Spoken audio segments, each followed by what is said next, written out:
Heretics, and then Rad and Shikigami somewhere in there. Pulsar has some potential based on the players that they picked up. I'll let you take a look at their roster and see what your thoughts are there as well. Other side of things in Pacific specifically, there's the two favorites, right? It's Gen G, it's Reject. Those are the two teams that should make the midseason finals. Everyone else is kind of a toss up. You could have Z10, you could have Chiefs, you could have some unknown rosters that get brought in here as well throughout the offseason into the fold. So we don't really know who else is going to be contending with those top two teams. On the other side of things, for China, it's been more parity than ever, right? OUG fell earlier on. We saw Conix get the victory. Fiat Lux doing really well for themselves. Those are the big three, and they're going to be fighting tooth and nail to see who comes out on top and makes it to those midseason finals. Yo, So good if you have someone in your mind, morning. those Oh, names wait, I we were can't put the looking at, headphones on yet. wouldn't be too surprised if OUG Good bounces back. Conix morning. maybe falls. Oh, let me pause that real quick. Hold up, chat. Before we begin, we have a lot of games today. Hold up. See if I can get this. Full screen. Okay. Should we use black? Let's see. Jay3.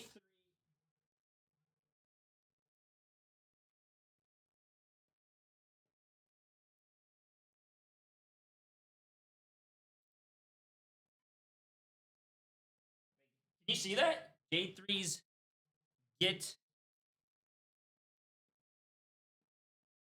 rich.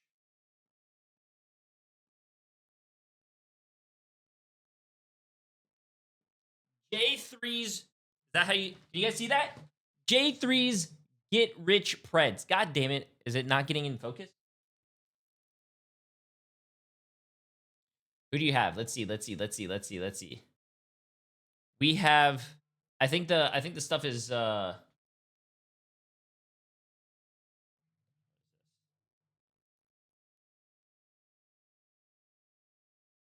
chat. Okay, let's see. We have. It says TCO. Okay, so we have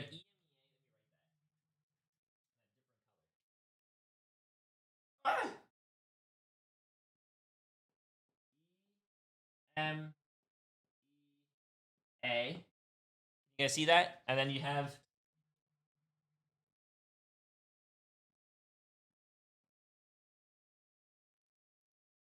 You have EMEA and you have NA. Bang. This is easy, chat. I got you guys, bro. I got you guys. Hold on, give me a second. And then we have TCO. We have TCO against CNF.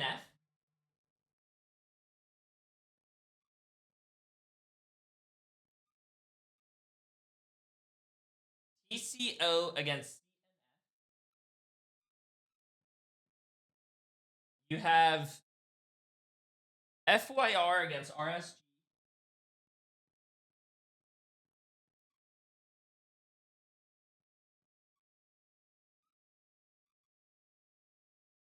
You have VP against.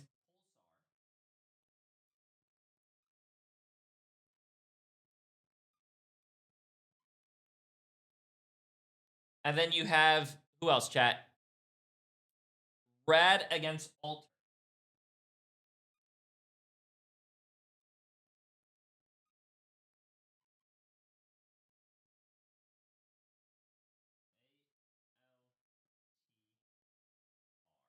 And then for NA. Hold up, chat. For NA, you got NRG against Nightmare.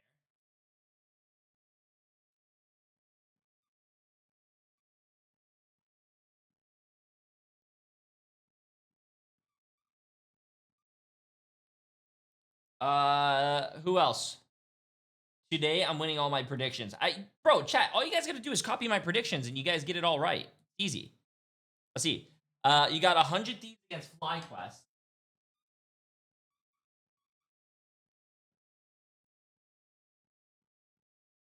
FlyQuest. You have STD against SM. Uh-oh. Good morning, how is everyone?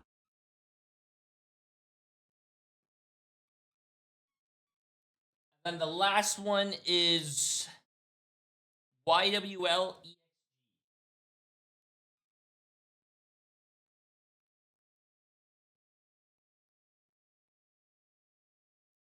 Okay. Okay. Chat. You guys want to see your predictions? Oh, hold on. I don't know if we're starting. Let me see something real quick. Who will win?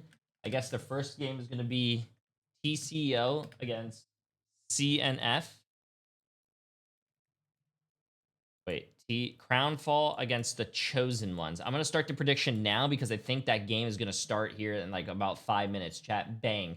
But if you guys need to know, who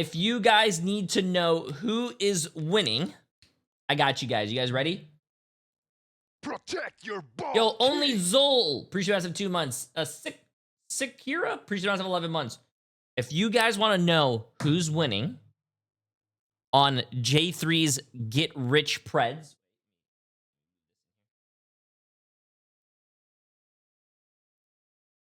I have to probably fix that because that light is in the way. Hold up.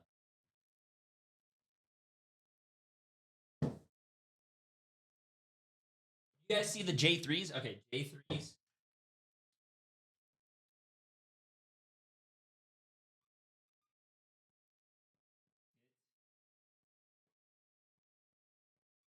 You guys see that? Get rich.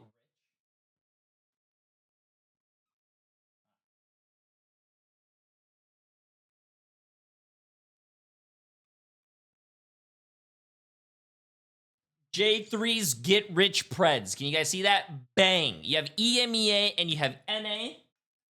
And the winners. Yeah, they're showing you guys the rosters already. There you guys go. The winners I am going to circle.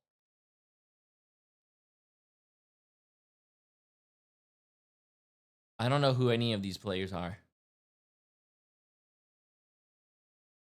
Wait, chat, what do we do? Hold on. Let me see the players. If I see the players, then I could decide.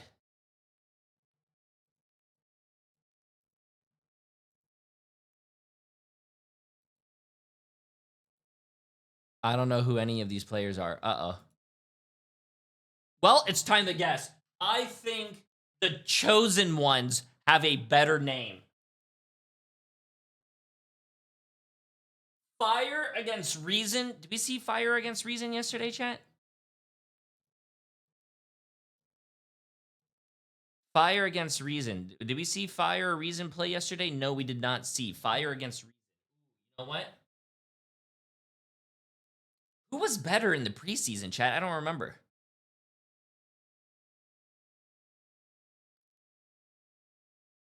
Protect your bald king. Was it Fire? Yo, Sensual. Pretty fast of 8 months. I'm going to go with Fire. You know what? Fire. British Pro. Today, I'm all going left. Today, I'm going all left. Chat. TCO against CNF. TCO wins. Fire against RSG. Fire wins.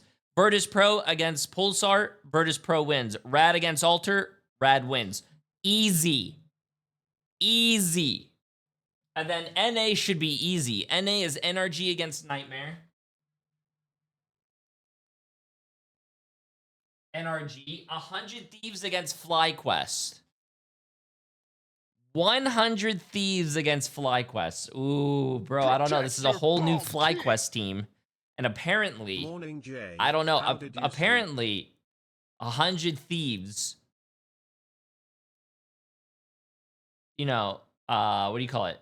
What's his name? TTK came into our stream and said he was practicing on the wrong patch. So I'm gonna go say FlyQuest.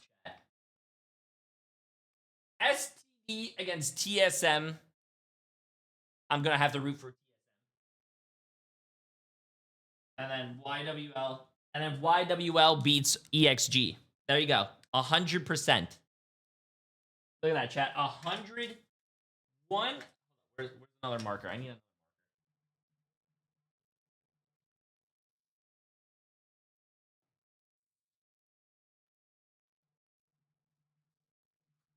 Where can you get 100? Oh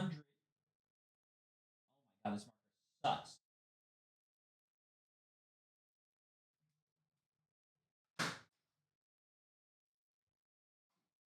God damn it. That marker fucking sucks. 100.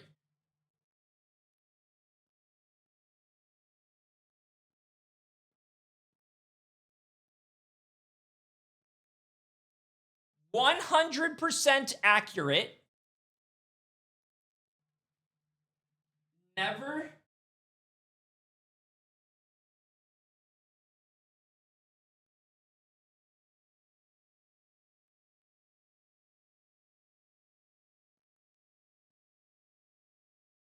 %100% accurate, never wrong predictions.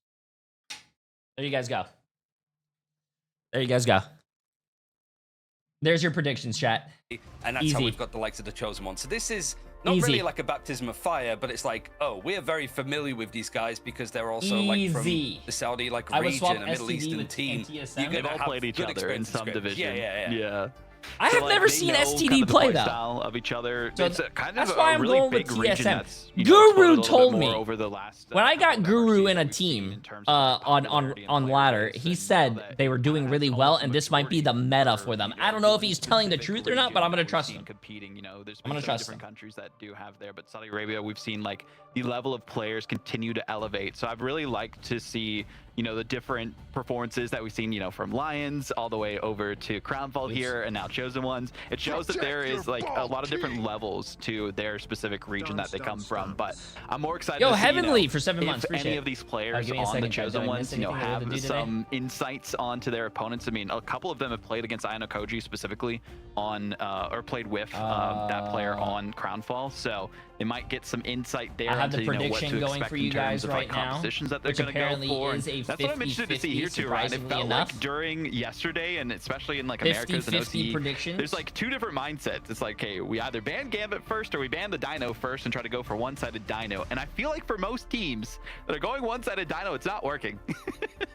Yeah, I also just think that there are some pretty decent options for Devil Dinosaur as we go into game looking at the draft. So the Gambit ban is going to stay the same, and both teams wanted to try to get this like dinosaur mirror. I think Beninticella in particular is a very like dive-centric map, but the problem, I would say, if you sort of like the reason why this character is so meta, omnipresent in comparison to something like Black Cat that is also getting a lot of like attention.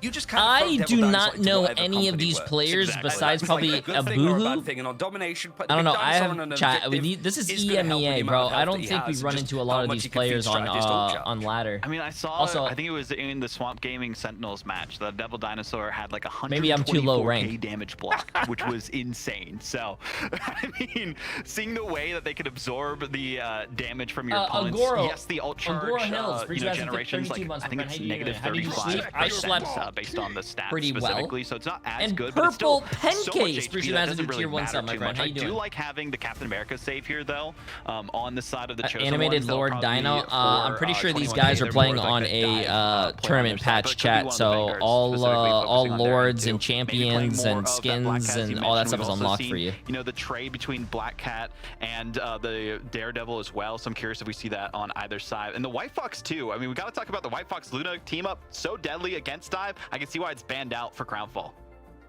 Yeah, it's now like you've got the White Fox like ban at the end. It's looking like pretty much mirrored bans, which I feel in this case would lean towards like Crownfall just having a bit more like experience, but it really does depend on like the characters that they want to like lean towards. That there's a lot of like it's going to be exactly the same. So in this case, like both teams won't have access to Gambit, Mantis, Luna, and White Fox. A little bit different order in the middle, but it's making sure that the Vanguard line of Dino, Team Captain America is like the thing to go for, which I think is like the most practiced, I think, with these brawl compositions coming out in Domination.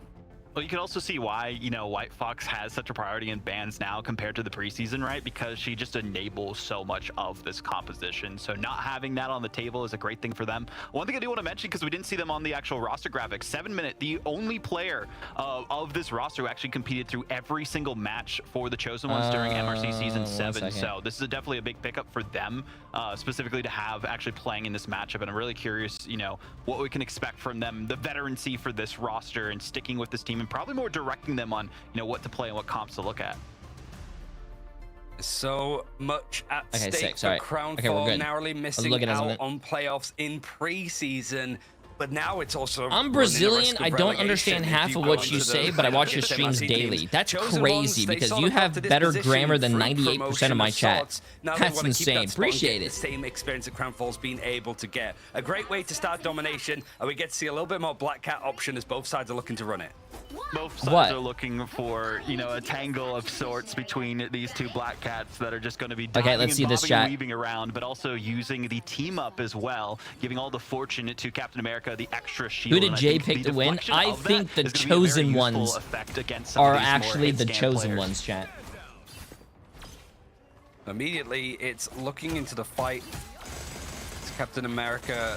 It's going to be Loey that was on the bench for the majority of preseason, earning that spot as Rosa has moved to pastures. Hey, new, and appreciate it, NJD Darth. is the first one to find a pick, but it is traded on either side. Be right back means I it's really going want to this be a skin, short too. This stay skin out looks for nice. Coco, and the point Oh, flips shit, yeah, I gotta move my fairly head. easily, My bad. considering there's Listen, only first two game of the day, bro. I gotta get the eliminations, king like shout. trading either side, Vaudible. That First was game of the easy day, for first game of the Crown day. Fall to get a hold of it.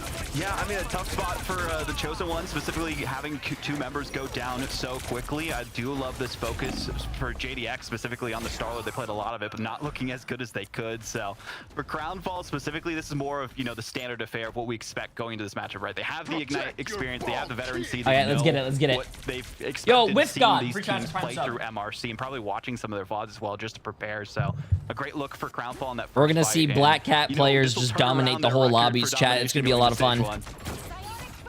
You've got the Rocket Raccoon as well, Sabira back. Cooldown is going to be fairly up and running for Crownfall now that they can sort of hold these doorways. If you've got Captain America to sort Wait, of weren't shut they down just the extra showing paths before that this these game fighters started go that on? So CNF Coco's was gonna like try and third play place them out, MRC create a little season bit like of space, 6 or but so something, and then far, half of TCO the percentage was like pretty much first wrapped place up in winner the season end. 7? And not really the dive coming Just in by up that until logic, now. TCO Chosen ones should have win, built right? These ultimates, but two lovely picks has actually allowed them a chance to swing over onto the point. No way for Crownfall to contest over in a flash. And looking at the side of the Chosen Ones specifically, I mean, this is a great windfall for them, right? Not giving as much percentage as they would have liked to Crownfall, stopping them at the 55-point mark. Metas but the do portal change. coming in so quickly from Protoss, I think Metas is a great do bet for them, change. just so they can contest early and flip the point in their favor and get to that 99%. I mean, eliminations on both sides means that it's hard to really get a gauge on how many people are on the point, but it is going to be the ball play forced out quite early from Protoss, who actually is going to be in from the team, was on Pep's They last could stage, run- just been thrown into the fray. I'm guessing So there let are Crownfall a little teams bit more of that who experience like at to this play level, so Black they're Cat, letting but if they're them not play really as good at the well. Black But now Cat you've got mirror, the they Galactic switch to Legend gonna be Daredevil, thrown and in Daredevil from can see through the IGD. walls He's and gonna stuff, see if he can obviously. get a little bit And more. then the He clears Daredevil pathways players up. just like try to And it's match expensive, or but the Chosen Ones still annoy have the some Black ultimates Cat to sit back players. and work on. Crownfall I'm are a guessing little that's bit what they're more, like, doing, right? holding on 50% on a Didn't lot of these 21K ultimates, start out trying to on Black reset and Cat? see if they can get this Black Cat into position. I think that positioning is huge for this Black Cat specifically. I know they have, you know, all the verticality, they have the portals available to them, but if you can get them in the right spot where the backline's not prepared, that'd be huge. But the Devil getting unleashed here for 21K. They're the one I'm looking out for on the scene to pop off, and that's exactly what they're doing with the double here. See if they can get any more picks. The rest of their team does collapse on the Crownfall, and that is a huge team fight win and a good turnaround for the Chosen Ones. I mean, the only thing that Chosen Ones have put a foot wrong on so far on this map has just been how easily they gave up the point initially, and I think they were still leading the line with eliminations. It Okay, was just cool. they weren't positioned well and they weren't able to contest. Now, Crownfall, you at least have something like the Invisible Bounty to actually get into these positions and go for a more aggressive fight. Wait, similar what? to we Either saw these from the teams Lions don't watch with how any they other play. matches, or The their Chosen egos Ones are too sitting big on to ultimates, realize they to haven't get Black really Cat felt out of the need to lobby use and it's a them. nicer And they're making game. sure that Lowy just Yeah, can't hit but any space on the Captain America and stopping these players perching on the high ground. both teams are not even Definitely playing isn't Black what Cat right now. expected going into this too, especially with the aggressive style of play that we're seeing from the Chosen Ones as they go in. Now it's a brawly fight again as the invisible boundaries, both sides are going to be used off of the objective as freedom charge now for Lowy to see if he can out-sustain this fight, really just allowing Abuhu and Haster on these Devil Dinosaurs to cleave up, but the Beast Rampage was used. Oh my on God, the side guy's- of Chosen Ones a little bit earlier. Abuhu still has it in hand as Yan Amplify is going to try and put out a bit more of this damage. Seems that Crownfall are just trying to stagger these ultimates. Now that they're getting the eliminations, they may be able to keep that ultimate in hand now that they've flipped it.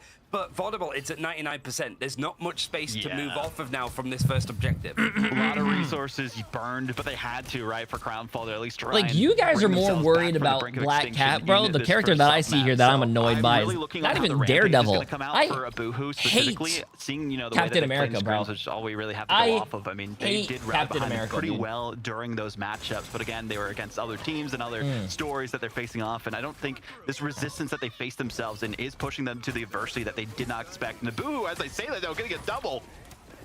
That's exactly what he wanted, though. Devil Beast Rampage setting up the kills and the picks. He's able to go for these fights into deep areas. And now for the Chosen Ones, has to go for the portal play. It was used from Crownfall a little bit earlier. Oh on, my but God! Wait, he didn't even get the touch. He didn't even get the touch. On time, but just in the nick of it, the Chosen Ones able to get onto this objective. Crownfall still having a hold of it, and a perfectly timed let the devil out. Whilst this AoE effect could really make this portal an uncomfortable position for the Chosen Ones to actually try to touch and engage on this one. Seems that Crownfall are going to end this first point the same way that they began it, by taking this objective, holding on to it, and Chosen Ones fighting back nicely. 99%. Wait a minute. Enough for the boohoo. Great. Wait a minute.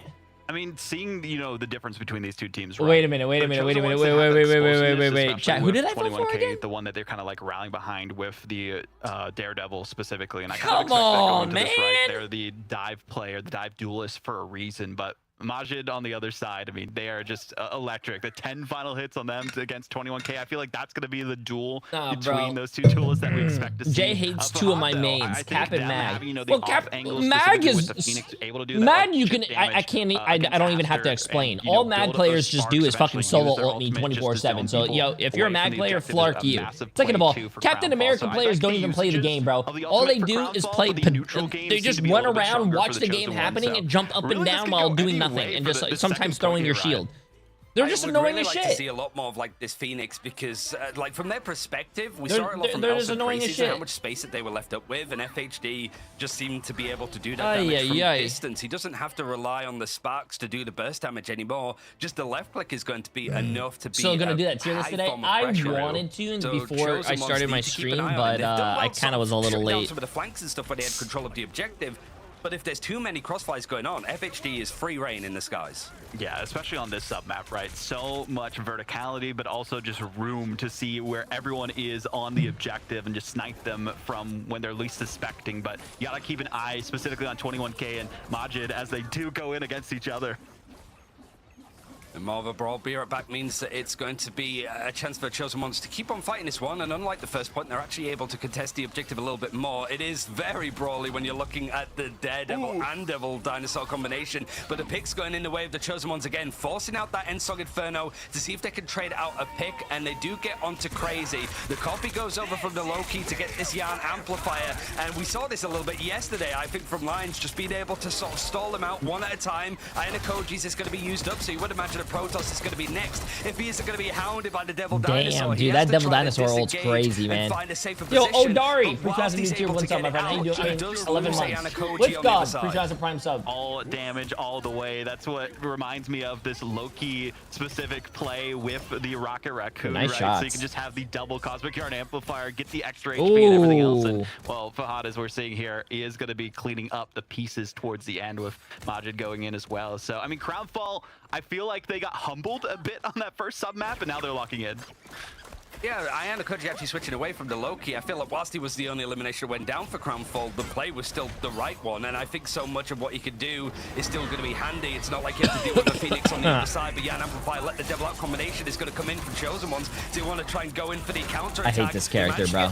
I'm sorry, I hate this character. It just looks like they just smash the face on their keyboard and suddenly they get like 4 kills.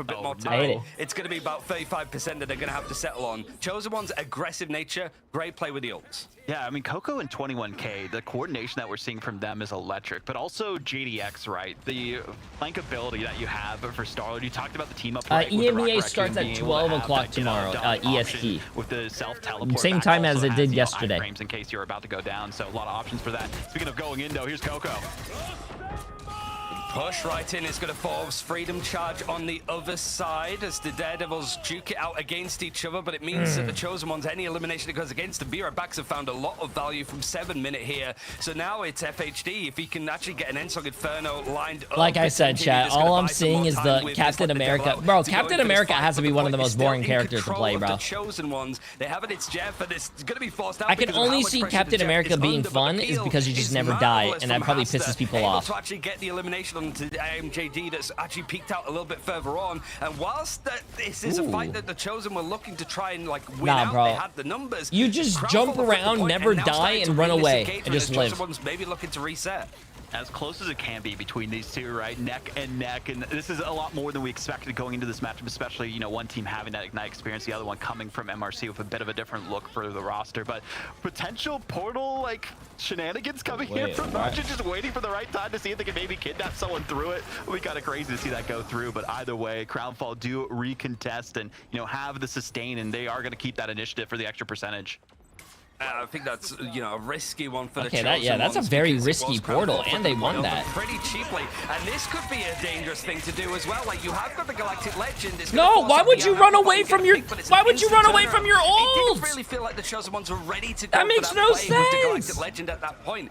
You used your Crownfall able ult to sort of live, and turn then the you point, run away even from go it for and the portal die. to keep that contest and that momentum going, despite being players down. And then the Chosen ones dedicated big ultimates at times where it didn't feel they were ready. It's a bit of an awkward reset.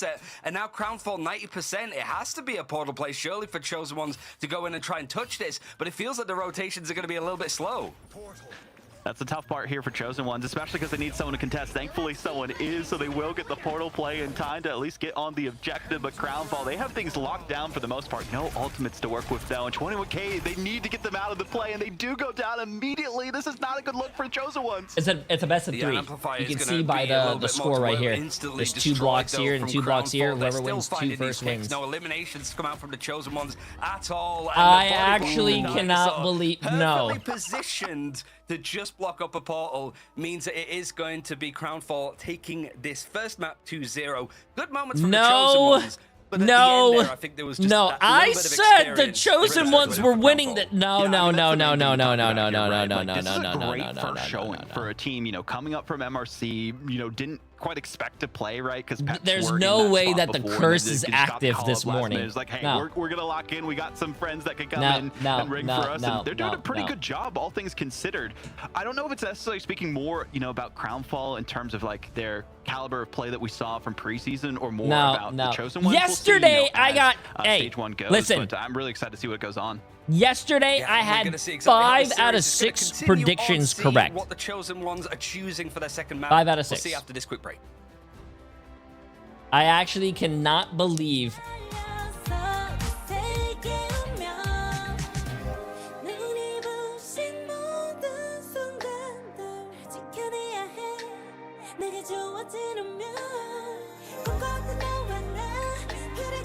Peak Curse 3 from preseason. Bro. Oh, wait, this is my favorite jump.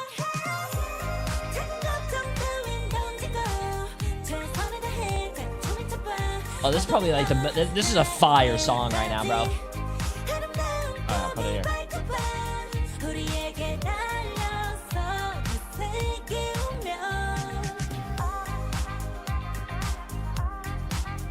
I might have to add this song in my playlist, bro, and try and do a PR on this at the gym.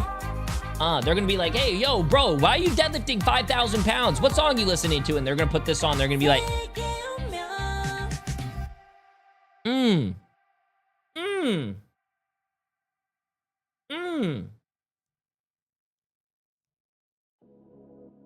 I agree with you about Daredevil players, though. I swear DD players just hit every single button at once and somehow get kills. True. DD players just rub their face on their keyboard, somehow get kills, and then they're like very happy about it. But if you ask them to explain how they got kills, they can't explain it. Because all they're doing is just pushing random buttons. Yeah. What's up, Maymay?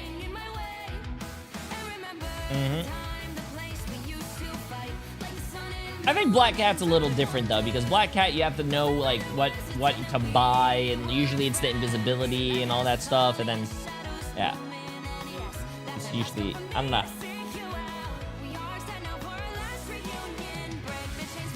I actually cannot believe Crownfall took the first map though. Damn. They were gassing up the Chosen Ones before the game started, and that's why I chose the Chosen Ones.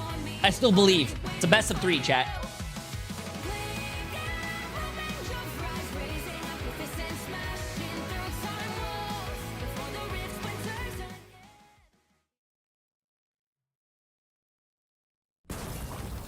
I was about to say, what the hell's happening?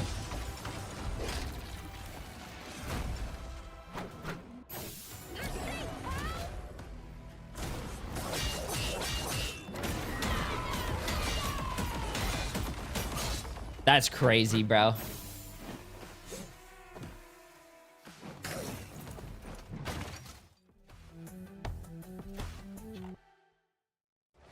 Oh shit, we're back already. Damn, these breaks are so quick, bro.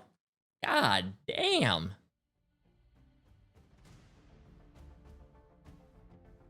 Well, the crown stays steady here for Crownfall in map 1, and Daredevil makes his appearance not only in the game, but he's also got a new costume that is dropping. But to at least focus in on, you know, not just looking good, but playing well, Vaudable. We saw Black Cat originally, but then people swapped off of Black Cat, both sides, and went to the Daredevil. What's up with that? Yeah, I mean, you know, talking about that map that we just saw, Crownfall getting the victory, of course, in the 2-0 fashion, I think it's just a comfortability thing, right? Like, as we go Has throughout Pro weeks played of yet? the group No, stage Virtus into Pro the is... playoffs specifically, I think teams will get more familiar with it, right? We didn't Virtus see it Pro's the played third during team, the third preseason game. playoffs because it was still on that Season 7 patch. So, you know, the teams coming from MRC, they will have a little bit more experience with it, of course, but I think, you know, teams are still trying to figure out, okay, where best do they fit into the composition? Do we want to play Daredevil? Do we want to play Black Cat? For some reason, I've seen some teams like in MRC at least running both, but I think it's usually like a feast or famine. If you feel good on the Black Cat, you play that. If you feel good on the Daredevil, you play that as well. Majid, I know they have the Doctor Strange here, but my goddess you know, they were share the her Daredevil. routine. Oh, I can share you mine. No problem. Usually I use shampoo. I mean, and a little bit of conditioner. Final hits that Majed that's basically had it, on yeah. the Daredevil. Let me know if you guys need any more hair obviously tips and part tricks. of that, and kind of working in tandem with Fahad and just all the damage that he did on the Phoenix as we put it up on y'all's screens. I mean, it was obvious for me at least. Oh, Majed ended up with 16 final hits at the end of the map. Yeah, and I mean 21K also 14, so it was a good head-to-head between the two. I think, like you guys mentioned, starting off on Black Cat, I think one of the things is like the pivot over to Daredevil, especially with how much we saw it from the Captain Americas of both Loey and Coco, how much we were seeing them just shut down some of these like flanks. Captain America didn't even do that much damage blocked, bro. They did 7,000 damage. You're gonna have a horrible time. Almost less damage than their supports. Look at that. 7,000 damage, almost less than their support players. And he only had 4 final hits, bro. Captain America doesn't do anything but spectate the game, and he's annoying. That you're more comfortable with, and just be the pound Like, for pound team that is better that on these mosquito that you characters. just So going to can't... something like Daredevil is good instead of just hoping can't that you kill, have bro. an elite performance on Black Cat if Oh, you don't shit, I'm feel as blocking his comfortable face. on it in comparison. And we'll see what chosen ones want to choose. I will stop, I swear, with all the chosen puns, but they want to go to Museum of Contemplation. I will contemplate more jokes, I swear. But I mean, Vaudable, there were so many swaps in the strategist line to try and deal with all the flanking, whether it's the Captain America, the Daredevil, the Black Cat that started originally. We went from like Cloak and Dagger to Loki to going to Who's Rocket that to character that Jeff, was right and there? We'll see if they'll The be one able that's like to escape screaming the in the beginning of the game. upcoming You guys see him? on The big this rock map guy? number 2. So I'm gonna just What's leave his it name? into your trusted hands. That could be a Audible cool and tank player. Ryan. Ooh, it's a good map for Crownfall. At least it ended a pretty like rough group stages of preseason nicely for Crownfall, as they were able to get the win over Reason Gaming at that point. But it's more like, again, that point was more focused on like Elsa being competing and contesting over against Gambit. I just don't think that, like, some teams are trying to do it, but I just don't think that's worthwhile. It's like how well you can play into Devil Dinosaur and how much you could just make him a non-issue. It really does feel like reps on this meta is going to be the defining thing, and it would be a little bit shocking to see What's up, Cargo? other than maybe a little bit more Wolverine for a duelist option. Yeah, I mean, we've seen, you know, Wolverine be like a decent counter into Devil Dinosaur because of how much damage you're able to do against them. Of course, you can't use your Pharaoh Leap to kidnap them, but it can interrupt some of their abilities. Unscented. So you could, like, Appreciate the collide massive with them prime in the sub air as well, as my they're friend. jumping and just stop them as they're trying to, you know, take your teammates away for that as well. But I think the big thing here, too, is...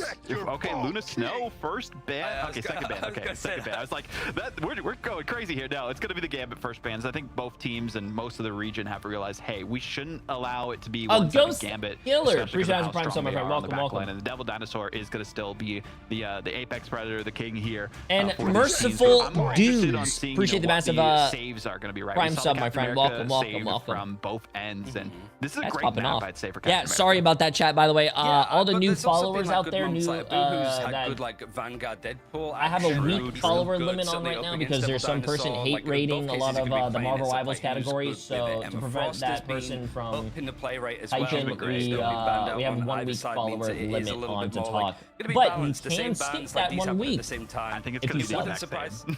Yeah, it And probably you get is, ad-free which, viewing.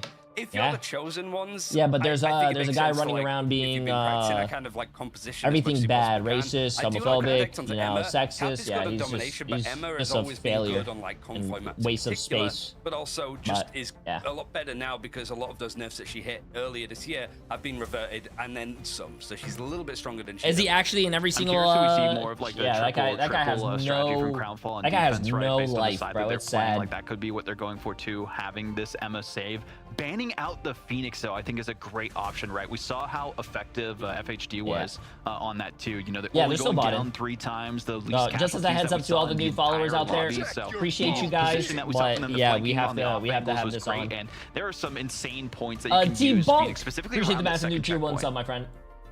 I mean, it's also just like the damage you could do from distance, and I think Crownfall. I'm crying he's a was failure. MJD Yeah, was pretty able to much. get through quite a lot. You know, if he did it for a day, I would be FHD like, was okay, able to someone's just probably sort of pissed off. But no, he's been doing it. This person's been doing it for a month, chat. Can you imagine sitting there it seems that it's going to be like in Emma your Frost on the basement other side for a too, month, like not doing anything, not no, they you want to know, get rid of just the White Fox going line online and sort just of hate get rid of rating some of those, for a like, month. divier That's options crazy. for your backline. A lot of money. He's Even though spending you a had lot of Luna money. taken out He's earlier, wasting a I lot still of think time. that White Fox Sucks. along the lines of like a Daredevil Black Cat composition really allows that dive as we saw from Team Heretics and Ken yesterday. Sucks. Yeah, But so we might see anyways, a little bit of that Marvel from Rivals Crownfall, watch parties. Let's specifically get it. when they're on the attacking side, you know, just to keep themselves sustained if they are trying to go for more of that dive style. You're but I'm fine, really curious Bree. on what I have it on 1 like week. here, because like Lemon was saying, we saw, you know, the entire. If you want to Rolodex get of some strategists bans going, pulled I out could to turn see off what the would 1 week work. thing. It was interesting. You want some seeing bans? the Loki rocket, seeing the Cloak and Dagger. I think Cloak and Dagger also is just so good with that Terror Cape, right? Able to use the vulnerability against if you're the other ban team just hungry, to boost you I could turn a it little off. bit more in an edge, blind them as well as you're trying to get those eliminations, and could be the difference maker if they do opt for that. But you know, Luna Snow getting banned out, not too surprised. I mean, they're basically like a duelist at this point with how much damage they can do. If you have a Mantis damage boosting and self-snowflaking your Luna Snow, you're gonna have a bad time against that. Yeah, seeing what the teams I think are it's trying always to been run real in the accounts. Spondars as the setup is going to come in from the defensive side of Crownfall first. MJD taking a seat, looking like he's on Punisher. Yeah, look like we're going to it, see yeah. some Punisher action. Yeah, so we yeah. are going to see a little bit of Dino ride in action with a team up, but also.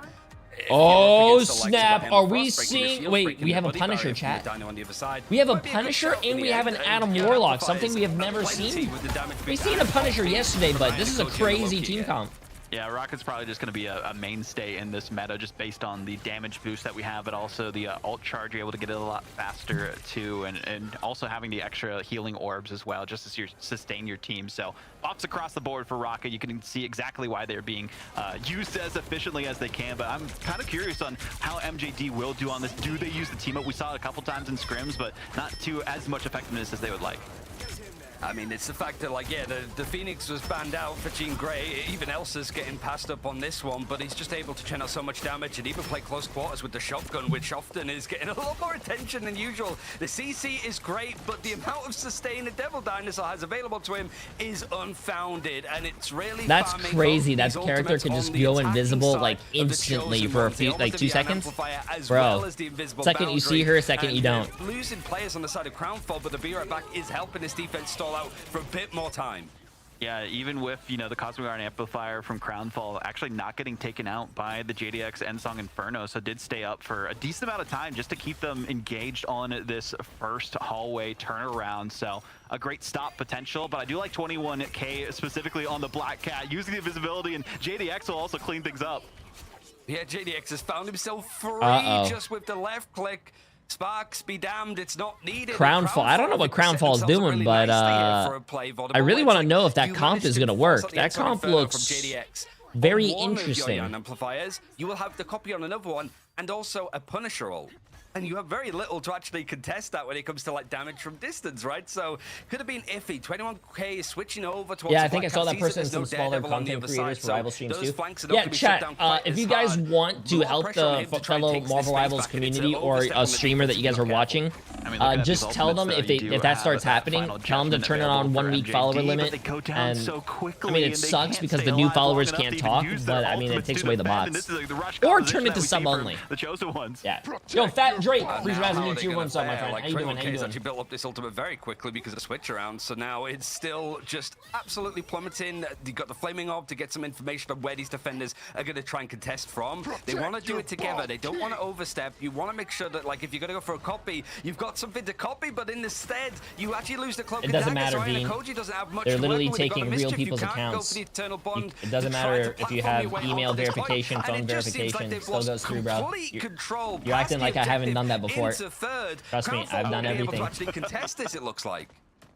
21K going pretty It's deep, not but bot does delay accounts. The them guy's so long, actually and as you hacking mentioned, real barely people's any accounts. contest towards the end. They need a So, touchdown before it gets protect the your checkpoint. accounts, chat. They barely do as the Sonic Seduction and all the You should ultimates get turn on blocked. 2FA or Final phone dribbling is gonna verification or just something. carve on through from Crownfall to try to clear this up just in the nick of time. Maybe it was Chosen Ones that overextended. I like the fight to try and make sure that Crownfall can't set up. You're tracking these ultimates. You know that there's stuff to work with in the final. Also, I judgment is do like definitely the gonna be ready Punisher, from chat. I do MJD like the at Punisher. this The point. reason I like the So Punisher, now especially in my Chosen ranked Ones games, want using is the calling you do a card. lot Give of up a lot of damage, space and respect also if to you go just to farm up the shotgun, you cash for kill that 21K, see if he dinosaur can go, pretty make sure that he has fast, the cleanse in and hand. your ultimate Anybody ability else does that kill wants that through calling any card combination portal. comes through, but instead it's going to be the Galactic Legend start off the engagement.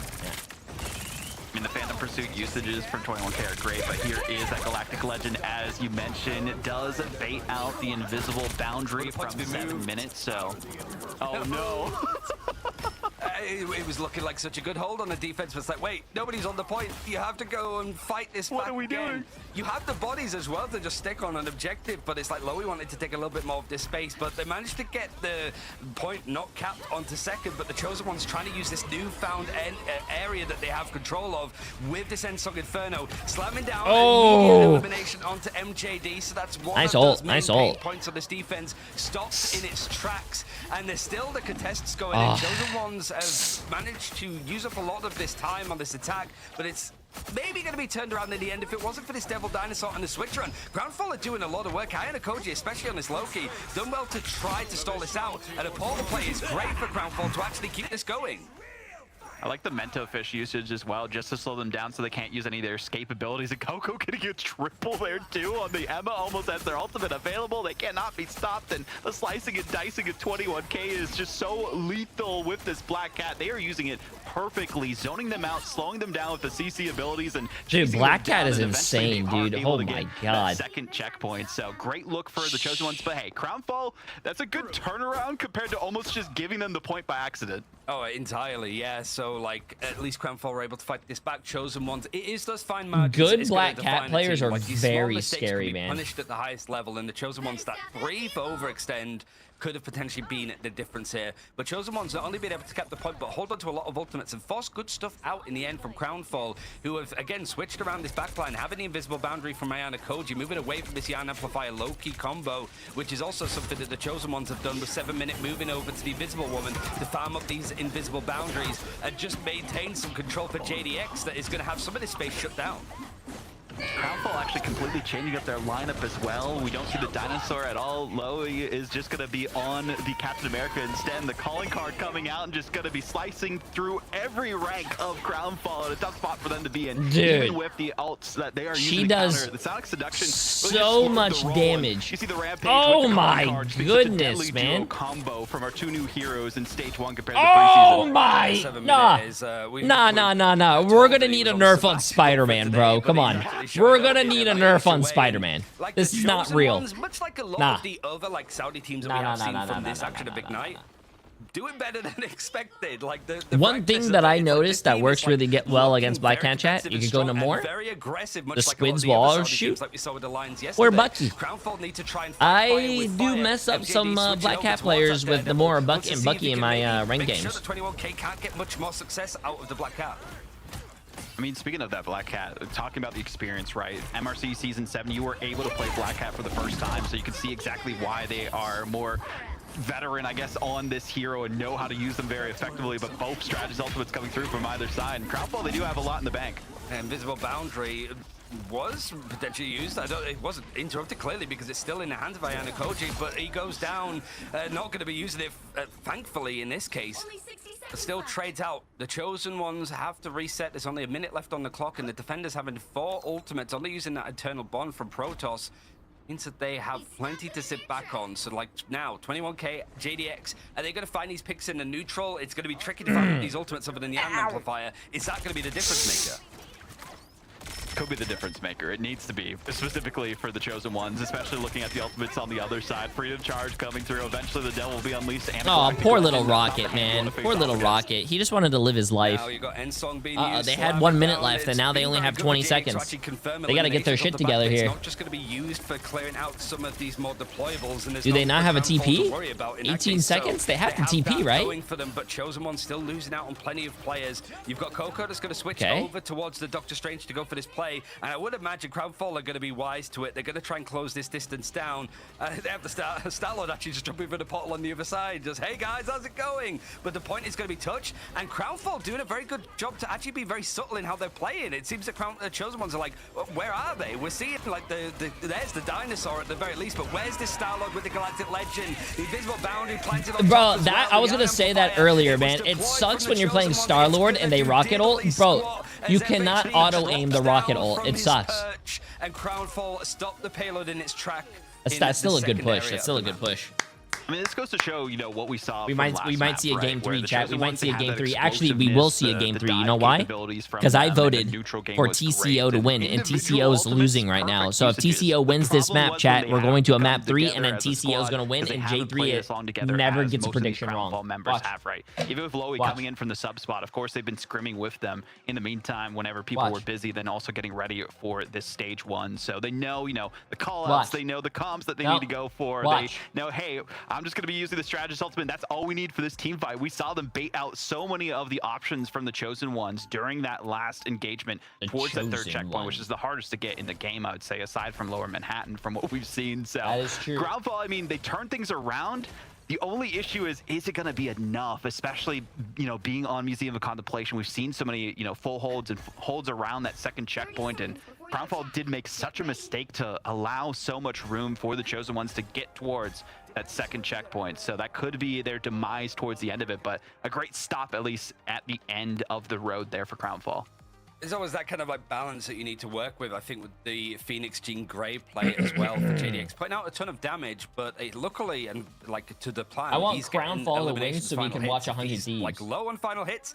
All it means is that Crownfall are farming. Wait, up that ult doesn't charge make for any their sense, though. strategists. And when you were running like the Loki and the Rocket Raccoon before, not quite Crown like Loki Crownfall Gambit levels of is strong, but still EMEA. good. 100 But clearly, Thieves is like, hard to NA. That execute on if there's too much pressure and more of a struggle. Crownfall not having Phoenix on Doesn't their make any side sense. Why means would- that they have to be a little bit more prepared, as Protoss is going to be on that Cloak and Dagger over on this attack. It's offensive capabilities as FHD wants to bring out the Punisher over Oh, on we this side. move The on Boohoo is gonna be the quicker. first Well, to go not down really. because there's no rocket. He's gonna NA, walk whether back all the way from EMEA spawn. There was a or moment whether for Chosen Ones EMEA to takes take longer or advantage. not, I think NA still starts at the same Speaking time. of NA Chosen starts Ones at taking advantage, I mean, this is a great first stop for them, right? So 5. much time wasted. 5 I like this PM. composition from them. And the problem for Crownfall, too, is they were just having the Rolodex again of their strategists, right? They didn't know exactly what they wanted to play on the back line, and I feel like that was to their demise a couple of times. This might be the good lock in the Cloaky, as we've seen touted a couple of times, but Maji going down so early is not what you want to see. I do not get anything wrong, Talus. The pocket money's been spent up from 21Ks. He's going to go in and get the cleave onto multiple targets here. They have to sort of respect this space, and it's going to be harder to take care of 21K as he's not going to be as susceptible Wow, to I'm actually critical hit surprised he damage. did not And get just that the kill. attention that he's But he taken did a whilst didn't lot lead of into an damage to them. elimination, not really put anybody in that lethal zone. It was that the Chosen Ones were able to get a few more picks in the end and clear up. He's taken so much of the attention away. The rest of the team could fill up that space, and it means that this defense holds on a little bit more, as Crownfall have really not made that much space so far in this attack.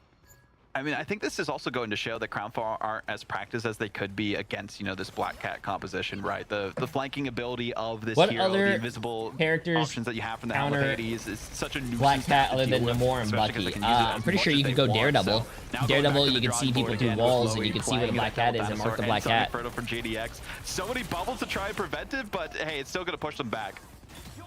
And Song was used and stunned out. JDX is actually going to be taken out as Boohoo immediately leaps on to grab him and take him down. You've got the Eternal Bond copied over from Ayana Koji, and then on top of it, the Final Judgment, making this just a bit more of a slippery fight for the Chosen Ones. Oh, the But in thing all is a cases, counter. you've Yeah, bought up true. 2 minutes The on thing, this first point. You're going to have a chance to actually contest this one if you can at least get into position, or whether Crownfall is going to close that distance, make it so Chosen Ones can't actually touch. You see the Loki clone just being baited out here, I guess, for a second, just so they could build some ult charge towards the end. But yeah, I like this positioning from the Chosen Ones, but it's all going to come down to these ultimates, right? You already see the engagement from Crownfall. They know that they have to go in first. Seeing how much they can actually fight this position now, as it's going to be Lowy just stomping on through with a rampage. The impact beam is cleaning up, and the frenzied feast clawing at whoever's in the way. So that bleed damage is going to be incredibly annoying to deal with on the side now for Crownfall. As we're watching again, MJD still having a calling card in hand. Now going to start to clean up and find out the fold. Instead, he gets folded himself. Crownfall still struggling to actually push this over towards his first checkpoint. The reset is going to be good Gambit has been nerfed enough. Gambit is a permanent ban. If you don't, Gambit, you think Gambit has been nerfed enough, bro? Gambit is the most broken character. So also, who is that? I think that should be a character. I don't know who that is, but he should be a tank character. He has the build. Even then, I mean, 21K doing everything for this team. Really masterful performance on the Black Cat. If you want to learn how to play Black Cat, just watch their gameplay in game with the replays afterwards. Probably at half speed as well to really get a gauge of what they're doing, because it's at such a pace. You've got the Terror Cape thrown out quite early on. Abomination, he should be a tank. Use from Crazy if they want to try to sort of bait out anything more. You've got the Mentor Fish also being used from one of the Black Cats. As that's Giganto? No, Giganto is the fish of the whale of Namorzal. Defensive Black Cat that's going to be taking up this engagement. Isn't it? Ensong held up, seeing if he could get any of the players that are stacked on top of each other, but the strategists playing a little bit of Paddock Cake off some of this like AoE healing means that it's not going to be threatening at all. Now is there going to be a chance to actually touch it narrowly on the side of the Chosen Ones, as it's going to be them trying to keep this going as overtime has started to hit. Crownfall, whatever they have available, they're going to want to try to use it, and they managed to take out everybody coming through the portal. The first almost a full hold, bro. Hey, almost a full hold from the team that I predicted, that you guys think that I'm going to curse. There's a massive, you know, time bank that they were able to win themselves. You know, even after giving up that first checkpoint against Crownfall, I feel like they're, you know, as confident as they could be, especially compared to how, you know, the second point that is true. It does show that Emma is banned from both teams, but I think they probably fucked up the... Every map matters, right? We yeah, saw, you know, they probably so many messed of the up games go down to tiebreakers, especially in like OCE. You know, one or Yo, two Marvel Rivals, between, can we get a you know, change on the overlay? Of the group stage. Sometimes you just gotta ask chat, even though there's probably no one in my chat that works for Marvel Rivals. Ooh, we got another Eternal Bond, and it's all it's doing is setting up FHD to find a little bit more. Yo, good morning, Dad. How you doing? How you doing? It's just setting him up to find some success, but there's not really many eliminations outside of the start of it now, as the Chosen Ones are going to try and contest themselves with the calling card Eternal Bond conversation. 21K seeing if he can sort of add up the numbers into his favor, playing blackjack with the 21, as the calling card is going to see if he can find any more picks. It's going to force out the Eternal Bond on the other side for Protoss, but the rest of his team goes down, and he's narrowly just holding on and surviving. Eventually he's taken out, and the Chosen Ones get to hold on with a minute left on the clock. This is the toughest break of a hold, I would say, on Museum of Contemplation, especially, you know, because there's a couple of flank options for the defenders. You have this high ground. How you doing, Dad? How you doing? How you doing? Hope you're having a great day. Of course, is going to be able to go wherever they want, you know, with the teleports, with the invisibility that they have available to them. The Mento Fish just to slow people down as they dive into. But I think, you know, playing this more defensive style with this Emma Frost is just a good look for the Chosen Ones on this point specifically. Having that Psionic Seduction too is going to be a big windfall for them as well. How much they can actually hold on in these engagements, as the one-sided Phoenix has been doing a lot. JDX actually just doing it straight from it's the Black Cat, bro. It's the Black Cat. Down, but it is allowing 21K to find those final hits, as the rest of the team from the Chosen Ones is making his defense look a little bit like I think they have the wrong graphics. It says Devil Dinosaurs banned for both teams. It says Emma is banned for both teams. Black Cat is able to escape with very little. 10 seconds now for Crownfall to touch, and I think the portal play was used up as they hit first, so I don't think it's going to be available for them here. Now they have to find some way to rush in time, and, you know, maybe using the portal specifically of the Black Cat to carry their team forward, but instead it's going to be Lowy actually on the Captain America just to keep the cart moving for this. I think it's just a mistake. Overtime, and they need a win here. So now FHD is so close to having a final judgment, but he goes down, he gets eliminated from JDX. His ultimates now, as Coco was just using up the Silent Seduction, has allowed his team to set up quite a lot with the lack of barriers to deal with, but now Loey's springing in on Captain America, mostly to try to touch and dive. Yes, Dad, you said hi 500 times. We can see your hi, Dad. Oh, yeah, unless you're saying hi to everyone else. On the side is Crownfall, because I feel like sometimes my dad... Dad, you good? Has to switch over, so it does mean that we're not going to see Oh, that he's saying hi to all you guys. I thought he was trying to. I thought my dad was saying hi and he doesn't know that it went through. Oh no! The portal blocked just so that they're not touching the objective there, Ryan. This is insane. Like what? The Chosen Ones having the 200 IQ play just to block them off from the line of sight of the actual. Wait, what's my card so that dad they doing actually today? Dad, what you technically doing are today? C9 from it. I mean, it was Coco, like, would have been holding Everyone on there. who says hi gets a hi back. Okay, Dad. I thought you were having problems with your phone. Never mind. Continue. I'm sorry. Well, because, like I mentioned, it was Chat, say hi to my dad, please. To try to actually confirm that first checkpoint. It means that we're going to a map 3 Vodable, so... And I told you we're going to a map 3. Everyone that said Jay3 curse, it's the choice of Crownfall after this. Eat my ass. Everyone that was saying Jay3 curse, eat my ass.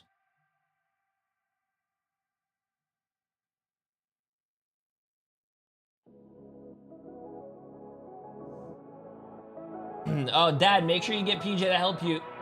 Unhinged, pre-trials in 3 months.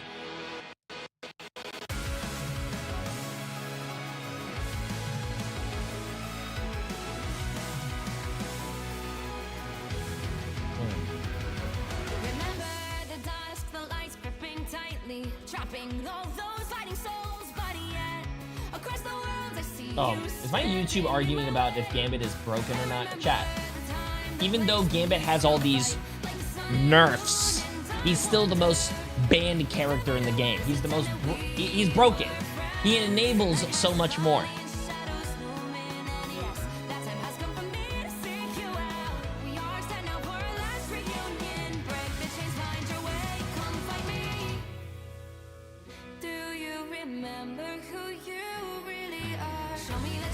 Do you guys like grits? Chat, any grit lovers here?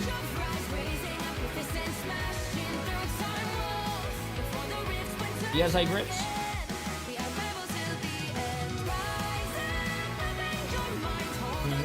Cheese grits, bang. You guys like cheese grits?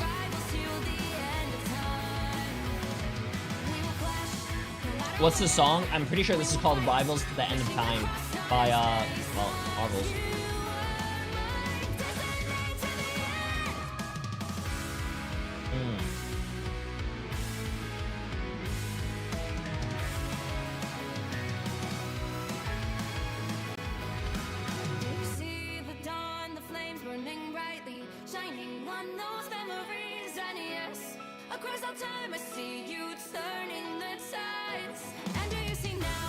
Let me see this real quick.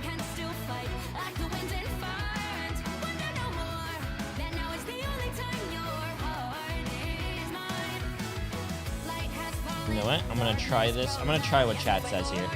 I'm gonna try this. I'm gonna delete this.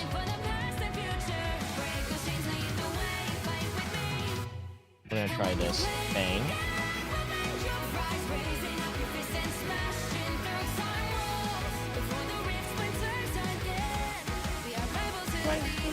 Okay, bang. There you go. Are you vaping? Yes. The finger that I use is a vape. Yes. No, man. This is so I can help you guys with this. Because it's too far away. Look. Jay3's Get Rich Preds. You have EMEA, you have NA. This has helped me point, man. It's my finger. See, it's a finger. These are the teams that I circled that I think are gonna win. This is the NA state teams that I think are gonna win. So you have NRG, FlyQuest, TSM, YWL, TCO, Fire, Virtus Pro, and Rad. I think. There you go. Happy Memorial Day weekend. My dad said in all caps, by the way. The duelist lineup, right? We saw JDX specifically, going in with the Phoenix. Do you not have faith in 100 Thieves? No, I do not have faith in 100 Thieves. You know why? Because TTK came to my chat and he was typing for the past 15 minutes saying that he hates the Season 8 patch, but they were practicing on Season 7.5. And I asked them, what do you mean you're practicing on Season 7.5? I heard this tournament is on Season 8. And he said, oh, so I think him and his team and his coach have been practicing for the past few weeks on the wrong patch. So, I don't know. I don't have faith in 100 Thieves. And you know why I don't have faith in 100 Thieves? Because how many times do we have to sit there in the preseason and say, hey, 100 Thieves, you should ban Elsa. Oh, you guys lost? Maybe you should ban Elsa. Oh, you guys lost? Maybe you guys should ban Elsa. Wow, you guys didn't ban Elsa for the 8th time and you lost for the 8th time? Maybe you guys should ban Elsa. Oh, you guys lost again. I wonder how. It's ridiculous, bro. And because Elsa's just not a high priority anymore, I think Punish is better in these kind of engagements. It was just a switch around, but it was like, made them so flat-footed and it was hard for them to actually contest. Both 21K was diving in and also JDX that was just soaring around in the sky. Both hey Jay3, thanks for letting me borrow your vape last night. Oh, bro, like that would be believable if I did actually vape, but I do not vape. But that I do had not 41K, well, 41 eliminations, I guess. I don't do any of that, chat. The only thing I do is smoke my enemies on the battlefield. Coming from the Ignite preseason, the other one coming from MRC VODs. Do you think that that's that extra boon of being more familiar, more practice, and having more recent matches being in MRC? Because we weren't sure what to expect out of Chosen Ones. Yeah, I think that a boon here for Chosen Ones specifically. Like, they're the scrappier team, they have less on the line for them, right? And I think that allows them to experiment a bit more with compositions leading into 100 Thieves is against FlyQuest. Chat, can you guys read this? Or is this like too out of focus? I need to change my settings. So many different things that they have in their tool belt that they could pull out on a dime and just say, hey, I'm going to use this. I'm going to it's too far. Everyone is just like we can. Can you guys at least read it if it's like full screen? I can also teleport. I can also use the Mento Fish to slow you down and make it so that you're grounded and can't do anything. I could also use my own CC cleanse that I have as well. I can turn it visible. A little blurry, right? I need to change my settings on this camera. Crazy the utility that there is for this hero. So, Gates of Above. Appreciate the massive donut, my friend. It's okay, Jay. They'll ban Elsa and leave Black Cat open. Wait a minute. And Ryan, this is Group B. This is a very important match to win in terms of not only setting the tone, but also the opponent that you're facing, wanting to maybe win against the teams that are expected to be nice. Let's get it. Also, you just want to kick off your group stage on a good foot. And oh man, I think Emily got me sick. It's been a lot of Halls of Jelly, but it's not too surprising for like Crownfall. Oh, chat, I'm gonna go take medicine before I get sick. Convergence map once. I think that would be a great idea, right? And it was Jalia.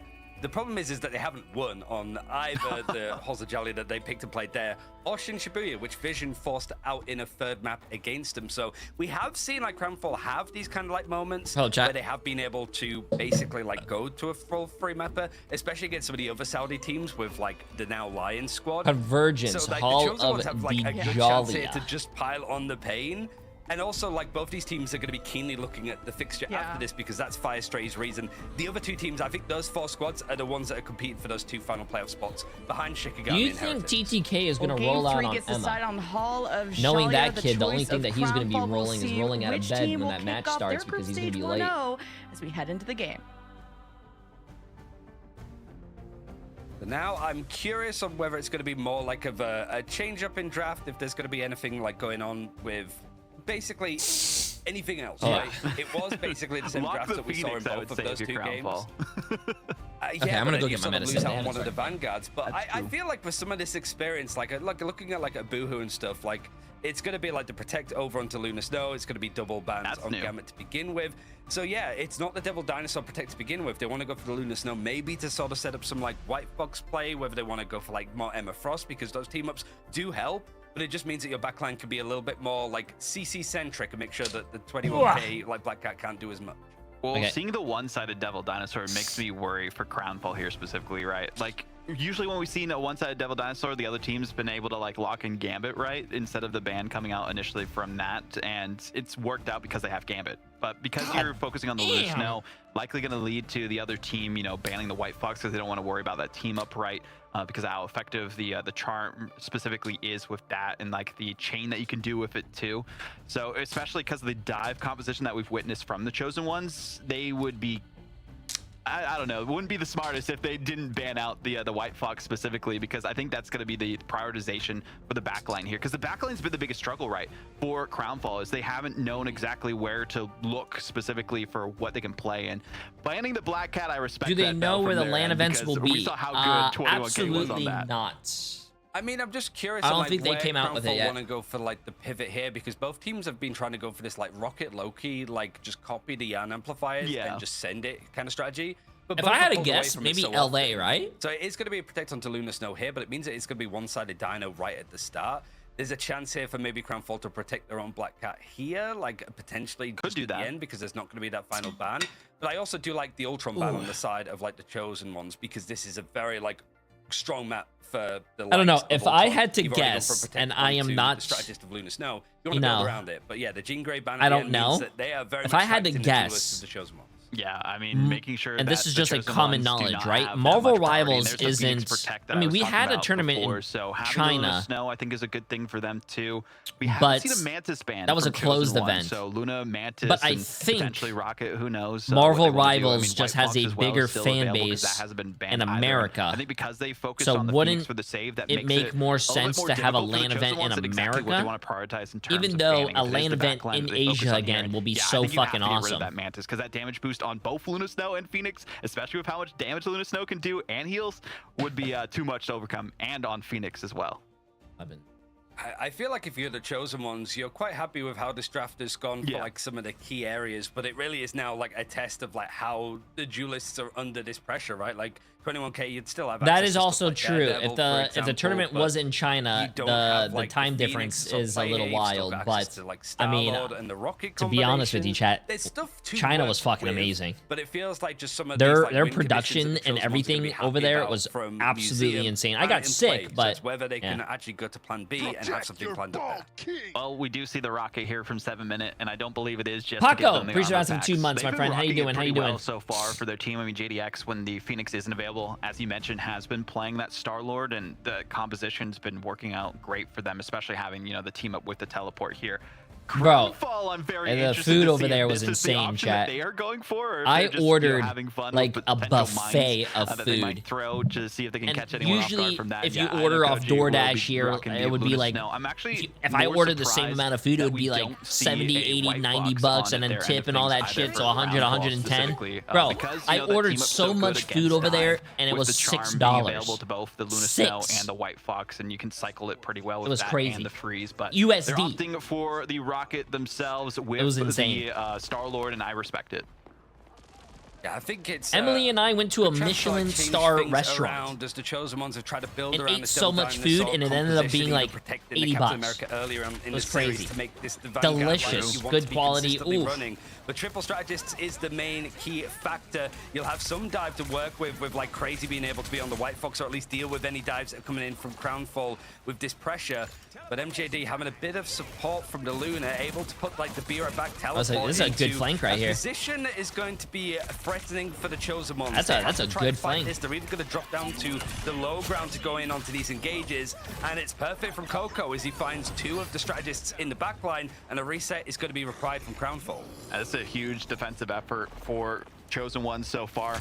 I think the big windfall for them is having that triple strategist lineup, right? They do have the Ultron available to them for the extra damage and speed boost as they use the defense matrix as properly as they can. And 21K not being known as the hit scan player for this team, but doing a pretty good job of it just positioning wise against the flanks that we've seen from Crownfall, specifically the Star-Lord with MJD. So I like this look from the Chosen Ones so far. The biggest question is where Crownfall will answer them. Stomping around now. Chosen Ones just keeping somebody on the objective to not give away any thirds for free. As Crownfall trying to go for an attack on the high ground. It's going to be flanked behind from JDX.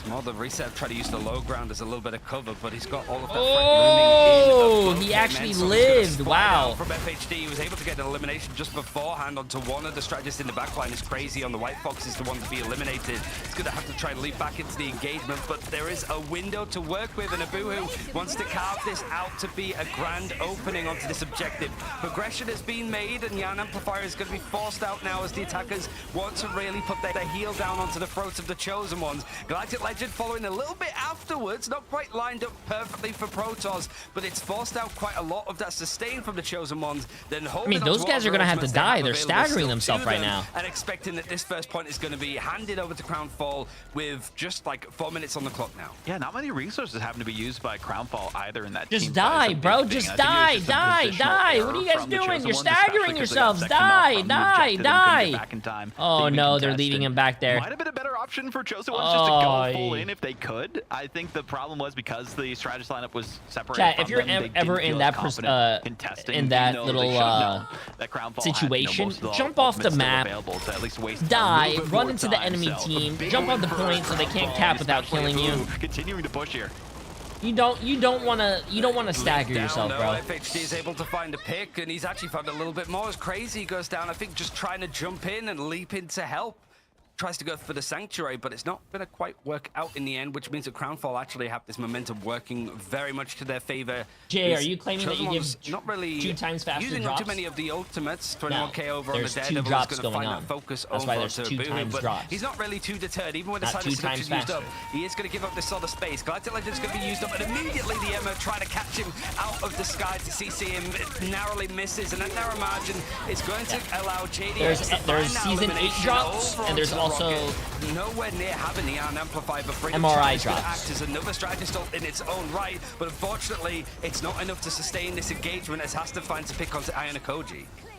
I like the swap here for 21k specifically, right? Back onto the Daredevil, what they're comfortable with.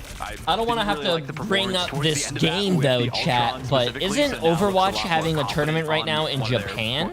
How's that working out? I'm pretty sure. Let the Devil Out ultimate available to them, but this backline too, the charm duos or the Snow White combo, as you could call it too. Between these two, never mind. I think it's going to be a good counter to specifically Majid going in, but they got to take them down before they can use Galactic Legend like here. There's a leap in. No, you got Fate both worlds and let the Devil that's Out awesome. Together. Yeah, and The Amplify tournament is is going in to take a lot of the Japan, main bro. brunt That's from 21k. In fact, it's bought so much like focus that the time duration hasn't really amounted to too much in the end. Crownfall, lots of players, multiple are low. They have to respect this space somewhat, especially a Boohoo that's so close to a Silent Seduction. Doesn't want to go down in this fight now. MJD, after using the ultimate, able to finally confirm that pick onto Coco to try to escape, to find a little bit of respite as a Nomad in the ground, but Kamiho is going to be used from Crazy to try and push this in. FHD on the other side. I really want to know where this actually allowed MJD to find a couple more eliminations outside of this ultimate window. A Boohoo going down with a Silent Seduction means that you don't have this front line to allow this card to be pushed forward a little bit more. Chosen Ones feeling like they're the ones that are sort of lighting up the elimination feed and going down, but just having enough bodies to keep this stalled out. The Crownfall actually might have to go for a portal play. Hasta's going to try and combine it too. This is where this engagement could happen. Is it going to be touched in time? No, which means that Chosen Ones are not going to have the portal play for the end of this map. They're going to have to wait a few minutes. That's a rough spot for the Chosen Ones. TCO, I need you guys to fucking lock it in here, bro. I do not want to start the day off with my first prediction being wrong. Is what allowed the point to be pushed forward. So not the best spot to be in for Chosen Ones. I do like the change-ups that we have seen from them, right? 21k also allowing them to have vision on exactly where the flanks are coming out from Loey and MJD specifically, but even then it hasn't really been enough to change the pace too much, right? They still got the second checkpoint. They have enough, and the cancel, the JDX, the freeze came out, no! Yeah, an Amplifier and the Galactic Legend to just turn Wait, this he wound actually into got a his legendary fatal canceled hit, with the potentially freeze? on That's Chosen insane. One's defense. Insane, Luna. So much space has been bought up, so like even though the eliminations outside of the picks onto Devil Dinosaur and Daredevil 21k, it's just bought so much of that freedom to actually allow the rest of the team to sort of position, especially Loey having the freedom charge, can be a little bit more offensive, run back to his team and light up the way to fight that's on another this reason why I want final area of Crownfall the to map. lose, because It's the that duel Star-Lord between skin the is Star-Lord and ugly. Captain I don't America like that's it. trying to go in for these flank plays, but so much damage is being done to Coco. It's forced out the ultimate on the defensive side first, so Crownfall's going to try to wait this out, disengage, kite the fight back towards them. But unfortunately, the elimination's coming in thick and fast. Yeah, Coco just doing a great job with that Freedom Charge too. Shutting things down with just a single ultimate. Haster almost has the Rampage available to them as well. As long as they use these properly is the big caveat here for the Chosen Ones. They should be able to lock things down. But the problem is Crownfall, I feel like the way that they've been using their ultimates just in the perfect tandem and time and order of operations. They've done their map homework and it's worked out so far. And almost getting that pick on Coco would have been a huge get for them on this next engagement. Yeah, this is the first game, chat.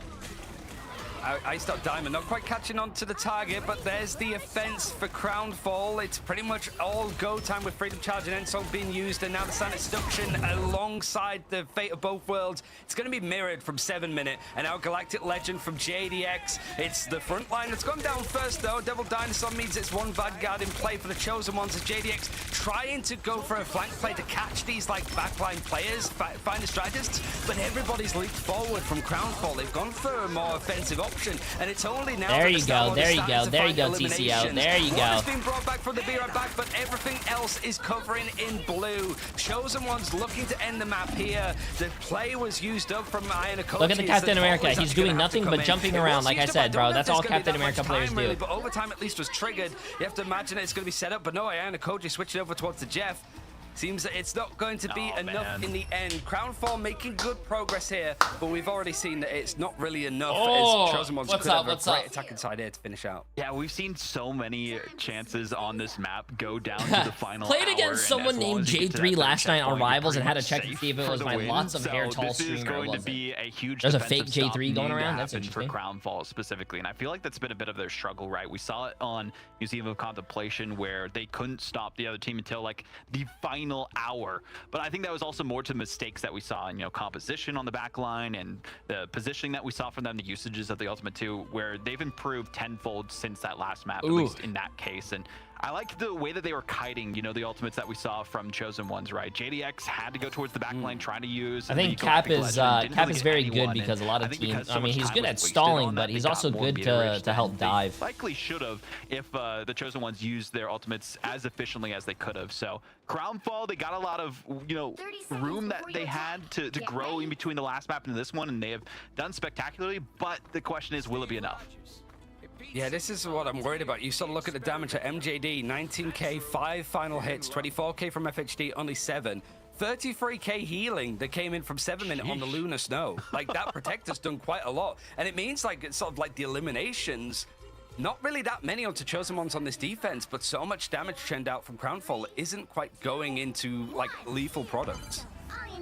Yeah, it's been spread across the board, I would say, for the Vanguards on either team and the duelists as well. This is the last round, chat. This is the last round for this series. It kind of goes to show how even both of these teams are. This is a battle to stay alive, right, in Ignite. If you get in the bottom half of the standings, and that's not just group stages, but also, from two Caps look at each other and then they don't do anything. They just run by each other. I love it. So a lot of teams worrying about that. Every single series matters. I mean, especially at this point, because these are two teams that have to really fight for 2 open spots. They're not in the group of death by any stretch, but it doesn't mean that it's going to be an easy ride, especially for the Chosen Ones, who are the newest introductions. I wouldn't say it's quite been a baptism of fire so far this game, because it has been relatively even, but this heartbreak could definitely sour the taste of stage 1. And if you can't get it quite together in these next couple of round robin games, it could be a bottom finish and you're fighting for relegation. So Chosen Ones have the line drawn in front of them, and now they're actually finding the picks to maybe take this into a very quick first point. Massive for them. There'll likely be a portal coming through. They just need someone to continue to unfortunately, I feel like it doesn't look like Jay3's curse is going to happen today, chat. And stall out the point for the portal to come through, and I think the portal's going to be too late here as well as it goes the last second, and no, it's not going to happen in time, so a bit of a waste. You guys can say, hey, Jay3, I apologize. I am wrong. You are right. You are the best predictor in the world. There is no such thing as a Jay3 curse. You guys can say that, by the way. Got eliminated in such a tight window. There wasn't really any chance to sort of switch around for anybody. Awkward, and it means that any ultimate charge that FHG built up on reset back to 50% because he had to be the one to switch. Whereas JDX is very close to having a Galactic Legend that could really make the salt into the wound, really put the pressure on. And you could already see that Crownfall weren't quite expecting it, looming up into the sky as they absolutely carved through. Nobody from Crownfall was in position. I imagine the comms are going to be very quiet and silent right now as the Chosen Ones have taken a That would very actually quick be point really into cool an if they can bring excellent back the first comms. engagement with these ultimates.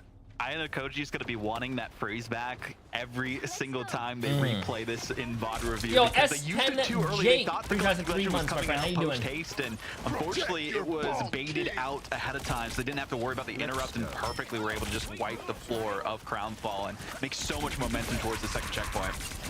Oh, he's still finding picks though, the healing output, but also the damage from 7 Minute is actually setting up the Chosen Luna. Ones to Nice be freeze, picking nice up kill on their the first win in stage 1. If they can keep this momentum going. Crownfall, however, have ideas in other areas as it's going to be fate of both worlds to sustain this fight as the brawl is going to happen on both sides. Sonic Seduction. I never see a Sharkle doing really. It's very rare a Sharkle does really well in to try to chew up in on a tournament. But instead, it's a Boohoo that gets the crunch onto him, sends his bags packing, and the Chosen Ones finally forced to reset on this attacking side. That's usually how my teams Jeff do in my ranked games. Usually they just pop their ult, die, and then use the bubbles for the extra speed. I don't know. For your I to go in honestly prefer a support that has a good defensive ult, like a Luna or an Inviswoman, or shit, even a Mantis. You know, something that heals very fast and all that stuff. From their ultimate, and then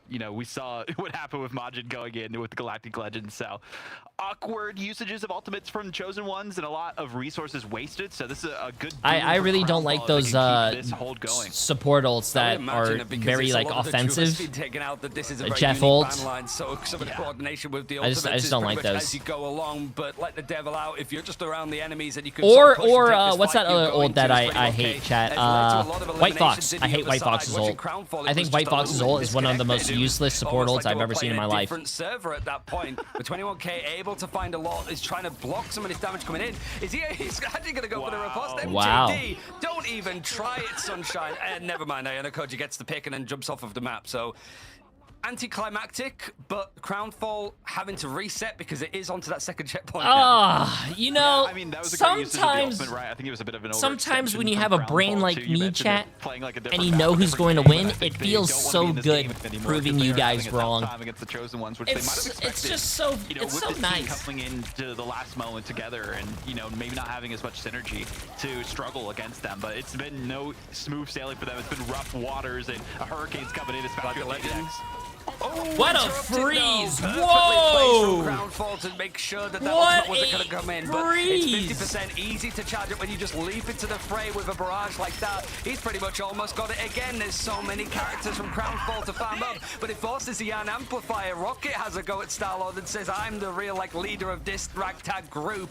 And Crownfall now bought enough time to actually go in for this engagement, but it's still 3 minutes, Vodable. There's so much that they have to do to try and hold this, and Chosen Ones, if they're clever, banking up these ultimates, they're just letting it go through forward. Oh man, they got so much windfall in their favor, but they didn't even touch the cart the entire time. They're finally contesting for the first time in a minute, so they gave them all the meterage necessary, and with all these ultimates coming through, eventually something has to give for Crownfall.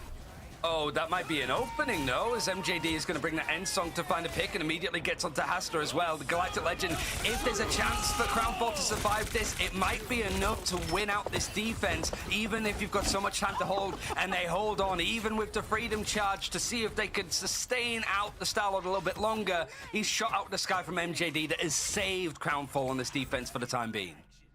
JDX is having a rough time of it.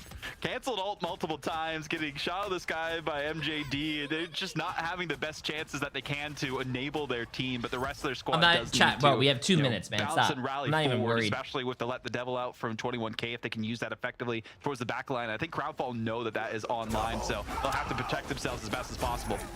Yeah, let the devil out now used from Chosen Ones. It's almost throwing whatever you have at the wow, that was actually but JDX insane. is able to actually team up with the duelist, find those eliminations, but it's still trading out on either side. It's looking like a 4 versus 2 now for Crownfall. Not enough bodies to try and touch onto the point, and because the spawn doors are so close to where this payload needs to go, portal play is coming in from Protoss. I imagine if it's Chosen Ones, if they get the actual weight of this, they're going to try to contest it, but instead they just want to get the bodies on the point. They have a Devil Dinosaur there, for God's sake.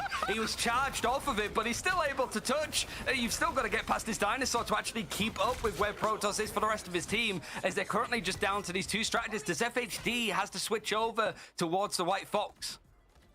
What an interesting portal play it was to section off the, dinosaur from the rest Yo, of yo, yo, yo, yo, yo, yo, yo, yo, yo, yo, yo, yo, yo, yo, yo, yo, yo. I'm not worried yet. I'm not worried yet. For Aster didn't quite work as well as they would have liked it to. So Crownfall doing everything necessary to stop this with one last. You know why? You know why I'm not worried? Because TCO has the Jeffel. Now Oh Crownfall no. have it all to fight for. MJD's built up another Endsong Inferno. He was the one that saved this defense last time. Is he able to do the same thing again? He goes onto the Jeff that goes for the eat, but 21k on the Daredevil has found himself too. 21k! Taking a few swings, but MJD 21k! server admin in on himself. Like there's so many people to deal Chat, with. you guys The worried one versus yet? 11 isn't You going to guys work, worried you yet, know, chat? You guys as worried? Chosen Oh ones my managed to push god, it it towards feels the so end good. and get a It shock feels win against Crownfall in their first so game of good Ignite. to be right. I feel And you like know what's if they funny? would have Emily at least said, contested "Oh, I the bet point earlier 100K in that whole minute on push that we saw towards the third Crownfall checkpoint, because you we would have voted had a for different the story. Chosen It would Ones." have And you stopped know before what, it even Emily? got to the end Hold of the the L. road here, but the Chosen Ones turn things around, reverse sweeping the series Hold and get their the first L. ever debut victory in Ignite. And what a victory this was, Ryan. I mean, seeing the way that they are able to, pull themselves Oh back my after God, a that bit feels of a so rough good, man. domination, and now, turning things into such a monumental victory for them. Also, that was a Even very funny myself, I mean, thing. in my predictions, Only I had bad them players last in think the that group, White and, Fox's well, now ult is they're proving bad. me Not wrong saying for top tier, people but and definitely not breaking their bad. No, brackets. it's really bad, but I guess mean, I'm bad at the Michael, game you too, I just- guess. You're a little too honest today. We're not supposed to leak our predictions. I also did not expect this to go this way. I mean, what an 87 absolute banger. people. And we talked about 52% this lost MRC team 1.2 emerging as million. this exciting Useless new relic. talent, I'm glad and we that you weren't lost sure if they were 250K. able to gonna be punching up Ryan, but man, Chosen Ones certainly locked in after that map one. I mean, it was fantastic, really. And I think the obviously the mechanics and the way that this team is played together, I really like their drafts. I really like the way that they wanted to play around this. And Okay, it was two let me very get different this. styles, Where is right? it? Make sure that we get like a one-sided Phoenix. Okay, we feel like Crownfall maybe will overcorrect and make sure that like our duelists are going to be taken out. We just make sure that we have the Devil Dinosaur. We play around triple strategist. Look, we stop them from first getting Ultron, prediction which of the day, basically chat. shuts down one of their major options if they wanted to run triple strategist, and they were able to sort of sit it through. Correct. Really, really good performances. And for First Crownfall, just a prediction lot of like, the unforced day errors, certainly is with, like, hold plays. correct, It man. looked uncomfortable, but 21k, whether it's the Black Cat or the Daredevil right at the end. You know, was a sometimes it's really huge help tough to his being team. this smart. And these are the type of brawlers or assassins that you need on your team, Vaudable, more than ever. It feels right now that it's the race to who can master Black Cat or who can have a strong secondary if that doesn't work out. Sometimes it's Yeah, I really mean, tough even being though this we smart, saw, man. some great looks. Hold up, from the chat. Black I'm gonna Cat go to get some Daredevil. I water do have to before this give a next nod game to starts. JDX, I have right? to I fill mean, my they bottle. were having to get countered time and time again by the backline of Crownfall and going in against them and using those galactic ledges perfectly. And it really just goes to show, like, this 10 ammo buff that we see for Star-Lord is super monumental in the neutral and building up that ultimate even faster. The amount of galactic ledges we saw from them, I mean, has to be a record on this map or something. It has to be, and it was cool to see just how much fluctuation happened more in the strategist line. That's where all of the changes kept happening, Ryan, of how do you deal with the dive, whether it's a Daredevil, a Black Cat, maybe just a Captain America running you down, and everyone is trying to come up with their own solution to it, whether it's Loki, Luna, Jeff. Like, what have you seen has really worked out? Ooh, I think it's the fact that they're able to be a bit more flexible. Like, immediately you could sort of see, like, okay, we want to go for, like, Rocket Loki, go for these Ion Amplifier copies, but it wasn't working. And you still are able to incorporate bits of that. Like, Rocket is still very good. Crazy had a great performance. But it was like, when 7 minutes is able to churn out so much, like, physical healing, it shows, like, he's able to be consistently in the fight. Like, very little in eliminations against him. But it also sort of shows like how many final hits was the side of Crownfall able to get in the end. 10 to 12, and then you're comparing it with the likes of like 15 for both duelists. And then Coco, he didn't really do a lot of damage in the end. Like 15k was like pretty middling. It was 7k at the half. But still 12 final hits means that he is in on the characters that he needs to be. And that's why Crownfall was sent back to spawn so often. I don't want to freak out, Bod. It is just the first match for these guys when it comes to stage one. Oh my God, I really don't want to be doom and gloom, but I felt like Crownfall made the roster upgrades, bringing in Protoss and like still just kind of honing in on their strengths. But I feel like that identity is still lacking of maybe just not really mastering a couple of things, but trying to be the jack of all trades. And I wonder if that that kind of being overly flexible could be hurtful to them. Definitely. Yeah, I feel like because of that, new roster energy that we see from from them with, you know, Loey coming into the fold and then Protoss also joining the team. I feel like they just didn't know exactly the strategy they want to do in terms of like the bans and protects. I don't know if it was necessarily lost there. I would just say like not having an answer to this composition, this rush that we see from the Chosen Ones, and specifically, you know, the Star-Lord or the Phoenix, it didn't matter what they banned out because the duelist lineup just was unleashed every time regardless of what was available to them, because they had at least another option. If the Black Cat's banned, 21K could play the Daredevil. If the Phoenix is banned, JDX could play the Star-Lord for good reason. You don't even need the the team up there that, well, not the team up, but the ultimates that you can use, you know, with the Rage and Royal Flush and Galactic Legend. It's just good in its own right, as we saw there. So even with the freezes and all the counters from Ayadokoji, it just was not enough. And that's a former teammate to a lot of these members on the Chosen Ones. And I'm sure they're, you know, getting some smack talking DMs amongst each other and having good fun, you know, because they know each other from their region. But yeah, for Crownfall, this is a wake-up call, I would say, for them. I mean, even stage 1 of preseason was for them, but they must win more matches from here on out, and they have even tougher opponents. Well, looks like our interview is ready, and Ryan will get to check in with someone from the Chosen Ones after this win. Congratulations, bud. I mean, Yeah, what thank a you. banger of a game 3. JDX, you pulled it off. How was the prep like getting into this match? Did you expect to see so much success this early? Yeah, actually, we expected that because we're playing too good as a mechanics, but we have no time for scrims, but we still beat them. Yeah. Okay. Well, I mean, you know, short and sweet, like to hear it. I mean, in terms of, you know, the preparation for you guys, a couple of you have played together on different rosters. You've played against some of these players before. Did you kind of know what the strategy was going to be for Crownfall going into this matchup, or was it more just like improvising since you didn't have that scrim experience against them? Yeah. Actually, we know that they prefer to play front-to-back comps. They're not good on dive. That's why we was trying to force cap every game. Like, we have the best cap in the world, I guess. So we was trying to force cap as much as we can, and we beat them. I'm curious on, like, because it's like the first time that we've seen a lot of you guys playing in Ignite. Like, Kogo's a really good example, like the impact of like Captain America and stuff there. What like other players would you say are worth highlighting from what they bring to the team? Whether it's like the strategy, the drafts, the vibes, like who are the players on your team that you think keep an eye on this guy because he's going to be a massive deal in the future for Marvel Rivals? I think, to be honest, all of them, like, these guys are too good. Like, they don't play scrims that much. I mean, we didn't scrim like only just 1 week before the tourney, and as a mechanics, they are too good, too fucking good. Like, they play everything, and they are so good at everything. Well, before we let you go, you surprised us all. We are so impressed by you, especially and everyone on the team. Do you have a message to all the other teams in Group B as Chosen Ones start off 1-0? I think just bank up, or we're gonna 3-0 you. Yeah. All right. Respect Drop the mic. Well, it's a headset, but thank you so much for joining us, JDX. Best of luck in your next match. Congratulations again. Yeah, thank you. I'm already a Chosen Ones fan. All right, put me in the church of Chosen Ones. These guys are hilarious. VOD, the vibes are amazing over there. Yeah, I mean, like, seeing the confidence from them, they talked about the mechanics, and that was really what stood out to me on the domination map from the get-go. I was like, okay, you know, they got some good things going for them, and maybe they can turn things around. You know, domination isn't for everyone, and we saw, you know, during the preseason for Crownfall, Ryan, that, you know, domination was a bit of their struggle. They got the one win on that, but then they gave up everything else. I mean, that seems to be the way to go forward, but it's Crownfall again, like just losing out on a grueling best of 3 against another like Saudi team. So it's gonna maybe be bad to worse. They have to get their groups in order when it comes to this, or they're playing for Promo Relo and not playing for playoffs. Well, we will continue to see what Group B is cooking over there. Up next, we have Fire Strays versus Reason, a rematch from the preseason group stage, and who will come out on top? Well, I guess you'll find out after this.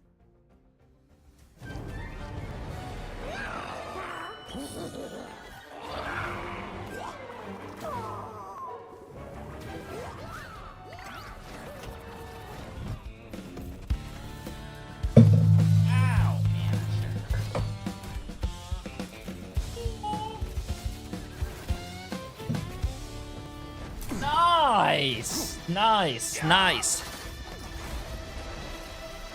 Good shit, good shit. Are they? They're running out, bro. They're running out.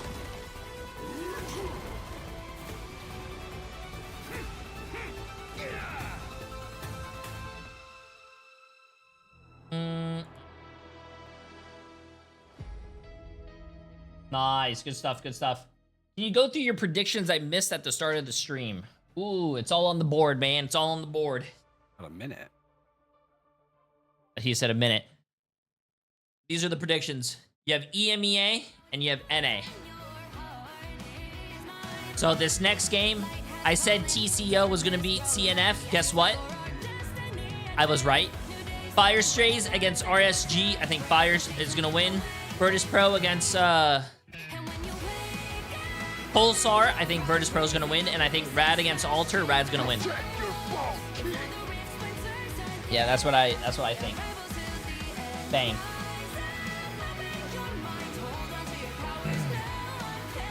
Good stuff, good stuff, good stuff, good stuff. Yo, Psycho, appreciate massive 27 months. Appreciate it, appreciate it, appreciate it.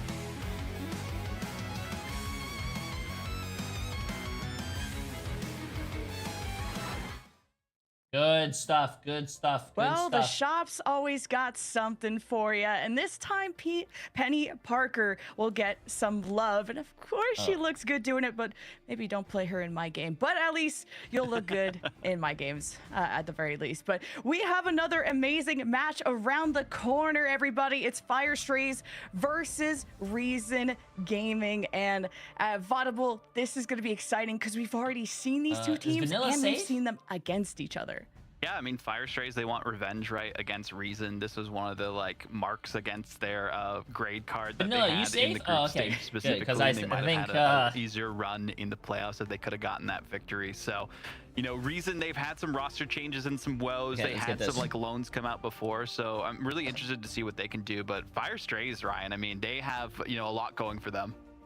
Yeah, I think this is the interesting case of, like, for Fire Strays, they hadn't made many changes coming out of, like, previous MRCs where they were, like, footballist and stuff like that. They were able to play foot esports, and then they were able to go in and play it under a different name. And then for Fire Strays, I'm sort of expecting them to sort of continue on, like, this middling run of form, but they're able to get through to playoffs and have a decently good run, despite the fact that they weren't playing Gambit. Stuff, like, they were really keen on avoiding Oh yeah, it. predictions. Not because I got they you guys. couldn't, but it was just like they would prefer to play around some of the other options. Reason. And this team is just very relaxed, I suppose, in their approach compared to, like, Reason Gaming. RSN against FYR. Enjoy, chat. They don't have the loans from DRP Psycho and Ballas for 27 anymore months, though. from Appreciate that Lunex roster. They're now on a different team, but they do have, you know, Nocta, Simba still here, Rosa joining the fold as well for this team, and Rashed also joining the strategist lineup for them as well. So, like, there's a couple of changes that have happened, like 3 of them at least for this Reason Gaming roster. So I'm expecting, you know, that Fire was going to win this matchup. Had more time to practice and scrim together, which I think is a good thing for this squad. But I mean, looking at the difference here, Lemon, I mean, what Reason Gaming 2-0 Fire Strays in the group stage. Their only just win. The fact that Reason Gaming completely shut them out when they encountered each other in the group stage initially, and the fact that they're in the same group again, like, this is a mini little rivalry that's happening, but a very different looking Reason Gaming. But man, Fire Strays, like you guys said, looked so competitive. We were not expecting that level of performance, whether it's making playoffs, taking a map off Na'Vi, defeating Peps, going to game 5 against Shikigami, which finished in the top 4. But Ryan, we'll have to see what Fire Strays can do on map 1 Krakoa. AAPP, appreciate the massive dollar. My friend just think won. For Fire Strays, one of the iffy things from, like, preseason was you're a good friend, man. Amount You're a of good domination friend. that you had to play, where you've, like, 33% win rate, 3 wins, 6 losses. For Krakoa in particular, if it was Fire even. lost, I want my money as back. Much as, say, like, Celestial Husk, which we sort of expect. We always see Celestial Husk, so Krakoa is, like, a nice change of pace. Not but how I'm it curious of just, like, it feels very different in their approach. Like, one team is, like, a little bit more reserved, just trying to build on it slowly, whereas Reason Gaming change it up a lot, whether it's going to be enough or not. We'll see if Reason will get the win over Fire Strays again, or will Fire Strays have enough firepower this time? Let's go to map 1 Krakoa with your casters, Vodable and Ryan. I'm wondering what kind of teams these are both going to be, whether they are like dinosaur connoisseurs or whether they want to like, it really is like, is there anybody that's actually like insane enough to go and ban like Dino first and then have the Appreciate Gambit the be prime left sub, open my on the friend. other side? It doesn't feel like it, not with the amount of experience that these teams have had with Gambit. I feel like the dinosaur focus could be a bit of an overcorrect if they're not careful.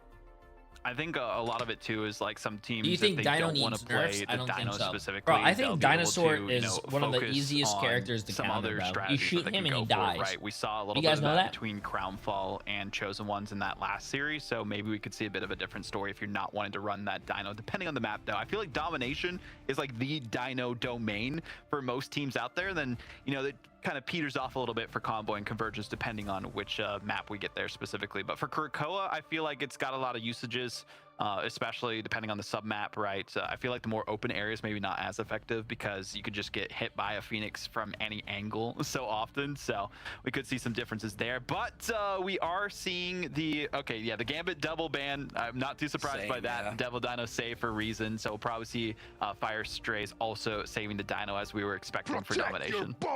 Yeah, I think for Fire Strays, you're happy with sort of how the meta's gone of just the Gambit bans being out. Yo, because there was Turtlehead, that bridge rounds of change 5 in months, my friend. EMEA where like teams would maybe go for like Elsa priority, and then I think the reason why Fire Strays went out in playoffs when they did is that teams went, these guys don't play Gambit. Like, we can leave it open. Like, we can ban out Elsa, leave it open. They're not going to protect it. They're not going to prioritize it. Even if it's open, they're not going to play it because it's just not really the focus of what they want to do compositionally. So the first part of this draft, the first phase, as it were, pretty much. You know where the standard, bracket like is for making today? sure they Yes, take out type the Gambit because exclamation it mark synergizes MRI. with quite literally Everything is everybody, there. and then Mantis to shut down some of the options for Exclamation triple mark strategists. MRI. But I imagine that Ultron is also going to be high up on that list. Oh yeah, I mean Ultron is specifically, pretty decent on like the open-ended areas of this map as well. But Luna Snow, I think, has been the most banned recently in terms of strategists, just because of that output of healing, as we saw. But also, if you're going to be playing the White Fox, the team up is really good there. The guy on the as left well. doesn't want to be here. Having the White Fox priority for Fire Whoa! Strays is not too surprising. We saw a little Audible? bit of Of that course in he the wants last to be map, but I here. think both teams Audible weren't works as very hard, practiced as chat. they Don't could have beat me been in the bottom. on White Fox, and you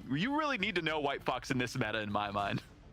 Yeah, if you're looking at like the backline now, like Close and Zenost have been played together quite literally since All Business, where they were one of the teams to climb through MSC. One of the real like MRC teams that nobody really knew much about because they were like either console players or from like previous esports.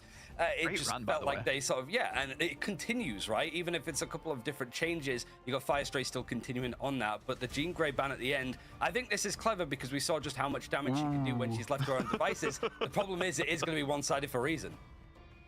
Yeah, I love the one-sided Phoenix, especially in this meta, right? It's basically the Elsa of last meta, just based on, how powerful they are. Yes, you don't do as much AoE damage with the sparks. It doesn't matter because the overall damage that you can do, you can just two-shot a 275 HP target just with the one spark explosion if you hit both headshots with it. So the White Fox one-sided, you can see the prioritizations between these two teams, more backline focus for Fire Strays, more duelist, I guess, in the end of Reason Gaming. But it's more going to come down to what we see from the rest of the composition, right? Do we see the Black Cat? Do we see the Devil? Do we see the Daredevil specifically here as well? And we saw how effective that was in the last series from either team. So more curious on what the priority will be there.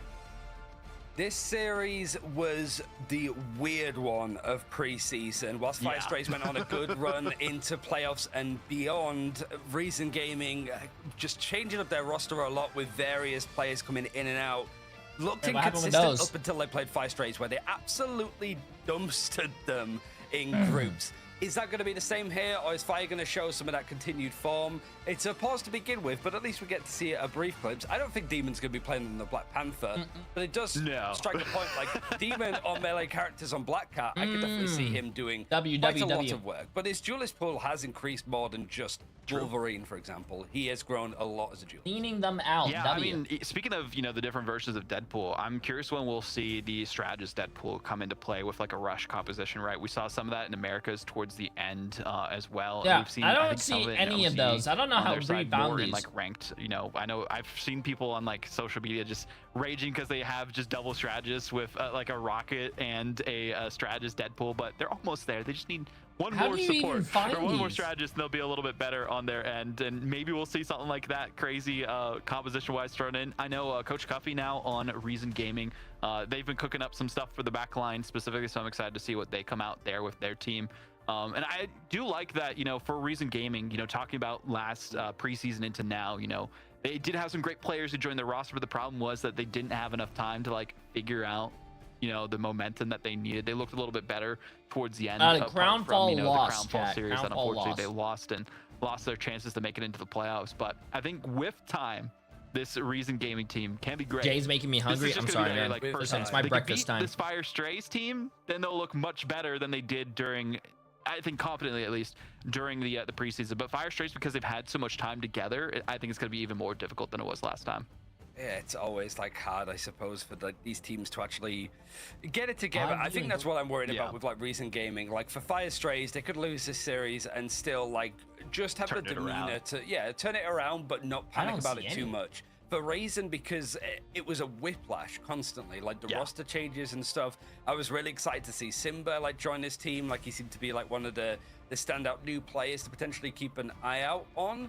But then he was pretty much put to the side because Ballas came in as a substitute player. Yeah. Jay, I'm trusting you. What, for the prediction? Kind of like weird in and out, not using them. Oh man, I've never lied about. I have 100% prediction rate so far today. I do hope that we get to see more like Simba. Overall, I am like a 6 for 7 because it was just weird games. I was 5 for 6 yesterday. Now I'm now and again 6 for 7 total. I really just want to see what this guy can actually do up against like a tough team when it comes to their like line of like Sloppo. Wait, can we get the game going now? Very experienced in Ignite at the stage as duelists. I mean, looking specifically at the groups, right? Like, this is still a tough group. It's not the group of death necessarily, like Group A, as we say, or like the group of chaos, I guess you could call it more than anything else. But, Fire Strays, Chosen Ones now showing their fangs in that first series makes me worry for both these teams a little bit more so. I think it's even more competitive than we saw in the last preseason, which is great, right? You see teams evolve from preseason into stage 1 as some rosters stay together and some change throughout it and try to consolidate the power as much as they can. But sounds like we're getting into the game momentarily here as well. Just had some issues for some tech issues on one of the teams that they're getting resolved. But even then, I mean, this is a must-win in my mind, right? Just as much so as the last series was for, Chosen Ones and Crownfall. Both these teams need to start off on the right foot. There's not going to be as many second chances as they had in the preseason. Ooh, do we get to see some Elsa from Nocta? Like, genuinely, I would be down for it because no, never mind. Oh no, wait, it is. It's just changing the observer changes where people are in the UI, which I actually we just want to see the sprites, Yeah. It was just bait. I was like, wait, he's a dinosaur now. It's like, nope, Nocta's still there. And he is going to be sticking over onto that Elsa. So it's like the more things change, the more they stay the same. I got you. Simba's going to be in over on that Jean Grey one side. Yesterday we saw a team play Elsa and they ended up winning, did they not? 2-2-2 setup so, I mean, Demon maybe Elsa is still good. Yeah, more of like kind of the brawl style for Fire, I guess you could say, and some flanking ability too, with like Sloppo, Closar also just being able to go in with Damon for, I guess, the dive, more specific focus there, and then Reason just trying to have all the hit scan possible. Oh, gambling is about to close, so if you guys haven't gambled yet, I mean, when you've got, like, we've already sort of highlighted like Loki rocket combinations. Yeah, it just closed actually. You have 10 minutes to gamble, into, but it does require you to get those ultimates farmed up before you maybe to come through. Simba goes down, but the be right back means that it is going to be instantly into the fray. Fire Strays not having the rocket on their side means that they are sending these players one at a time, Daredevil and then Devil Dinosaur, one after the other before this fight is over. Reason Gaming looking to take the point first. Now it's just a case of getting rashed and relaxing Sky all set up with these ults. Yeah, I mean, already showing how quickly you can build up that ult charge with the Rocket Raccoon because of the changes in like how much damage they can do, how much healing they can output as well, just based on the amount of orbs that they have available. The big question is, will these dives be coordinated well enough for Fire Strays? And we have yet to see it be successful. I think there's a lot of good flanking options on this submap specifically for the Grove, but even then we haven't seen it come to fruition just yet. So they just need one good pick on the backline, then they can really go in and decimate Reason. Now Simba, I mean, I wanted to see the POV of more Phoenixes because of that. Like, he hasn't got anything going on in and around him, which means that he could just fight from range. But close in the distance is Rosa, bulldozing his way through that sort of front line to make sure that Fire Strays can't group up in this case.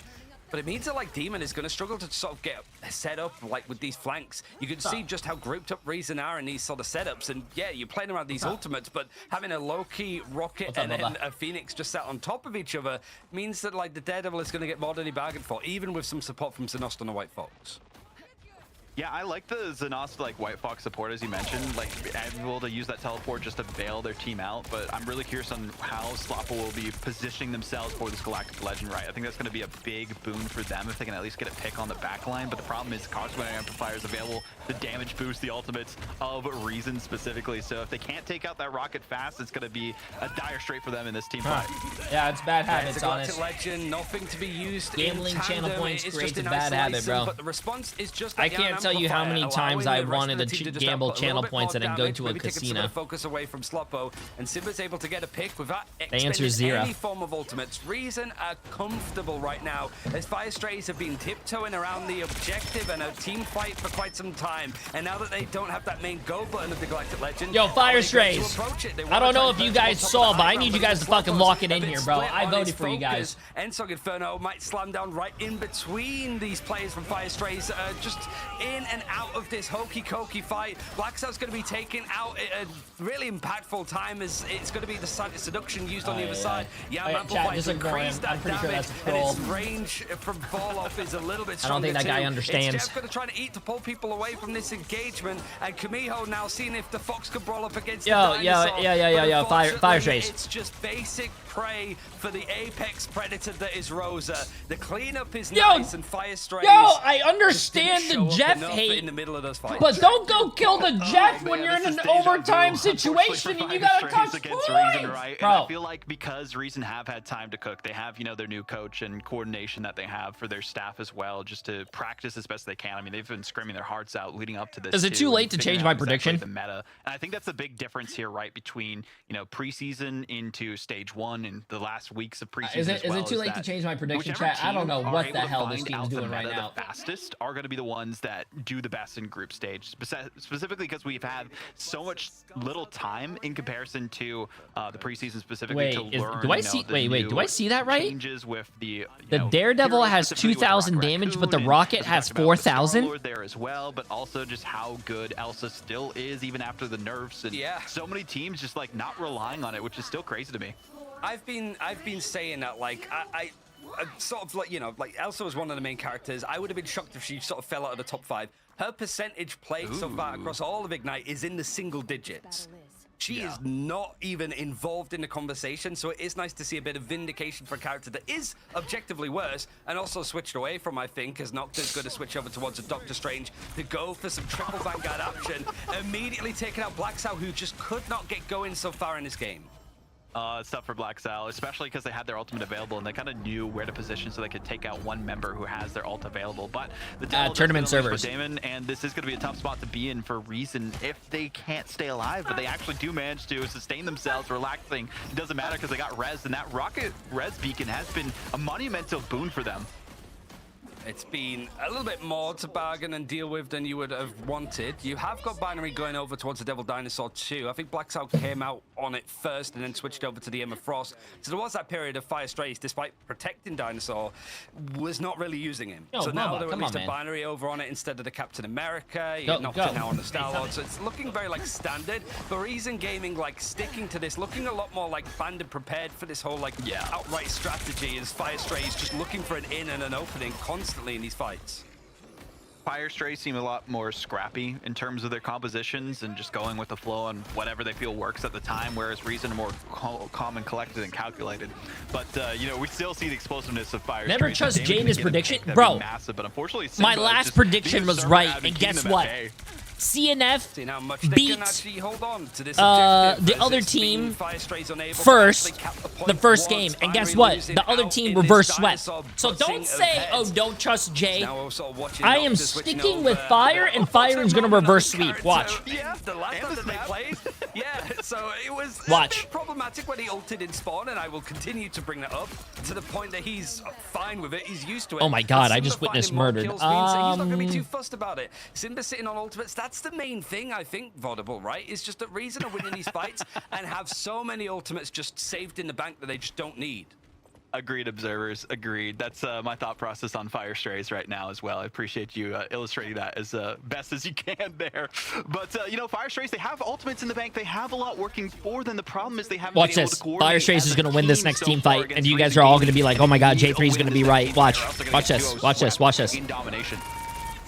There's the Galactic Legend used for a reason to maybe... Yo, wait, go back to the make this a MLPOV very real quick. Krakoa domination map to begin with, and you've got the Rampage now starting in from both sides, but Binary, whilst he was going for the Stomp, he gets clapped himself, CC'd and eliminated. Galactic Legend out from Sloppo, looking a little bit more scared than anything, but he's able to find himself a lovely pick onto Nocta, in and out, but it's not going to matter too much because the Beer back means that it's an out and in case for Nocta to come back onto the Starlord. Ensong is going to be used now for Simba to keep sustaining and holding on to this engagement. Firestrays having enough numbers to keep this fight going on. Hard to know, but there's really a case of stalling it out. You've got Black Cell switching over towards the Strange to see if he can actually Is that 200 to 0? Dipping. It's just now a case of the Captain America of Binary holding on to make sure that this wick is still burning on this defense. Black Cell trying to go in for the retake just in time, immediately having Demon leap in and let the devil out is going to provide some breathing room for Firestrays. Now looking to try to cap the point themselves. I told you they were going to cap.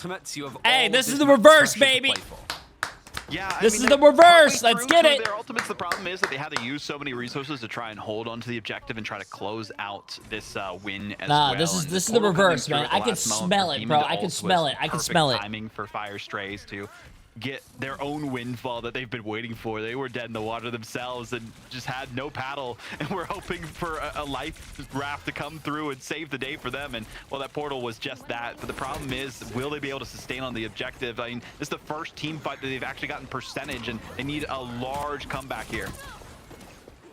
Demon now looking to see if he can find a good opportunity. He's forced the lamps, the regeneration domain from the Lokis on the other side. Bro! He gets a nice pick onto Rosa because the focus wasn't quite on the front line to keep them sustained. Nocta now is going to bring out this Galactic Legend as the lamps are going to be reintroduced to try and hold on for Firestrays, as Nost is going to keep his team going. Or at least attempt to, nice find, nice find. I'm actually really surprised that that guy didn't get that other kill though. Player disadvantage, he at least is able to find one, trying to get the pick onto the other Starlord on the other side, able to, but it buys a lot of time. And immediately Rosa comes in and slams down onto Sloppo and gets the Nost in the same vein. Oh no, and the other team has that. Control of the objective to go for the portal play themselves. Not really much for Firestrays to rely on to get back. Why did you get off the point and get no, bro? And he tries to deflect the damage, hops off the point for a moment, and Reason Gaming eke it forward as a 2-0 No. I'm pretty sure that Daredevil, right? This is a different look for them. I'm pretty sure that Daredevil is actually friends with TTK because he's doing the same shit, bro. You know, it's he's protecting his KD. He doesn't care if he wins the round or not. He just wants to protect his KD, bro. Nah. Similar to like an Iron Man. Nah. Get the map 1 victory. Looking for a similar performance to the preseason. We'll figure out if they can do that after this break. Nah. Anyways, it's fine. It's fine.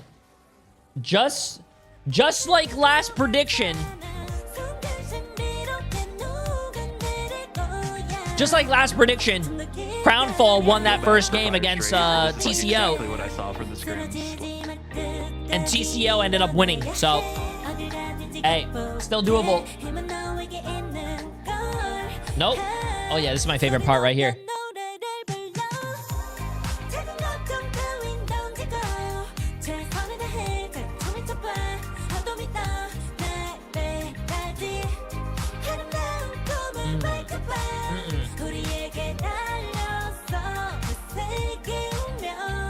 Lunar Snow song? Yeah.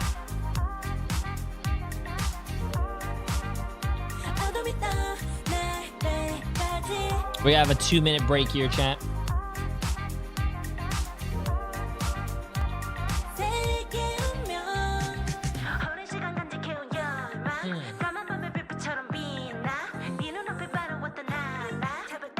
Yes, Jay's gonna go 5 out of 6 today as well. 5 incorrect.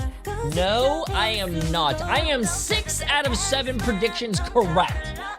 There is no such thing as a J3 curse, and I am going to go 7 for 8 after this game. Like this music though. Yo, NK Most, appreciate as a prime sub, my friend. Marshall, appreciate as a prime sub, and the Bright Siren with the massive new tier 1 sub. Appreciate it. Oh yeah, drop it right here, right? You gotta make that bingo a lot harder, man. You make that bingo a little too easy. You should not be getting bingo in first game. Oh yeah, right?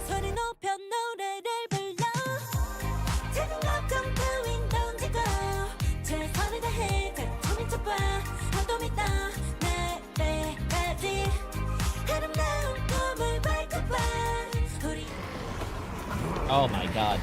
Bro, this song is like, this is fire.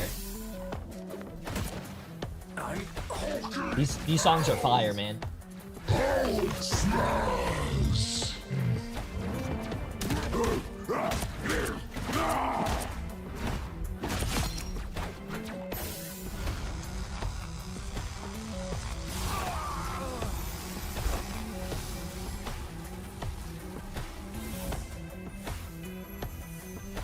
I really like the RGB on that skin, bro. That thing's good. That thing's good. Yo, Peng Wang for 3 months. Appreciate it. How you doing, my friend? Well, group stage has been a journey, but the adventures continue with these Savage Adventures skins that have just come out for Luna, Snow, Hela, and Ultron. At least we are seeing a ton of Luna and Ultron, but more specifically, Rocket Raccoon, Invis, and Loki, at least in this matchup in particular. We zoom back in now to Fire Strays versus Reason, where Ryan, I mean, the more things change, the more the things stay the same. As you guys said, Reason Bro, take game that one, Hela just skin like that the they last made time is they met actually up. wild. And so I much actually of it too cannot is, like, believe they Reason came out with that Gaming skin. didn't It was do like, it, yeah, like, that's a with- good with- skin. Let's send it out there. Much faster meta That's than we're sort of seeing that's from insane. preseason already. But Yeah. it's like the Reason did it like. We've seen so much of teams try to go for strategies and go, it's not working, we're going to pivot. But like Reason Gaming stuck to it with such discipline. They were in full control of that. It was only towards the end of Fire Stray started to really bite back. But at that point, Reason Gaming had all of the resources and win conditions they needed. They could just sit the rest of this domination map out pretty and look the better team like they did in the preseason matchup with these two.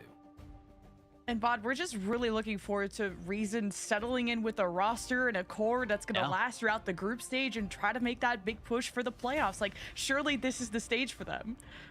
Now I had can play hit faith scan in one-handed. the What does that preseason even and I mean? was let down, but hey, we'll see if they can not let me down again this time because, I mean, we've seen some great performances in that map one, but that's only map one, right? We did have a really good MVP too. We were talking about it, Ryan. I mean, Simba did such a good job during that last map as well. We didn't get to see them too much in the preseason, but the Phoenix play was insane.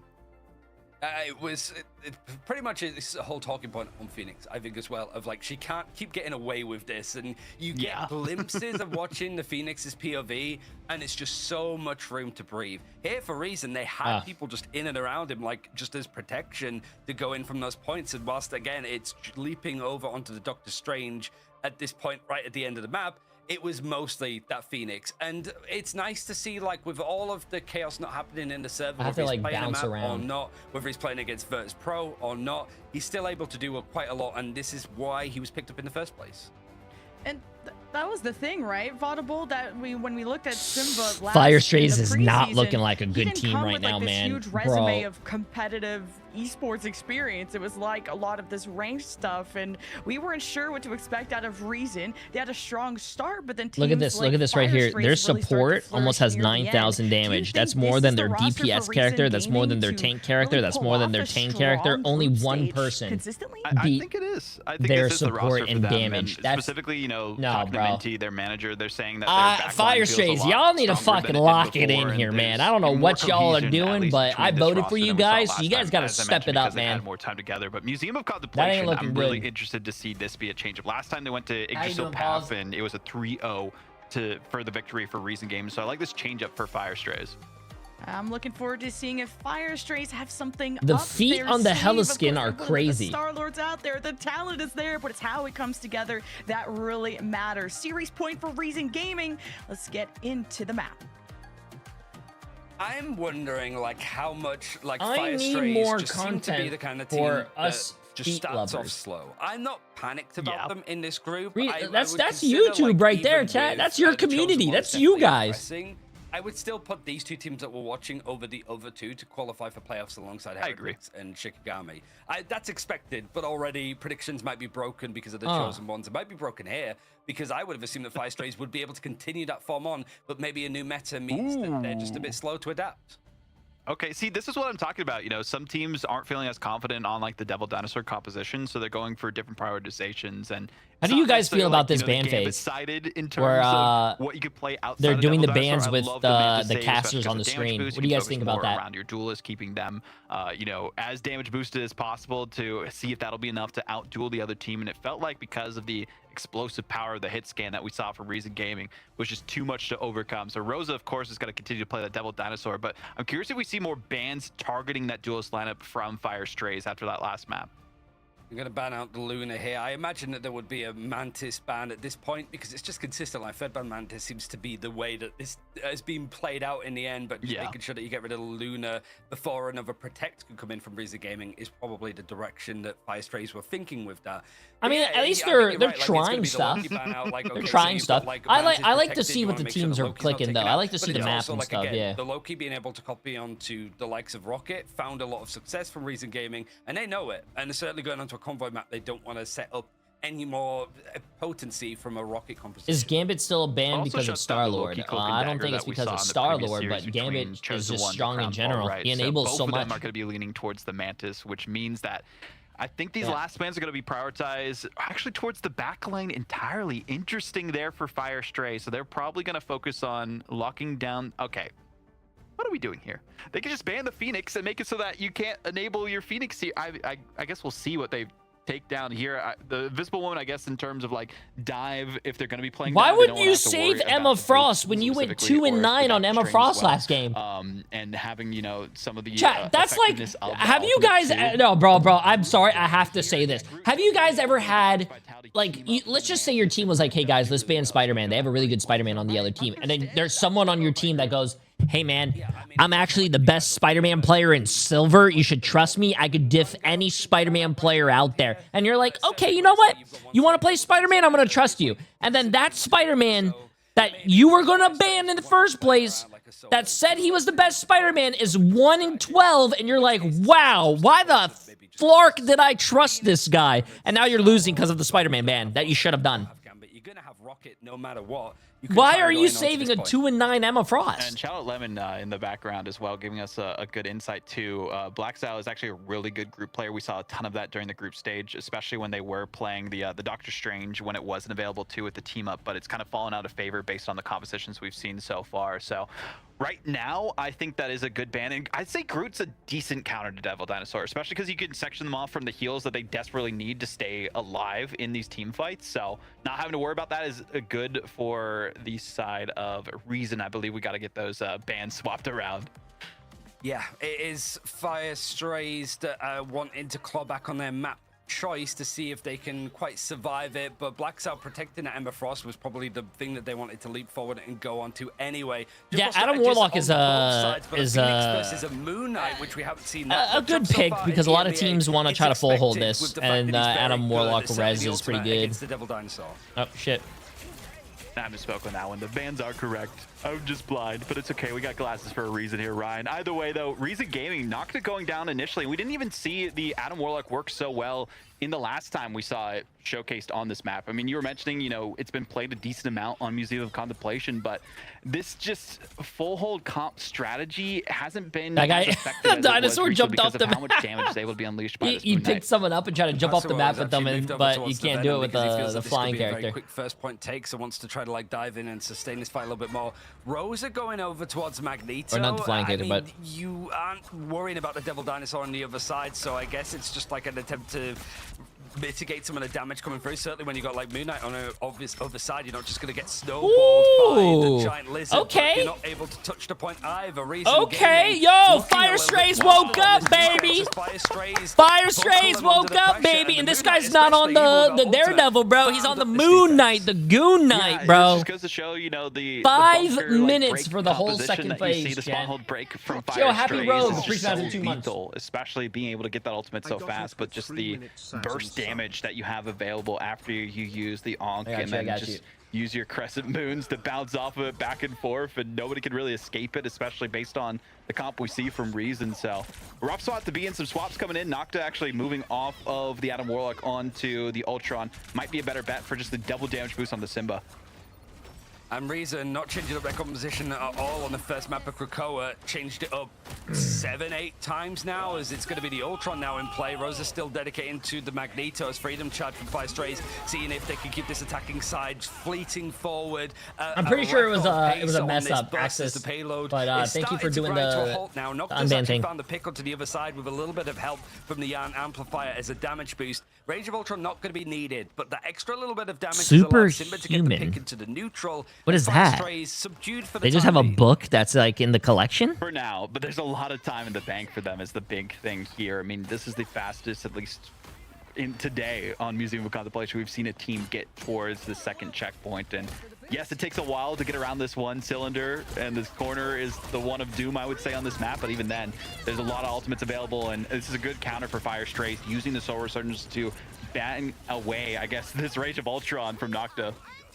So Resurgence now, Reason, seeing if they can keep this defense, at least everything down for the time being. Sign of Seduction, no counterattack is in play. Demon is trying to farm up this final judgment as quick as he can, like 4/5 of the way having available, as it's now at 80%.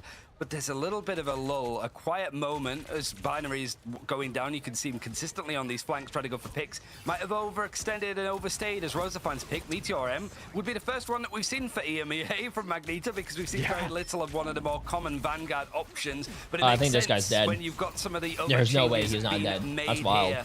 But now it's just Reason actually having a good hold on here. The pivot and composition seems to be working out wonders for them. Binary now leaping in as Venom tries to take in some of the damage and is able to disengage. Demon set up. It's a great diamond wall actually to try to isolate where this Magneto's playing from. But Yo, come on, Fire Strays. You guys started this game off so fucking strong. I need you guys to win this map. Come on. Lock it in here. Good shit, Binary. Well, you know, it's just the bait game between Rosa and Demon, but the Meteor M coming out so quickly, getting a double onto Demon and Closar is massive. It was just in an instant, right? Yarn Amplifier gets used, Meteor M, it can generate that damage a lot faster, and it travels a lot faster after, like, buffs earlier this year. True. Slam straight onto the ground, instant delete from some of these characters, and even with the triple strategist in play from Fire, there's just not enough sustain to survive. It's certainly not when there's not an invisible woman, like, in the server to actually sort of play off. Fire Strays have to try again, and the dive has to become a bit more deep with how they're playing. Out to production on the instant replay for this one too. I love it. Yeah, just getting them caught off guard as they were turning around the corner for that one as well. It's a great look from Rosa, and we saw Necros kind of do the same thing on SSG before, but Simba going out with the Ed Song Inferno. They try to get that poor Luna, bro. They bullied the shit out of that Luna, man. The big thing.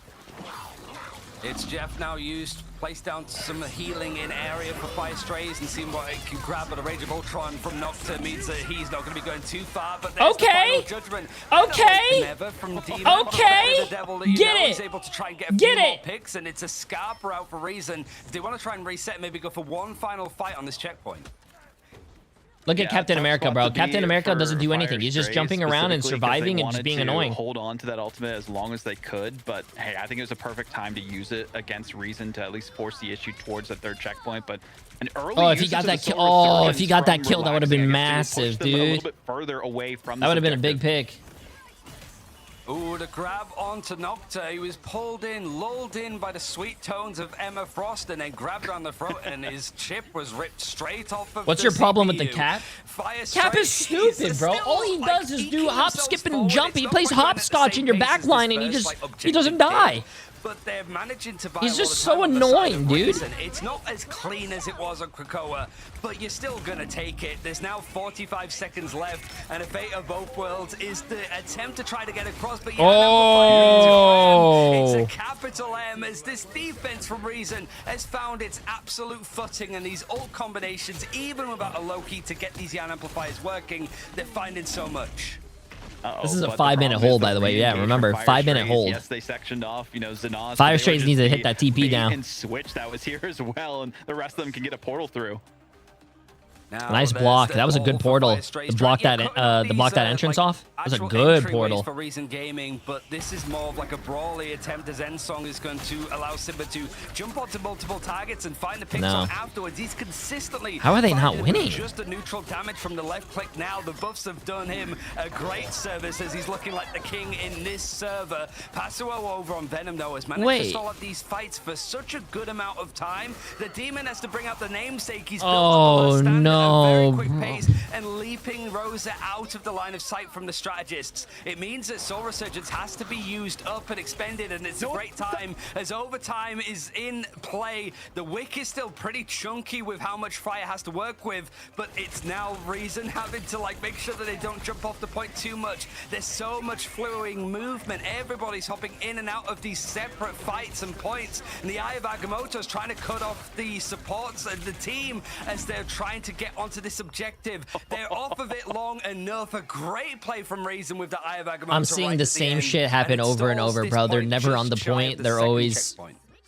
Shout out to Nocta. I mean, playing the Doctor Strange is better, as best as they got held in that moment, so for 5 minutes and like 20 seconds. They pulled it out when it mattered most, and they Rosa got held on second. They had 5 minutes and 20 seconds to cap that whole second phase, chat. No, bro. To saying, you know, another reason why we saw the group ban specifically on I think some players on Fire Strays they don't want to play up against the group need Moon to Knight composition, and we could see that from Reason if they want to opt for it, but it doesn't look like they're going for it.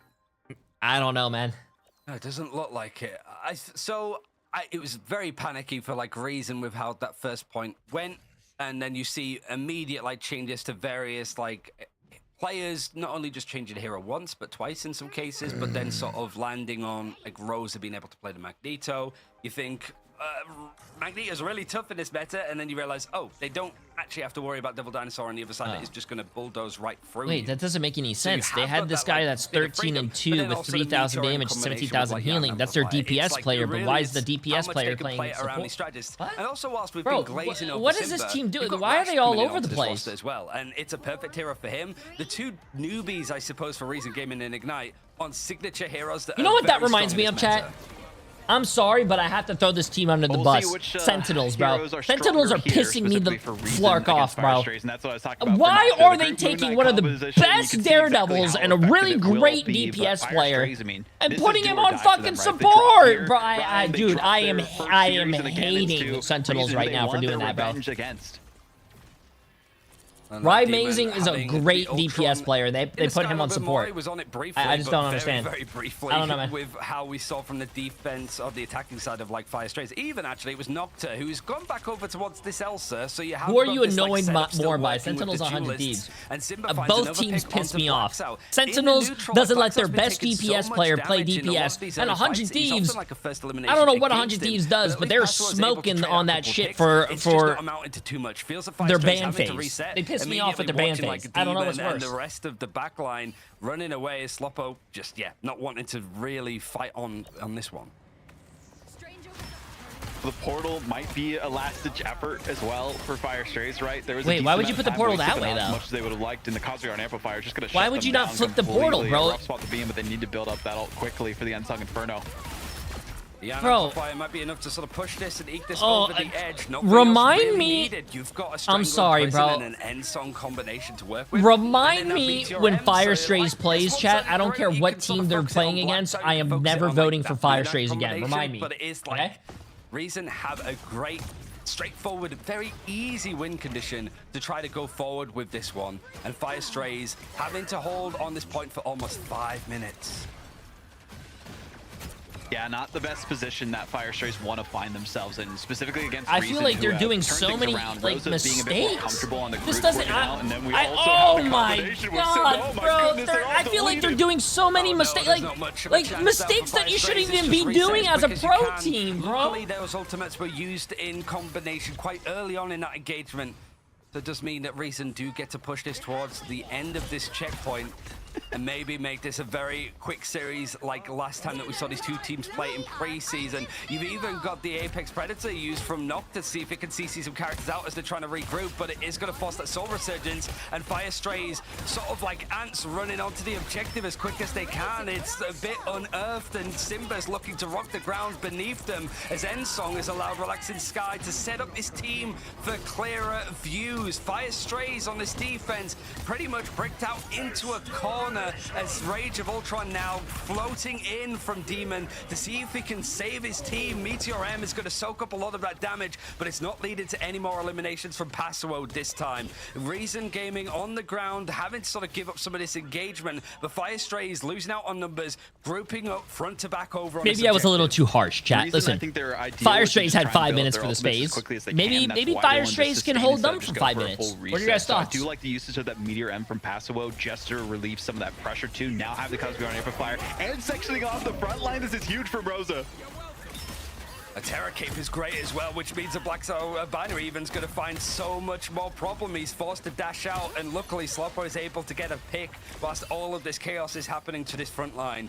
For Reason Gaming, you don't have too far to push, just 20 more meters, and you have some easy ultimates to build off of. But these strikes that are coming in from the Sparks CC'd a moment that could have made Reason regroup a little bit more time-consuming. Yes, today has more games than Fire Strays yesterday. biting up 2 minutes of the time, but still have 3 minutes one to more go game to each. hold on. Ensong now, seeing if it can put a full stop at the end of Museum of Contemplation with a loud racket. Rosa, however, using the Strangler Prison, almost goes down. No eliminations forced out, and no ultimates handy for Fire Strays, which means that they survive off of their own accord. Demon has built up another Rage of Ultron, so you might want to use it as the Psionic Seduction is going to come out from Binary. Another Eternal Bond from Relaxing Sky is going to be used before Ultron the Glartrox, chat. The Glartrox. over on the end of this map. More time is being wasted. Nocta trying to see if he can find other opportunities with these flanks, as the Yan Amplifier is going to allow a little bit more of this neutral fight to go their way. But these ultimates stacked on from the Strategist force it all the way back. Reason have used a lot, but they got two strongest ultimates out at the same time. Wait a minute.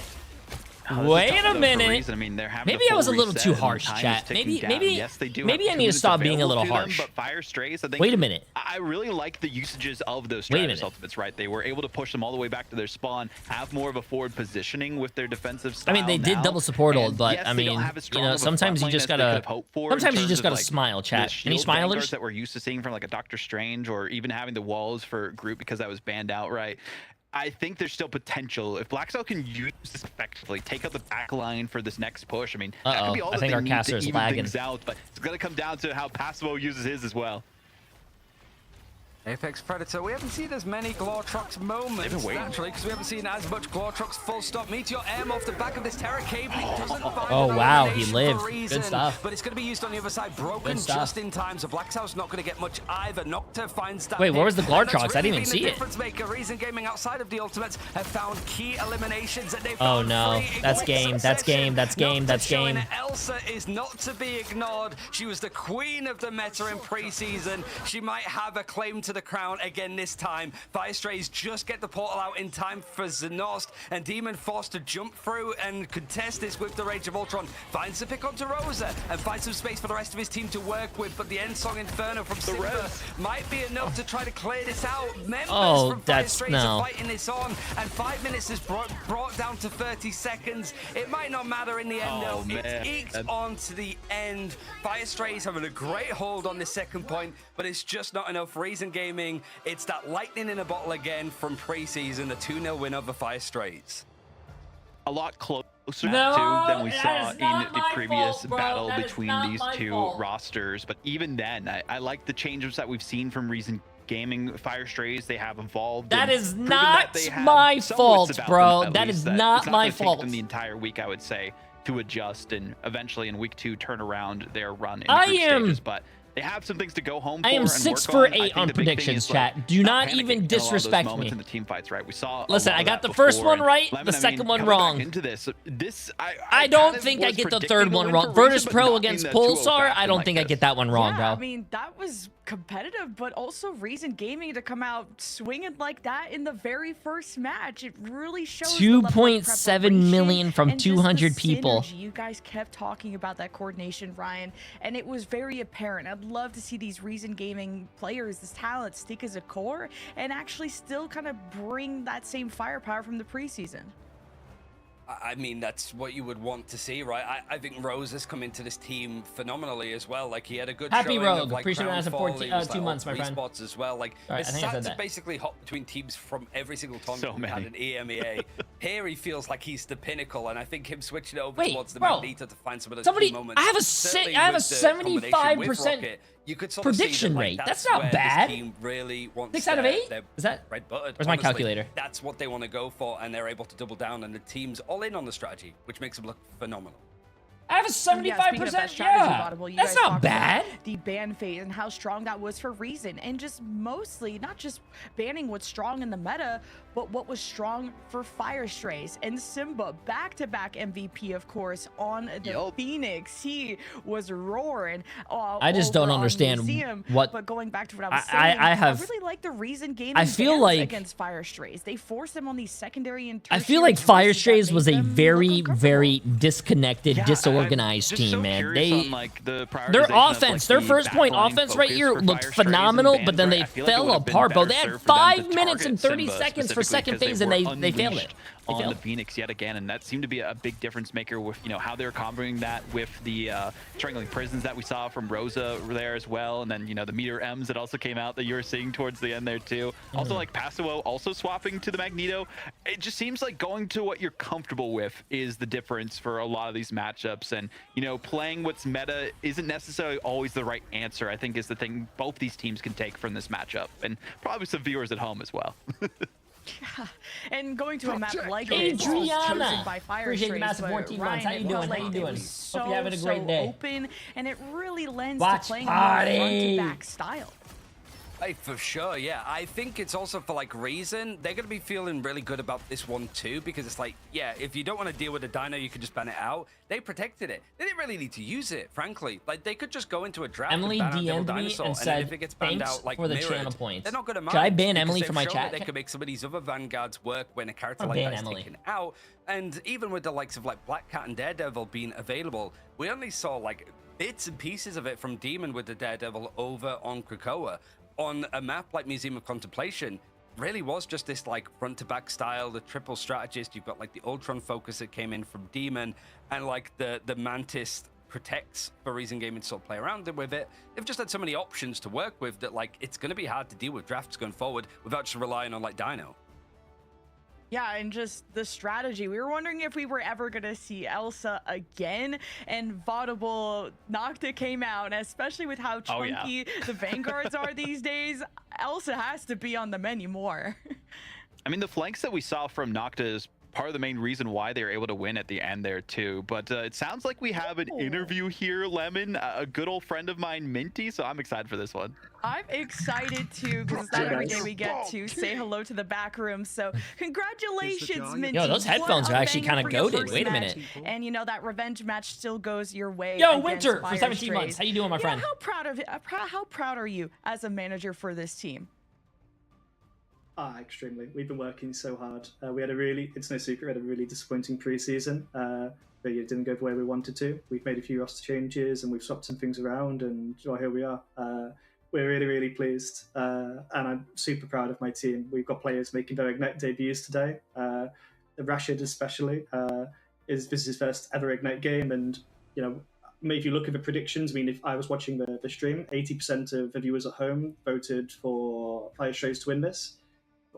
Just because these players aren't the same most known people of all time, that definitely doesn't mean that they're bad. 80%. And I'm super. I was a part of the 80%. Today. 80% of chat thought Fire Strays was going to win. About that specifically, you know, a lot of people not expecting too much from Reason Gaming after seeing the performance in the preseason. What is the goal, the kind of bar that you guys are trying to reach during stage 1? We want to win. I'm not turning up to get last place or something like that. We want to win.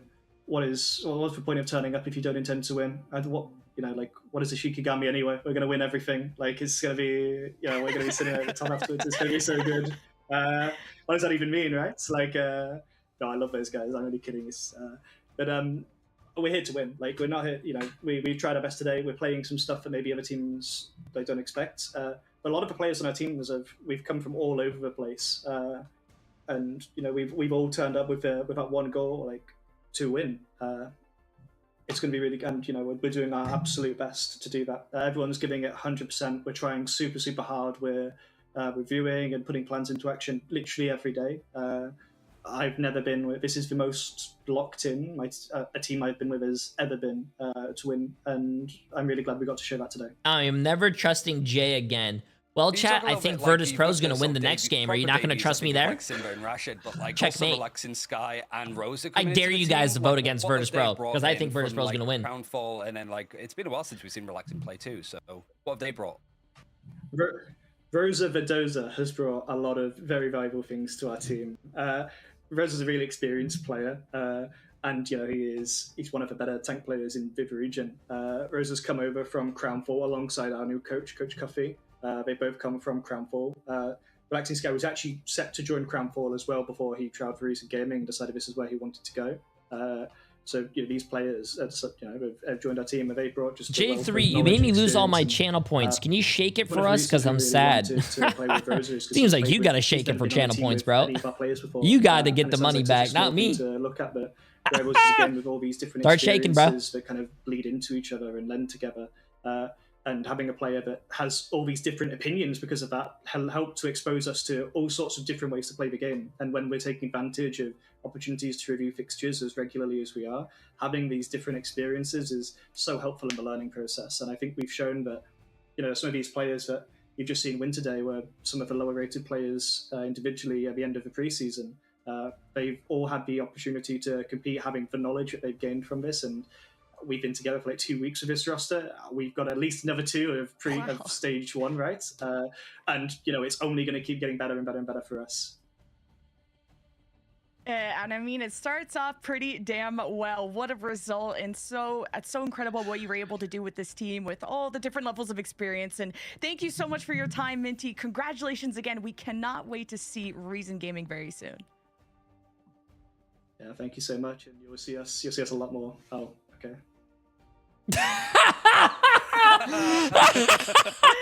Oh my god, he was like, hey, you'll see us a lot. Oh, okay. No, we ain't. No, that's fucked up, bro. Oh my god. Anymore because we have more matches around the Oh my god. Poco Grandes. Appreciate the massive primes up, bro. That is hilarious. He has done so much with that team.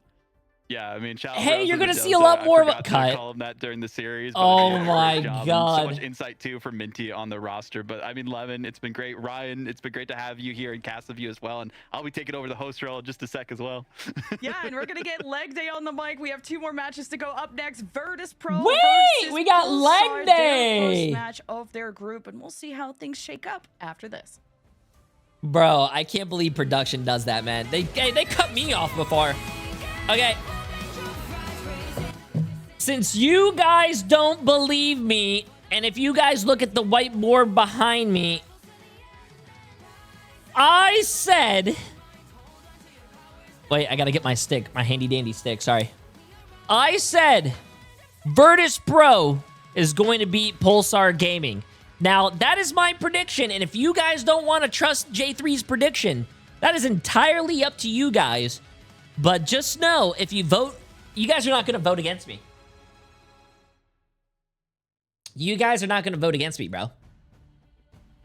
I highly doubt you guys are going to vote against me.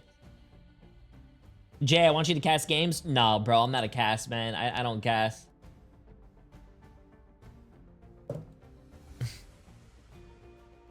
And I don't know why Emily just messaged me and says, LOL, your chat is hilarious. Emily, I don't know if you're watching, but can you please not compliment my chat? If you keep saying and complimenting them and thinking that they're funny, they're going to keep trying to be funny. They're not funny. They're not funny.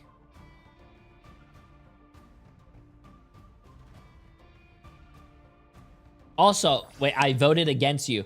Why are you not voting Virtus Pro, bro? Virtus Pro is the last year's Grand Finals champion. They are the reigning champs, chat. You cannot vote against the reigning... Actually, they lost in the preseason. It was a fluke. It was a fluke.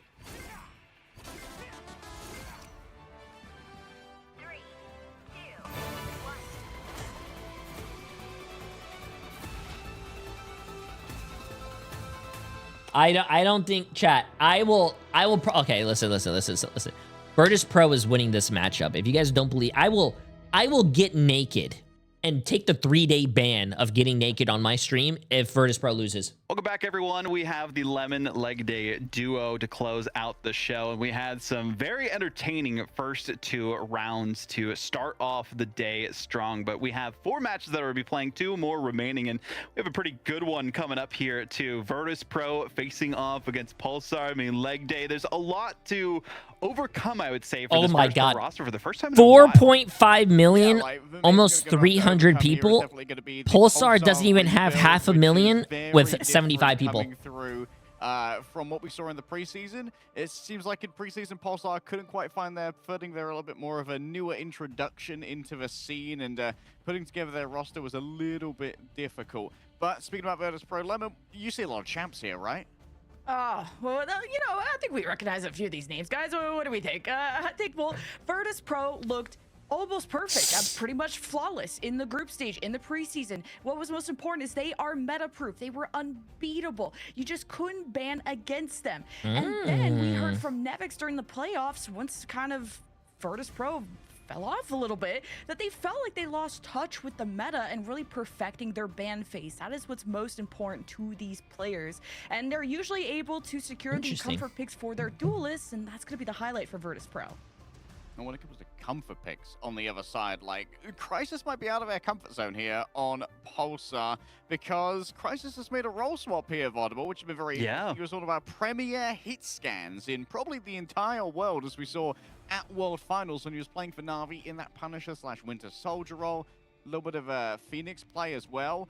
But coming up as a strategist on Pulsar wasn't on my bingo card, but is incredibly interesting as a potential ace in the hole. Yeah, I mean, they have experience against this Virtus Pro roster. They're the main reason they were able to actually get a map against them in those grand finals. So I'm excited to see how they do. Blur also coming over across from Space Station, DRP, 69 Carl, 69. Appreciate the massive new tier 1 sub, my friend. Welcome. And Twisty was a sub, this is a whole brand new Pulsar esports team. This is a crazy pickup. And Sapatic and Lapis Pistolis. These are some crazy pickups. Also, look at that. Same roster since 2025, bro, for Virtus Pro. That's awesome. I feel like domination Leg Day, even though they do lose, they don't replace anyone. They trust each other and they stay as a team. That's what I like.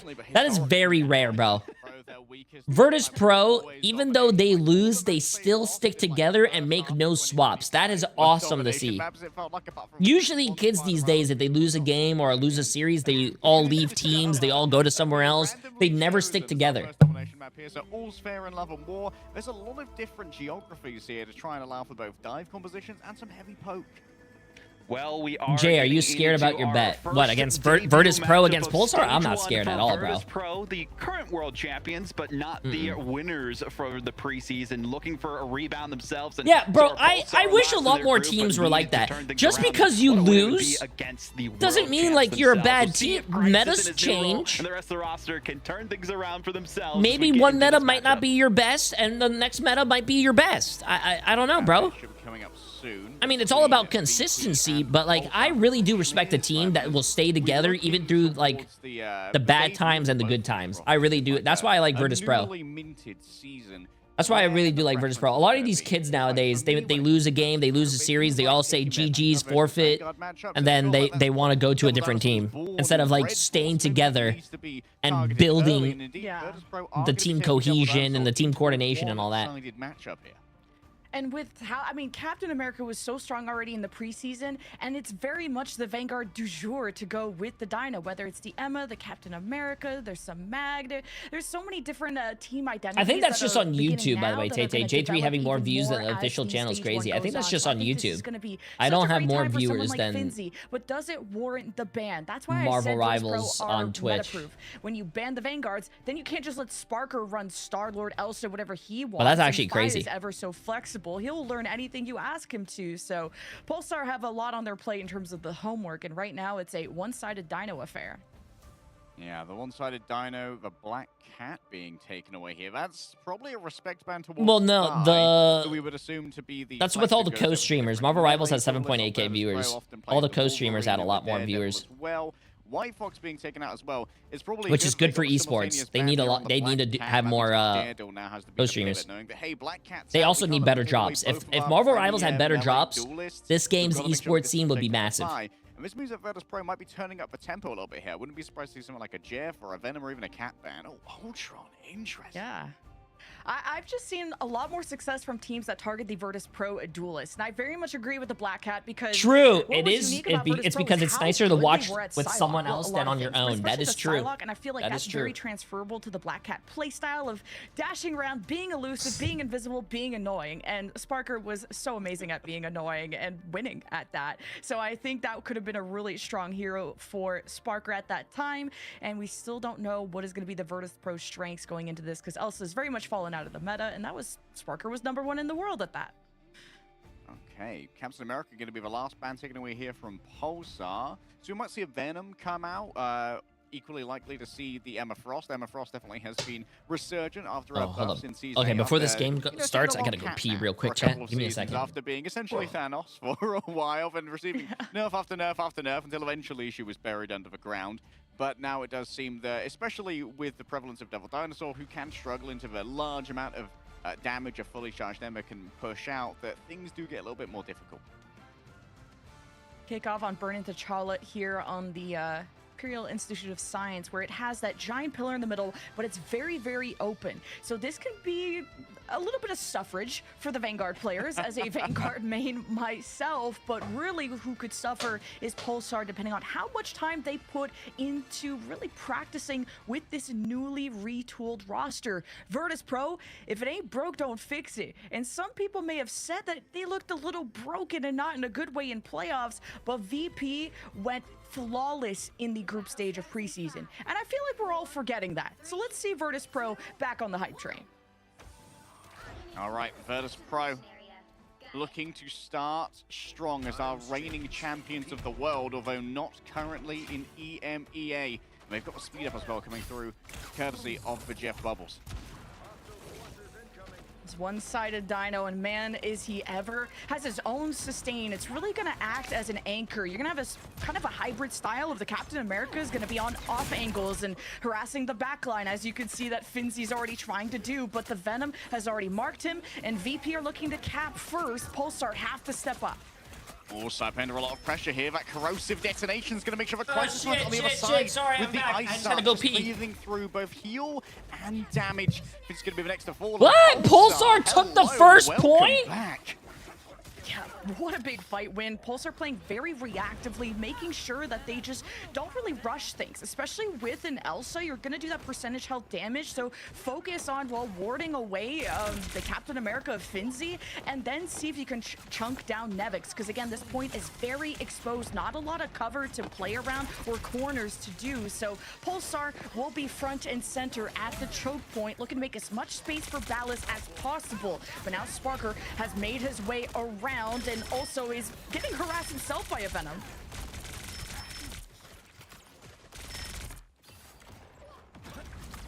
Yo, casters, we good?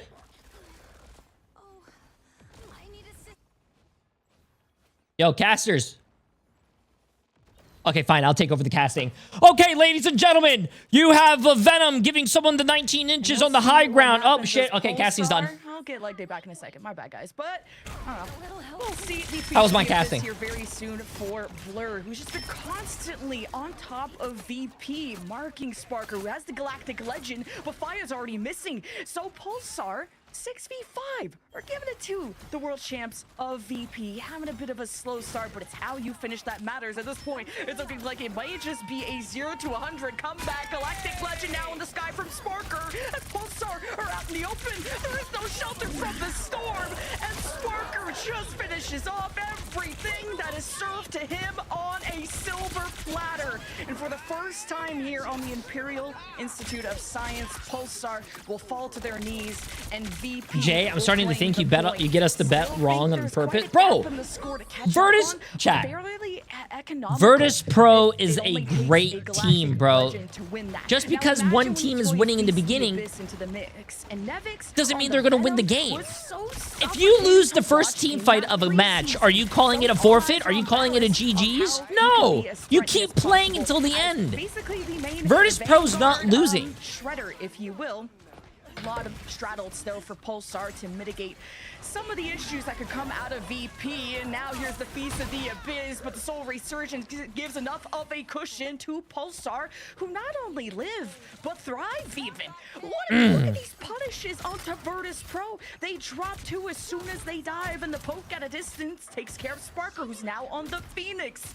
And now 40% and accumulating. VP will have to give this up. Nevix is trying to squeeze out everything he can, and now you have the invisible boundary. 2 different That's crazy. Invisible boundary mate, just to try and save Nevix. Saipe inside might be control, but the healing inside of the invisible boundary should be enough to keep them content for now. Going under the map, Tridro tries their best to grab up some both allies and enemies. It's Jeff towards the edge. Ballas knows they can't quite finish that one off for now, and DRP is going to be falling towards Terra Firma as punishment for that. The Pulsar are still in control, and Fincy dreams of keeping this one contested. There's so much damage that they have to deal with. Nevix taps in to try and deal with it for now as Tridro plays from far away. The joyful stream healing up multiple members of Virtus Pro as Pulsar pop out their Fate of Both Worlds. Crisis makes sure everyone has all the healing and damage boosts they need to try and secure the objective.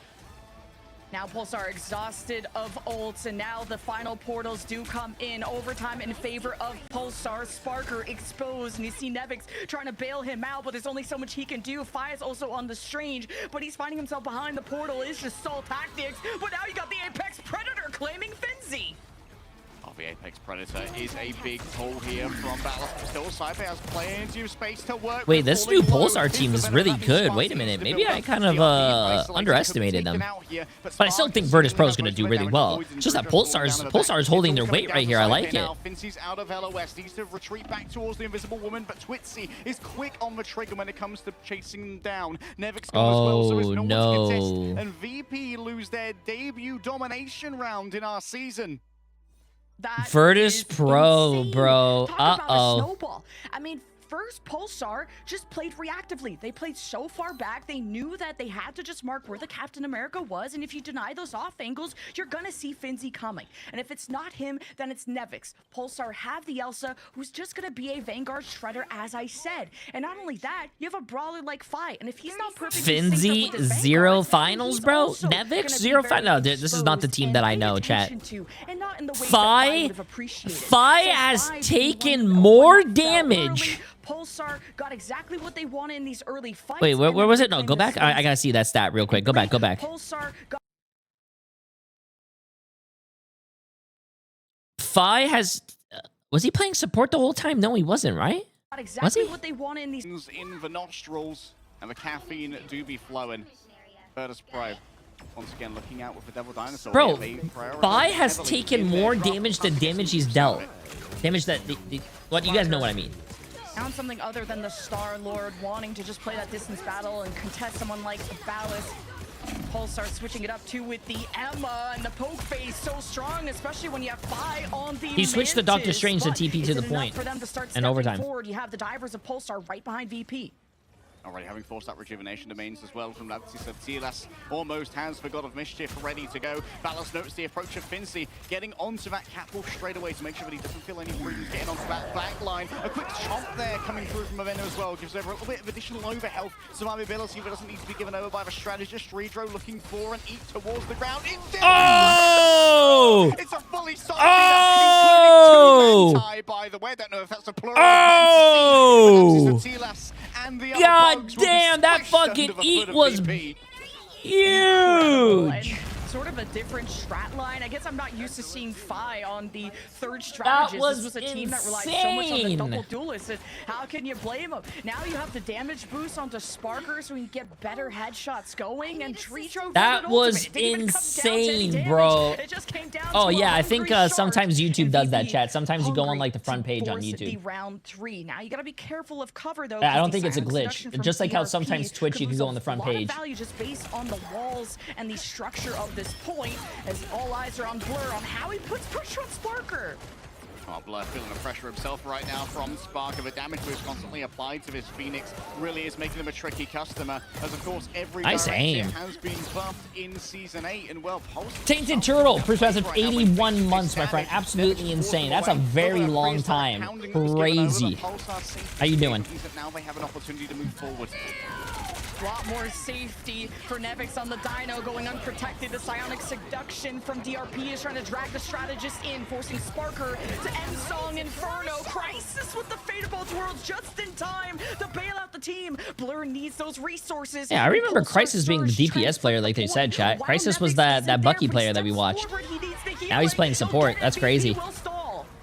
Back and forth exchanges, one after the other, but now Ballas has to TP away from point as fast as possible. Nevix holding it down on the corner. Out goes the Glass Stripes, but will anyone be caught within? It's more is the question. Seems like maybe two are dragged elsewhere, but Spark is still standing on business. Nevix has been taken down. Blur finally gets the Dark Depredations exactly where they need to be, and Pulsar flip point. So far, so good, but Pulsar feels like Mount Everest that you have to overcome when it just takes so many ultimates. I'd be very impressed if Pulsar takes this first map. I'll be very impressed. Will want to copy. There's a lot of options there, and Twitzy also making sure to just keep as far away as possible. You don't want to be run down by Finzi. I really have liked Pulsar's spacing. Well, I'll see if I liked him in this fight. Nevix has claimed one. Oh, Ballas on the off angle could be in some danger. The shield throws going out for Sentinel Strike. Strikes true with Sparker there as the second Saipe has made it onto a point now, taking over the Mantis duties from Phi temporarily off the back of that God of Mischief. But now Blur is just having so much troubles, caught within the jaws of the dinosaur, and he chews through symbiote and flesh alike. Those teeth tear through everything. VP now one fight away from claiming the spaceport. And I mean, Pulsar are gonna have to fight on the point. Crisis is still playing DPS because he's playing TikTok Luna. No. No, that does not work in pro play. With the Groot. This is a Hail Mary play for Pulsar, hoping that someone is gonna have to touch it a few seconds. They tried to rely on picks, but you just have to focus down this Dino, who's gonna be the ultimate anchor. Talus, appreciate the massive dono. That's not how many viewers I have though. It's just like how YouTube has a front page. I'm pretty sure that's what's happening. Just like how Twitch has a front page. Approaching a lot of healing cut off courtesy of the Ironwood wall, but now Blur's going to be isolated. There's nothing to stop him from being CC-able as you see Jay3. Oh, he's waiting for the ult. And attempts to try and shut it down straight away off the back of the Ensong Inferno with DRP's there as well. Poor Jay3. Blur isolated from the rest of their team. But I appreciate it, Talus. Try and cut off any follow-up that might be coming through on the other side. Down goes the Ensong Inferno, but it's taken down. Sparker can't hit Terra Firma, and Vinci still thinks it's winnable. Out comes the Freedom Charge. Democracy reigns over this point. Will they get to choose to survive? Pulsar seem to be up into it so far. What a save from Ooh, Sparker has really good aim. You know who taught Sparker how to aim like that, chat? Jay3. Sparker's actually a very, very heavy watcher on Jay3 streams. Disengages, moving back to the remainder of their team for a momentary pickup of HP off the back of Saipe. Ready to go with the God of Mischief. Oh, no touch. Oh, and they committed the portal too. Oof. In time. Yo, we have a tie game. From, like you said, shutting down, killing, or eliminating Sparker. We have a tie game. Deny the Apex Predator from Pulsar's side. And Nevix has been so good at absorbing all the pressure. That is exactly what Dino is designed to do. Eating the Psionic Seduction from DRP. My favorite thing right here is the Captain America stats. I hate, bro, Captain America seems like he's never doing anything, but he's such a huge distraction. He's 4-3 with one final hit and 8,000 damage, bro. His Jeff has more damage than Captain America. Commanding a lot nah, that's wild. Dino. At least in the initial stages, that's how you doing, people are Crash? figuring out how to counter a Dino. Captain America is so annoying, man. Uh-oh. What's going on here? One-sided Dino, but only one war to decide who goes to series point. And when VP have cover, when Nevix Bolus, appreciate the massive prime sub, my friend. How you doing? VP look like the better team, but we'll see how Pulsar will pull this off. Saipe.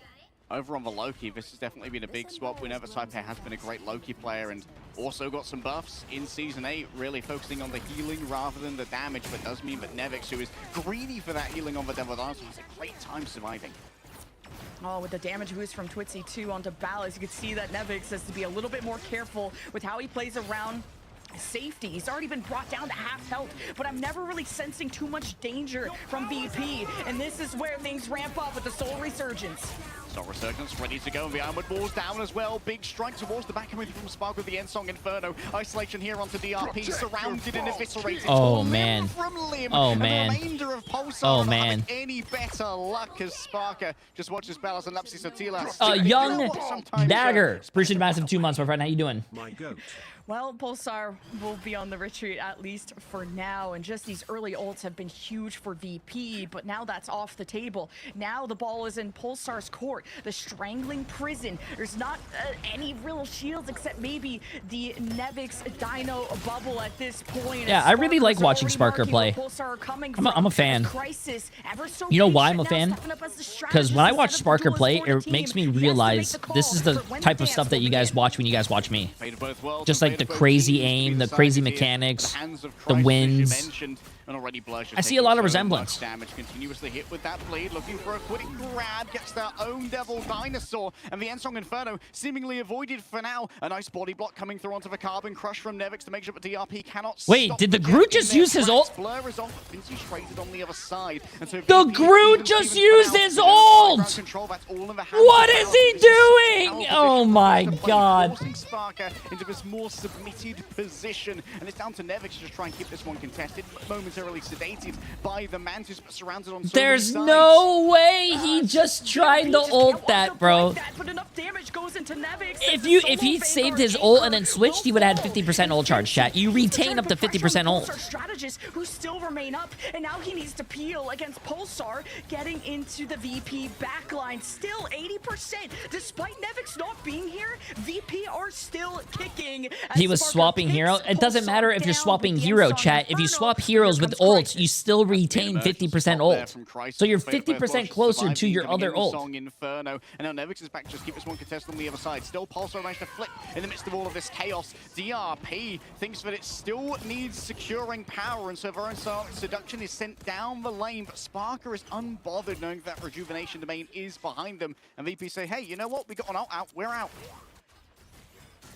Pulsar will have to be flawless from here on out, and maybe we'll have enough time to pull off a portal. All depend on what Lapsus can do here with the dupe. Usually it's been a soul resurgence to be able to have that speed so he could really run down VP, but the biggest issue has been removing Nevix, who's actually sitting on the high ground. So VP are just not accessible. They're actually wrapping behind Pulsar. Oh, how do you get rid of a Devil Dinosaur up here? The question is, do you even want to? Out comes the ultimate from a Devil Dinosaur. Can't be kicked back for now. Instead, they just give up a little bit of space. Needs to pop their shield into Regeneration Domains. Saipe coming through with the God of Mischief. Likely has access now to the Soul Resurgence, copied over from 5. That's extra movement speed as well. And this is where the Dinosaur gets real scary. Dredro looking for an eat, manages to grab DRP. Needs to let go of their own Phoenix for now and send DRP off the map. It's well managed. And Pulsar are falling apart at the seams. Twitzy starts to cook with a portal to return as the Pentagram of Ferala opens. And Dredro saved his team from the Feast of the Abyss, and also himself, if you think about it. VP, though, will have to ward away against the reinforcements. The portal's getting body blocked by a big old dino, and Finzi pinching on the other side. Pulsar need to get in this point. And now they're not going to be able to have it to come back. Out comes the Glartrox. Oh, that's a fat Glartrox, I think. Oh. With the Ensong Inferno. Never mind. And is it Lapsus Sotilas who's broken Look big. under the cosmic power of the Phoenix? The approach of Crisis stopped by Finzi. Fist after fist flies furiously from the hands of the Icelandic Titan. Off goes the Hulk. It was a brave attempt from DRP, but unfortunately you need more than bravery to turn this one around. And despite an ignominious start from Virtus Pro, Pulsar pulse their last. And that's going to be domination going the way of the Bears. And Finzi with the lawful good backhand of the day. Weren't you guys the ones that were saying, oh, Jay3 cursed, oh, Jay3, I'm never listening to you again, Jay3. Nah, Pulsar is doing really well, though. I think they got a lot of new pickups, and they're basically like a brand new team. They are doing really well, though. Get back into this map. They are doing really, really well. It's not over yet, though. Andrea, appreciate us 100 bits. I hope you're having a great day. UK and Hero Shooters as well. We do some mean. That's a good game. I am really glad that this isn't just a roll, though. It looks like Pulsar is carrying their weight, and they are doing a very good job against the former 2025 champions.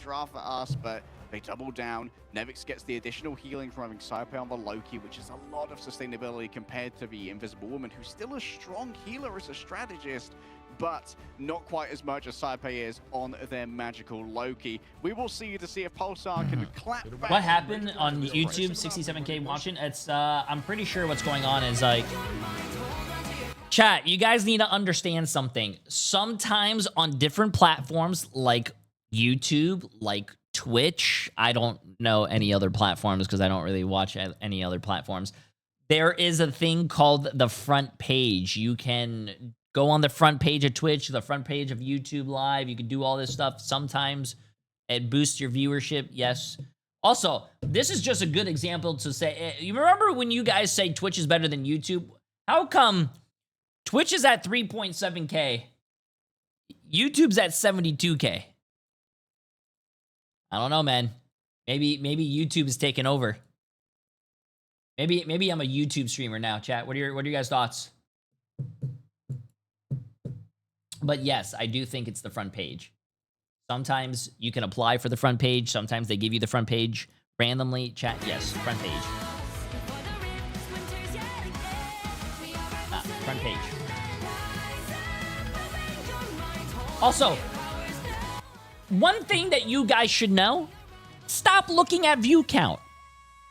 If someone is a great streamer and you like watching them and they have 5 viewers or 2 viewers or 10 viewers, watch them, bro. View count does not mean better. In Jay3's case, it does, but view count does not mean better.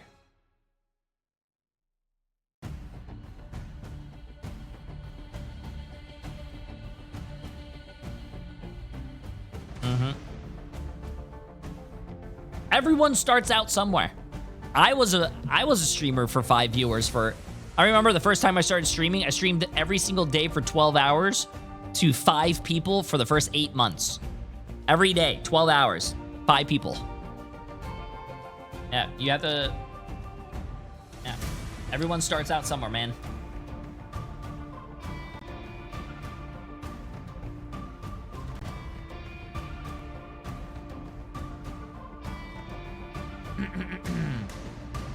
Okay, what are we doing here? Oh, the next game starts in a minute. Awesome.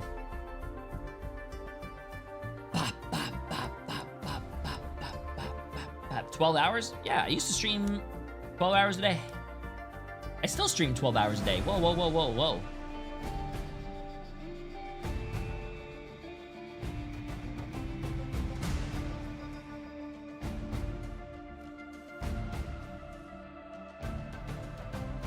Are those still 5 still subscribed to you? No, there's 5 viewers. I never said 5 subscribers, but I believe I have 2 or 3 of them still here, yeah.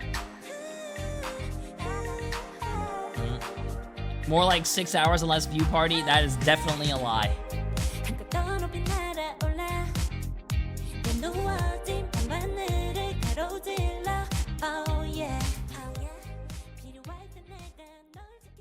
Virtus Pro back in the saddle like they never left it, getting the victory here, but went down to the wire. I mean, Pulsar, how are you feeling they look so far like that? I'm cautiously optimistic about Pulsar. Obviously, this is the first we're seeing of their new roster, and they're going up against VP, which is a tough first draw. Yo, is everything okay with is everything okay with leg day? He seems to be frozen. Ballas is looking strong, and obviously Crisis, the role swap, has been very impressive. But you're going up against the GOAT, Lemon, so yeah. Let's say Sparker MVP duelist again. First, the Star-Lord. I think he was able to win a pretty important fight on the Imperial Science Center. It's a really long Imperial Institute of Science. That's the one. I have the rap gone through my... But then he swapped to the Phoenix, which I think allowed him to play even further back and be less accessible to people like an Elsa or anything like that. And it gave him more survivability to play off the end song Infernal. Wait, chat, there are tournaments going on at the same time for Apex Legends, Marvel Rivals, and Overwatch. This is crazy. Jay3 thoughts. Of some sort, and maybe if you're lucky, a Raging Royal I don't Flush, get it. which wasn't in this game. But what do you want my thoughts on top in the stats. Dropping 40K is amazing. Yeah, I mean, seeing, I think it's good that games are doing tournaments. Overall stats here for Burn and T'Challa, right? I mean, Saipe, I like the swap over to the Loki. I feel like some teams have been hesitant to play Loki too much in this specific meta. But ACA is basically kills, casualties, and assists. They don't say deaths. So it's kills. It's literally KDA. Kills, deaths, assists, but it's called kills, casualties, assists. I mean, seeing DRP playing on that Hulk's a kind of crazy crazy thing as well. So seeing, you know, the specifics here for Virtus Pro, I mean, Nevix did a great job on the Dino. I'm expecting big things from that in the future as well. For Convoy, though, Museum of Contemplation, I'm not too surprised, Lemon, that this is what we're going into. Yeah, this is going to be good for Pulsar. I still think they're very competitive, but also the domination game type has been historically one of the weakest for Virtus Pro, and even then it just took them, I feel like, a round to warm up and get to the composition that they knew how to counter Pulsar against. But Leg Day, we know historically that this is a very good front-to-back map. Yeah, this is a map where no, they want to be different. I don't think it's they want to be different. I think it's a if they ban the Devil Dinosaur, which definitely seemed like their NetEase is a Chinese company, and I don't think they like saying death as like a statistic. I don't know. I'm not so sure. I'm just guessing. Only the Devil Dinosaur made it a little bit too difficult. Or no, maybe Disney. Disney maybe doesn't want to say death. And speaking of dinos, we'll see who yeah, will maybe it's because it's a Disney thing. This map too, that might be true. Get to play. And I think Dino is really the strongest on domination because you just want to be able to stay in one place. It's not the most mobile guy in the world, but Dino is just incredibly sustainable because it's one of the few Vanguards that can actually heal itself, and it allows you to play that hybrid style, like I said, especially when we highlighted Finzi and his ability to be anywhere but the objective in a great way. There's so much you can do off the point, and that's why I think VP were very successful. Okay, so first save's going to be going the way of Devil Dinosaur for both teams this time, which, well, if you can't beat them, join them, I suppose. For Pulsar, Mantis going to be taken off the board. The Respect coming the way of Phi this time after it did manage to slip through the entirety of a draft last time, because like, oh, we don't need to ban Mantis because they've protected the Daredevil, but now we might see even more squeeze on the Phi hero port. I wouldn't be surprised to see VP once again protect the Daredevil here. Yeah, I really like continuing to ban the Black Cat because I just know Phi was probably told to learn that, and or Sparker really, but Phi was probably told go learn Black Cat, and now he's probably rank 1 Black Cat. So continuing to get rid of that because it's so difficult to counter, and like VOD was alluding to, the strategist is the way that you're Elsa trying to is not right a threat now, anymore to be banned. No. Lokis, you just make it a fun AG pushes them out for 3 months. Hope you're having a great day. Which one's the real Loki? And then you throw in a Luna or even a White Fox team up to have the double charms. It's a lot of pressure on the strategist to live in this meta. Yeah, like you're living through hell in many cases if you're a strategist. I wouldn't mind seeing a White Fox ban here from Virtus Pro, actually, given they do have access to the Daredevil. The White Fox seems to be the most. I do like the backgrounds that they have now. Kind of clean, chat. Kind of clean. We know that that's a big part of Phi's maybe I should go over here. At the moment, and just dive in general is incredibly strong. As maybe you want to try and skip that front to back, but you're going to get rid of the Loki, which we did see Lapsis Ortilas picking up over on being as the T'Challa. So this is very much a part of the Pulsar game plan, which could now be somewhat scuppered. And this is also homework that VP has done, because even in map 1, they have not banned the Black Hat that was available to Pulsar, and they just really didn't play it. So again, if you're able to conserve some of these bans to focus on things like the strategist, you know that a very threatening person on the Pulsar side has been Crisis, and making sure his options are limited, just really Elapsis and Crisis options are limited, is going to be key here for VP. Kind of surprised to see a Protect on the Invisible Woman. She's pretty weak again in the Dino meta right now because the bleed gets her out of Invis, but clearly is still very capable despite the nerfs on her push. Yeah, like the push also not really interacting with the dinosaur as well as another downside. Can you explain the ban phase? You ban for the other team, but you save for your team. That's basically what it is. So if you ban Punisher, the other team can't play Punisher, but you can still play Punisher. And then you also have saves. You cannot save a character that's been banned. So if you ban Punisher, the other team cannot save Punisher. You have to save it before they ban it. We'll focus more on the defensive composition right now, and Phi has been hovering over kind of being the utility bot, whether it's the Mantis that we saw in Stellar Spaceport to now the Ultron, when you have more verticality to play with, and especially the buffs on the Ultron Ultimate. Phi could be just as much of a duelist threat, if you will, on the strategist. Oh, speaking about Elsa, Virtus Pro still plays Elsa on this map. With the Dino and the Deadpool, interesting. Section off what could very, be the Dino on the other very, side, very interesting. Oh, I gotta move back down here. Yep, Blur just going to be able to match when it comes to Devil Dinosaur versus Devil Dinosaur, and we are seeing these rare returns of a Vanguard Deadpool, especially when it comes to a matchup against Devil Dinosaur, just because it's so easy to hit crits onto the Devil Dino. It does mean you can farm your XP incredibly quickly.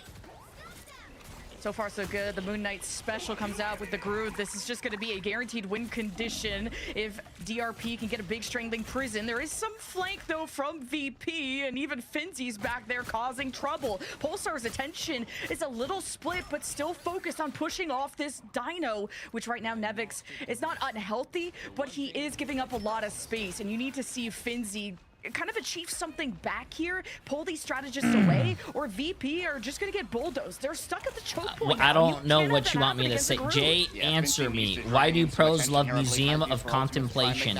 That would be an answer or a question you should ask the teams. I don't know how you want me to answer that, man. I'm sorry. For Cosmic Yarn, Amplify from Lapsus Atilas is perfectly timed to push through the end of first.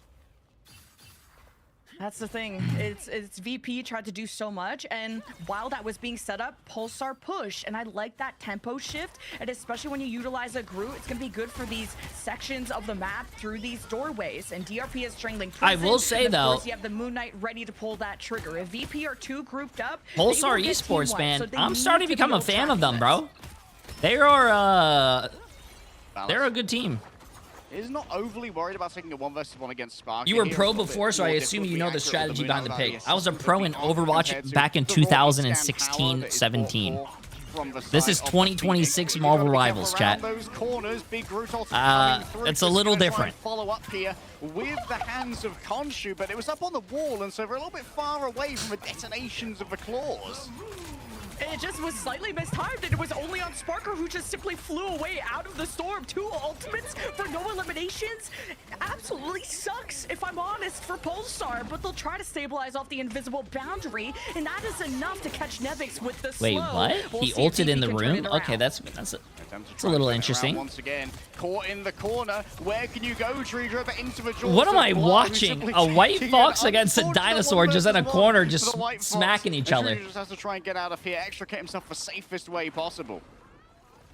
Twitty is also staying on the Moon Knight, and you have that kind of same match here from Sparker along with Finzy, and they should be grouped up for that kind of same combo. Now VP are stuck at these choke points, so Nevix needs to step up, and Saipe, ever so patient with the Fate of Both Worlds. Pulsar have the damage boost. All right, Saipe going to try and rebuff this one using the Fate of Both Worlds. Can't break through the group walls easily though, and so drags the remainder of VP forward once they are broken. Finzy looking to try and isolate. Where can I go to see the pro team's rosters? You can type !MRI, or you could go to the esports tab in the games, in the game itself, and look at whoever you want. On the Moon Knight, but it is easy headshots, and he can work as an Ankh himself. Down come the hands of Khonshu. Up comes the Dinosaur. Crisis has fallen down now, and Twitsy's going to be joining them in a similar fate as Sparker just does their best to brawl on out when faced with these Pulsar aggressors, who are now down to 3 minutes worth of attacking time. The Moon of Khonshu comes out without a strangling prison from both sides, so that'll be the big win condition for DRP and Finzy. I need VP, though, to be very careful how much space they give out and also how they break back in. I think that's is this going to be a repeat? Punisher. This is going to be not only a Groot shredder, is this going to be a repeat of the Fire Strays and Reason Gaming, where they had 5.5 minutes to cap second point and they got full held? They need to also protect themselves, and you don't have an easy shield without an invisible woman. Maybe Dreedro can help, but you don't have a straddled against the strangling prison. We'll see if DRP can get more value out of it this time. All Bloods have to use all of their defensive engagement. They work. Which means they won't be able to frontline for Chat, a while. everything works, bro. You just gotta use your commands, man. Down the walls behind it as Fire just focuses in their damage on survivability, but it's not enough to try and save Sparker. Finzy wants to turn around in their own right. A pair of Vanguards inside of a strangling prison, but follow-up's not really going to be there. It's just got to be Saipe with the raw mechanic to take down Ballast. The Battle Recall Beacon does its job. Nevix tries to isolate DRP and keep them away from the health pack. Looks towards the back. Where can Crisis go? But into the jaws of Fate. Oh my god, Nevix got deleted. Holy. And I'm actually really surprised at the support that he grabbed at Live. But the raw damage can still get something done on the other side. VP have cashed in all of their resources right now to try and turn this one around when Pulsar saw a lick of momentum, and still Blur believes it's winnable. Out comes the Fox form, tries to turn it around. Dreedro into the melee, and Saipe behind them with a Fate of Both Worlds.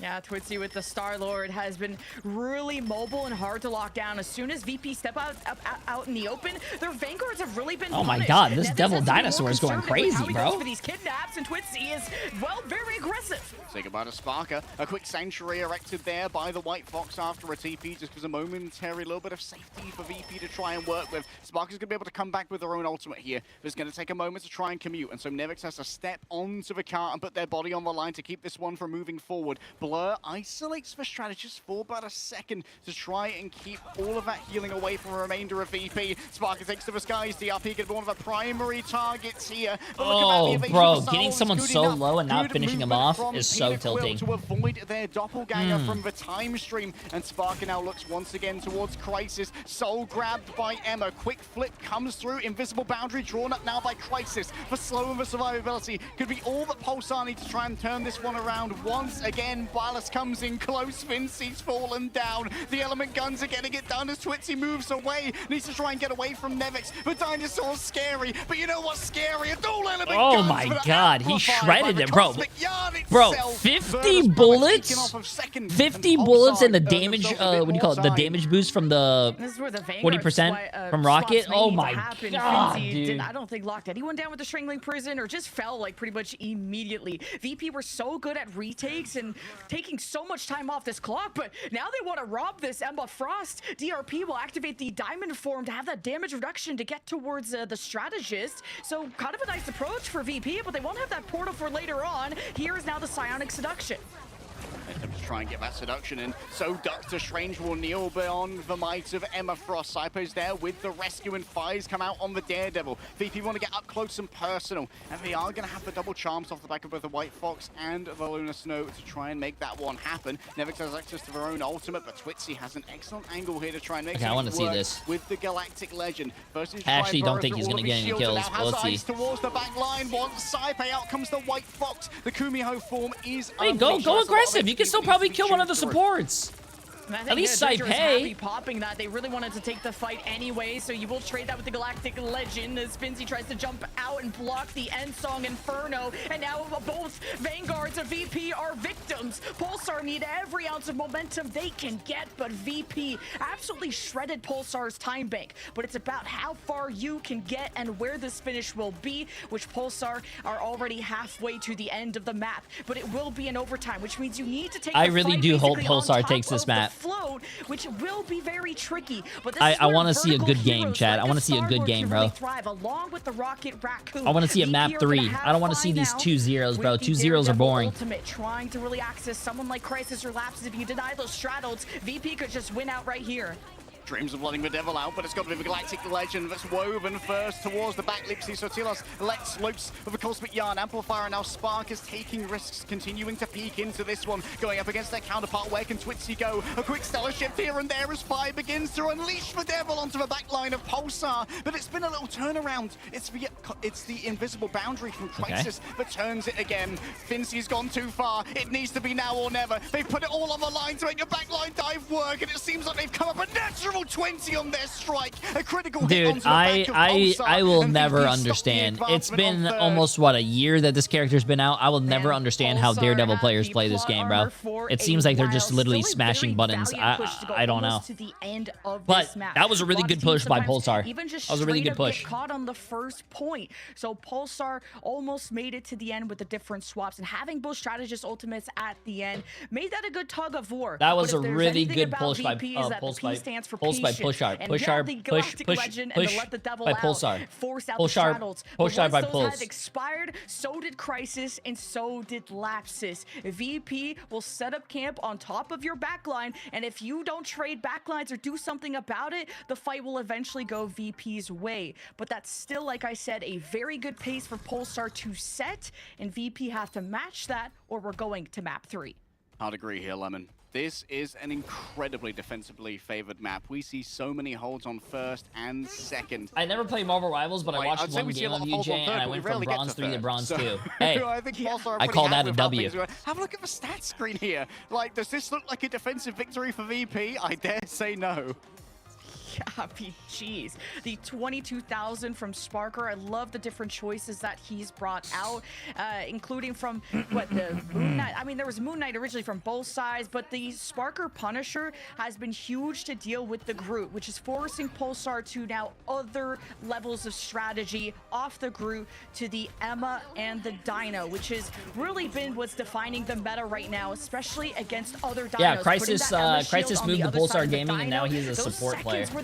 A lot of pros that are DPS move the support. Guess it's the lack of support mains out there.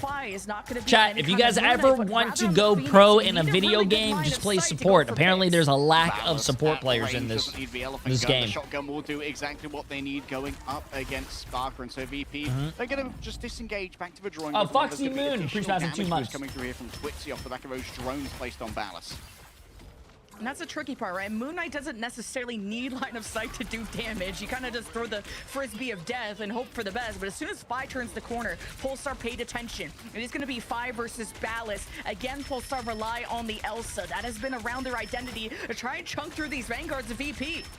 Raw hit scan talent, that's what Sparker says he has, and here he's going to be able to prove it. Just headshot after headshot. It's a big hitbox. That means for Nevix and Blur just having to constantly rotate away from each other. Out comes the Glatrox. Is the damage going to be done? It seems like for now everyone's been pretty well-minded. Crisis temporarily stunned inside of the invisible boundary, and you're just seeing clear of them for now. 5-4 to take to the skies. The Ensong Inferno has a long way to go before it hits Terra Firma, and so is likely going to be easily destroyed on the descent, but still manages to I don't think that's going to do anything to the Devil Dinosaur, bro. Hitting him with that ult, that's just going to tickle him. Your problem, and indeed, Fincy is seeing many a problem here as VP are too split up to deliver the heals onto their Vanguard. Still Sparker and Saipe. I think the dynamic duo can do it. Rolling on forward, everyone's just managed to back away. DRP gets isolated, doesn't want to use their own ultimate, but can be resurrected here by the Battle Recall Beacon. And so when you trade 2 ultimates for one I would have piece of pushed utility, forward, been aggressive with that ult. I'm actually really surprised they went passive.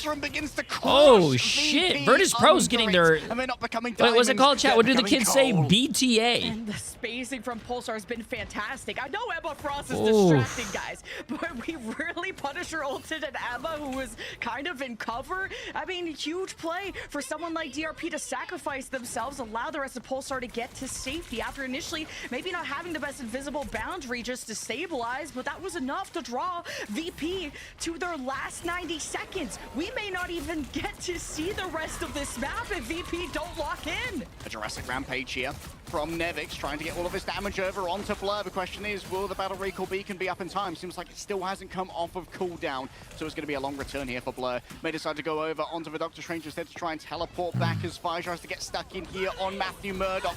Justice is certainly blind as it gives out a huge amount of damage. Ballas taken down before the Glatrox can really get anything done. See, I don't understand what Daredevil players do when they're playing the game. Into the invisible boundary. We did not see the Emma Frost. Poor Blur, bro. Poor Blur. Devil's chains and Devil's flicks. Fi just finishes them off in style. Poor guy, man. Yeah, I'm pretty down to be greeted by an Emma Frost like that. You but know what, me too, bestie. You know what? You know what? Dap me up. But anyway, true. VP are really suffering in the time bank. Like, this really needs to be a perfect push from here on out. And Finzy, you don't get to see him every day on the Emma Frost, but they really just are going for Strange was exactly where he wanted to be in Emma Frost's hands. But also alongside the Dino. So now with the triple strategist, you're investing everything into Ballas, where the Apex Predators are still trying to claim enough bodies, and now Finzy will drag them in. Sonic Seduction, but will any mines be grabbed inside of the invisible boundary? There's relative safety here for Pulsar to try and work with. So Crisis rebuffs the incoming damage, but now what do you have to try and deal with the final judgment of Sparker? The Rage of Ultron can't dare to peek. That is insane, bro. He put so many shots into that Devil Dinosaur, and that Devil Dinosaur just walked away, bro. Oh my god. In her own right, DRP on the other side, looking for any victims, but the walls of a Museum of Contemplation for now seem to be doing more than enough to try and get rid of the cunning wiles of the Emma Frost. Stuck in place momentarily by a smoke demon. A lot of damage taken here by DRP, but it's well managed to just give over extra charge for the strategists. I just love a flanking Emma playstyle. DRP, I could watch this all day, and this Apex Predator falls again. VP will not be prey this time, but Sparker will be the first victim. Invisible Boundary first from Dredro, and of course Pulsar very accessible, but now the Rocket Raccoon ultimate is still up despite the end song Inferno raining down, and now more strategist ultimates come Virtus Pro out of wins this, VP bro. to sustain They have to this. win this. If Virtus Pro does not win this team fight, I would be actually very surprised. From Sparky, yet another new character, Star-Lord They going are visible. not Trying to winning make this. something happen here, but with Wow. VC down, VP do not have the meat Wow, they need to bro. stay on the point, and both Vanguards are down. Down Damn. for now, and only basically a minute to go for VP, and losing a fight after using both strategist ult, it may just be the nail in the coffin for this map. Sparker on Ultron? Maybe win this with a good We're invisible taking boundary, Sparker and off you've got a DPS mark and where putting him on DRP Ultron. is. Bro, This chat, flanky no. style of Emma Not the is very GOAT, dude. uncommon, The and guy last who time won he used MVP his of ultimate, last DRP grand was behind finals and VP, won but is right now they playing Ultron. focus on what is ahead of them, and this is this Dino. Yet another swap as VP scramble for answers. The Ultron now unveiled. Camera players disengaged. It's the oh my god, it's the Sentinel special. I love it. It's gonna be a reaggression That's the new name for it. It's the Sentinel special. You take your best player and you put them on support. Save the Ultron, indeed, that is enough time. Crisis forced to use the invisible boundary, but for now, Pulsar You take your is best strong to the DPS end. player. Well, I mean, they're both great DPS players, but you take a great DPS player and you put them on support. Sonic seduction, but that's a lot of damage for DRP to take back there. And VP needs to think about touching soon. You survive the first wave of Pulsar. Will you survive the Apex Predator? It's the Vanguard's claimed here from VP as Sparker pressures back against Pulsar. The damage is good. Instantly, the bubble gets popped. The ice wall is erected behind the Devil Dinosaur, but the healing can still be given over by the more vertical members of that support core. Down to the floor. Oh, man. Hit. The end song Inferno Oh my. We're going to a map 3! They've run out of members. They've run out of second chances, and they've run out of answers. Pulsar Virtus Pro getting held on second point by Pulsar. As they're 1-1. From a flawless Chad, this is group fire. stage in the preseason to dropping their first map in the very first match. Virtus Pro you could tell this new dropping meta a is really map in shaping their them, very and I think first map especially of that stage ban onto 1, the bro. Captain Oh, America. We've seen snap. a lot of Vanguard changes from the VP side, Oh, and ultimately snap. not able to match ban for ban, no matter how much they tried to mirror Uh-oh, Pulsar. that's insane. What a performance from Pulsar's this looking like a really retooled good and team. Revitalized roster. We go to map 3, and it's Pulsar's Virtus looking Pro's like a really choice. good team, We'll see man. what happens after this.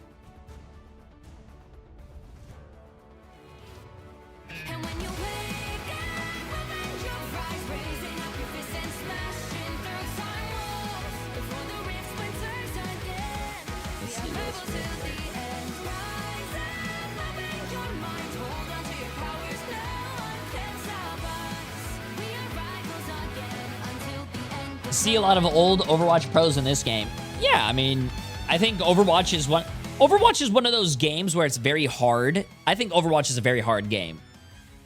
But Overwatch is one of those games where, you know, it's very hard. There's a lot of things going on, and I think you see a lot of pros from Overwatch go to different games. I mean, I've seen pros from Overwatch go to Apex. I've seen pros from Overwatch go to Valorant. I've seen pros from Overwatch go to, you know, Marvel Rivals. But you know what's very crazy is I've never seen a pro from another game go to Overwatch. I think if you get really good at, like, hero shooters, I think that skill transfers over to any other game. But it doesn't work the other way around. Yeah.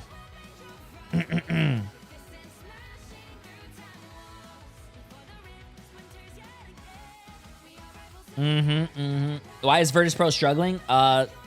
You guys need to understand. Some metas are better for some players, bro. Just like some teams. Some teams perform really well in a certain meta, and when the metas change, they don't perform well at all. You have to be consistent. You have to get with the times, man. Just because Virtus Pro, I mean, there are a bunch of great players, don't get me wrong, but when they win one season, that doesn't mean you're going to win the next season, chat. Take Virtus Pro for an example again. Virtus Pro did not make it to the mid-season playoffs last year to China. They lost. They didn't make it to LAN, but they stuck together. They stayed together, and they moved to They ended up making it to the finals, the grand finals, and they end up winning the grand finals. It's metas change. Characters get buffed. Characters get nerfed. Some characters are better than others. Some characters get announced and released into the game. It's different. Yeah, man. It's a whole new thing, man. It's a whole new thing.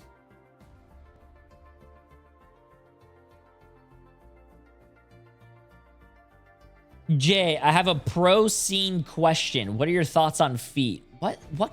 How is that a pro question?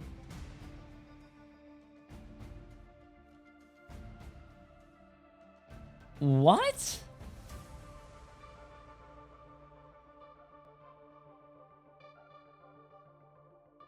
No, bro. What in the world is going on, dude? To Virtus Pro getting back to their championship performance is going to be a long one, especially after the Didn't Kaluj go back to Overwatch? I mean, I'm pretty sure he did, but also I heard when he went back to Overwatch, he was like losing a lot of games and he wasn't like touching the point. They were C9ing a lot. I don't know. I don't follow Overwatch esports. Yo, Gates, appreciate the massive dono on YouTube, my friend. To buy my life savings on these next few games, who do I go with? Who do you, the next, I think Virtus Pro is winning this game, and the next game between Rad and Alter, I think Rad Esports is going to win that. The ammo, how you're scaling off the energy, and where you're positioning. And it's how you set up these duelists for success, and our MVP being Ballast. Because but Gates, appreciate the massive dono. Also, 46,000 damage on Elsa. Kiyaka Lama, appreciate the massive new tier 1 sub. Welcome, welcome. I'm gobsmacked. Wait, they kicked them off Team Liquid? Like, so wait. Even a full game, bro. That was like 5 points. So is he not playing professionally right now? That's insanity, honestly, from Ballast on that end. But I think it just goes to show like how good Elsa still is here. Leg day, we were talking about it with Ryan in the previous half of the show, and I feel like a lot of teams still hesitant to play that duelist, even though they still have so much lethality. Yeah, like it definitely feels like, especially when you're looking at such a big health bar like Devil Dinosaur, you are able to interact with that very well as the Elsa, because not only are you getting headshots with your primary fire, but also obviously your Monster Piercer can really take advantage of a tightly knit, very front-to-back team by doing that percentage HP damage and piercing through the Devil Dino, who's often going to be inadvertently body blocking for the remainder of their team as well. I mean, Jen, I think you have some thoughts about Virtus Pro going to Central Park here. Yeah, and it's Central Park has that choke point. So many teams just can't even cap the point, let alone see the rest of Central Park. But for me, it's going to be about the Vanguard bans. You saw how much that Captain America ban affected Virtus Pro. That was their bread and butter. Well, going into Convergence Central Park, a last-ditch effort for the world champions in Virtus Pro. Can they turn it around and get their first series win? Or will Pulsar Esports get our biggest upset to date of Stage 1? We'll find out on Central Park. Indeed we will, Audible. This is going to be a very telling ban phase. Will Virtus Pro once again bend the knee and try and get that first ban on Devil Dino? Of course, both of our teams are prioritizing the Gambit to start off with, as he's still Thanos. Like, there's no other way to put it. Like, he's still the best strategist in the game, probably the best character in the game by a wide margin. But we're often seeing this move towards, is that it? Okay, yeah, it's going to be Devil Dinosaur Protect coming through from Virtus Pro, and so Pulsar Esports to say front to back. Yeah, we're down, bro. We're cool with that. Yeah, and it's tough to play front to back against a Dino unless you have something that can do kind of health percentage damage, like an Emma, Angel, like appreciate it 7 months. I hope you're having a great day. But I think VP's name of the game has been so much of the flanks, whether it's the Daredevil from Fi and the Captain America from Finzi. That was generated a lot of success for them on Burn and T'Challa. But Black Cat still is the name of the game for Pulsar to just get that out of the way. Virtus Pro don't have to waste it on that like they have, or they just are focusing on the strategist.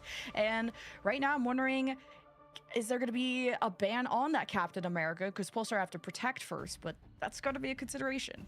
Okay, Invisible Woman once again grabbed from the ETH. The question is, Virtus Pro here, would they get rid of a Rocket Raccoon or would they get rid of the Ultron? I'd say Ultron's probably the more powerful of the two, but we know that Twitzy is more than capable of swapping over to a secondary duelist like a Star-Lord. We don't know if Twitzy's got like that melee pool on them. Like maybe they've got like a Black Cat or a Daredevil, which thus far hasn't received any ban attention. Loki going to be taken off the field here as Virtus Pro once again. They are just all in on getting rid of these strategists and trying to constrain the options of Pulsar, but Pulsar still have all of the strategists that they won with on Museum of Contemplation. Yeah, Loki was used on Burn into T'Challa, and it just makes it a giant time waster for Virtus Pro, who are going to protect that Captain America, and I'm very glad to see that. That is a huge strength of theirs, and people have been trying to figure out what can you ban against Virtus the Wolverine Pro. banner. And now What the hell did you do? Why are you blaming me, bro? What that is? So yeah, the Loki means that, well, Finzi doesn't have to waste time. Marvel Rivals said the like, banner's bugged right now, Waldo but the and next where's update Loki, should be fixed, and you should be able to claim focus it. on if he can dodge the Luna freeze, if he can live through the multiple charms, if the White Fox comes out again, then Finzi can have more staying power in this backline. Yeah, like, also maybe force out the White Fox as well. Like, the White Fox to try and answer your dives could mean that maybe there's a little bit more room for Devil Dinosaur to try and make something happen, or your poke heroes to try and make something happen, because, like, White Fox does have a little bit weaker neutral healing off the back of those beads, where you are able to... Okay, let's get this. Last game, chat. Last game. It's tied 1-1. Less strong. Yeah, and with that Luna being banned from VP's side, so now you don't have that double charm team up, but that means that Pulsar have been protecting this invisible woman, and it kind of was getting dove on a little bit. Obviously, they win Museum of Contemplation, but Crisis looked like he was having a hard time getting chased by Phi's Daredevil on Museum, or kind of suffering through the bleeds of the Dino from Nevix. But Crisis has still been able to generate such a good invisible boundary field that kind of owns the real estate through a lot of that. And if you're not running a Doctor Strange or something that can easily burst through the Invisible Woman, it's still a very powerful strategist ultimate, but the neutral is much weaker for Invisible Woman. Yeah, that neutral Invisible Woman. You should do watch parties with other streamers as well, like Booger. I want to do watch parties by myself, if that's all right, chat. So Nevix is going to be in a weird position as a Devil Dinosaur, where they might just try and feed in towards the back. This might be like a catch a bunch of poke with Devil Dinosaur until we get Loki ultimate kind of vibe. But really, they want to be attacking the backline with this. And it's cool how Sparker and Phi are trading out who is going to be on these third strategists. As soon as the bleed is applied, though, you so you are hate submissive Booger, and damn. kidnappable. If that's how you want to take it, then sure. For how Nevix and Blur are going to take each other away.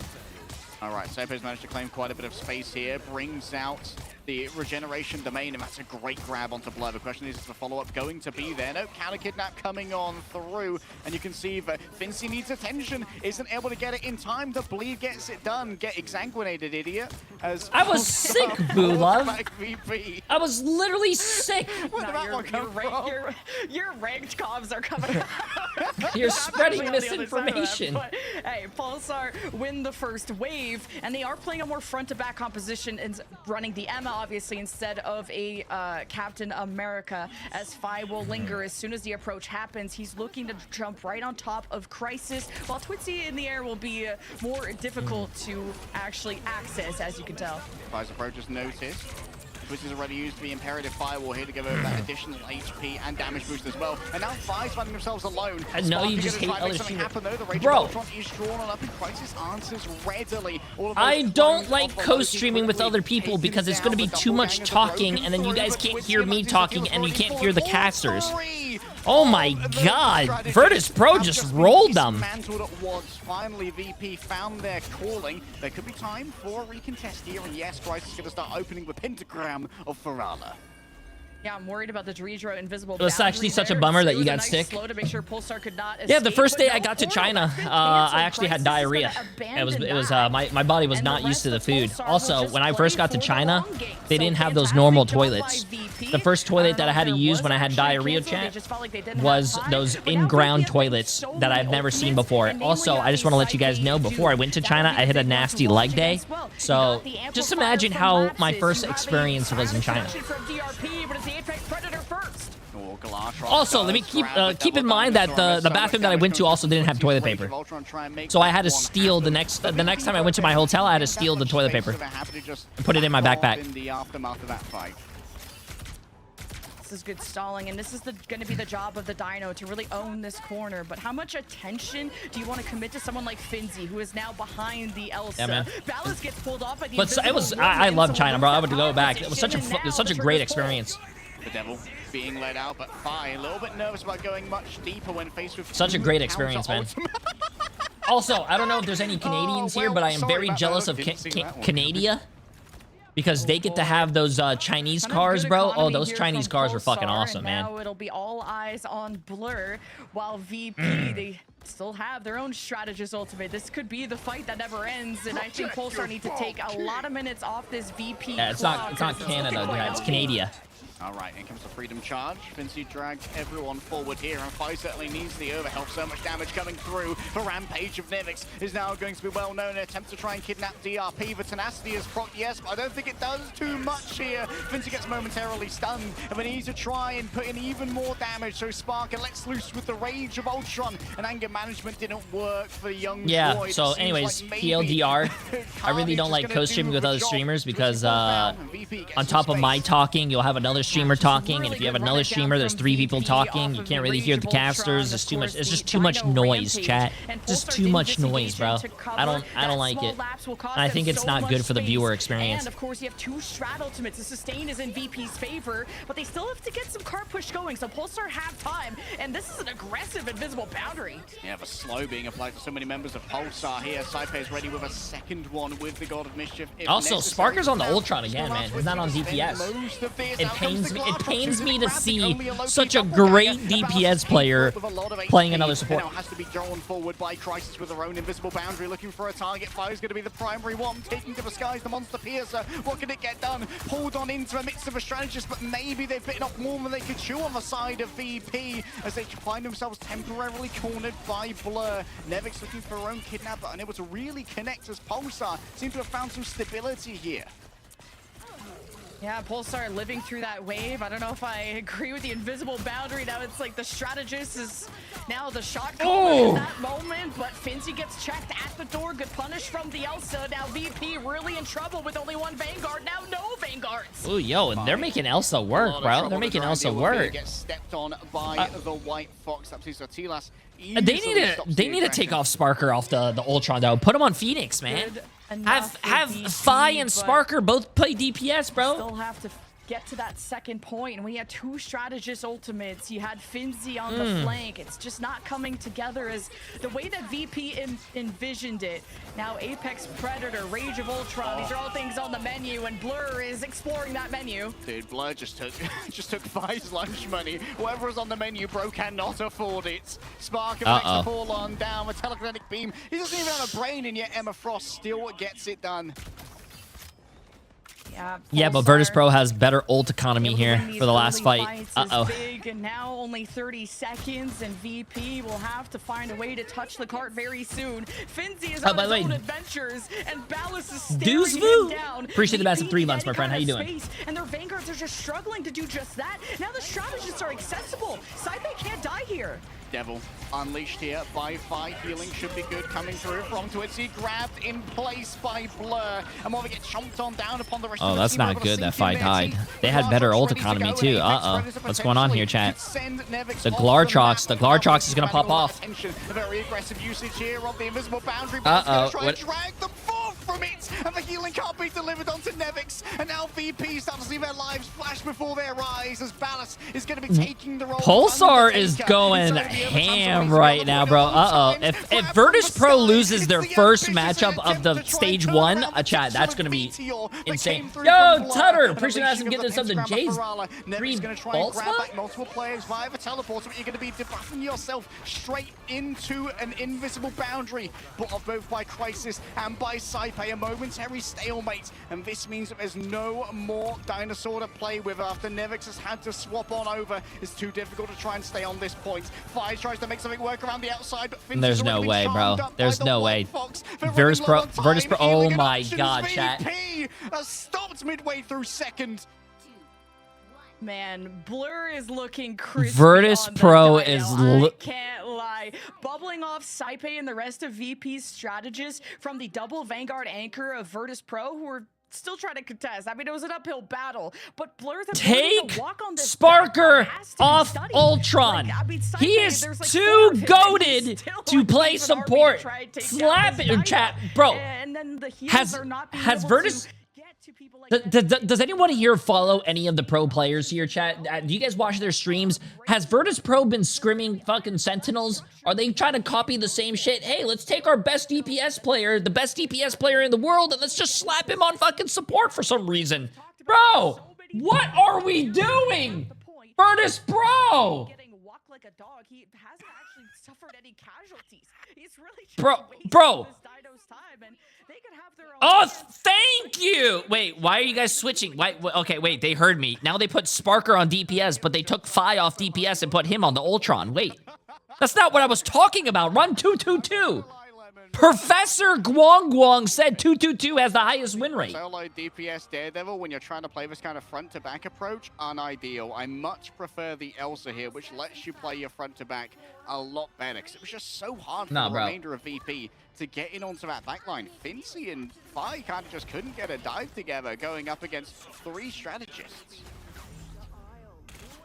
Oh, this front to back, I think, could really favor Pulsar. So Nevix has to really communicate with his team if he gets shielded off by the Emma. And Nevix is not someone who goes too crazy. He's not insanely aggressive on the Dino anyway, and he has to be measured. As now the Diamond form from DRP, he's got the mitts out, but no one wants to tango with the Emma. All right, DRP now having that on cooldown does mean they're a potential prime kidnap target here.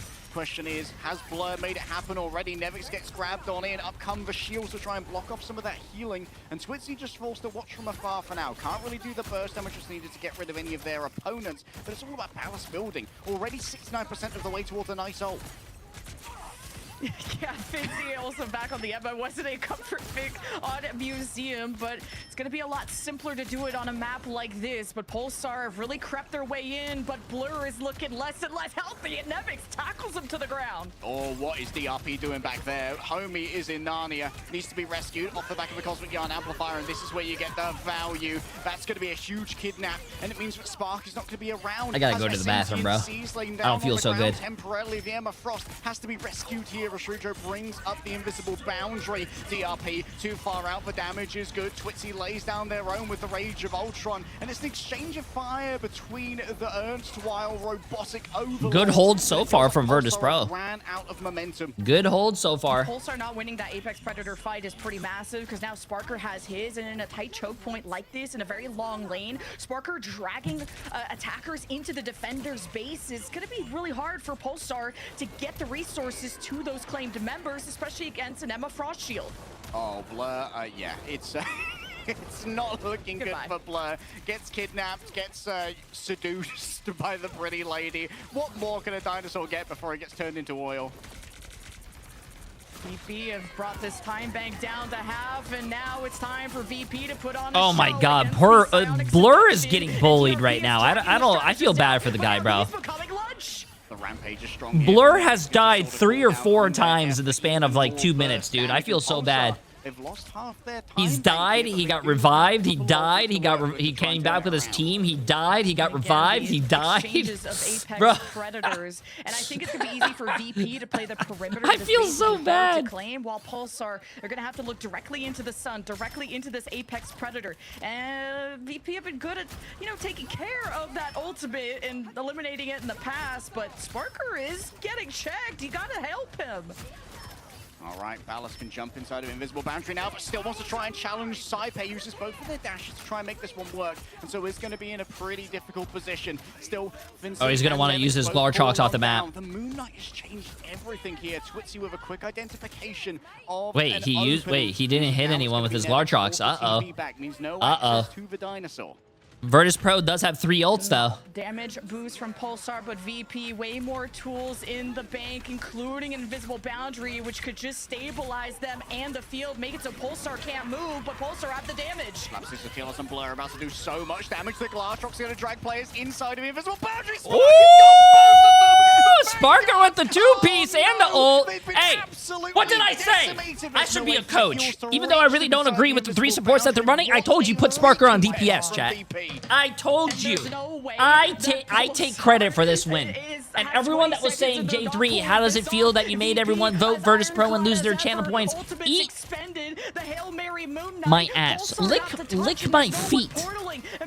I am never wrong. The strangling prison is, well, that combo with the Moon Knight's the only thing they have. When you come for the king, you best not miss, and it's got to be DRP who's going to try and take the When shot you come right for now, the but it's king, taking you so better much not damage. miss. Oh my Almost god, I didn't know strangling Flax prison. was playing. He's ready to let it rip. Is that why Pulsar's loot? The Moon Knight combo sees at 1.5, seems to have done nothing. There's no one inside it. VP spread out. They knew the threats and they identified them. DRP is taken down, and now Sparker is free to just let loose with shot after shot. Watch for Dinosaur go around and watch Pulsar scale from the point. Who VP was saying that it right? was nice of you to come here. Who was right now? Room Hit the for check mark, bro. challenges.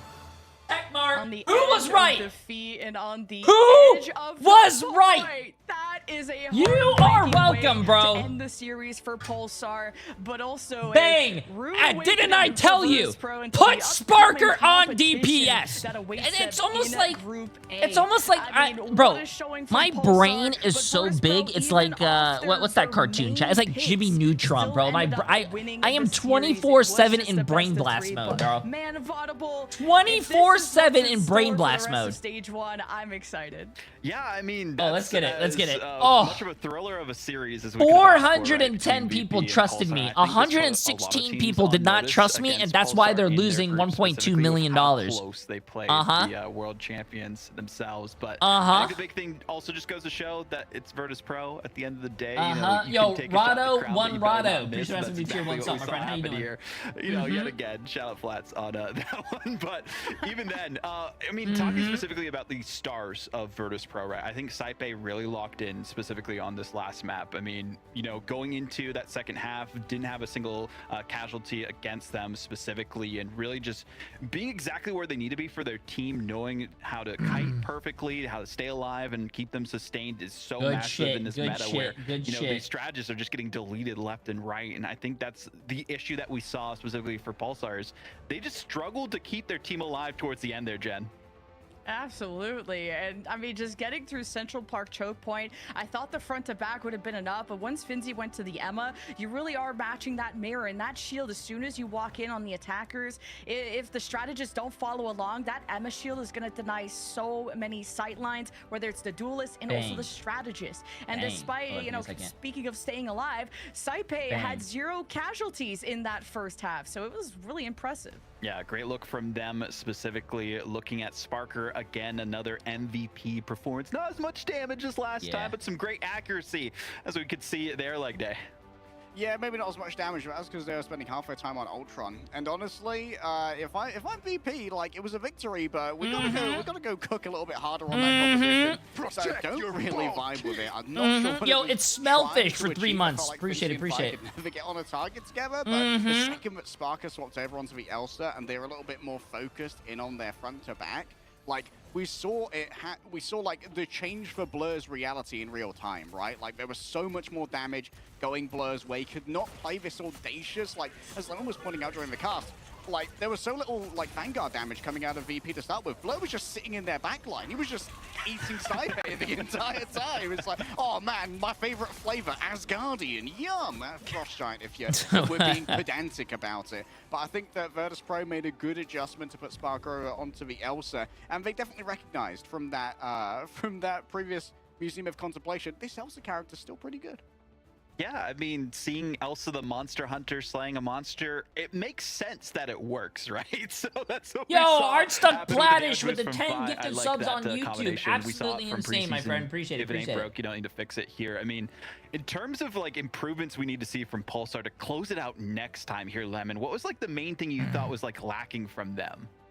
Sometimes the lack of impact of ultimates. It's not the first time or the last time we saw a Strangling Prison Moon of Khonshu kind of be comboed, and it either only got Sparker on Museum of Contemplation or it got nobody at the end of Central Park, or at least pretty much unaffected. And that's a big investment, and it's tough because there is a lot of things that can block it away, whether it's Invisible Woman barrier, the bubble from the Dino, Diamond Form unaffects the Emma, so there's a lot of things that could stop that combo, but then that's why people have moved away from that. But unfortunately for Pulsar, their big Hail Mary landed short. Yeah, tough run for Pulsar. They were so close to glory, but hey, this is a great start to their first ever debut. That was a good showing by Pulsar though for this stage 1. And compared to what we saw, like Dave, from the preseason, this is the best kind of performance they could have asked for. Yeah, like Pulsar Esports is a new team, chat. They're doing from absolutely insane. Non-factor team, like kind of slot filler, to absolute cinema team. Like, this is a great dark horse. I've got them in my predictions making playoffs. I think that they are a very dangerous roster with their upgrades. They've kind of got a lot of disparate pieces that didn't quite make it onto teams. I kind of like, I don't know if any old heads out there. I think that this team is basically the new Chopped. Like the people that were too good to not be in Ignite but didn't have their own teams, you know? Oh, one second. Well, we'll hear from the winners later on. Unfortunately, we don't have time for the interview for them, but we are going to be going to a quick break for our last series of the day. Day 2 skipping of their stage 1 interview. EMEA. That's toxic, bro. Esports, both of them looking for their first one in stage 1. We'll find out after this who gets it. Skipping their interview, chat. That's flarked, dude.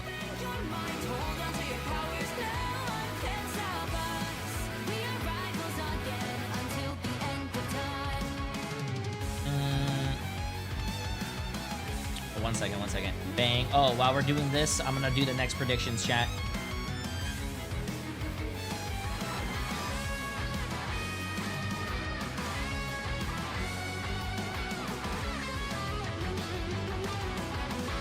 Okay, you guys ready?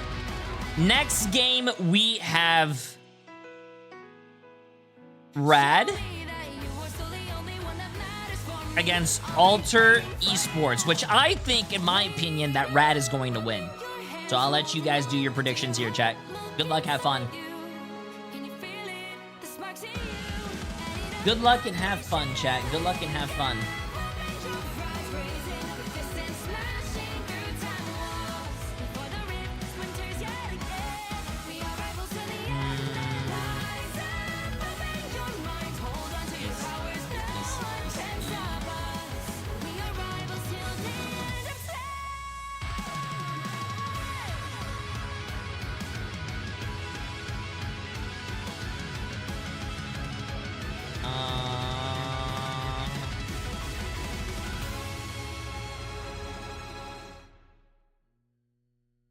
Nice.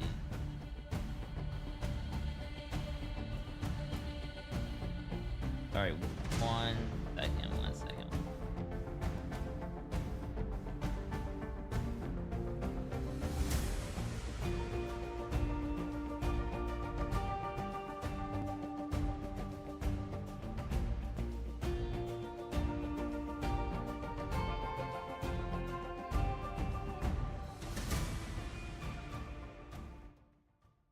Every series today has been cinema and delivering to the highest level, but we got one more matchup for you for EMEA to get your fill and get ready to see how the rest of the groups are going to met out. We have Rad Esport and Alter Esports versus each other for their second chance at getting a win here. I mean, talking about this Rad roster, we expected big things leg day, you know, going into their first series yesterday, and unfortunately they've kind of fallen a little bit short. Yeah, Rad might not have been able to make it happen yesterday, but when it comes to the capacity, to like the quality of competition, like, can we blame them? Like, oh, yeah. Rad. Okay, I'm gonna let you guys do your predictions here, chat. The roster now, fortunately, appreciate the massive prime sub, my friend. Fired. Crazy Kitty is a crazy guy. I want to see a little bit more melee play from. Did Virtus Pro win? Yes, Virtus Pro did win. Virtus Pro did win. And on the Daredevil. This roster, I think, is very well suited towards like the front-to-back style that the Devil Dinosaur is able to drag out as well. So I'm excited to see what they can do after, you know, getting a little bit angered by Na'Vi.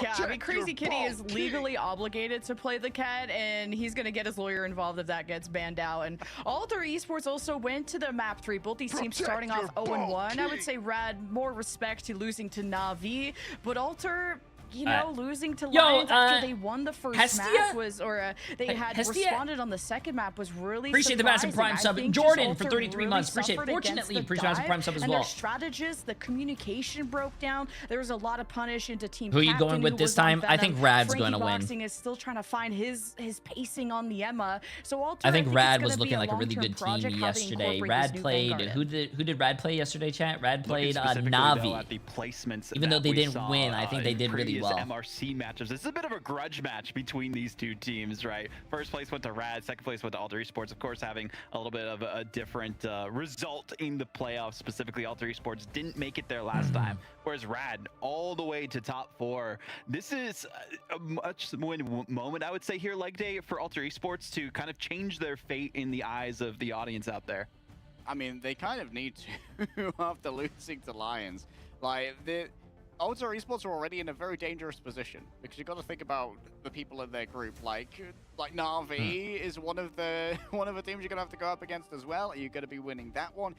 There are so many scary teams in this group, and I think that maybe as we go over to Hell's Heaven, this is an area where you're probably. Hey, appreciate it. After all the YouTube videos, thought I'd pay a visit. Appreciate it. The Wolverine, the the Black Cat, and the Daredevil are all very good here. Oh man, yeah. I mean, the versatility that we have for the duelist lineup of Rad Esport, I think, is their strong suit. And I'd say the Vanguard lineup, specifically for Alter Esports, looks really strong on their side of things, though. So we'll see who can come out on top on Hell's Heaven. Our first matchup here for this best of 3, the final one of the day in the EMEA groups. It's do or demise for both these teams, Rad Esports and Alter Esports. We'll see who takes it. 1 second. 1 second. Yeah, it's congratulate or casualty. Sorry or congrats that happened, basically. I ain't reading all those bans, but I'm happy for you, bro. Well, speaking of bans, we'll get into that. And, kind of the team identity, it's very two different identities when it comes to these Vanguards. I think Ducky has been one of the more formidable Groots, which I think is a strong niche pick on Hell's Heaven, while his team captain has told us how confident and how comfortable he is on the Captain America, also a legally obligated hero for him to play. And once that got banned out, either if the Dino or the Captain America gets banned out from Alter, it feels like something changes. They're not as confident, and they're definitely not as fluid. So it definitely needs to be a Dino Protect and of course, a Black Cat consideration going into this pick ban. Has anyone ever cheated in MRI? Is going to be able to not to my knowledge. Also, if you do cheat in MRI, not only are you ruining your whole team's reputation and probably disqualifying them, but you're also ruining your own reputation and probably never play in another esports event ever in any other game, because that follows you. So, yeah. I don't think so. Devil Dinosaur, though, which is pretty powerful. And it's very important to have that one-sided Dino on a map like Domination, because yes, you could basically just leave your Dino almost solo, maybe with a strategist, and then you could have the rest of your team figure out what the win condition is, and it's off the Captain America for Alter, or at least they're gonna ban the other side's Captain America. So usually with Black Cat for Rad, they actually paired it with a Captain America to run around. So Crazy Kitten would either be by himself or with some kind of diving Vanguard with him. So to minimize the support that Crazy Kitty's gonna get is pretty huge for Alter. Yeah, the next option would be a Venom, which could go with Black Cat for some of these dives, but it's going to be Mantis that's taken off the board for now. And of course, Mantis is an incredibly valuable ban in general, but also, if you've got a Devil Dinosaur, the Mantis ban kind of like is even more valuable because she has unlimited spores when it's just the easiest headshot in the world sitting in front of you, which refills those leaves. Invisible Woman being kept here from Alter, and does that leave? Okay, Rad are not going to target any more Vanguards here. It's just been the strategist name of the game, and Alter are going to have to stick to more of the ground game. And again, the Invisible Woman, good at also healing so many people at once, but mainly the invisible boundary encompasses usually the entirety of the point on Domination, which makes it a great place to fight in. Yeah, like on Domination, when you've got these singular points like the Invisible Woman ultimate is Sick. very strong, with the exception of Frozen Airfield, if you do it when the point is moving, in which case you have a very sad, like, Willem Dafoe looking up gif as your invisible boundary slowly leaves you. Okay, chat, let's see this. Come back. Oh, bro But is I think mogging us? Alter That's just just being his able to regular start on face, vanguards chat. that they're comfortable with is really gonna be a good tone to set at the beginning. But Rad having Crazy Kitty on the kitty, like, Alter got absolutely ruined by Lions running a really good Black Cat once they pivoted. I don't to have that a thing mog of Saturn. face, bro. By the way, once the Black Cat I do not came have a out mog from face. Lions, Some people, like, it's Alter like, didn't know how some to people have, like, respond to that. resting bitch And faces. this is where the strategists for all teams have come into play, whether it's the Loki, the Luna, the White Fox, any kind of CC to catch Black Cat, because she is so elusive to lock down. Yeah, Black Cat, like, off the back of those iframes as well. Unsurprising to see Vertigo here rolling out on the White Fox as well. I was thinking maybe Alter would be keen to match this, but instead we're going to go for Okay, let's see this, chat. Just with the strategist dead. I do believe that Rad is the better team, though, but we'll see. We'll see if I'm proven wrong. Now Black Cat will be able to, well, needs to farm up some money, don't we all, in this economy? And Gotta now get it's that just what bread, we Lemon. need to get that bread. That is going to be objective number one for Crazy Kitty, who just gets in the middle of the action with these Hulk bubbles, are making it painful for Crazy Kitty. Yeah, doesn't want to stay in too long here, but Rad are already pressuring out that point, and so multiple players drop down from the high ground to stop that instant captain coming through. But of course, Frankie Boxing, just where's the healing? I've got 3 strategists, and yet none of them are looking at my Devil Dinosaur. Hello? Yeah, Crazy Kitty is doing Crazy Kitty things again, just like he tried to do against Crazy Kitty Navi on in Black that Cat first is match. And very, Rad, very if they keep crazy focusing, the indeed. double charms, But, the Ultron. I mean, there's also a charm from the Emma. This is a really strong composition from Rad, and Lugia was that mythical bird that we Wait, talked what about are in the what's the preseason prediction in over the here on my strong chat? Venom meta. You also have Alter playing with 374 Testo people for instead of 6 Astro. million They're on playing Red, Team 120 Captain Hulk. people for Very different 1.3 look from million on Alter Alter. today. Uh-oh. Team captain on the Hulk is very, very Why do strong you on guys that always hero. vote against me? It goes crazy though. I'm watching them whip, I'm watching them nay-nay, and I'm watching them say, oh no, no, as it's going to be... What is... How do you What did Leg Day just say? My God. And how do you stop Crazy Kitty? I'm watching Like, every them fight, whip. there's a I'm lens watching them for nay that. nay. And I'm the first watching them ultimate of no the game no. goes to the Oh Black my Cat. God. It's time to call 911. And here are the strategist swaps. You got the Cloak and Dagger, Loki available, Tesco. I'm liking this swap. Make it as difficult as possible for Crazy Kitty to identify where the resources are coming from. And also those Loki lamps to try and negate things. Okay, everyone's with a Cloaky now as Crazy Kitty just gets out of there after forcing out those green. Oh my goodness, Crazy Kitty's movement is a little bit different, isn't it? Still farming up that money, 570 coins to play with on top of Monarch once again. Nice iframe into a transition, a Phantom Pursuit, and indeed turning Alter into a collection of Phantoms where once a team stood, but disengagement of team captain doesn't work out, and Frankie Boxing goes down as well. Rad are looking angry. And Monarch's on the secondary duelist, where yesterday he was running a lot of the Mantis, and at least that was really his identity in the past. So needing that extra damage to deal with all the Vanguards that Rad are going to have. And Monarch, now that's the type of picks I need to see from Alter. And you gotta make Lugia a little bit hesitant on how he's gonna dive. All right, taking up to the sky now. Has to deal with the Rage of Ultron, though. All in on towards that White Fox. Oops. But it seems like Sorry. Vertigo's been able to dodge most of that incoming damage as well. Rad still in control. Smashner has already fallen down. That one's courtesy of Whoops as Mash just rolls around on the point. You can see the TP in coming through from a White Fox. It might be a little bit foolhardy to try and play with us. Alter get their cap and now can get on the Bro, your chase. comb over is looking Yeah, good. Mash was a W, solo thank you, thank tango you. on the point, like So 3 had good, it already made me fallen 2. from Brad, and Appreciate fate the of massive fourth donut, my friend. puck. So big silver lining for Alter, but it's still a 0 to 100 comeback that you need to do. Galactic Legend will be available from Whoops, and this has been a Star-Lord to watch, and one that I've been waiting to put into the spotlight outside of this Elsa meta, or maybe the returning one, as Alter are really trying to take shelter, and Ducky's gonna pull them out of it.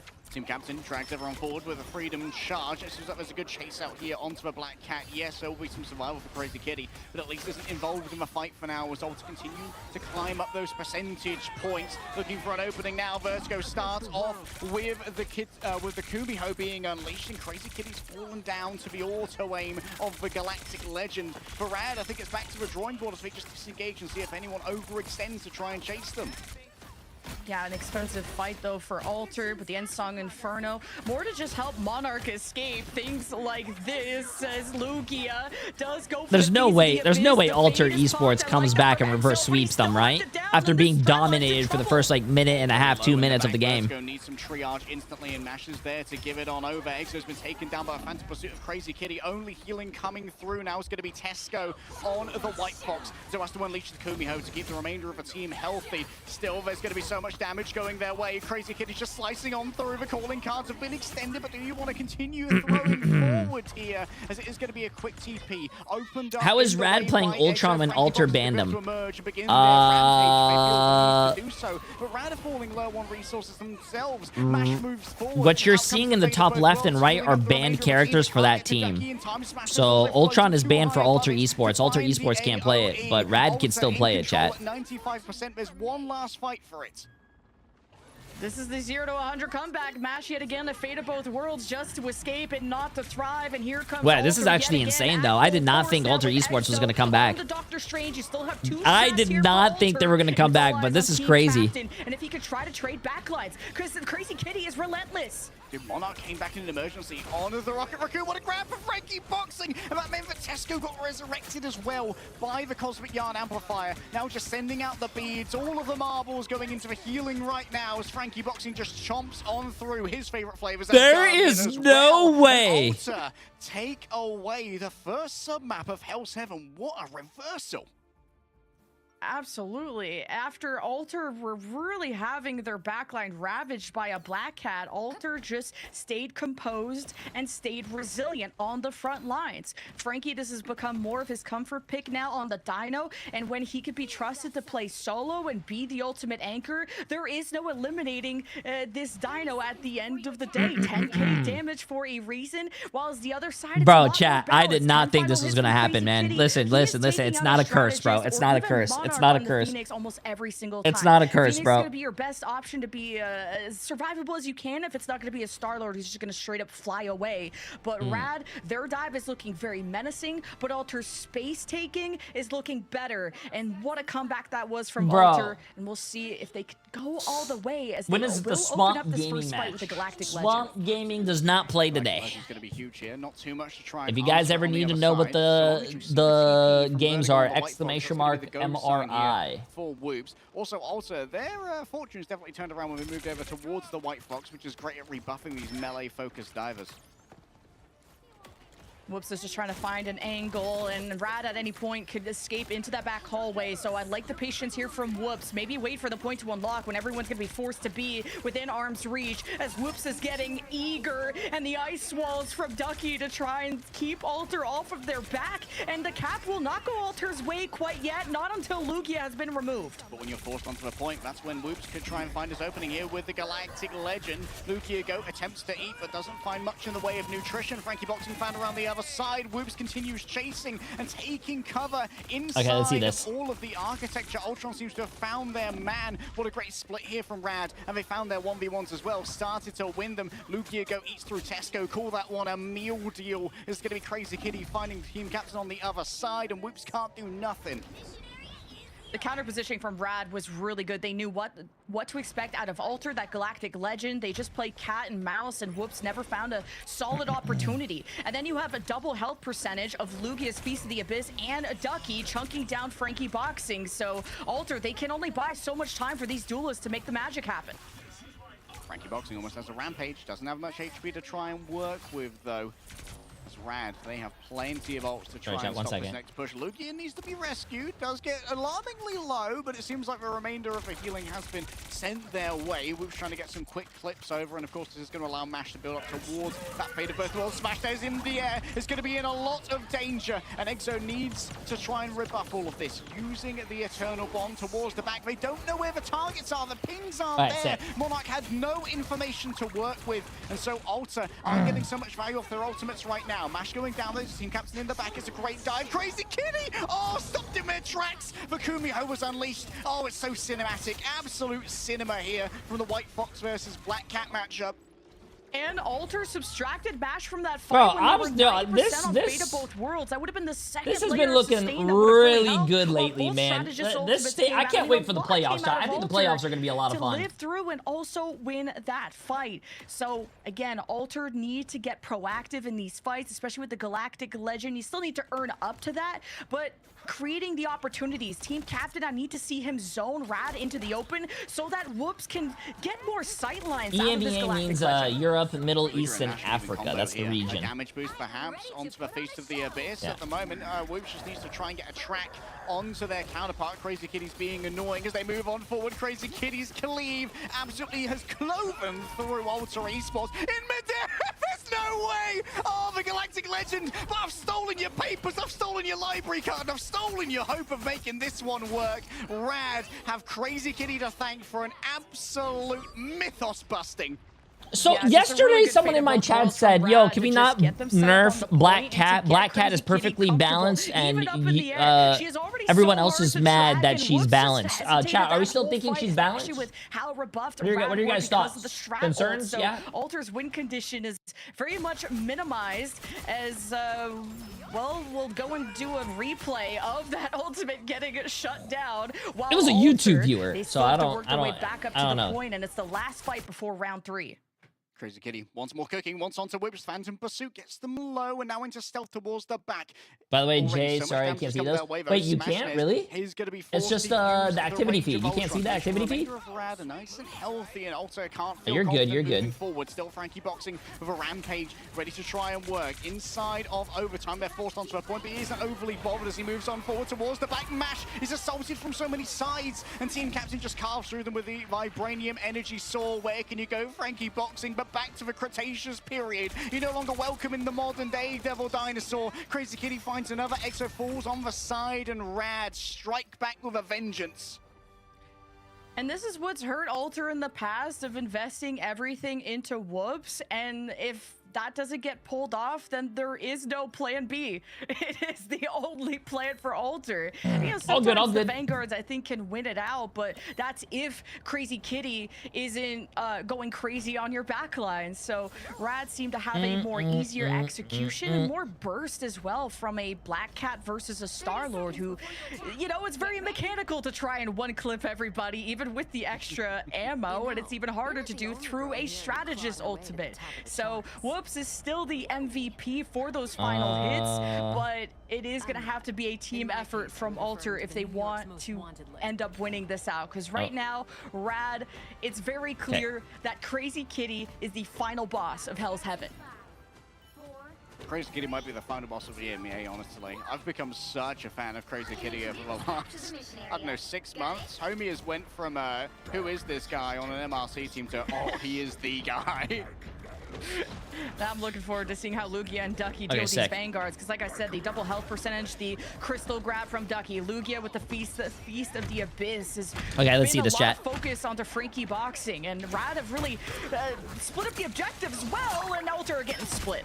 Oh, Frankie boxing down straight away again. Like, the timing of the damage onto Frankie boxing when Lugia demands the attention of the strategist to dive in the back is so well done. A little bit of 3-2-1 magic coming through from Rad. Oh, and winning on a point like this, there's so many difficult choke points to try and I don't know get through. why this Monarch on Venom the skin? Daredevil. He's trying to have more a sustained brawl. Alter just haven't really used the Black Cat, and that may be what puts them behind in the meta, while Ducky pulls in through the Psionic Seduction. Back Cat from Alter to relieve that pressure on the front lines, and Whoops is going to go for the ultimate. Doesn't have much HP to work with, though. However, that is going to be a forcing of the Kumiho to be unleashed. Oh my god, nah, we're gonna need to nerf this, bro. Guaranteed damage when you're not dealing with that much HP. We're gonna need, nah, bro, nerf that character, man. Over a little bit of additional survivability, but now you have to deal with the remainder of the damage that's coming through from Crazy Kitty, and the damage boost as well that can be given over by Mash and the fate of both worlds. Taking to the sky, the calling cards ready to be sent on out. And oh, Whoops, you better run, buddy, because guess what? Crazy Kitty's here, and he knows you owe him $5. Out comes the face of the Abyss. Crazy Kitty's here, and that he knows that you owe him $5. Round from Monarch gets grabbed by the pretty lady, and Ducky says, "Go to bed, sugar." And even while missing a strategist, Rad, because they're running a triple, they still have all the resources left. And Alter, I mean, they have Whips and Monarchs still trying to find their footing while dealing with an assassin despite bringing a gun to a claw battle. It's still not an easy thing for Whoops or Monarch to deal with, even trying to baton the cat to death. So Rad, one fight away from taking the first map. This is crazy. Can we get another random Luna buff? Hey, leave Luna alone. Luna is perfectly fine, chat. Luna's perfectly fine. Leave Luna alone. Actually, yeah, wait, she might need a nerf to her damage, actually. Putting Frankie Boxing in so much danger. All out of cooldowns, Lugia just going to be forced to do some frontline vanguarding in front of their strategists. Oh, Frankie Boxy trying to grab the ammo, might have popped the diamond form, and now the ice wall up. Alter at least can flip the point. No, Lugia is there to bail them out with the extra health, but that will be gone. And Lugia has barely fallen despite how aggressive he has been on the Venom. Now 99% for Rad, and here comes Kumiho form. Wake up, babe. Crazy Kitty wants the white kill team again. Smash is going to get started to begin with, though. Ducky begins oh to my seduce god, everybody. dude, nah. Now Crazy Kitty's farmed the money. Nah. He's farming Alter too. Nah. Diego joins the crescendo as the Phantom Strike strikes true. Opened up the portal, but there's no means of staying on the point despite a spirit. Hey, Rad came back, though. Didn't I say it? Didn't I say it? Rad came back. And they stick to their strengths, they stick to their guns, or I guess claws, and that's what works out perfectly for Rad. When you can depend on Crazy Kitty to deliver, of course you're gonna go, I mean, triple strategist around that. Lugia gets to let loose on the Venom. I'm gonna be looking forward to seeing the stats. I mean, how many casualties this Vanguard line from Rad even suffered. I mean, they are just angling Dive players so will look well at you dead in the face and Alter, tell you that she's balanced. Yeah, can True. anchor well themselves around the Dino. That is true. But the duelist win condition from Alter has not been clear, and they'll have more time to think that about is true. that and their map choice after this break.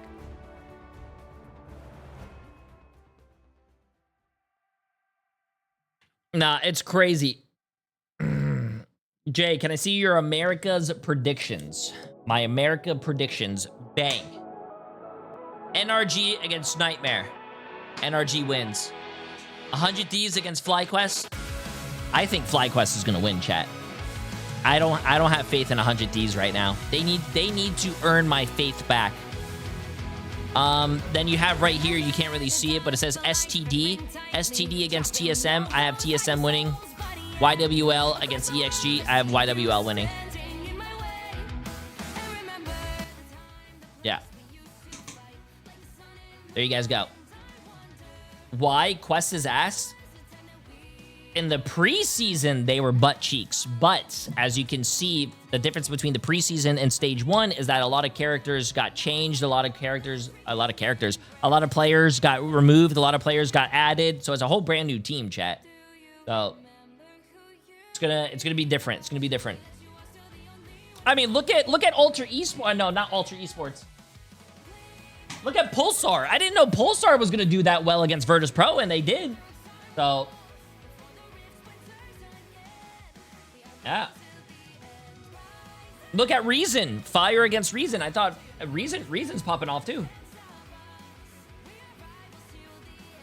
No, America's does not start until 5 o'clock. Jay, why do you never play Elsa? I do play Elsa. You probably just don't watch me when I play Elsa.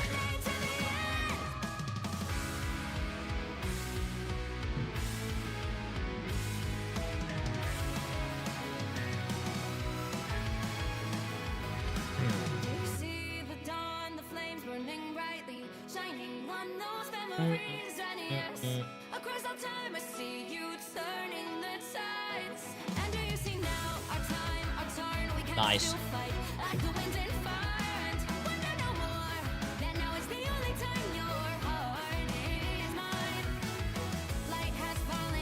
You're not even Lord on Elsa, hashtag not locked in. Just because I'm not Lord on something doesn't mean I don't play it. Yeah.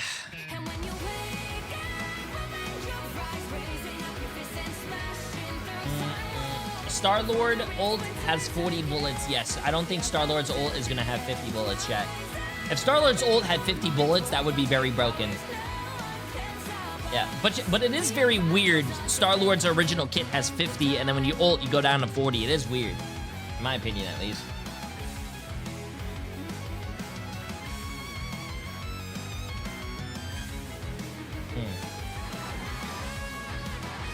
I don't think we have seen Storm at all now. I would say that map was more hell than heaven for Alter Esports, unfortunately, on their end, because that was a nightmare that they were hoping to wake up from a little bit sooner. They did it in the first point, but then once it went the other direction, it was not in their favor, and it was Rad all the way. And I feel like Rad kind of warmed up throughout that series, or the first map specifically here. But Alter, I mean, they're having some roster, I don't know if it's instability or just change-ups. They have some subs coming in here as well. Jen, what's going on over there? Yeah, I mean, they have two substitutes, a duelist and a strategist. They're playing with Tesco today instead of Hatro, and that has affected, well, whether Tesco is playing the Loki, we saw a little bit of that, and just kind of what they're running in the strategist line. Not doing the triple strategist, because I think the Mantis got banned, but also thinking if they run the Dino, they're going to have enough sustain to do it. But who did look really untouchable is someone like Lugia.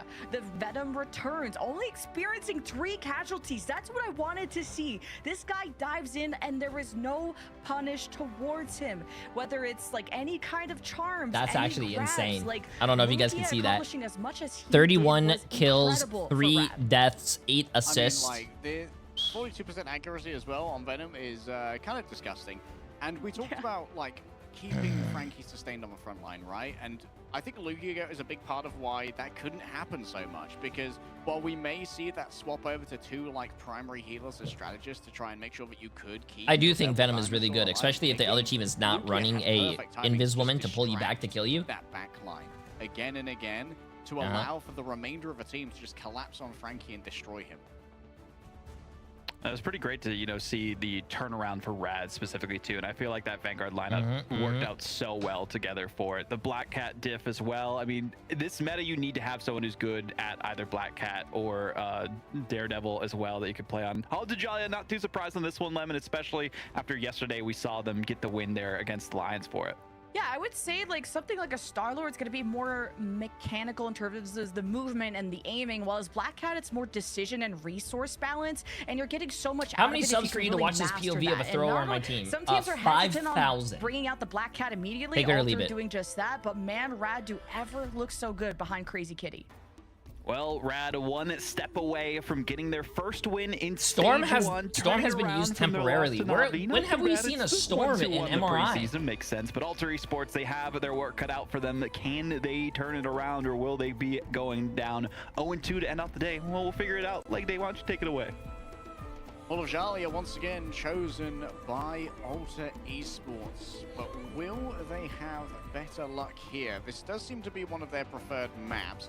However, it is a map where Black Cat is very difficult to deal with, so maybe there's a world where we start to see this get some respect in the bat. Never mind, it's been instantly saved. I'll give It's you been 2 locked in by Rad, McDoubles, take it or and leave now it. Oh, Alter I'll have to leave it, fear bro. Black Cat I'm once sorry, again I don't need appearing. McDonald's. Yeah, I think it's just everyone's tunneled on just dealing with the Gambit, because you don't want to deal with Gambit just turning any duelist into Thanos, basically. And Mantis, the Protect, possibly for a Monarch, just trying to make their strategist line as Emily would comfortable kill as me if I ate possible, 'cause Alter McDonald's. are already having their opening series with Tesco, and he's getting banned out, so that's kind of awkward, especially when you don't have a ton of scrim time with some of your substitutes. So this is Rad sticking to what they know best, and Alter working with changes. Okay. Bit of respect once again onto the Venom here from Rad, making sure that Black Cat has a diving buddy or a distractionary measure in the back. And Alter Esports saying, wait, Devil Dinosaurs made it quite deep into this draft. We don't want to risk going up against that without one of our own. This is going to mean that we see Frankie Boxing once again have to flex that hero pool a little bit when it comes to their Vanguards. I'm not sure if he's going to bring out the patented Angela. She's not in the greatest place right now. No.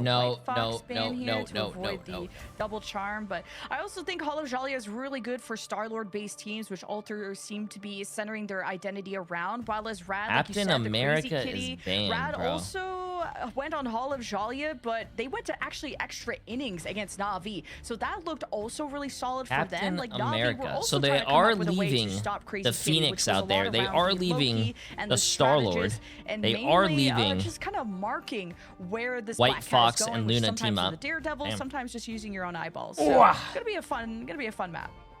Yeah, definitely don't mind like having the Daredevil as that like Black Cat marking device with the wall hacks. It's great to know where the Black Cat can come from at all times. And we're going to be able to jump pretty quickly into match here so we can see what Alter have cooked up to try and make this a map 3 bonanza. Yeah, and kind of tough to have some of these both comfort vanguards of Alter to be tagged up here. No Dino and no Captain America. And yeah, Rad are not going to have the Dino either, but I mean, the rest is free, including the Black Cat. You guys get $1 every time we say Black Cat this series, because that is just what is winning everything for Rad and what just may make them. I wish we saw the other team in this group mods. behind I'm guessing you need modes besides 3 or 4, but I guess there's only will look different because this 4 is their actually second good maps. appearance on it, along with Rad as well. Oh, you mean maps? The maps are pre-selected already before the tournament even starts, so the pros know what to practice on and what to do, like what to practice on for each map. Also, all of the maps that they play on first, the King of the Hills, are already pre-selected as well. It says whoever loses picks the next map. Can dive in where it's usually either Captain America or Stuzzy, some kind of dive, so so Crazy Kitty can't and remove them Nunstruck, easily. pre-master prime And sub. Frankie Boxy Angela is also call 911, and oh, what a stun! Crazy Kitty does get punished after getting traded out, and having 3 strategists means Alter still have resources to play with. Yeah, huge freeze from I think they could actually come out with a MOBA-like game mode with 3 lanes and towers. Brother, you're in the wrong game if you want that. Go play League of Legends. That's not what this game's about. What?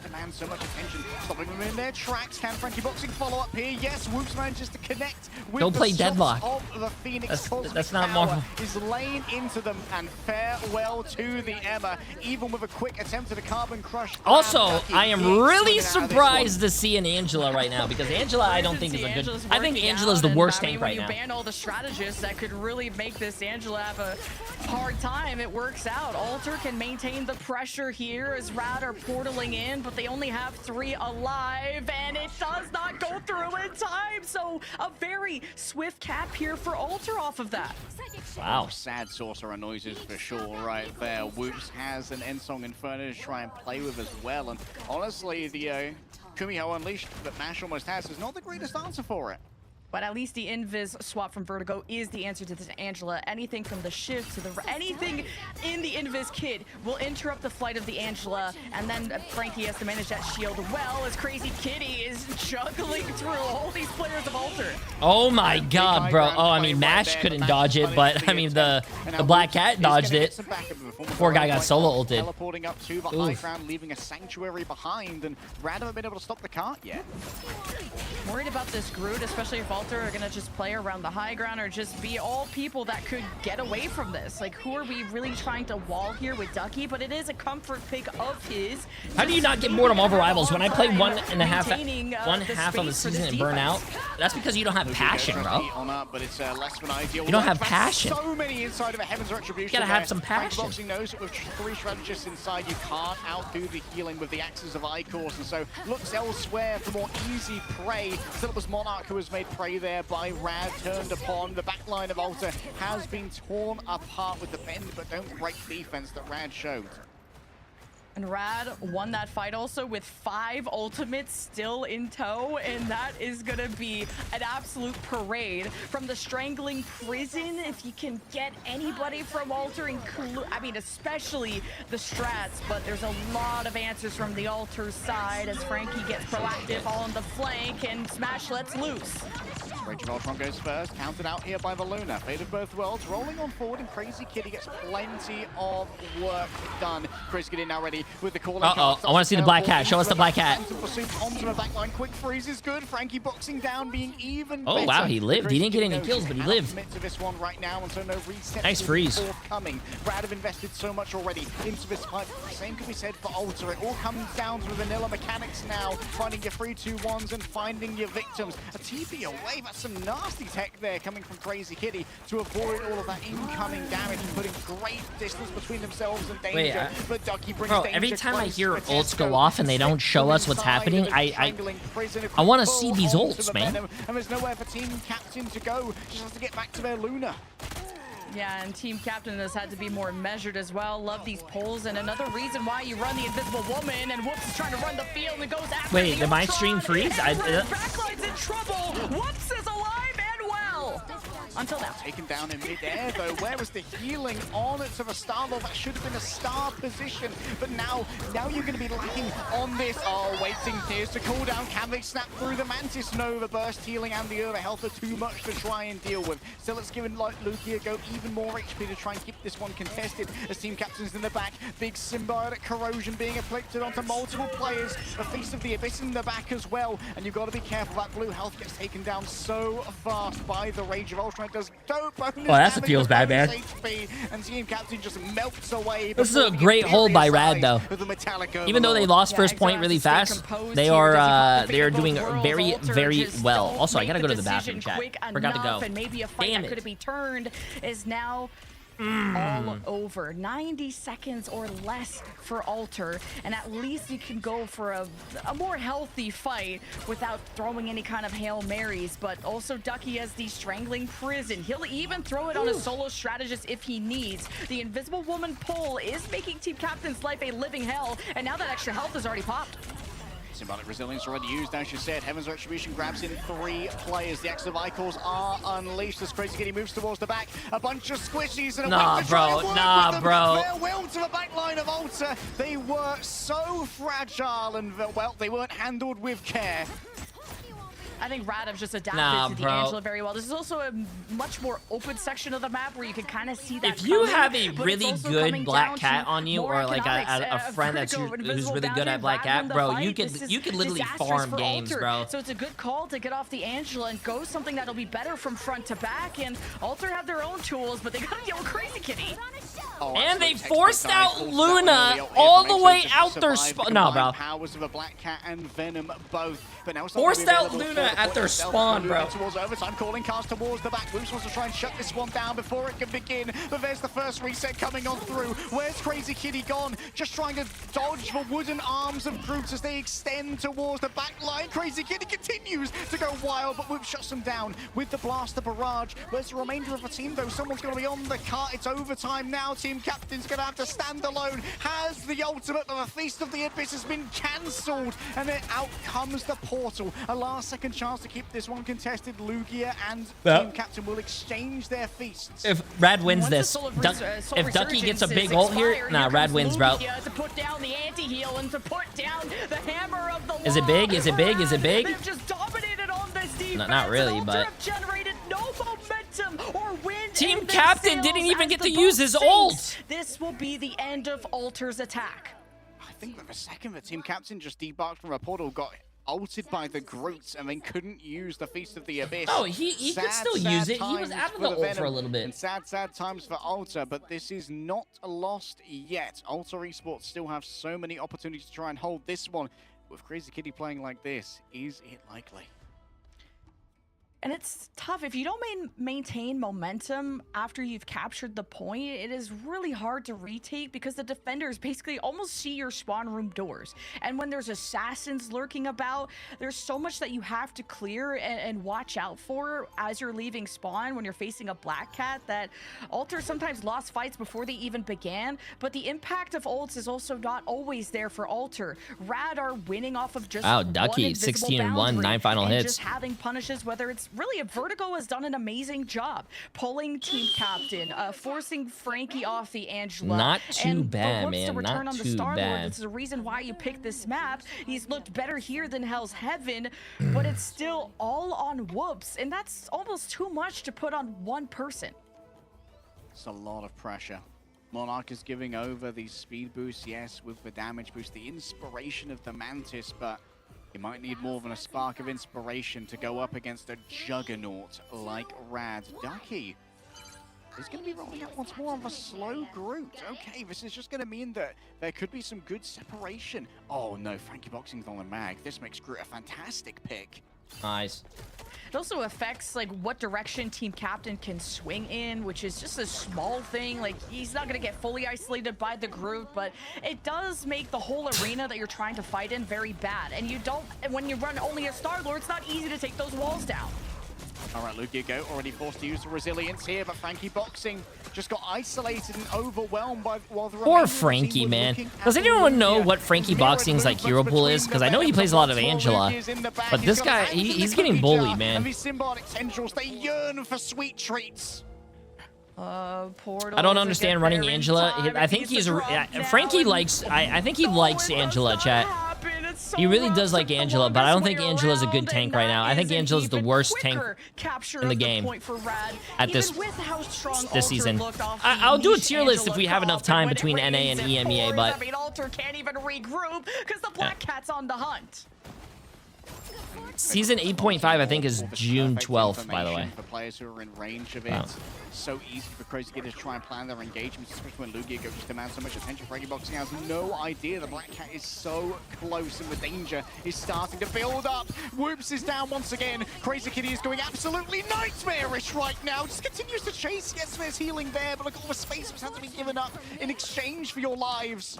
I hope Rad wins this, and I'm not trying to be mean, but I gotta go to the bathroom, bro. You're just being forced off your cooldowns as soon as the Black Cat is around. I gotta go to the bathroom. He uses the invisibility timed so well, and they just can't decloak him. They don't Oh, that's another big old dude. a Daredevil, and now Alter are in prison.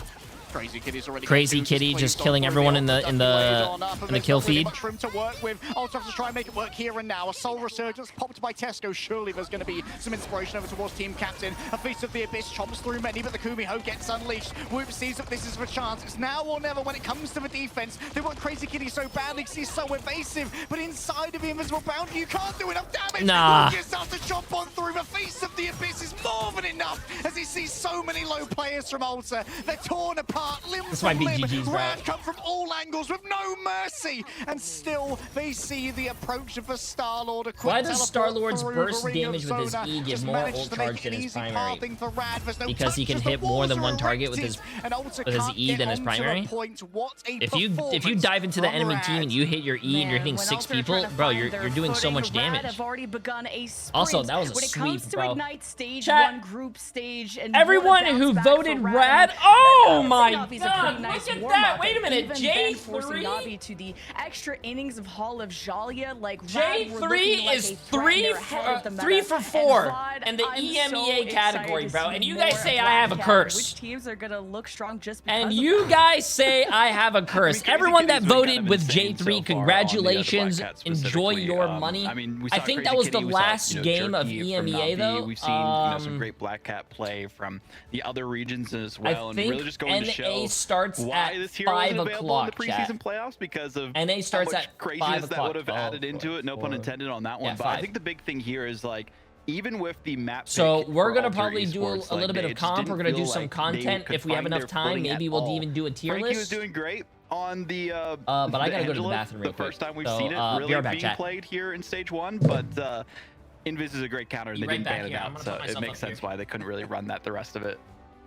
Yeah, like the quick swap to Invis was real heads-up play. You know what? I don't need to play this Rocket Raccoon anymore. It's really easy for my BRB to get hunted down by the Angela, and I can just make Angela's life miserable by playing over on the Invisible Woman. So why not pull that? It also had the secondary effect of Vertigo making sure that Lugia, or rather that Team Captain couldn't disengage, was constantly getting those pulls on the symbiotic swings there, but Team Captain had to use their symbolic resilience when they were hoping for a really soft dive that was forcing out their cooldowns. And it's hard to highlight an invisible woman and just the impact there, because strategists never get to be put in the spotlight. And as someone who plays a lot of Invis, the timing on the pulls on a Venom is really hard to get because Venom just disappears in the blink of an eye. So getting that pretty consistently on Team Captain was the one thing. Forcing the Angela off is another. Winning fights off of a single invisible boundary, that placement does come down to a lot of IQ, and Vertigo is part of that conversation. Also with only 2 casualties against double dive, against all of that pressure, Vertigo still managed to keep the team afloat while also helping himself.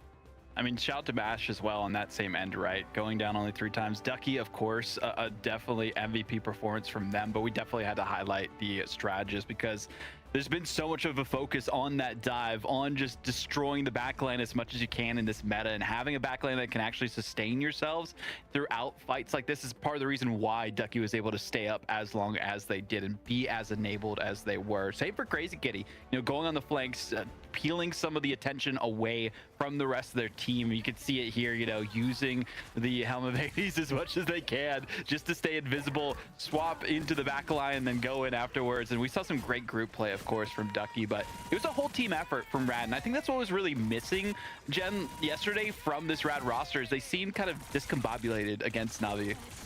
And it was pretty close at some points between Rad and Na'Vi, especially on Hall of Jalia, and it forced Na'Vi off of their game and to consider different things. Yeah, there was a really fun Star-Lord 1v1 between Rad and Na'Vi against Terra, but once they swapped Crazy Kitty onto this Black Cat, it really forced Na'Vi to think twice. And Na'Vi is the preseason champ, so if you're making them sweat, everybody else better watch out.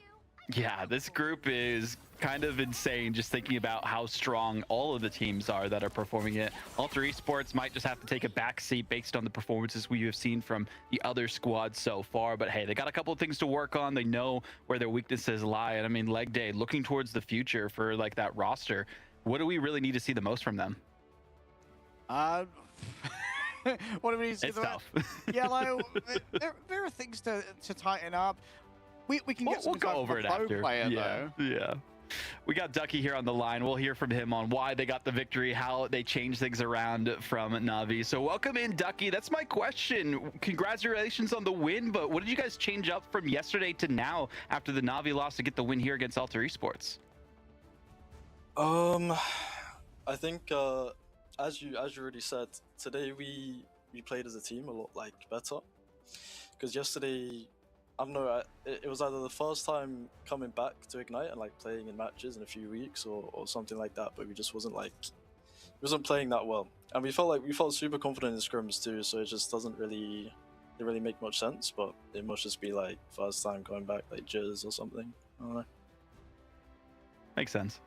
When it comes to the team play, you guys are one of the rosters that didn't really change your primary players that much. Do you think it's an advantage for you guys to continue working on that synergy rather than like mix up the roster like some teams have done to try to get stronger?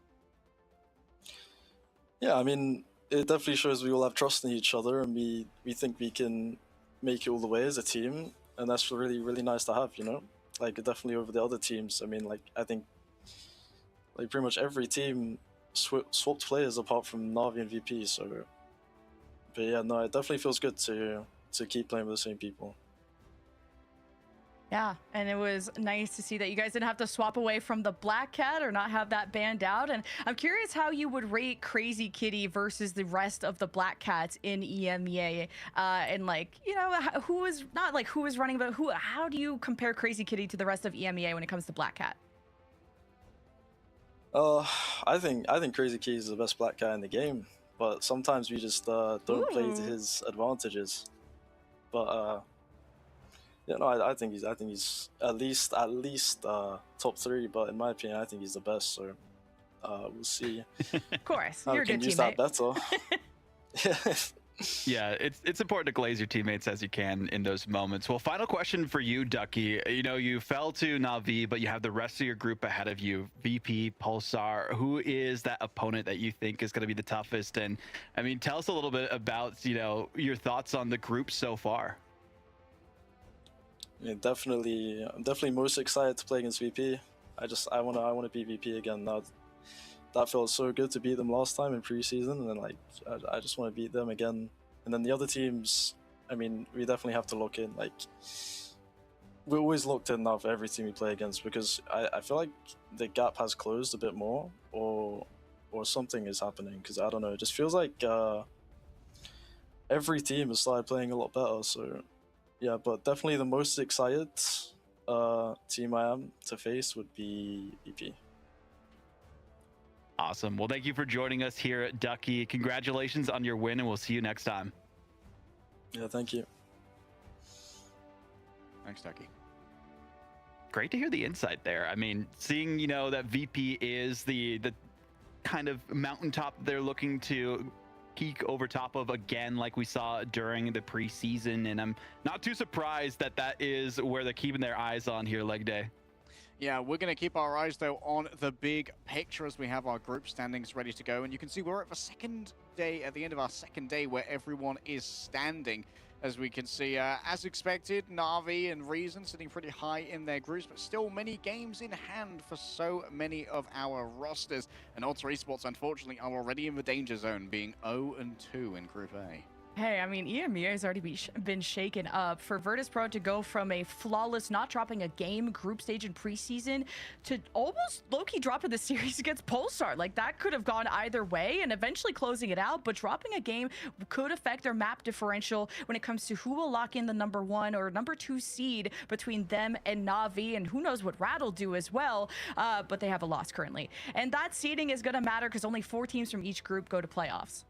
Yeah, the seeding is everything. Every map matters. Every series matters as well. If you don't make it to the playoffs, you are guaranteed to be in that promo relegation tournament in between now and stage 2. So all these teams keeping their eyes on the competition and trying to improve as best they can day after day. And some have done exactly what they need to, like we saw from Rad, but others have struggled. But here is the schedule for our final day of action for week 1 in EMEA for tomorrow. Shikigami versus Crownfall. Both teams looking for their first win.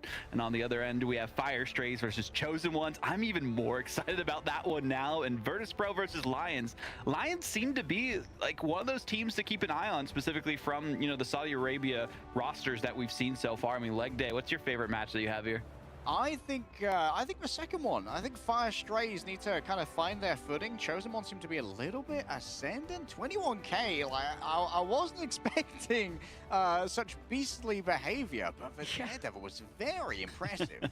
Yeah, the Fire Strays Chosen Ones game is also my favorite because it's 2 teams that have talent on paper, but it's the coordination difference. Chosen Ones didn't have as big of names as Fire Strays, but Chosen Ones came together a lot better as a team this early in the group stage compared to the way that Fire looked. So super excited to see how that match is going to turn out because, I mean, we're back-to-back-to-back days. There's barely any time. Okay, sorry, I had to go to the bathroom. Really need to change I how feel you're much better. approaching this meta. We're no closer to determining who exactly is going to be our top 4 teams out of both groups yet. But maybe tomorrow will give us a little bit more insight into the middle of the pack and who will actually have the best chances to make it through. But it's been a great time here so far, Leg Day and Lemon. Thank you all for joining us for day 2 of week 1 for stage 1 of EMEA. I've been Vile. We've had Leg Day and Lemon here. Ryan earlier on. And stay tuned in a couple of hours for Americas. We'll see you then. Oh, okay, this is done, right? America is starting at 1700, and if I'm not mistaken, that is about 5 p.m. chat. It is currently 2:36. So we have about, what, 2 hours and 20 minutes? So we could probably do it. We could dabble in a little bit of the content, don't you think? Yeah, we could dabble in a little bit of the content, man. Let's go do that. Oh, wait. Would you like me to open the stream? Right. Loser queue with Bogert? No, I think I need to do content before I do anything before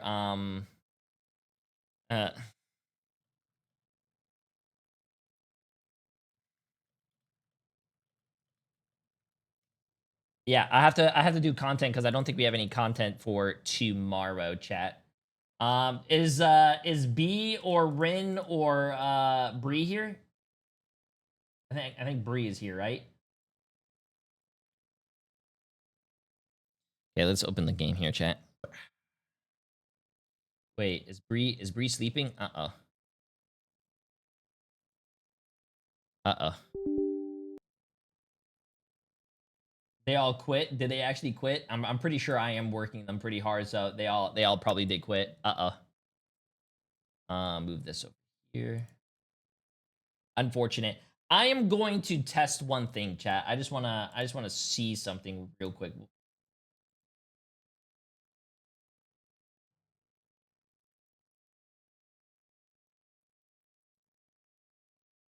Also, is this thing working?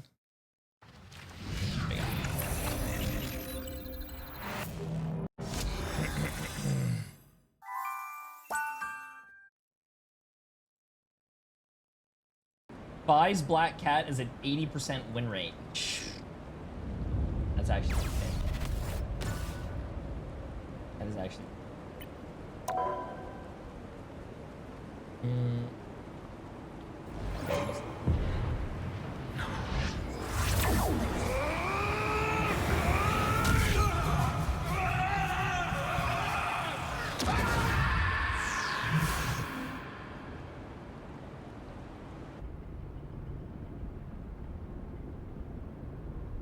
Nice.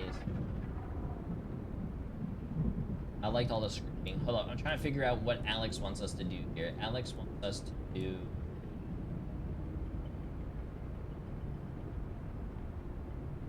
Wants us to do this.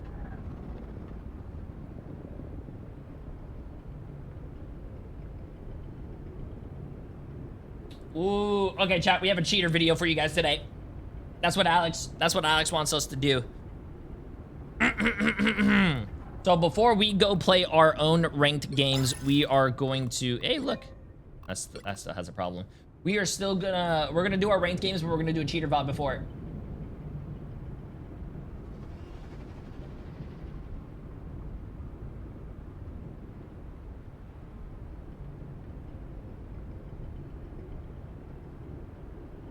Alright. Just making sure I got the code and everything. Okay, let's us get to it, chat. Right here, Alex has given us this code, and he says the hacker's name is, well, this is not Alex, but the hacker's name is this. This is the code of the lobby we are going to copy. And the game mode is ranked Diamond 2. The hacker has played Psylocke, Blade, and then Rocket. The summary says the cheater were playing Psylocke. They were so bad, but the aimbot still looked very, very clear to me. Like, even though they barely got any kills, the aim snapping and tracking looked super unnatural at times. After the game, I confronted them about it, and then they started denying everything and talking nonsense to cover their cheats.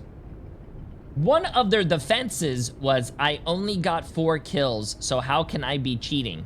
Which makes no sense.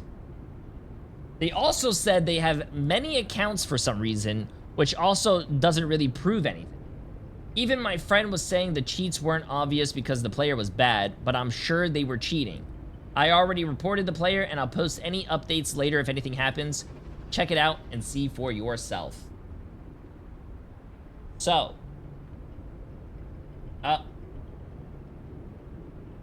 let's see. Hold on. Let me get all these out of here. So let me do this, and then bang. There you go. Okay, we'll get to this in a second, chat. So let me just make sure I do. All gonna.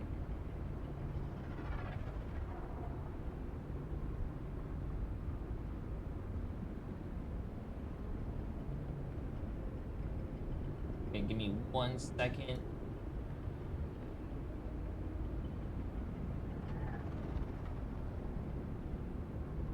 Jay, bro, you said you'll do a tier list? Yes, later.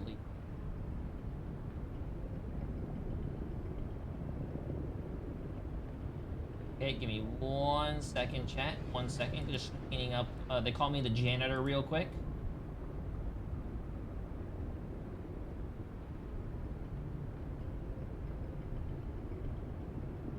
Awesome, awesome. Okay, then we're gonna keep it back to bang. Bang that off. Easy. Okay, anyways, we are gonna check this out ourselves. We copied it already. We're gonna go here. And then match replays.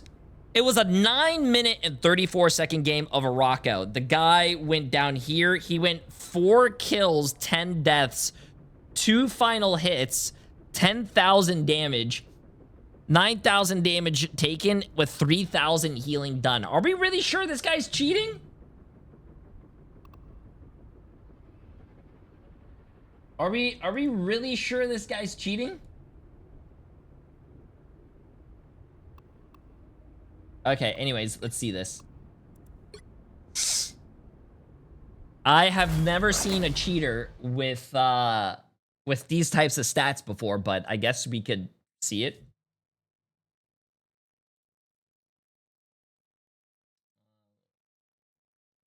Bang. Bang, bang.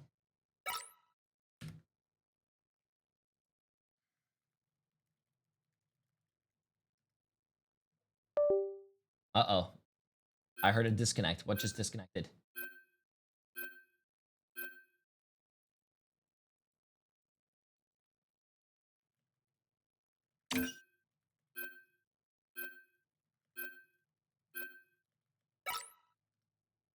Okay. Wait, what happened? Why do those people get banned? If you don't know, the whole Marvel Rivals category is getting chat botted by some weirdo for the past, like, whole month. So, yeah. Okay, let's see what happens here.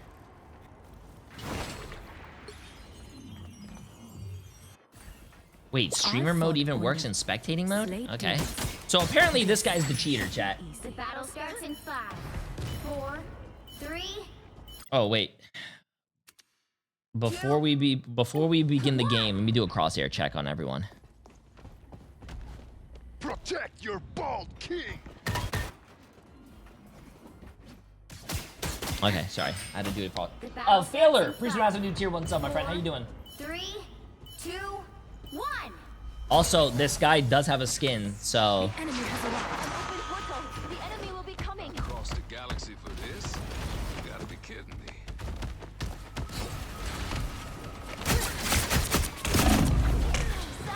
We need you back. Are we sure this guy's cheating? Are we sure? Chat. I just want to make sure before we continue this video. When you guys lose to someone or you get diffed, I hope you guys don't take it personally. I hope when you guys get outplayed, you guys are like, oh my God, I'm better than this guy. He has to be cheating. Bro, because this guy, if you get outplayed by this guy, it does not look good. I don't know. We just watched the first death. I don't know. But...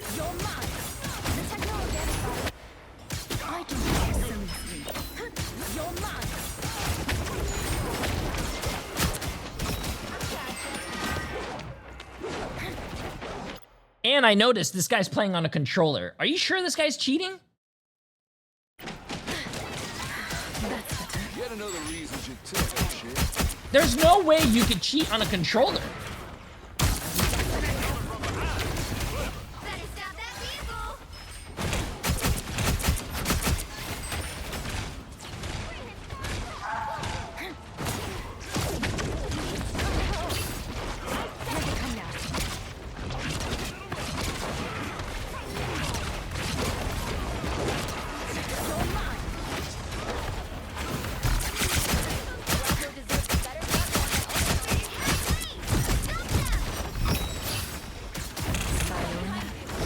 I mean, chat, I don't play with a controller, so I'm gonna need all my controller players out there. Where's my controller players? Say, where are you guys at? Say I. I? Where's all my controller players at? Also, all the ones that you see, Bree and B, I do not see. Oh, B's not here. Never mind. Yeah, I'm gonna need you guys to tell me if this guy's cheating or not, because I don't think controller players are cheating. Maybe there's aim assist, but from the first life that guy had absolutely horrible aim and he died to this looks like, look at his tracking.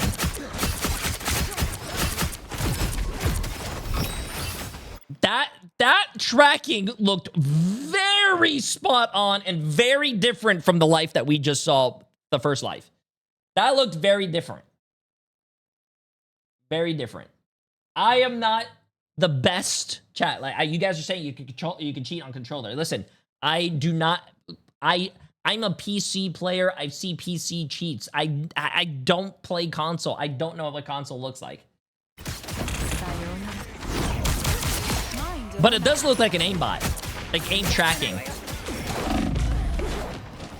Because that right there, that sensitivity to turn around 180 was absolutely slow and ass.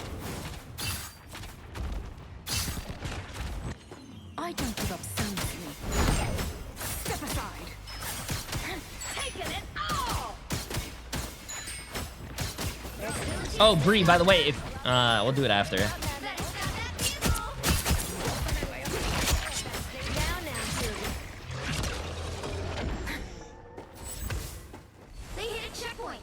What do the stats look like? The stats look like he's 2-2 with 1 final hit and 1,000 damage with a 25% accuracy. Now might be a good time to stop them.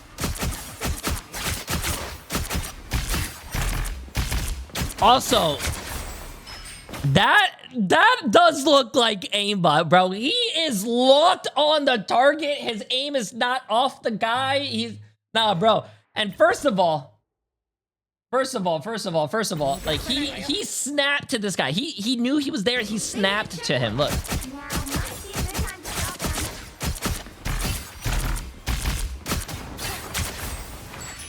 His crosshair is not going off that guy. And what rank was this?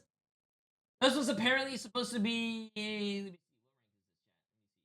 This was Diamond 2. You're telling me a Diamond 2 player has this aim? I don't know about that one, chat. I don't know about that one. That's better. You're mine. Wait, is this a... let's see what's going on. Oh, this is a PC lobby. Okay.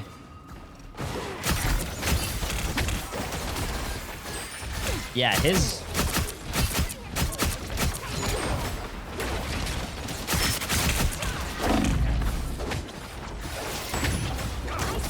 Behold, that child! Damn it, never fall!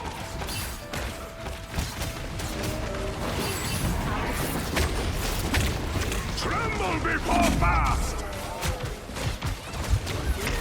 Okay, like, okay. This is exactly why I think this guy might be a little sus. I mean, first of all, his tracking is already crazy, but look at this. Why can't he do that same tracking? If you have really good tracking like that, why can't you do the same tracking on that BP right there? Tremble before fast! And he just lost him. He just lost him because I think he moves too fast for his aimbot or his aim assist to track him. Nah. Reborn once more.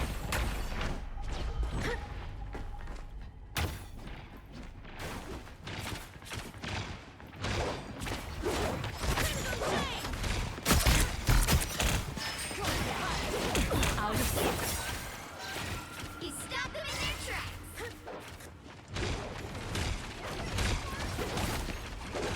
He is not legit, bro. He's not legit, chat. He's literally looking at people through the walls.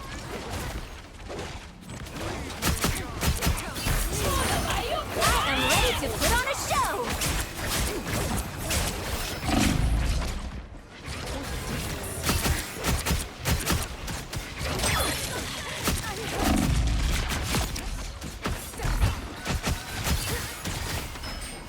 Out of sight.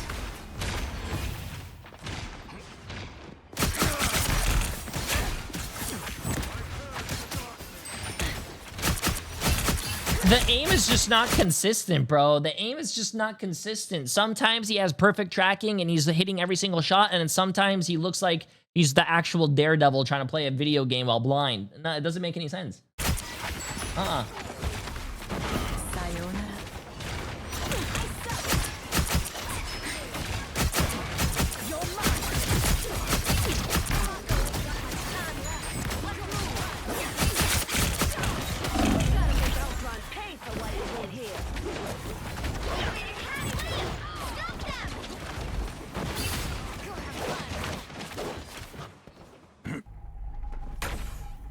I'm cutting in. Got me good. Okay, let's see what this looks like. Silver bullet. As good as gold.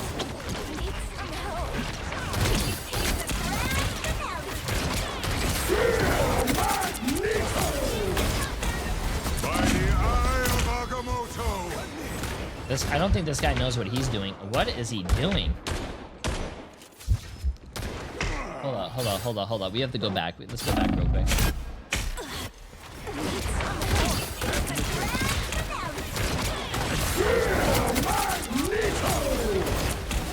By the eye of Agamotto.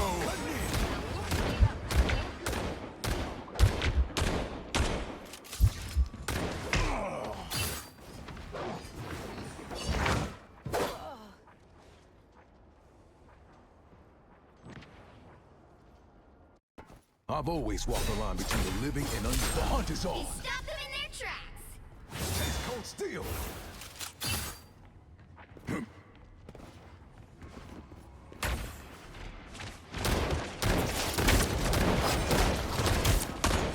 Only 60 seconds left. A nice deep freeze. Behold that child!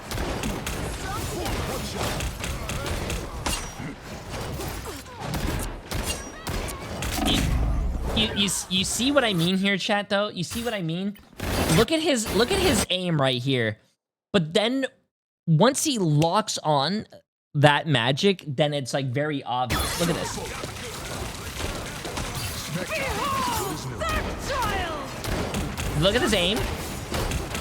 He doesn't know where he's at, and then he locks on, and it's just... Nah, bro.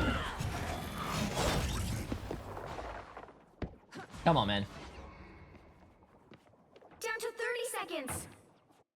I'm back, baby. Stop them in their tracks. Cold steel.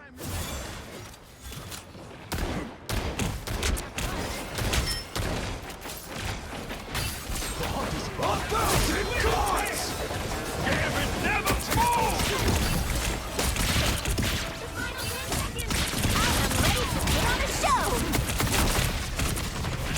He's definitely not aimbotting with this melee. I can tell you that. It's not locking. It's just it only happens when he's like doing the shooting, not the meleeing.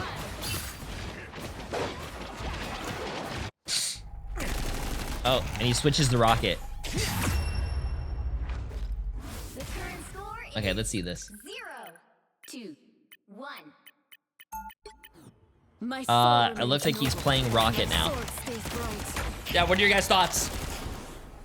What are your guys' thoughts? Because I don't think listen, I have watched TTK play. I have watched other controller players play.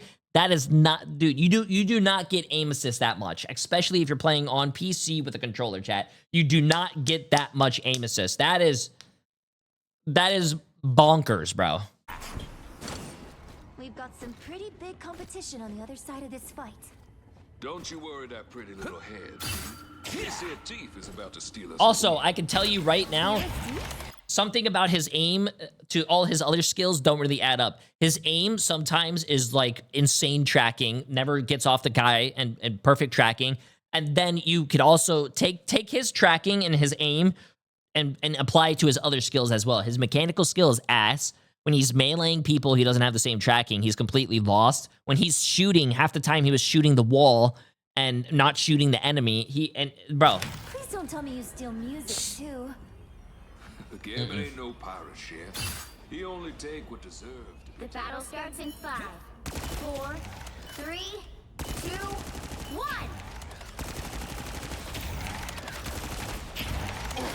I'll patch you up. We can pull it off. I bet it works. Is he trying to hide it now by playing Rocket? That is much better.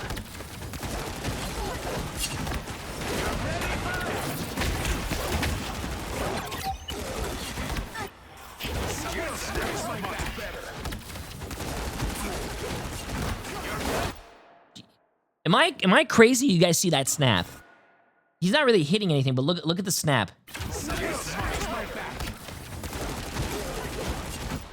Right there. You saw that? No, that's a snap, chat. That's not that your aim does not snap like that, bro.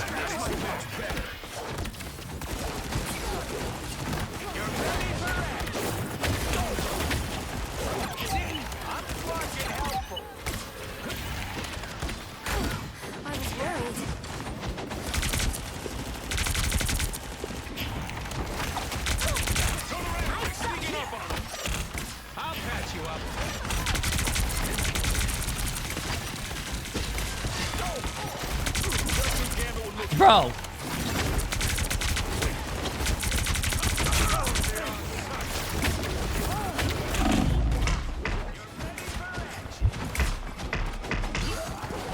Nah, bro.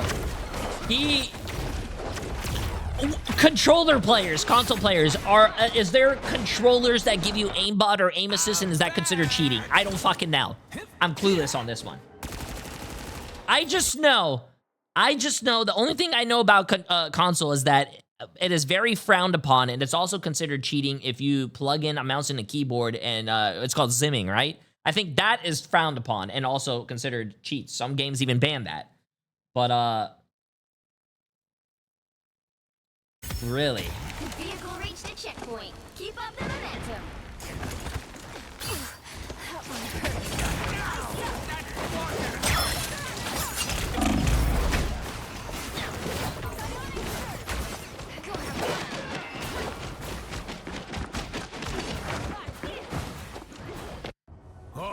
Oh, I'm gonna get some revenge.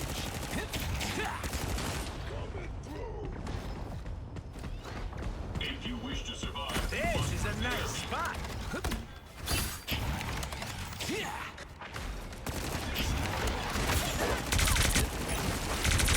That was a little messed up.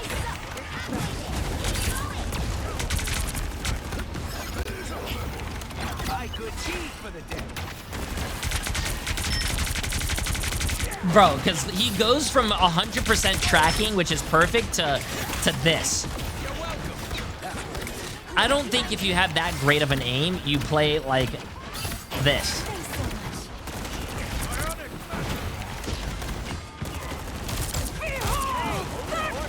By the eye of I'm ready to put on a show. Tremble before fire! This is real firepower!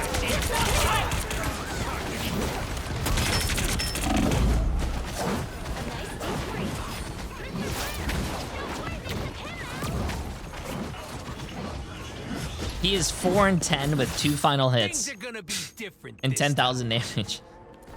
Oh, poor guy, bro. I'm opening a port. Final score: 2-2-1. Poor guy, dude.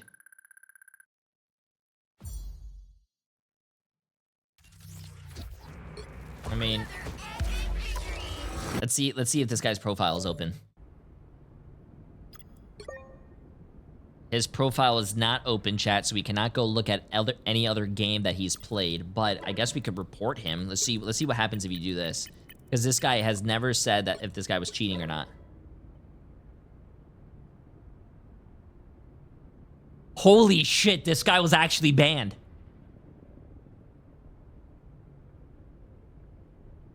This guy, even though you guys were saying, "Oh my God, he looks like a bot," you know, whatever, it's not cheating, but this guy was actually banned. I guess the Cronus or whatever the thing is called is actually, it is considered cheating, bro. He was cheating. Damn.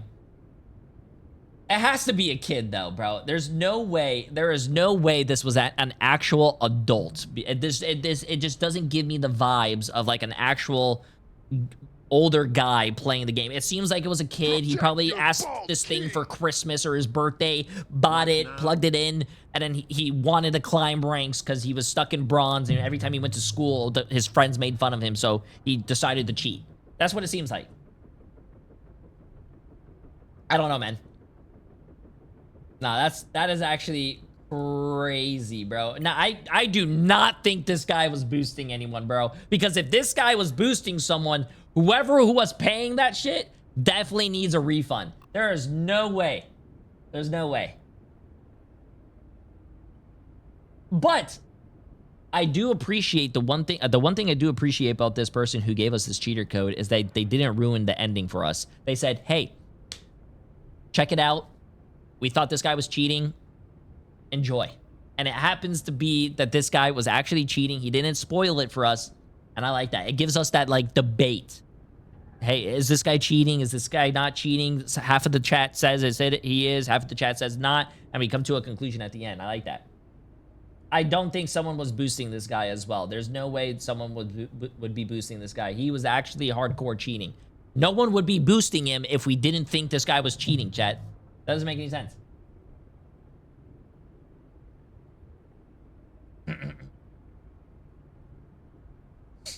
Okay. Let's see. Let's bang. Bang.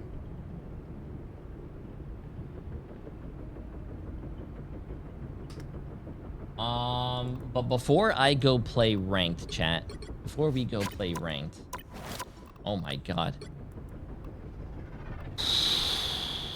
Before we go play ranked, it is time for us to go do our thing. Oh wait, don't you have to buy that thing? Let me ask Alex. Hey, hello, Alex. Is there a thing for me to use to make a tier list? Because I think tier list maker is now something you have to pay for. You can't use it for free. Unless they reverted that. Did they revert that? Let me see.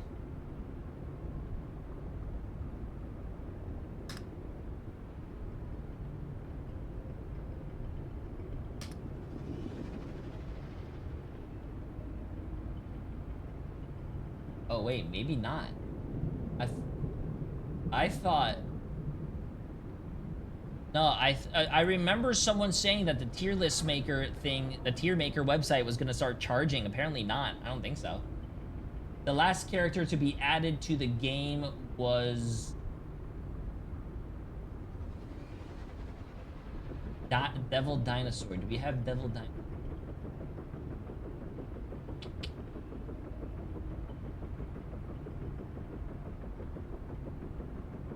We have Black Cat.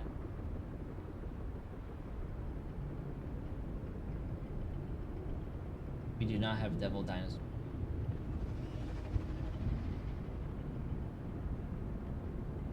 This one has Devil Dinosaur.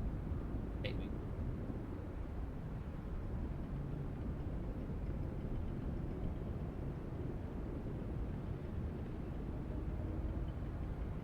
okay, cool. Do this.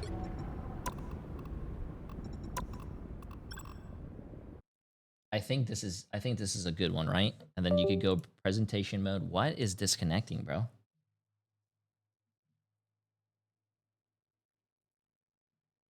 You could go presentation mode.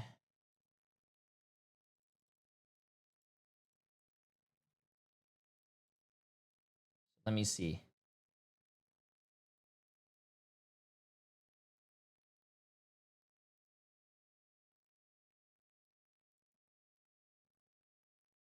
Sorry, I unplugged my balls. Oh, okay. Derby, appreciate the massive 2 months, my friend. I hope you're having a great day. Okay, let's get this, chat. This is going to be my tier list. Should we do... Let me organize this. Let's do tanks first, obviously. Tank, tank, tank, tank, tank, tank, tank, tank, tank, tank, tank. Oh man. This is gonna be a hard one. You missed Emma? Where's Emma? Emma is... Oh, Emma's right here. Tank. This is gonna be a hard one because it looks like there's only one so I'm gonna keep redoing this one here, chat. And then here's a tank. That's the new one. And then support, support,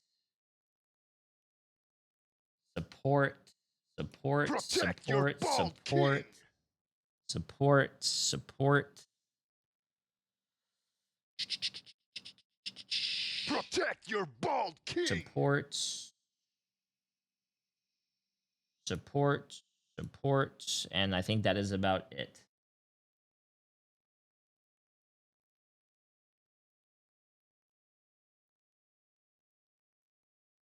Awesome, sick. And then we are going to add a tier. Add a row above. We're gonna call this one.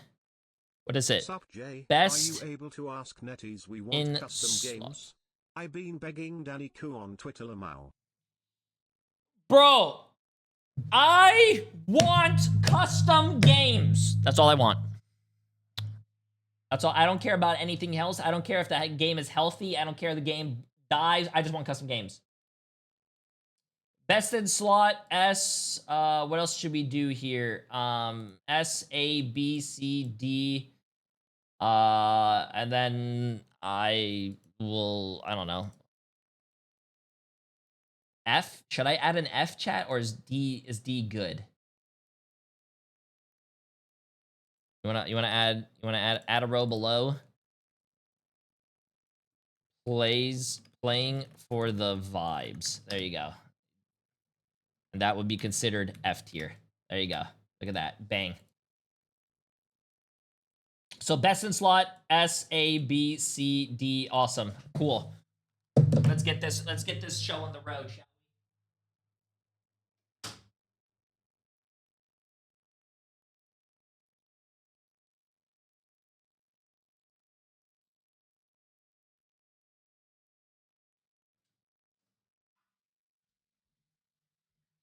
Sorry. I had to go get my water. Change the colors around. Can you actually change the colors?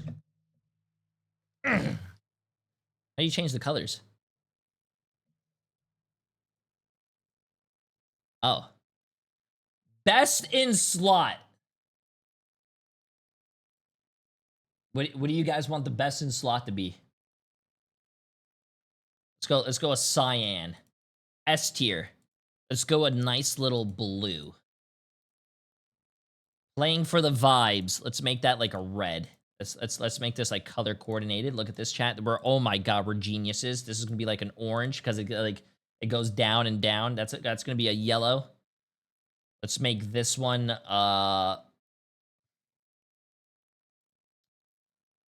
let's make this one more of a purple. I don't know if we could do that. Let's make this one more of a green. No. Fuck, chat, what do we do?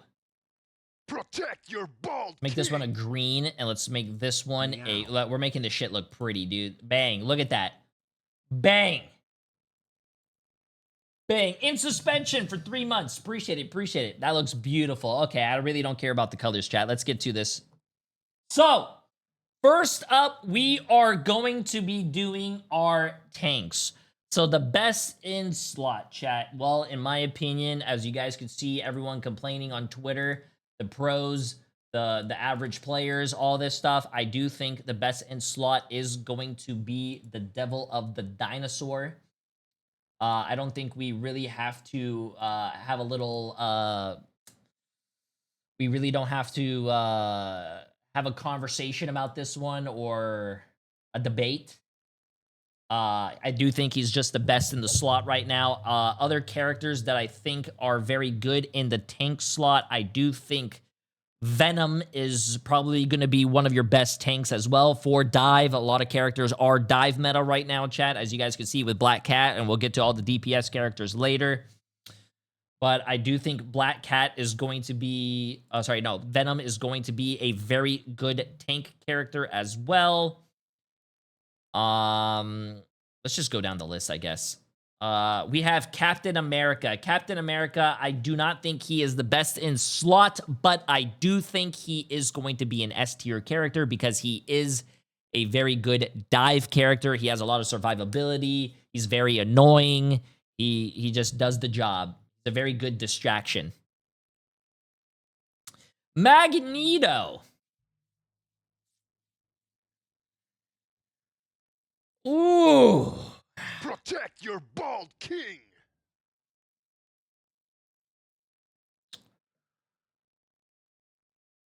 Okay, my problem with Magneto right now, chat, is I think Magneto has been one of the most consistent and best tanks in the game. But this meta, I don't think suits Magneto right now. I think maybe... I'm not trying to make this a... by the way, this tier list is... I am not trying to make this a high tier list. I am not trying to make this a high-ranked tier list or a pro tier list. I am trying to think of something... You know what? You know what would be a great idea for a tier list? I should grab someone from chat who's, like, in the metal ranks, and me and the metal rank player talk about the meta. That has probably never been done. And that way, you get a high-rank player's mentality and a lower-rank player's mentality. Hey.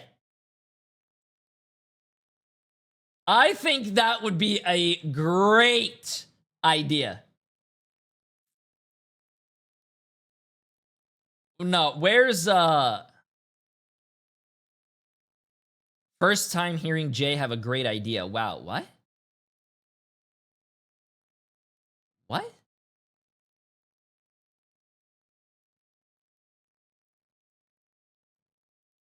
Okay, you know what? Sensual. Wait, no, not sensual. Who said that? First time I heard Jay3 actually have a good idea. Yo, Bokar, what rank are you? No, you're put on the spot right now. What rank are you?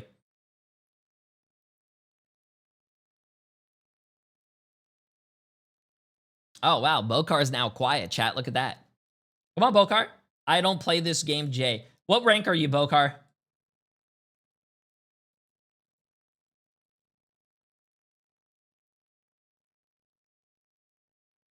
You're not getting out of this, bro. You're not getting out. What rank? I play. I was plat on season 5. That sounds like a good opportunity for you to hey.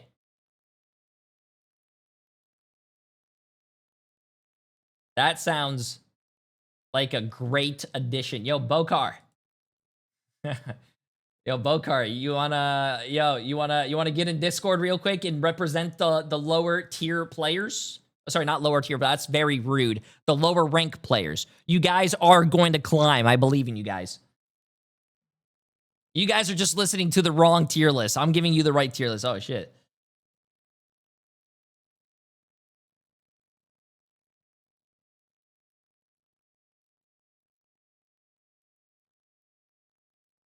Okay, Bokar doesn't want to do it. We'll get someone who's a regular here. Who's a regular here that wants to debate for the lower end? Neighborhood, appreciate the massive prime sub. Para, appreciate the massive prime sub as well.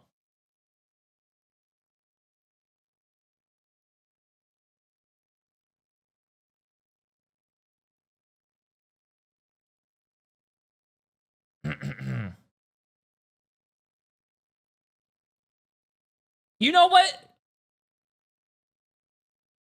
Yo, Cargo Sharks, come on, let's get it. You're gonna be the one for the metal rank players. Come on, Cargo. Protect your bald king.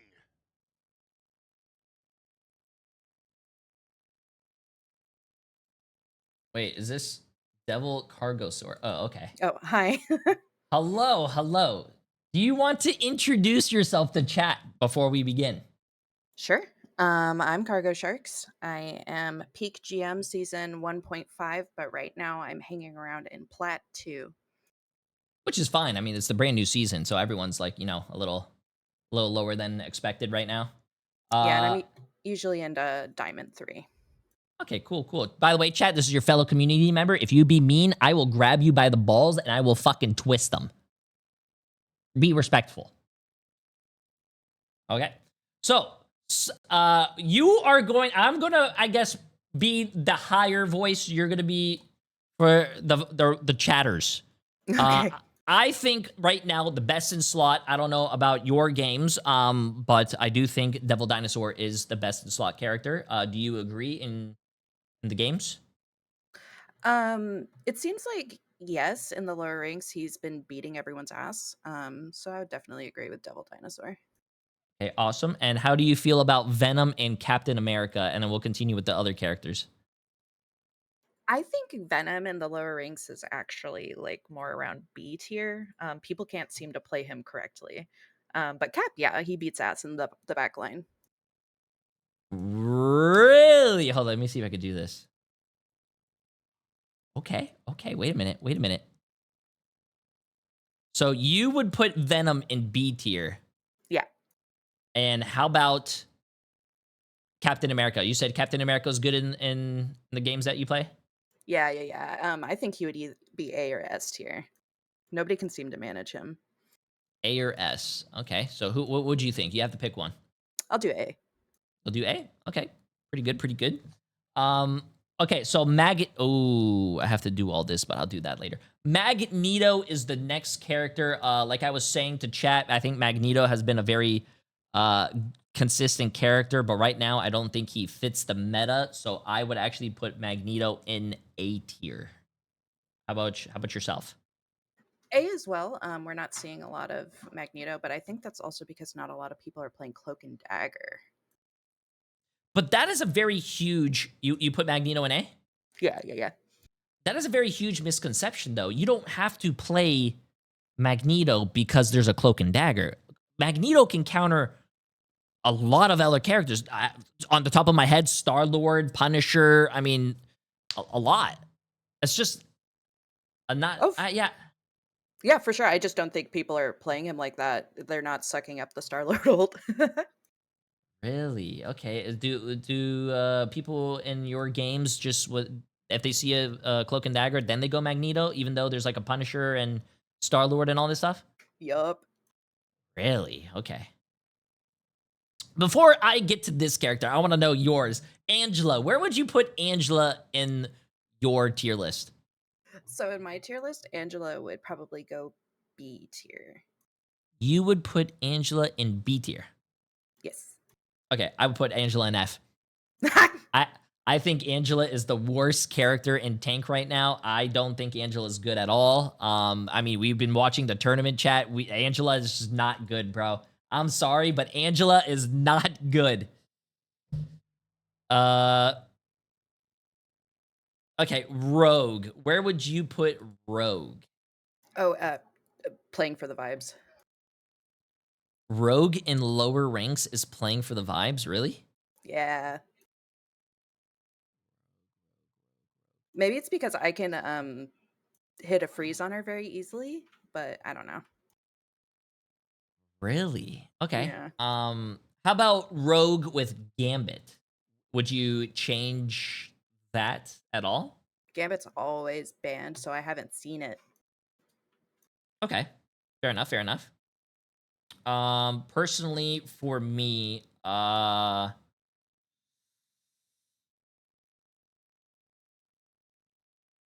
I would put Rogue. We'll do without the team up first, chat. Without the team up first, I would probably put Rogue in maybe the lower end. I don't think she's one of the best tanks without Rogue. I would probably put Rogue in C, but if you have not Rogue. If you have a Gambit, Rogue will be in C. If you don't have a Gambit, Rogue is in C. If you do have a Rogue, I would probably put... Fuck! If you have a Gambit with Rogue, I would put Rogue much higher as in an A. Probably not an S. I would probably do an S, but we're doing no. No Gambit. There you go. And then I would say...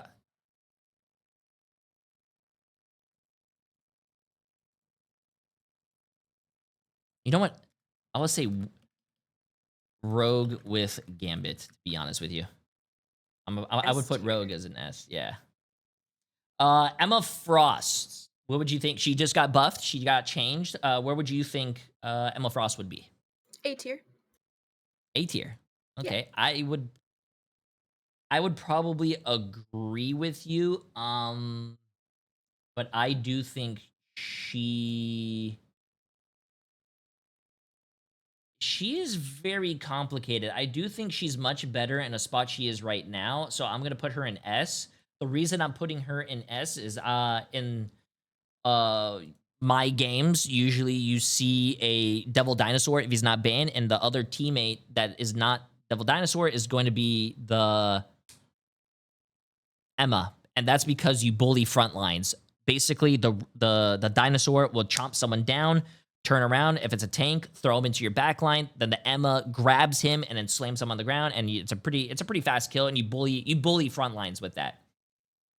I think for where I'm at, a lot of people aren't playing tank. There's not a lot of tank players, and so Emma, she's a easy comfort pick for a lot of folks because when she first came out, people learned how to play her, and she was cool and fun.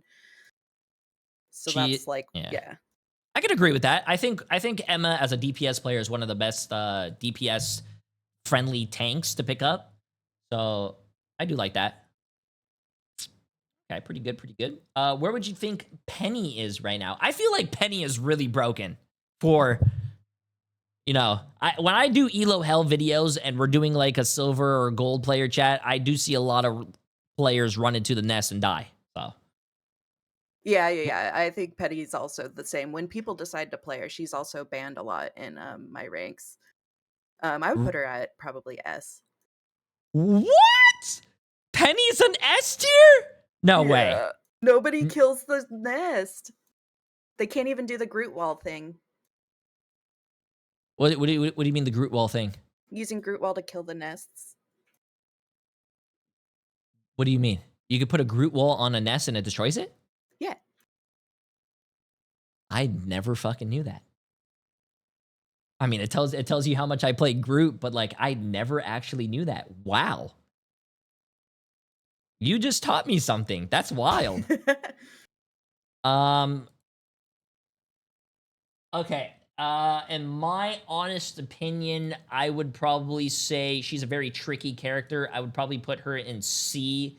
The reason I'm thinking she's a C tier character is, well, I do think on a lot of maps when it's the first point, you pick Penny because she's really good on first point. Very good defensive character, but after first point, usually you want to swap off. So I think it depends on the map. I'm gonna put her in C. I don't think she's a B tier character. No, that's valid. I think she's very situational. The Thing. The Thong. I would put him in A.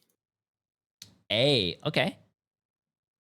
He's another one of those comfort picks for folks.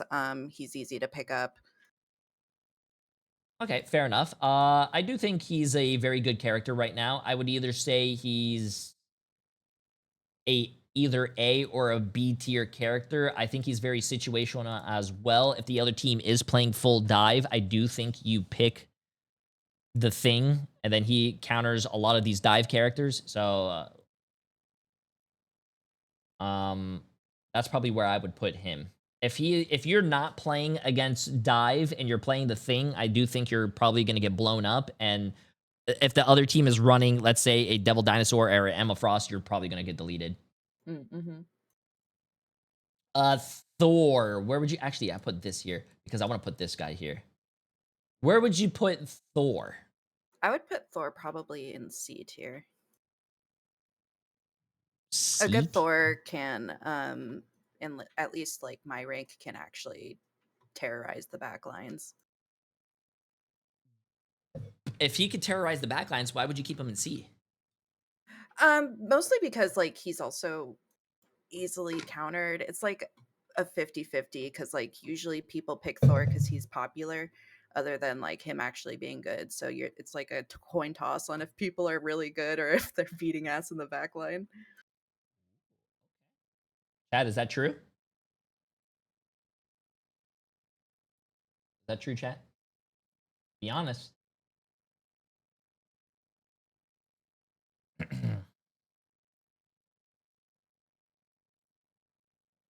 Something I noticed with chat, you can never get them to agree on anything.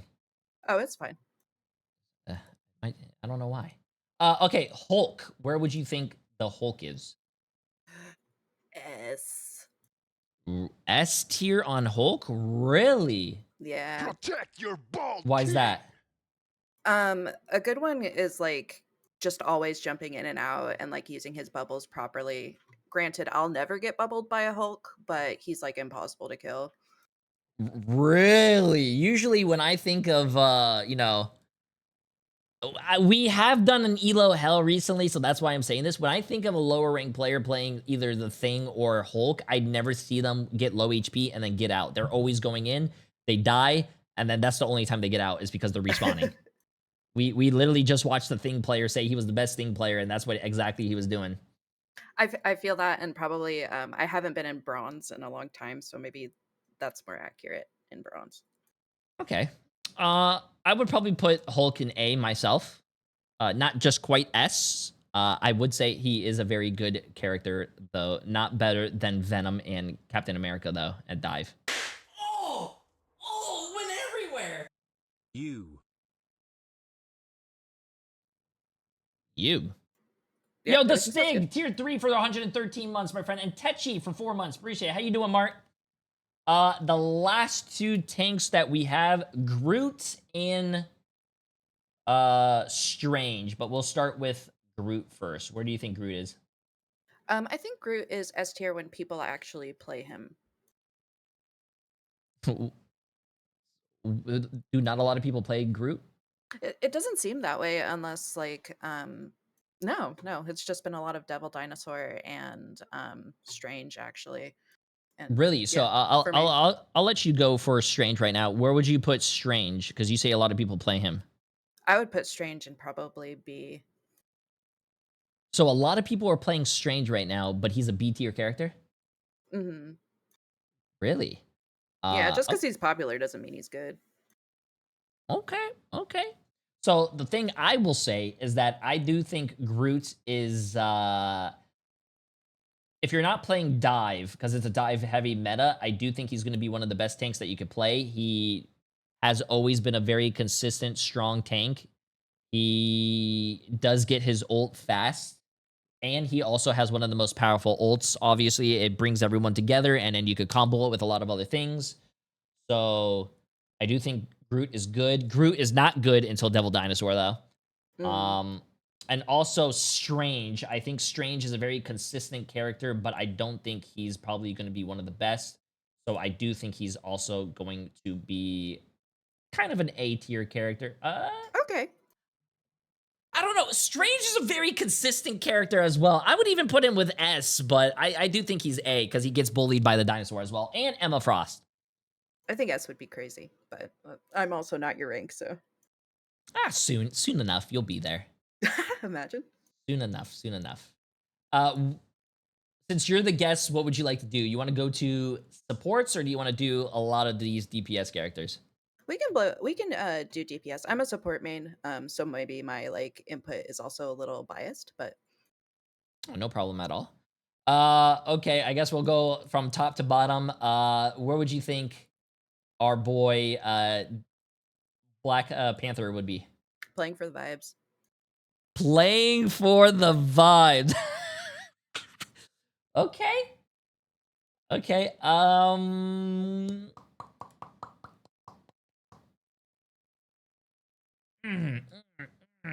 I would put him in D. Really? I think he does. He's not the strongest dive character, but if their enemy team is playing dive and you have some guy who lives and breathes Wakanda, then like he's going to be insane.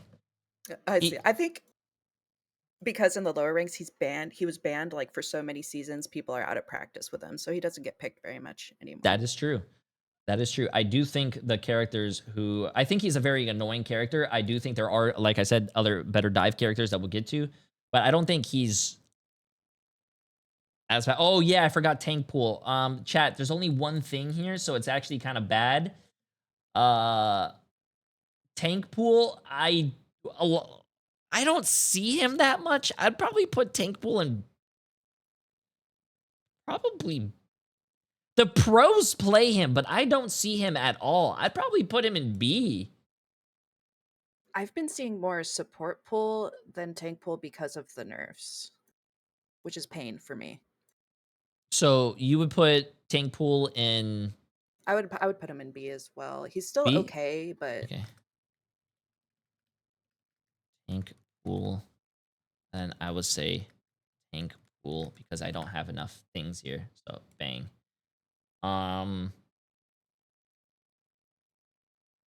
You did say something that I also noticed a lot too. I have started seeing a lot more support pool for some reason, and every time there's a support pool, I lose my game. So what we could go DPS pool for now. Where do you think DPS pool is? I would put him D probably. Okay. I've never DPS. seen one like pop off. That is true.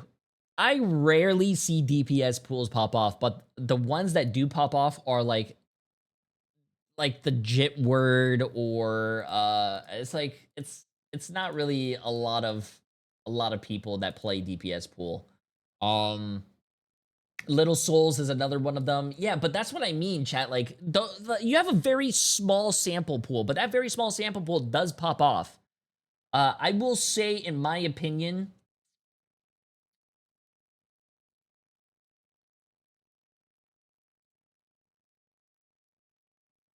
I'd probably say B. Okay. Tank pool and DPS pool. Tank. Wait, no. Maybe I should do tank.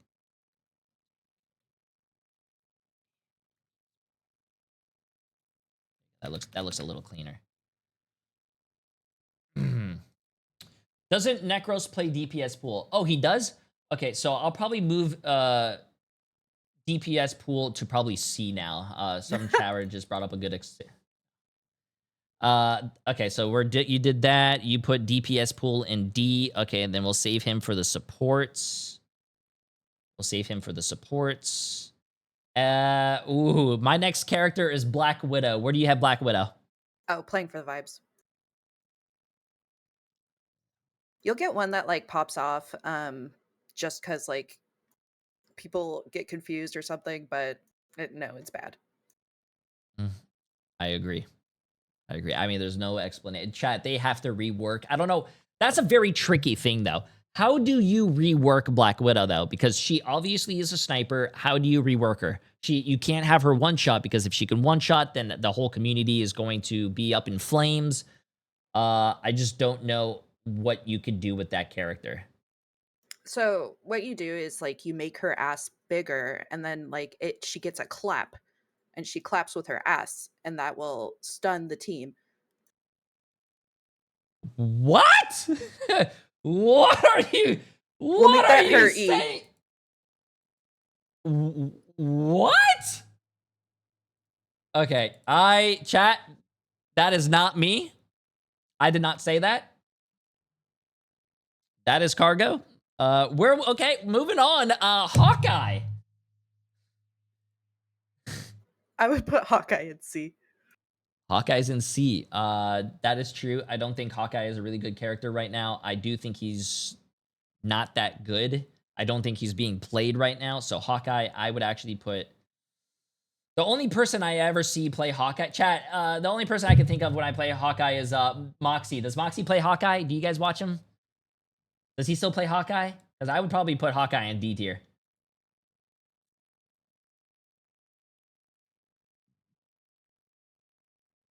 I've never seen... I don't see Hawkeye in my games. And when Hawkeye gets played, I usually lose. I think I've seen him once. I don't see Hawkeye at all.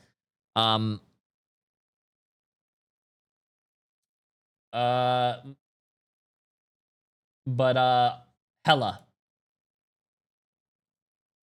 Hella is... Oh, goodness. I would put Hella in A tier. A tier. S if people are shooting, like hitting their shots, but I think where I'm at, she's A. Okay. You know what? Our next character I want to try. I want to hear your thoughts on this one next. Hella, I would say that, in my opinion, Hella is probably going to be a B tier. I don't think she's all that bad, but I also don't think she's all that good. I think she is I personally think she's really good when she has the team up. I think the team up moves her up to A, but not S. But I think she's very consistent, I would say. Yeah.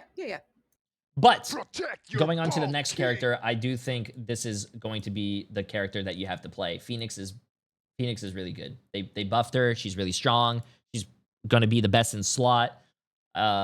With other characters, I will say as well. But No, I yeah, agree. Phoenix is best in slot in my elo as well, and she's banned pretty much all the time. Okay. Makes sense. I mean, she's busted right now. They changed her a little bit. She does more damage if you hit your shots. A lot of combustions as well. Also, I don't know if you guys know this, but when there's a devil dinosaur on the field and his head is huge, you keep headshotting that devil dinosaur and everyone just keeps blowing up and blowing up and blowing up. You get your ult pretty fast. I think the fastest I got my ult on Hella this season was like 14 seconds, which is crazy. Jeez. I'm pretty sure I think I did. Iron Fist. A-ish. If there was like a B and a half, I would put him there. A B.5. Okay. Respect it. Let's see if my face is starting to get there. Iron Fist is A. I do think he is very annoying recently. I wouldn't probably put him in A. I'd probably put him a tier lower, and I'll probably say probably B. So Okay. we're pretty much the same there almost. Iron Man. Ooh, D tier. Your first D tier character is Iron Man. Yeah. Why Iron Man a D tier? I feel like in lower ranks, people actually don't look up, and therefore Iron Man would actually be a very strong character. Which is very true. I've had to like a couple of games in my where he was just beating our ass, just floating around in the air. But I do think if someone like chooses to use their brain and just picks Punisher, like he melts. So Okay. Iron Man, Chat, would you put Iron Man or D or F? I don't see Iron Man in my games. I would probably put him in F then. Do you want to move your Iron Man? No, he's gonna stay in D for me. But if you're not seeing him, Yeah, I don't see him at all. Personally. Magic. Magic is I think I would put her in A tier. Oh, I have so many A's. I actually would put her in B tier. She's I mean, not as good as Iron Fist. You can have a lot of A's. It's no problem. That's true. Let me see if I can like make it. Can you make this like half and half? No, you probably not, right? I need to move my fat head. I'm gonna move my fat head down here. There you go. Yeah, you can keep him in A. There's a lot of characters. There's almost 50 characters in this game, or there's probably 50 characters now. So we have a pretty big tier list. Magic for me, I would probably say is ooh, I think Magic is not the best dive character right now. Kingsman would probably have a easier explanation on this, but I do think Iron Fist is a little better than Magic. I don't think Magic is in a good spot right now, even though it is kind of a dive meta. And we will get to why there's other better characters, in my opinion, chat. You guys, I know, are pretty much waiting for me to say, oh my god, Black Cat, that's going to be the character to go. But slowly but surely, you put Magic in B tier. That's fine. Moon Knight. Where would you put Moon Knight? I would put Moon Knight in S tier. Moon Knight in S tier, which I can agree with. I would not put him as high. I'd probably put him in A. That makes sense. That's no good. one shoots the fucking Ankh. True. Also, I don't know if people know this, but if you are playing Moon Knight and the other team has a Punisher and Dinosaur, you shred them because your Ankh will bounce between them two and you literally kill them instantly. So if you're also playing Punisher, don't go on your Devil Dinosaur if the other team has a Moon Knight. You will get shredded and killed right away. Namor. We'll do Namor without the team up. No more without the team up is B for me. Okay.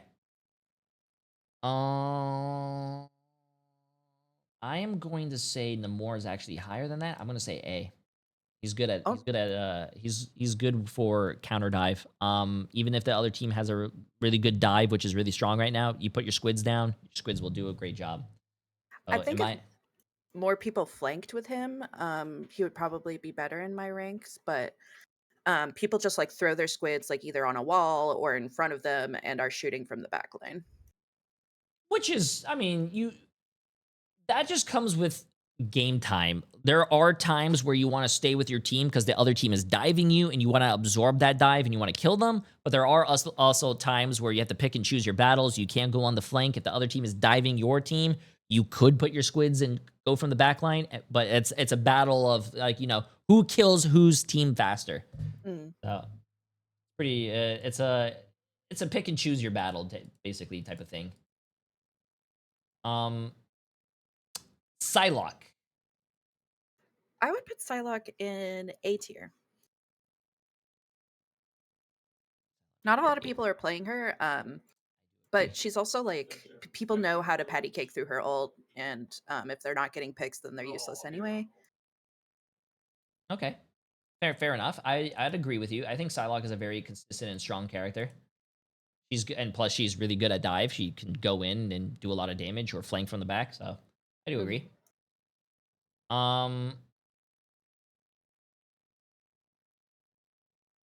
Scarlet Witch. So I'm gonna put Wanda at C, and hear me out. It's because there's so many support players down in Plat and Diamond, and so we're all picking support, and their comfort DPS pick will always be Wanda. So if you have a Wanda on your team, it's because the support player is trying to fill. Really? Mm-hmm. That's actually kind of crazy that you say that support players are trying to fill. It's the same thing with tanks. If you have 3 tank players on your team, 3 tanks is still a viable strat. Just like how 3 supports is a viable strat. So it's just because you have 2-2-2 or 2 people picked supports first, you can pick another support. There are characters who do fit in that category. Like if you have 2 main supports, you could also go Mantis, you could go Ultron, you could go Adam Warlock. There's still a lot of things that you could do. So you put her in C tier. I am going to put Scarlet Witch. Oh my god, I want to put her in the vibes, man. I have not seen a Scarlet Witch in my game. I personally have not seen a Scarlet Witch in my game. There's that one guy that plays a lot of Wanda, Jirot. You've duoed with him before. When did I do it with him? Because I have not remember this. Oh, it was like a few seasons ago. There is one person that I know that plays Scarlet Witch and only Scarlet Witch. They go like Maximoff. I don't know. Chat. Do you guys know who I'm talking about? There's a person who goes by Maximoff. Jerk me, Max me off. Mulch Maximi, that guy. He only plays Scarlet Witch, but I have not seen him in a very long time. Yeah, so, okay, Spider-Man. I think this is going to be for some reason, I feel like it's going to be a very high one for you. So I would put him in probably B. I've had like some really good Spider-Mans and some really awful ones, and they're in every single fucking game unless he's banned. That is true. I kind of what happened? Sorry, Flarking. Oh, you're fine. You're fine. I would put him not in B, but I'll probably put him in A. He's very good, being annoying, diving, all that stuff. Plus, he did get a little change to his ultimate ability. I don't think that makes him broken though, but he is. You can still cancel his ult. I don't know. Spider-Man players are a hit or miss, chat. The reason I like A is because there are some Spider-Man players out there who look like before they got on Marvel Rivals, they took 9,000 milligrams of Adderall, sniffed some crack off their table, I don't know, and then they're playing insane. I don't know.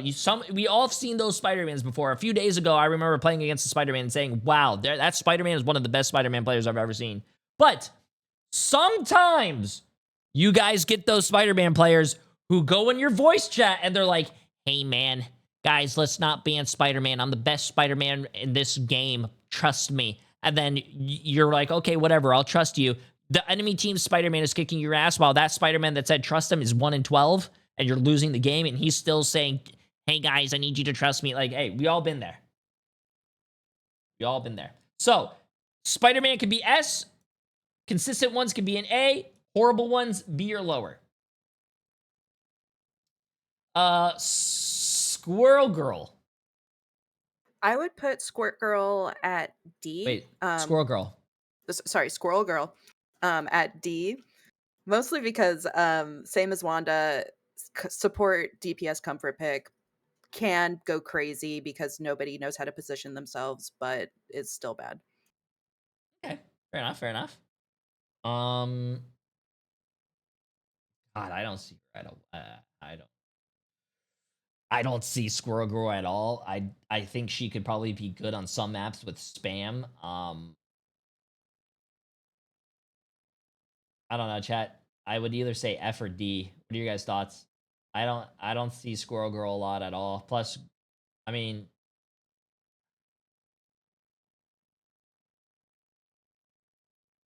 D, she's not useless.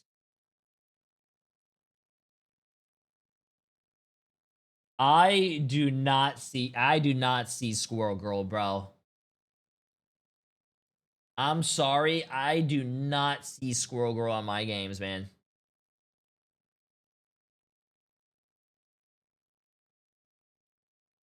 Nah, man. She has one map, D tier. So you are saying that a whole character moves up the list because one map she's kind of good at?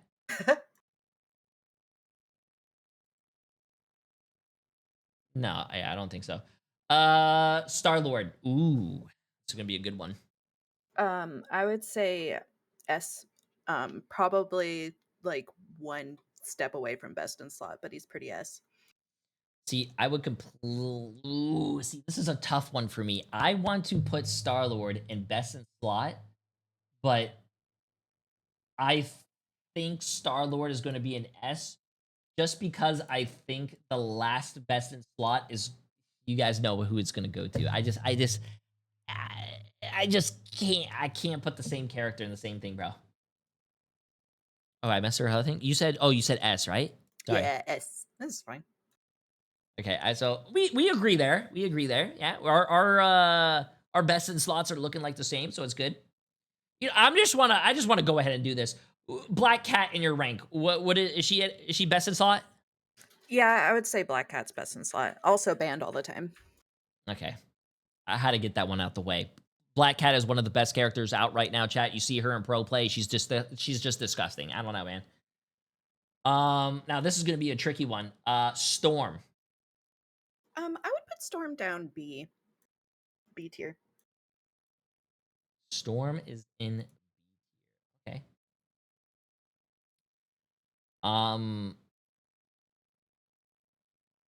For me personally, I don't even play Storm that much, but I'm always on the Storm train. I always think Storm is a very high value pick, especially in the previous season. She was a very low pick rate, but she had always a very high win rate. She's very consistent. A lot of people don't know about that. I think Storm is a very consistent character, but during this dive meta and during this meta, I don't think she's really good, so I'd probably put her in D. That's valid. Personally, for myself, chat. I don't see a lot of Storm players, especially with how much, like, you know, Punisher's probably being played right now, and Star-Lord deletes Storm.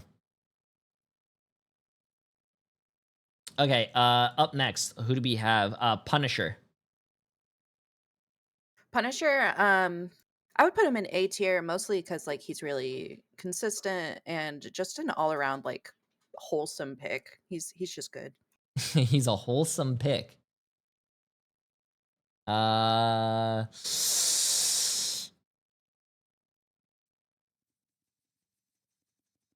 Personally, for me, chat, I'd put Punisher in A tier, man. I think if not A, I'd put him in S. I think Punisher is a really good tank, man. Not tank, a really good DPS, bro. Not only does he... Bro, a lot of people are not playing Magneto right now. You guys need to understand, this is my thought process. A lot of people are not playing Magneto right now. A lot of people are playing Emma Frost, they're playing Doctor Strange, or they're playing the big Groot, or they're playing the big guy, Devil Dinosaur. You shred Devil Dinosaur. You build your ult so fast, and not only that you build your ult so fast, you kill through any support ult. Bro, he is such a good pick right now. No. He is such a good pick right now, man. And his gunplay is just so easy to get a handle on that he's easy to pick up for everyone. True. And his team up is a lot of fun. No, who doesn't like riding their friends? They're dinosaurs. So. Right. Next up, Bucky. I'll let you go first because I might be a little biased on this one. I would put Bucky in B tier. And B You is not bad. He's like middle of the pool. Breaking my heart. I know, I'm sorry. I put Bucky in A tier. I think he's good. Depends who you're good on Bucky.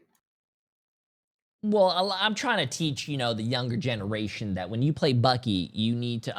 the one thing that they did change, I would put him higher, but the one thing they did change is his uppercut, which does flark with a lot of the other flankers, but I still think he is a very consistent pick. He has a hook. He could do a lot with his hook, chat.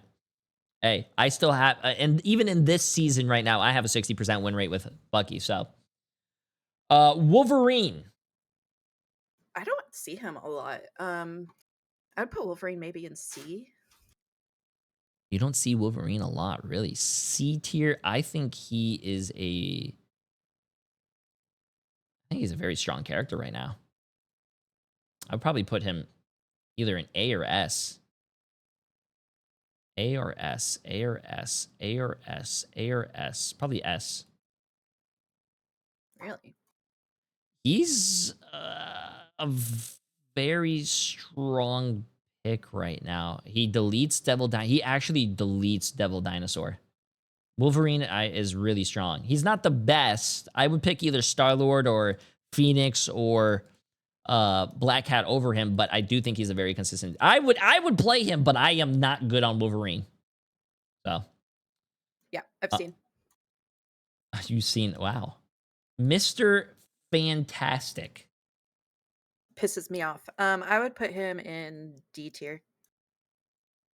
I would also put him in a very low tier. You would think a character like Mr. Fantastic would do really good with helping his team against dive and all that stuff, but I think they kind of changed him. I don't think he's good right now. He doesn't die, but he doesn't do anything. True. He doesn't do anything. He doesn't do anything. Human Torch. I would put Torch in either D or Playing for the Vibes. Ooh, you gotta pick one. I'll do D. You'll do D? Okay, I don't think he's that bad. I think he's still pretty bad, but I don't think he's that bad throwing for the vibes. I'd probably put him in C. There are some teams that play Human Torch, chat. Human Torch, I think, can pull off some things, especially if you have like an Ultron or something, 3 supports. I think he's very situational though. But I do think he's a C. I don't think he's all that bad. Blade. Playing for the Vibes.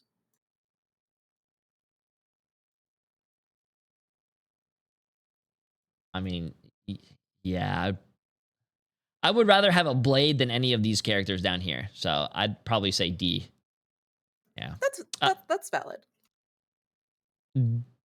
Daredevil. Daredevil, when people can play him, I would put him in S tier. He's another one that's banned all the time. You put Daredevil in S tier. I would agree with you on that one. He's a very strong character. We see him played a lot in Marvel Rivals Ignite. I do think if you don't have a really good cat player, a black cat player, a lot of people do pick Daredevil because you can mark the black cat. You see her in her invisibility. You can mark her. And also, he's still a really good melee dive character. And dive is very strong. And last but not least, the last DPS character, Elsa. We have started seeing a little bit of more teams picking up Elsa. I What would are your put thoughts? Elsa in A tier. You would put Elsa in A tier. Ooh, okay. Whatever they did to Glartrox, like he's super melty and the ult isn't as strong anymore. Still pretty strong, but I do not think Elsa is best in slot, chat. Elsa, I think, is a... Okay, I was going to put Elsa in A, but I'm going to put her in S. I think she's still a really good character, but she's not as good as any of these characters, in my opinion. but she is better than these characters down here, if that makes any sense, chat. Obviously, it's a tier list. Nice. So this is going to be a lot of fun because you said you're a support player, and I want to know your opinions here. So let's go with White Fox. What are your thoughts on White Fox? White Fox is S tier. White Fox to you is S tier. Okay. I completely agree. She's a very good character. She is very good with dive. Not only is she really good with dive, if someone dives her, she is really good to, sustain that dive and, absorb that dive and she can 1v1 any dive character and probably win. And Yeah. like mobility is king, so like just being able to teleport around is just super helpful. That is true. If someone dives you, you can just teleport. Easy. Gambit. Gambit, I would put him in A tier. I don't think he's as scary as everyone thinks he is, at least not in my elo. I would put him in A tier. Gambit, I still think is best in slot. He's broken. I'm sorry, he's broken. He is one of the most. He got so many. Someone in chat today said, "Why are there people banning Gambit? Gambit got so many nerfs. It doesn't matter if Gambit got so many nerfs." Chat. Gambit is still a very broken support character. Not only is he broken, he enables so many people with his support ult, especially Star-Lord and Phoenix and everyone else when they combo. Propaganda, he's not broken. Gambit is broken. That ultimate ability, I will stay on. I wouldn't. I was gonna say on Boba's life, but I can't say that because Emily will kill me. Gambit's broken. No, you can easily kill him. No, you do not. He has 2 dashes, and he also has 2 slams to heal himself. And he could throw cards and all that stuff. Chat, he's strong. Yeah. Stop it.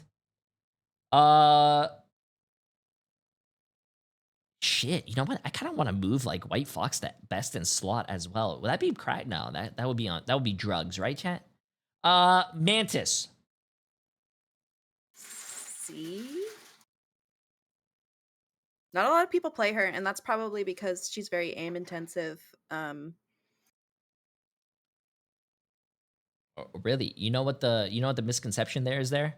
A lot of people think Mantis is not a good support in lower ranks, but she is actually one of the best supports. There's a reason why a lot of pros ban her, chat, or a lot of people ban her. She enables 3 supports. She has that damage boost. They kind of changed her damage boost a little bit to 12% to 8%, but they also increased her movement speed, and I'm pretty sure other people's movement speed as well. Mantis is a very strong character, and we'll also get into the fact that Ultron is another one of those characters that are very strong. But first, next up we have Luna. What do you think of Luna? My baby girl. I would put her probably in A. Okay, just so I. So she's like A, between A and S. Like, if I'm getting dove all the time, I'm gonna swap to Luna and hopefully hit my freezes. But if I usually pick Sue first. Okay, like makes sense. I'll play Sue over Luna. I think Luna is an S tier character. Bro, chat, help me with this. I am in a predicament. I want to move White Fox to best in slot or Luna to best in slot, bro, because I think they are 2 of the best support characters right now. I think I'm going to say you guys would say Luna over White Fox and best in slot? Nah, I'd say this.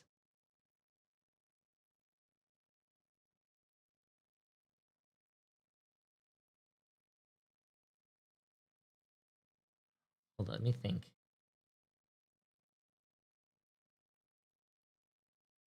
No, bro. See, I can't put White Fox in best in slot. The reason I can't put White Fox in best in slot is because I have to stay true to myself, chat. I wear my heart on my sleeve, and every time I see White Fox, I think her neutral is really good. but I am sorry. I am going to stand on this hill that White Fox's neutral is so good that they have to make her ultimate suck ass, and that's why her ultimate is not as good as it can be. They can't make her ultimate too strong because she would be one of the most busted characters.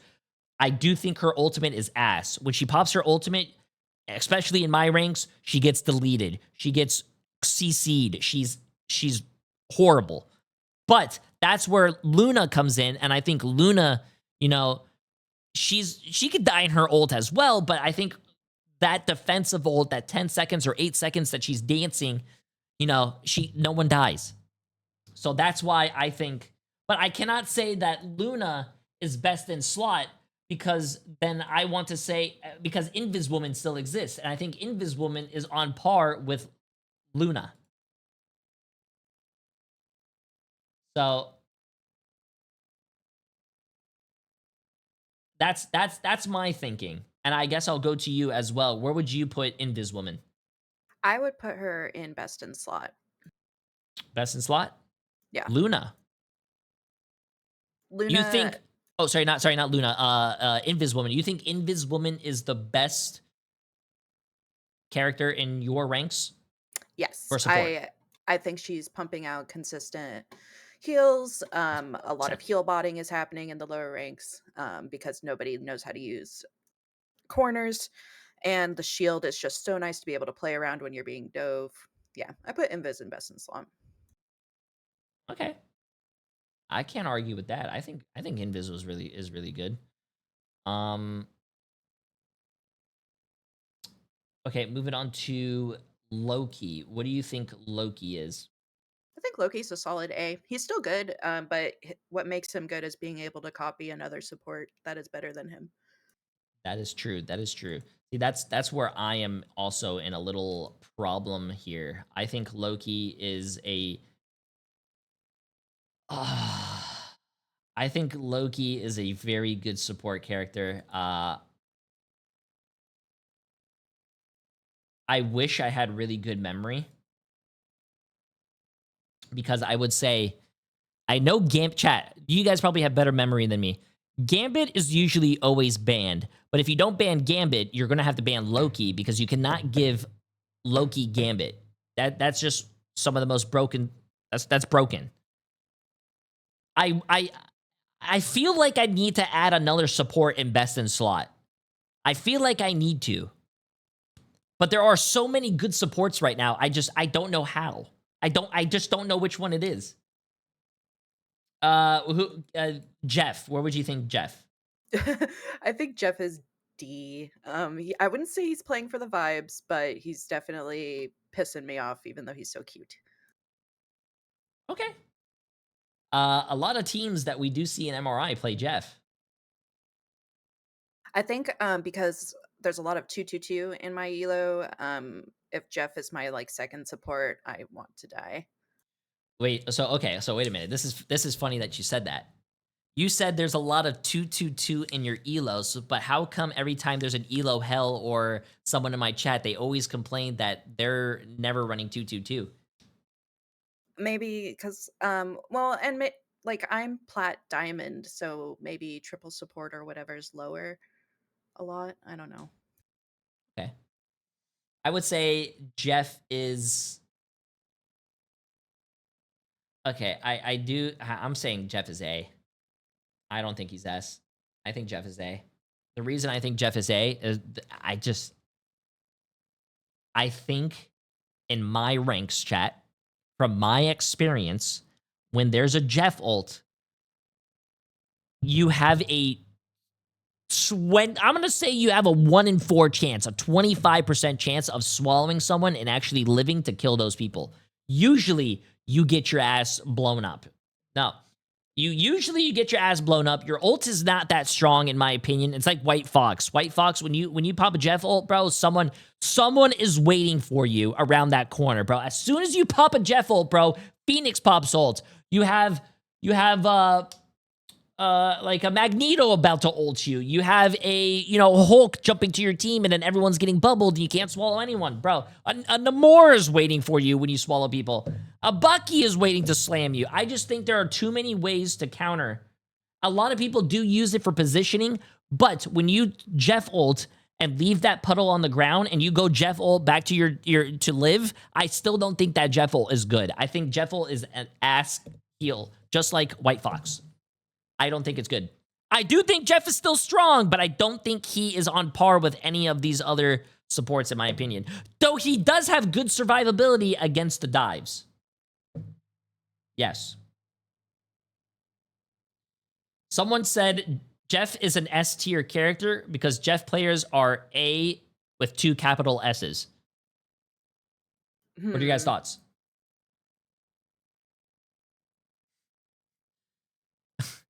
Adam Warlock. I would put Adam Warlock as another like C character. Adam Warlock C. I'm roughly the same as you. I think either I think the only time you ever play Adam Warlock is when you're trying. It's like Penny. I feel like I'm gonna put him down here at C because the only time you ever want to play him is when you're trying to full hold on first point on a lot of these maps, and then after you fail the full hold, like Penny, you would probably switch. So that's what I would think. Mm-hmm. Cloak and Dagger. So, Cloak and Dagger is just S in my ranks. Everyone plays her. I think she's very boring, but she's just so consistent and just so annoying. And everyone's learned how to do her fade. And yeah, so very easy to play. Everyone can play her. Okay. I'm putting Cloak in one below you. I'm putting Cloak in A. I just feel like she's not as good as like Luna, White Fox, or Luna, Inviswoman, Loki. I don't. She is. I guess you say very easy to play, but I don't think she gets the same value as the other supports right now. Yeah, that makes sense. Even though she is pretty good, if she does get dove, chat, or someone's diving her teammates, she can put a bubble on the floor and then live that dive kind of. Rocket Raccoon. I would put Rocket as maybe A. I agree. I think Rocket Raccoon is a good character right now, but the main problem with Rocket Raccoon, the reason I don't think he's S, Phoenix is very, very strong right now. Right. And I do think Rocket Raccoon, just like chat, Cloak and Dagger, he is not that hard to play. He does get a lot of value. They did buff him, by the way. And also, I do think people don't realize this, but you get a res beacon every 45 seconds, or I think if I'm not mistaken, you get the res beacon if you die. It goes off cooldown, right? So if you throw down a res beacon, someone gets res, you die, and you come back. That's you get your res beacon right away. So I do think having an ability to bring someone back to life is really strong. It's like a redo button. So it's a redo button. I mean, I'm pretty sure a lot of people in my chat, you guys have played against Mercy. Remember Mercy and Moth meta and all that stuff? Do you know how annoying that is? So,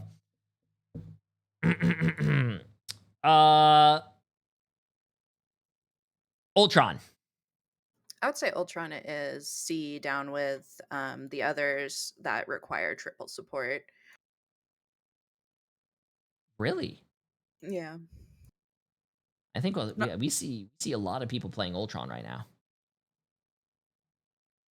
I guess not in what if go ahead. It really is like 2-2-2 is like what everyone wants to play. They like really don't like triple support where I'm at in like Plat and Diamond.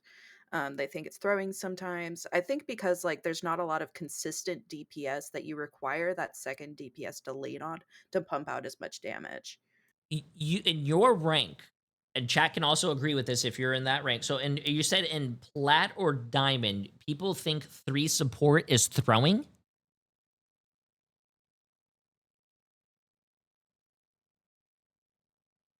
There's no way. How are Plat and Diamond players going to complain that 3 support is broken and not want and you guys say you don't play 3 supports. Chat. 3 supports is so strong. Especially if you're a DPS player, or let's just say you're a DPS player and you're not playing really well and you want to go Ultron or Mantis. Giving your team an Ultron or a Mantis is insane. That's wild. I think Ultron is an A. I don't think he's an S tier character, but I do think he's an A. I think you put him at C. Well, we're almost relatively close. And they go 1, 2, 3 is the problem. Yeah, chat. If you're running 3 supports, you cannot run 1 tank. How are you going to build your ult charge? You can't build your ult charge. You can't build your ults really fast if you have 1 tank player. That's not enough health pool right there. You need 2 tanks. 2 tanks, 1 DPS, 3 supports. And then last but not least, you have your support pool. Or support pool, I don't think is good right now. I am going to put support pool at... Usually when I have a support pool player, I'm sorry, we lose. I'm putting support at C. I think he's a C tier character. I don't think he's good. The only time I think support pool is good is like the beginning of the game. Support pool will probably have his ult much quicker than everyone else, and then you have that advantage. But throughout the whole game, I don't think so. I don't think so, man. And what would you think support pool's at? I would put him at a B just because I would rather have him as my second DPS than the people I put in C. But he still like makes it really hard as the second DPS to keep everyone up. Like, yeah, he gets his ult in 0.5 seconds, but it's not really that good. Wait, so you guys are playing support pool as your second DPS? Yeah, second support, sorry. Oh, your second support. Oh. Okay. Oh. Okay. Yeah, I usually have support Deadpool as my second second support, and we lose games. I have not had good luck. Maybe it's just me, but I don't have good luck.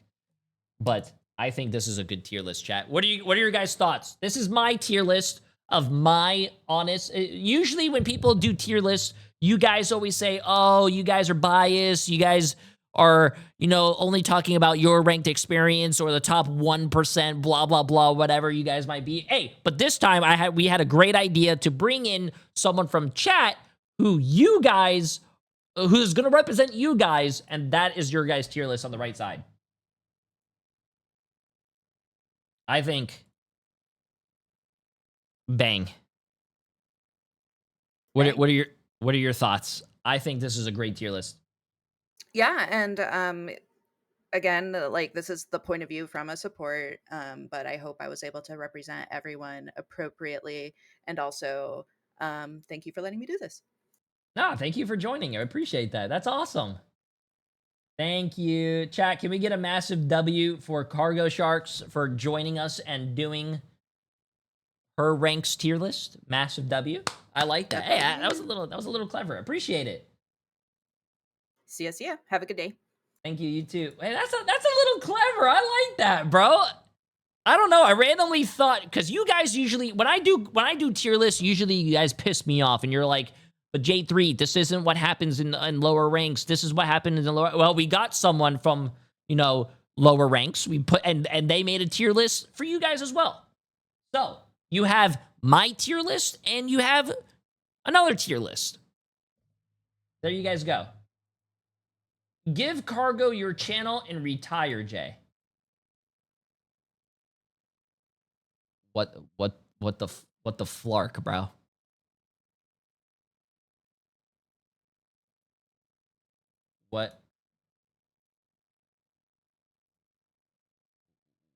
What the hell, man? Nah, you know what? Now I'm actually really mad. I'm gonna go run it down in my ranked games, and I'm gonna blame my chat for it.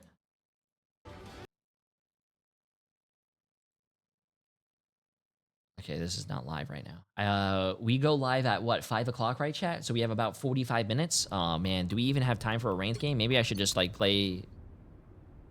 Maybe I should just play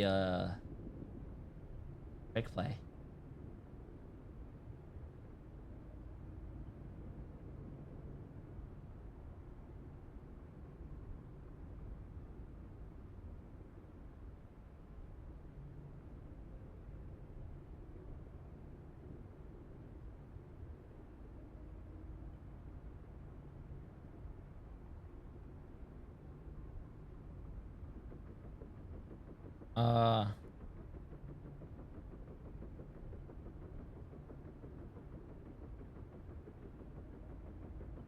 Yeah, let's go, champ!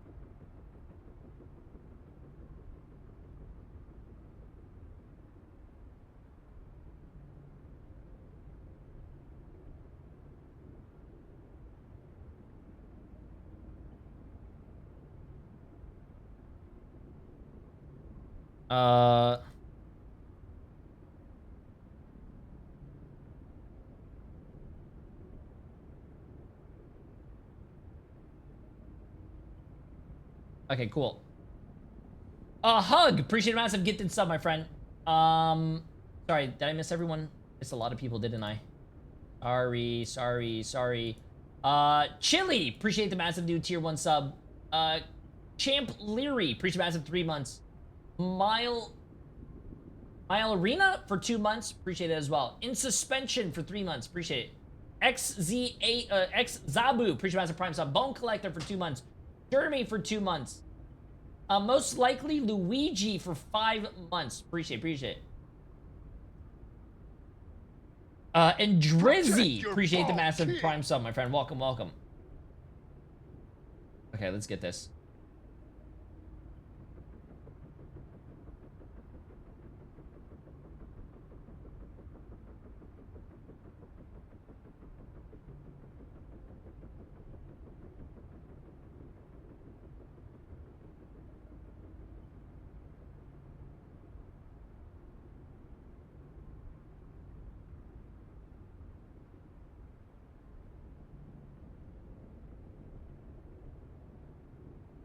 Okay, let's see that. Bang.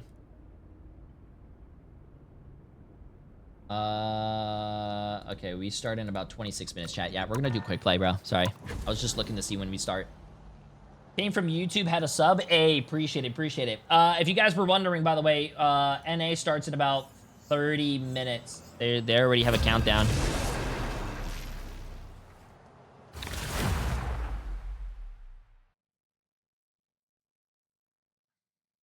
Pick your hero or villain. I'm not judging. Should I just go backline Punisher? Oh yeah, I gotta fix this, by the way. Yeah, my bad.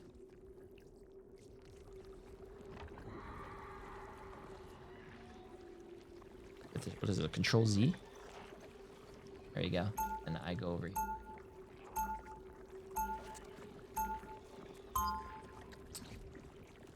Oh no, I have to play support? You guys are not gonna get healed. Where there is evil in this universe, I will be there. My to team balance is it. not gonna get healed, bro. Oops. 30 seconds before you attack. Get ready. Look at you, golden boy. You look like something I'd steal from a museum.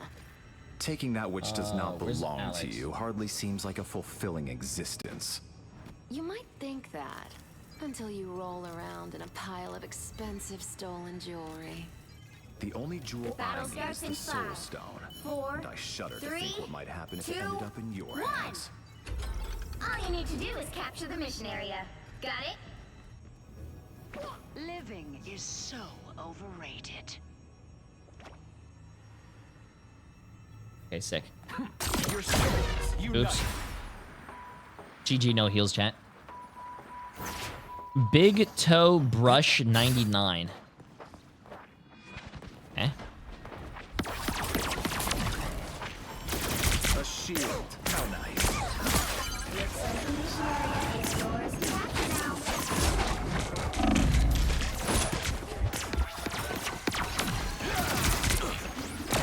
No, no, no, no. We gotta kill that guy, bro.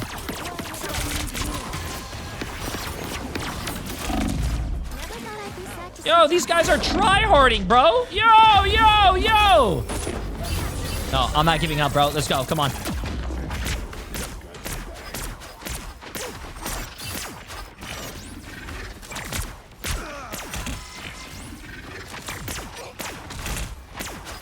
Yo, it's my first game on, bro. I've been spectating all day, man.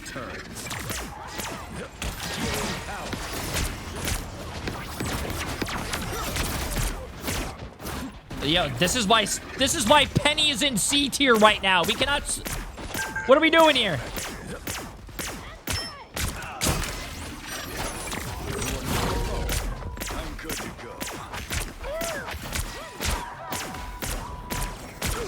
Some assistance, please.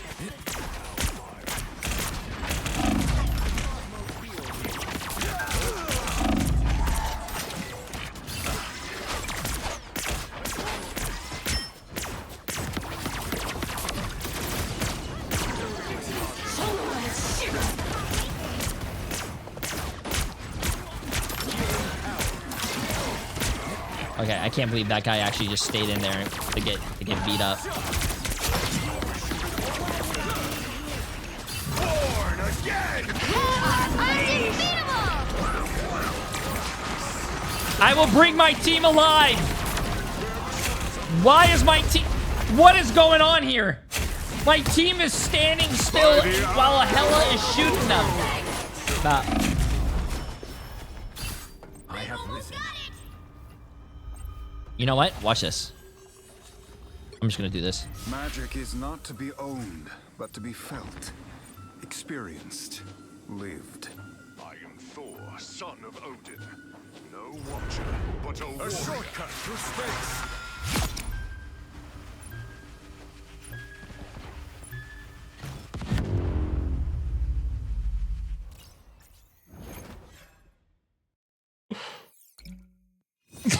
Did he just leave the game? Did he just leave the game? Magic is not to be owned, but to be felt. He left the game, bro! Lived. He left the game! Open your eyes. Reality is but an illusion. 30 seconds before you attack. Get ready.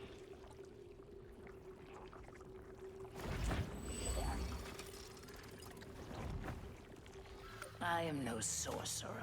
Sorry, first like time to know. portaling. And you will. Team was One yelling day when at you me. enter my I got realm. stressed. The battle starts in 5, 4, 3, 2, 1.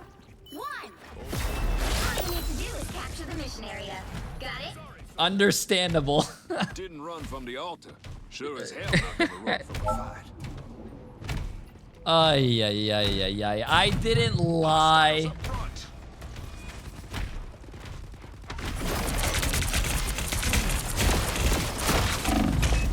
Oh my god, where did my health go?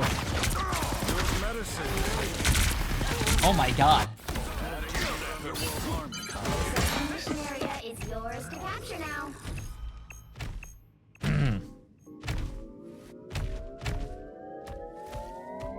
Mission area I wasn't lying, man. I wasn't lying.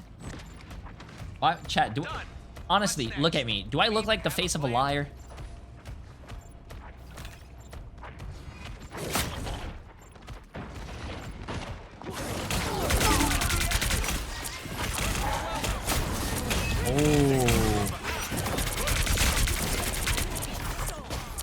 Let the devil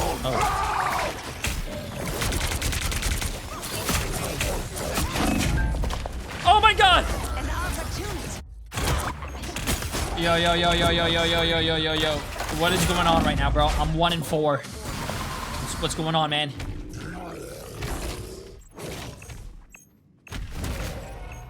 control lost. What's going on, man? Devil needs help.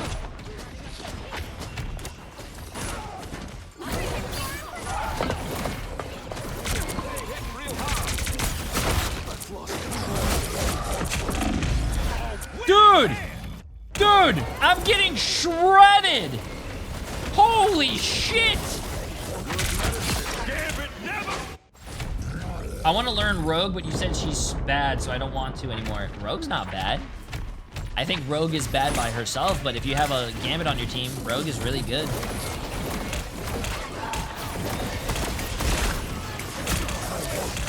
Oh my god. By the eye of Agamotto. Oh, I was spamming E and I wanted to get that. Ooh. We are undefeatable! You are nothing!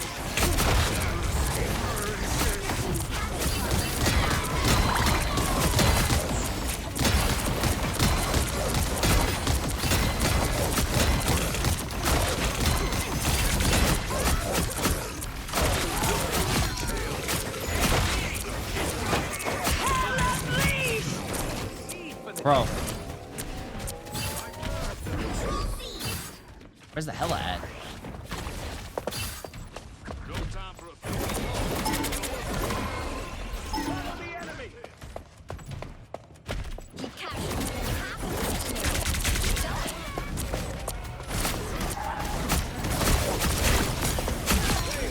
Oh, Jesus Christ, bro.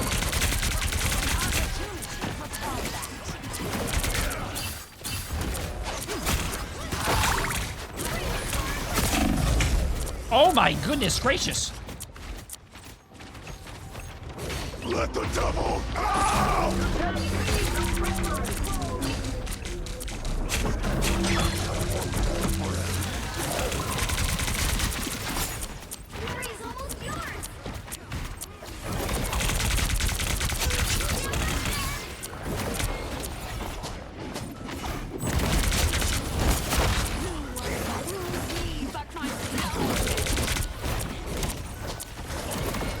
Wait, that person's not dead? Oh my god, I'm dead. It doesn't matter. They're not touching. W. W.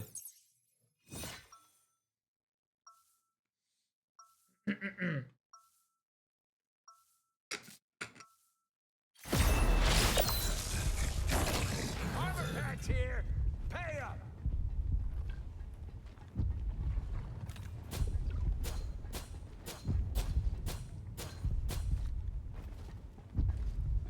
Seconds before you attack. Get ready. You gotta be kidding me. There's a dinosaur on our team now? And I thought that shark was weird. Jay finally locked in? Nah, I'm just messing around, man. Should I send my team off the map again? 3, 2, 1. All you need to do is capture the mission area. Got it? I can't believe that guy quit the game that he fell off the map on. I actually cannot believe that. That's crazy.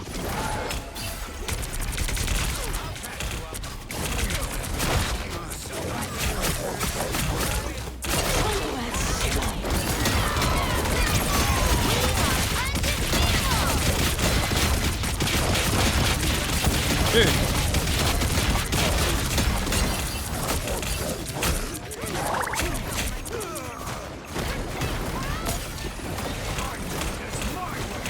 By the eye of Agamotto.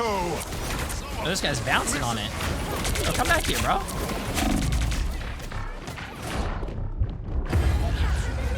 Damn, I was trying to catch up. I was trying to help that guy. I couldn't even move. Also, I popped my ult and I feel like I did nothing.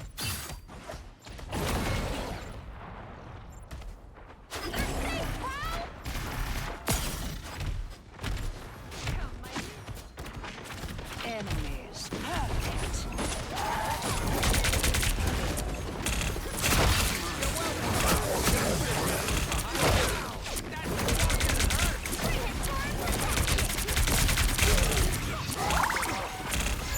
Okay, you know what? Doesn't matter. I'm going in.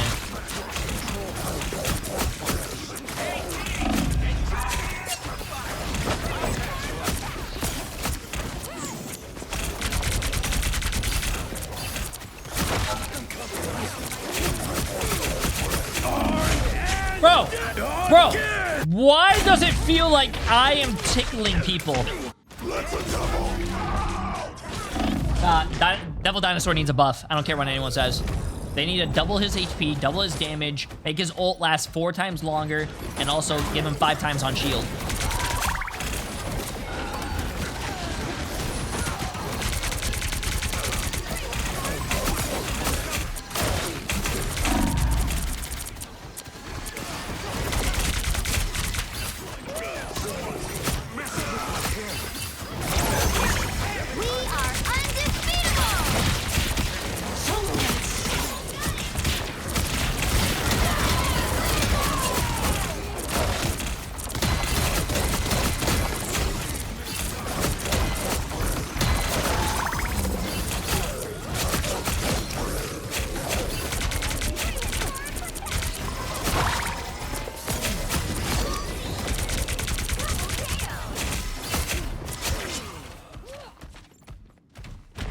Wait, Emily? Hello? Hello. Wait, what? The guy just said hello to me. Yo, bro. I swear either 2-minute ads really J3. Who gives a shit about ads? You're in the middle of a fucking game, bro. Pay attention. What? This guy's complaining about ads in the middle of a fucking game. Oh shit, we need a TP.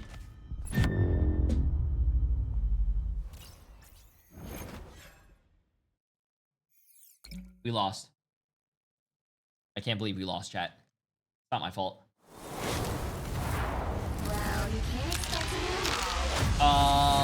We have about 12 more minutes, so I think we have like one more game.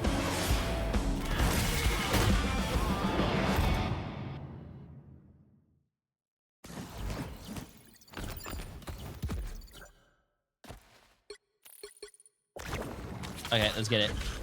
I'm not being Mr. Nice Guy next game, chat. I'm not being Mr. Nice Guy.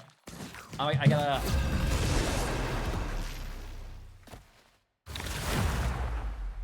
Protect your bald king! The right heroes could make all the difference.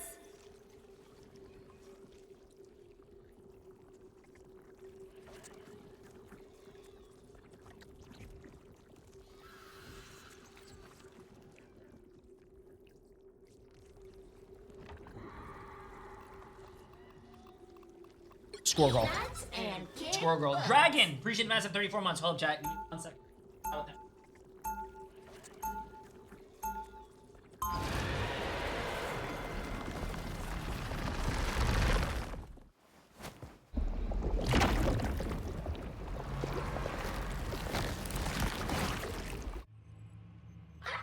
I do still kind of have a crush. They'll be coming in 30 seconds. Stay strong. I sense in you a being pure of heart. One be my next host. Wow, gosh, thanks. I'm really flattered, but I don't know if I'm... Giddy up. Speaking to the minuscule mammal that you... The battle starts in 5, 4, 3, 2, 1. You have to stop them from securing the mission area. Checks out. She's the greatest.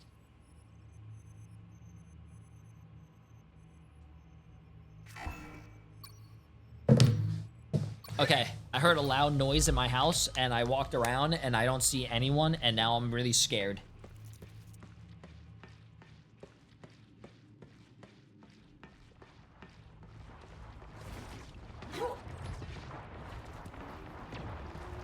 Chat, you guys would protect me, right?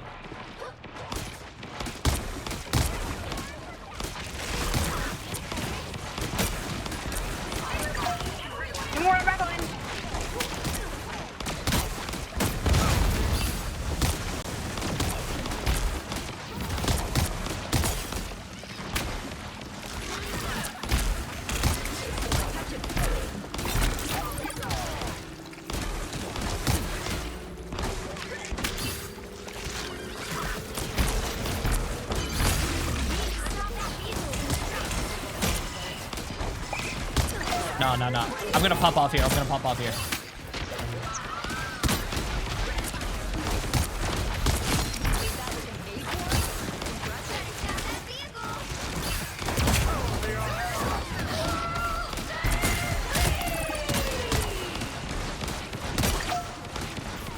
No more, no more, no more, no more, no more, no more. Thank you, Miss.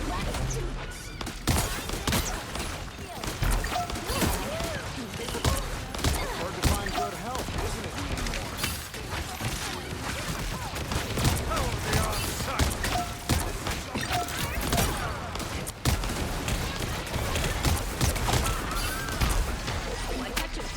Bro.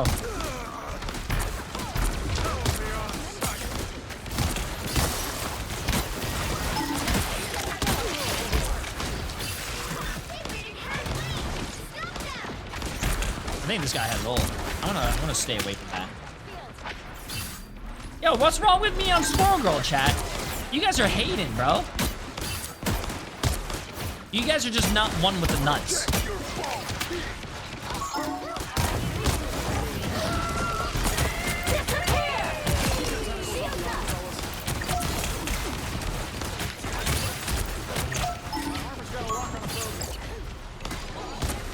By the eye of Agamotto!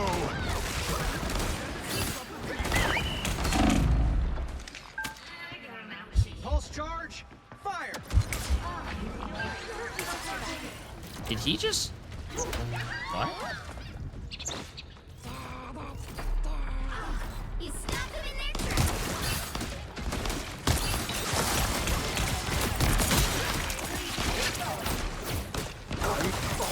You gotta be one with the squirrels, bro. You gotta be one with the squirrels.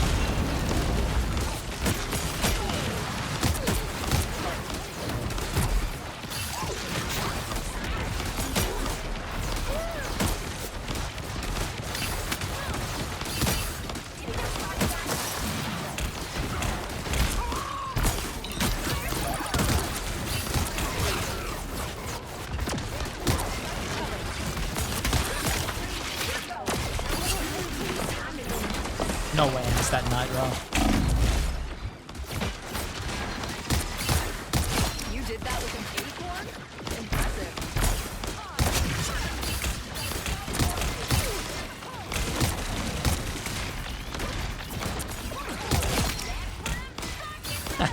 This character's... No!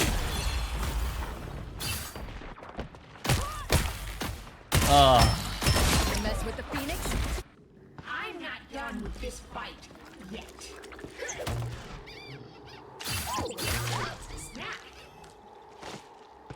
Frontlining with Squirrel Girl? That's how... Yeah, bro, she's insane. Of course I'm gonna frontline with Squirrel Girl. Squirrel Girl beat Thanos. So technically I can beat anyone. No way.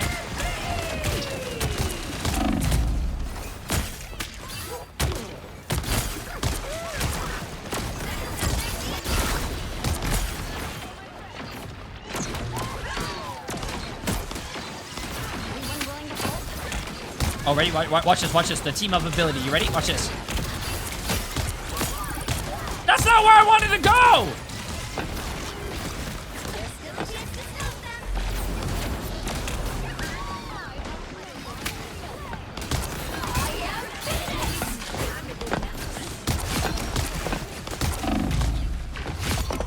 Look at that.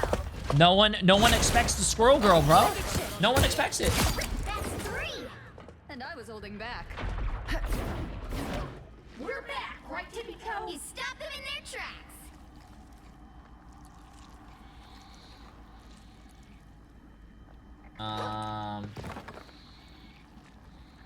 Okay. We have about 4 minutes, chat. We have 4 minutes. Let's get this. Time to go nuts. I think Squirrel Girl on this map is one of the best things you can possibly do, too. She's awesome on this map.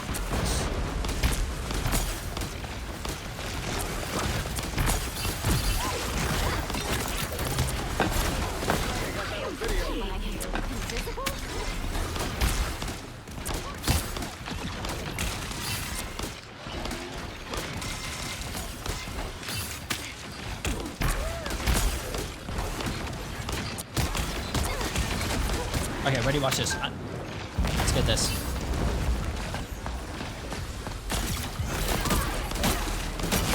Hey, look at the Iron Man. We are undefeated! Wait, they double support ulted? Okay.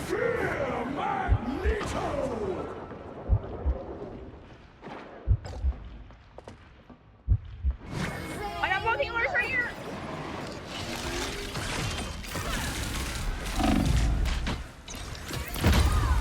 No! I tried. I tried. Oh, I tried, man. When is MRI-NA? 15 minutes.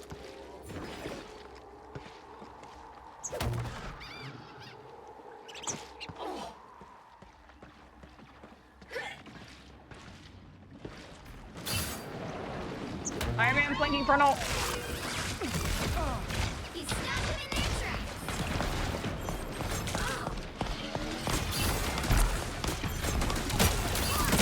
You did that with an 8. Nice, you're fucking killing that Iron Man. Thank you. I'm a squirrel girl main. I appreciate it.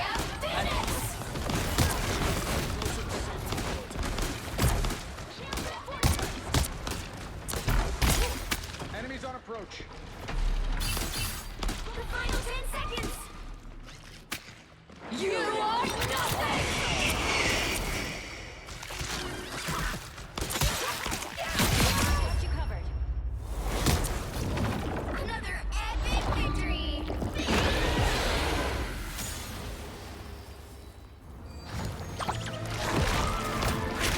Nice. Oh my god, wait, I'm on the main broadcast. My title is creator. I am the creator of everything, chat. You saw that? Saw that? Okay, let's get out of here. No. I'm not getting an ad, bro.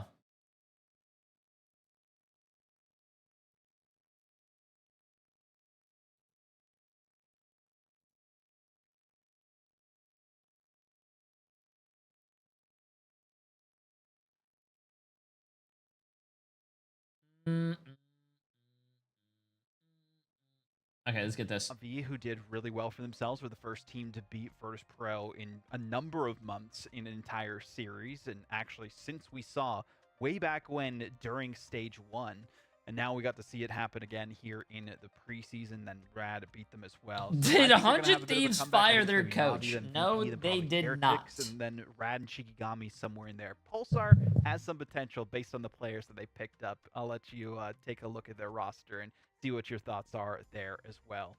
Other side of things, in Pacific specifically, there's the two favorites, right? It's Gen G, it's Reject. Those are the two teams that should make the mid-season finals. Everyone else is kind of a toss-up. You could have Z10, you could have Chiefs, you could have some unknown rosters. Is Jay that playing get in the brought tournament in today? here as No. well, We're throughout the offseason watch party. into the fold. So we don't really know who else is going to be contending with those top two teams. On the other side of things, for China, it's been more parity than ever, right? OUG fell earlier on. We saw Conix get the victory. Fiat Lux doing really well for themselves. Well, Those are the big I'm not a three, and they're chat. gonna I'm be a fighting creator, to bro. I'm a see who content comes out creator. on I'm not a top and makes talent. those Talent mid-season is like finals. So if you have three in your mind, those would be he's the a three to look talent at. for Marvel With Rivals. He's a caster. He's a host. Back, Conix maybe falls down a little bit, and we saw some big pickups in the offseason for Fiat Lux, so I could see them actually making it. But that's everything you need to know for Stage 1 of Ignite. Go enjoy the matches, and we'll see you later. Nah, bro. Listen, they pay me not to play in tournaments because it wouldn't be entertaining for you guys to watch. Hello and welcome, my friends, to day 2 of the American scene in Stage 1 of Ignite. And day 1 gave us a good taste of the group stage, some big statement wins by the nation's Is he best. wearing a shirt with Early Guang Guang on surprises, it? for me at least, was how quick some of these teams synergize. But today we get the bigger picture, a real look at the other teams in this tournament, new questions and new expectations along the way. I'm Cozy, your host today, joined by has a the shirt man that with can make any team Guang fight Guang on sound it. like a movie trailer in Gaskin. Of course, the talented, the unmatchable hype machine in Vicky Kitty. And I've got to ask both of you guys, great to have you here. Yesterday, it showed us that a few of these teams came ready, and today we find out who else belongs in that I'm gonna start the predictions in a second, chat. Let me start with Vicky. Which team are you most excited to finally get your eyes on today? I want to see FlyQuest, man. There's been so many changes diving into not only Season 8 changes in the game, but with these roster mania Now, changes Shib is too. at his Shib is at his sister's wedding right now. He'll be back probably tomorrow. Also, by the way, if you guys were wondering, these are the matches today. You have NRG against Nightmare. You have 100 Thieves against FlyQuest. You have STDs. Yes, chat, that is a team against TSM. And you have YWL against EXG. Everything that I circled are the teams that are blue that are going to win. So I think between NRG and Nightmare, for an example, NRG is going to win. FlyQuest is going to beat 100 Thieves. TSM is going to beat STDs. And YWL is going to beat EXG. If you guys want to make money, J3's Get Rich Preds. This is how you get rich. 100% accurate, never wrong. There you guys go. Players that are in this as stinkers is that Wolverine. We'll be looking there at you guys this is go. Just such a great moment. Fun to see some real storylines quite literally come to life. And one of my favorite things to do just by, while you're watching is look at someone playing your main and learn a thing or two about how they play, ability cooldowns, their placements. Love to see it. And you can earn Twitch drops along the way. On top of that, we got Season 8's newest Vanguard is here. It's Devil Dinosaur, and it's already making a massive impact. He brings frontline pressure, disruptive engages, and the kind of game plan only a giant red T-Rex can provide. Run through the enemy team and ask questions later. You can expect him to be a major focus again today as teams continue figuring out just how much he changes the meta. Now, Gaskin, we saw the Dino not have as large of an impact yesterday, with the majority of teams protecting him actually taking the L. Does that carry over today? Every team who protected Devil Dinosaur lost yesterday. Yeah, every I think that people team would have learned who their lesson protected yesterday. Devil You can't Dinosaur let Gambit lost. go through, but at the same time, Devil Dinosaur, even though an incredible Vanguard, very And a lot of powerful in people are ranks as saying well, he's these pro broken. players are starting to find ways to get around him, whether that be through the impressive poke you can have on your side as well, the comps you can kind of counter with, but certainly you can't be letting Gambit get through that easily. Devil Dino is good, but maybe not as good as people thought. This is not Gaskin, the pro player, Chad. This is Gaskin. In the preseason, Vicky, I know you were Two watching different yesterday. people. For you, what was kind of the biggest takeaway of what you saw from our first 3 matches of Stage 1? Oh, Black Cat. Phoenix buffs, we love to see it, especially when the Gambit gets to go through, but it's been quite interesting to see how these Season 8 changes has brought not only Felicia, still back to light, right? Because, by the way, we didn't see the Nathaniel changes for on Black Cat's end of 96 things, months. but see how Nathaniel, dominating it's been absolutely in pro insane, play my friend. together Appreciate it, with appreciate Emma it. Frost. You get a team up implied in there when it comes to, having Luna Snow and having the extension on that ice wall. Star-Lord hand in hand. When we talk about Phoenix buffs, we can't ignore Star-Lord. These 3 heroes have just Bro, gone through what is that crazy selective changes hearing, that help bro? I elevate love the Phoenix. I battlefield love cozy, Poke and we Slot, got W to Marvel see that Rivals. in day She said one, Black Cat, especially Black when it Cat, starts to Black pick Cat, advantage. and then Phoenix as the Yeah, last for sure. thing. I mean, I think obviously getting 10 extra ammo to get that extra What happened to Black Cat? elimination factor on those 275 and Nah. up HPs. And as you said, I mean, Emma having Fuck. that real presence. I don't Black know about you, I've Cat been playing a lot of Mother lately, and you can just beam Daredevil. down that dinosaur and always be at that 100%, which just has her have that much lethality and respect given to her not only as Yo, a Gates hero, of Above. but Appreciate the on massive the dono, my battlefield. friend. And then Phoenix, I mean, come on, just absolutely already front to back a W, great, W. hit scan hero, but Gaskin, all that much more threatening. Yeah, it's been amazing to see Phoenix kind of pop off throughout pro play and ranked games, to be honest. I think that she was always a character when added. There was always going to be that threat. But even more so, a lot of the players who were playing a lot of Elsa last season and then occasionally were forced onto Phoenix because of the ban, now are going to reap all those benefits because there's going to be a lot of Phoenix coming through, let me tell you. Well, if you did miss yesterday, let me quickly catch you up. Group A on the left side, we do have the nation's best 1-0 winning with ease. Team Liquid Citadel came away with that W yesterday against We Lost. Space Station Gaming squeaked out a reverse sweep, which was pretty unexpected against Equinox, but great that they were able to find their footing. Okay, chat, I'm going to start the predictions now. First game is going to be NRG against Nightmare. You have 10 minutes. With today in the remaining teams, as you can see down there at the bottom, Sentinels look to get right. And We Lost in Equinox once again. This is today's matchup schedule for today. So an extra NRG spice to yesterday. NRG Shock versus Nightmare to start the day. Very exciting. About that, we'll break that down more in a moment. Vicky, 100 Thieves, FlyQuest. This is obviously, I would say, the most hyped of today in terms of not only org notoriety, but also expectation of these rosters. 100%. And what we talked about at the very beginning of the show, Cozy, why I wanted to look into FlyQuest and with the roster mania, it's not like 100 Thieves went through that change, but if anything, you saw what happened with Sentinels just yesterday when they had to face off against such a strong team that is Swamp Gaming. You have to imagine, have we learned our lesson? Have we been able to adapt around what the Season 8 changes have brought to us? Can 100 Thieves deal with FlyQuest after they've made their own changes too?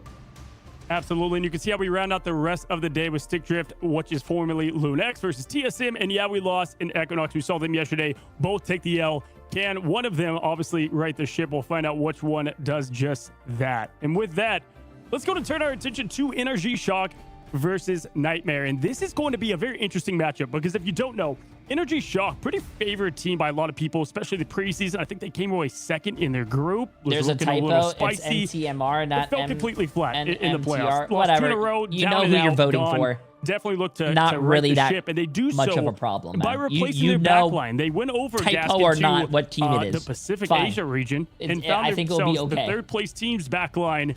Looks pretty solid at that with Aztec and Hoodie joining here. Might have a little bit of ping, but can they get connection issues or communication going with them in the new additions? Yeah, Aztec playing a lot of Loki and Jeff in the preseason, whereas for Hoodie, it was White Fox, Mantis. So they've got a lot of variety between the two as strategists. I'm very excited to see how they perform on this team.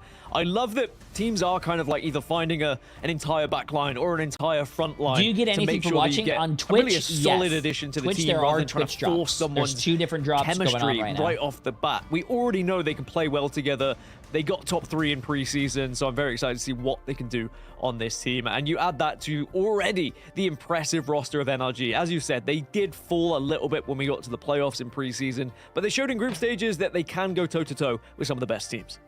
Yeah, more on them in a moment, but between Window and Madara, really strong kind of tank pool or Vanguard lineup there that I'm excited to see. And Stinker's one of the few Wolverines that we have alongside what Shime does in the hit scan department. Again, we'll get to them in a moment. I bet all my channel points on NRG, Jay. You better be right. And that will be Nightmare. Now, Nightmare, was a team that I would say the story that have I ever been wrong? Explosive start, game 1, match 1. But then a slow end. They always found themselves reverse swept a lot during the preseason. Not only that, they've lost Ignite's or one of Ignite's best duelists in Vision. Wait. So how can this team find new identity, Whoa, right? wait. You were this close so many times before. These players are hungry. Can they fight I've gotten here on day 2? 3 their out of first 4 matchup correct with Mace on and Impunity, EMEA. having that new addition in Impunity. Yesterday, to this I had lineup. 5 out of And 6 SJW correct. taking over that role a bit. I'm for popping Vision. off Vic, what do you right think of now, Nightmare? bro.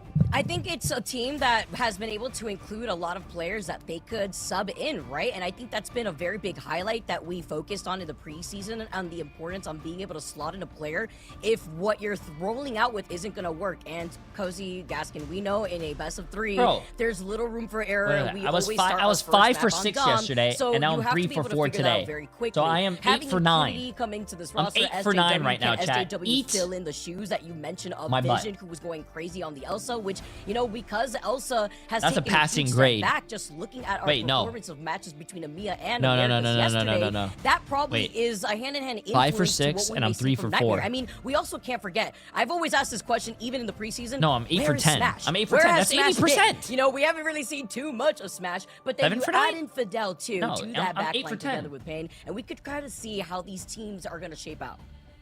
No, for sure. That's a great point. For me, what I want to look at is obviously you have balance adjustments happening between these seasons. Tank Pool taking a large bit of that. We saw a little of Deadpool yesterday, but Window really relied on that tank pool position. Very flexible player, Venom and Groot. Want to see when they put this all together here as we, take a look at this team comparison. And for me, I think that's the lineup I want to look at. It's going to be the Vanguard versus the Vanguard, right? What can they do there? And really, one team in NRG is going to look to probably have a bit more of a stacked department as we take a look at the new players that we just mentioned. I'm glad listen, Woofles got picked up. I mean, Woofles was a support one trick, I'm pretty sure. Now he plays SJW everything. can do He's going good. back. A lot of Star-Lord love, so obviously going to fit right in here.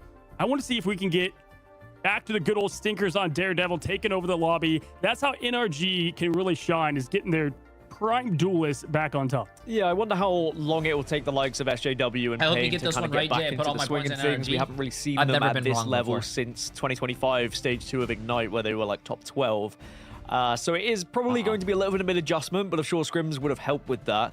in terms of NRG, yeah, I'm excited to see what they can do, and especially with the new additions. It's going to be a very difficult time to try and adjust, but at the same time, the fact they've had that practice previously. One person I do want to mention is Mace on Emma Frost. I mean, we saw her a little bit last in preseason, and yeah, she wasn't kind of in the meta. Now she is, and I do think that this could really benefit Mace and the rest of the team.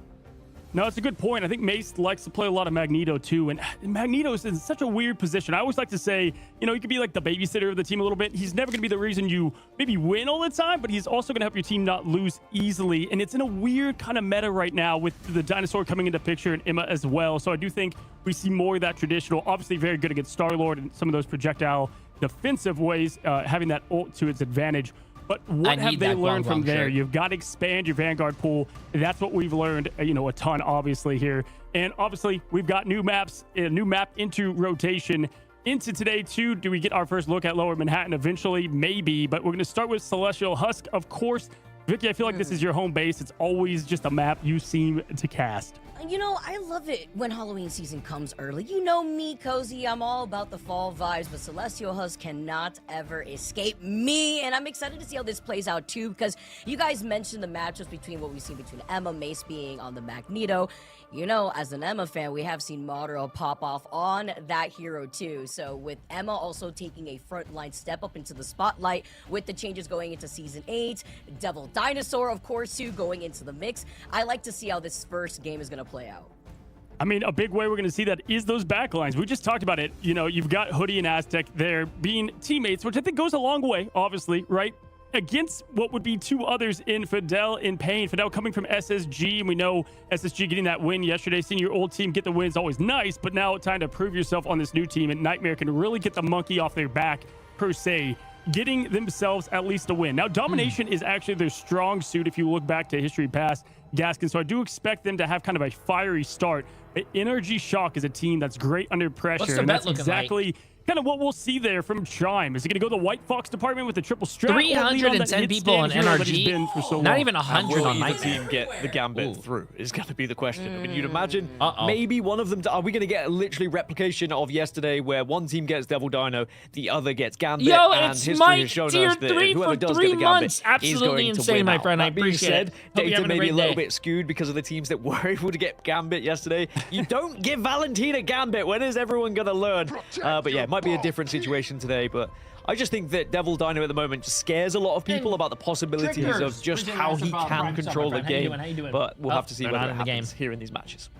I mean, Vicky, as we look at the pick ban below us, I think Meliphobia said, Devil Dino bans, fake news. We don't need to have those anymore. And, well, wouldn't you know, we get ourselves a Devil Dino protect and ban. So they didn't listen. They don't care about the homework. One side did, one side didn't. You see it right away with the Gambit on the right side there for a Nightmare as well.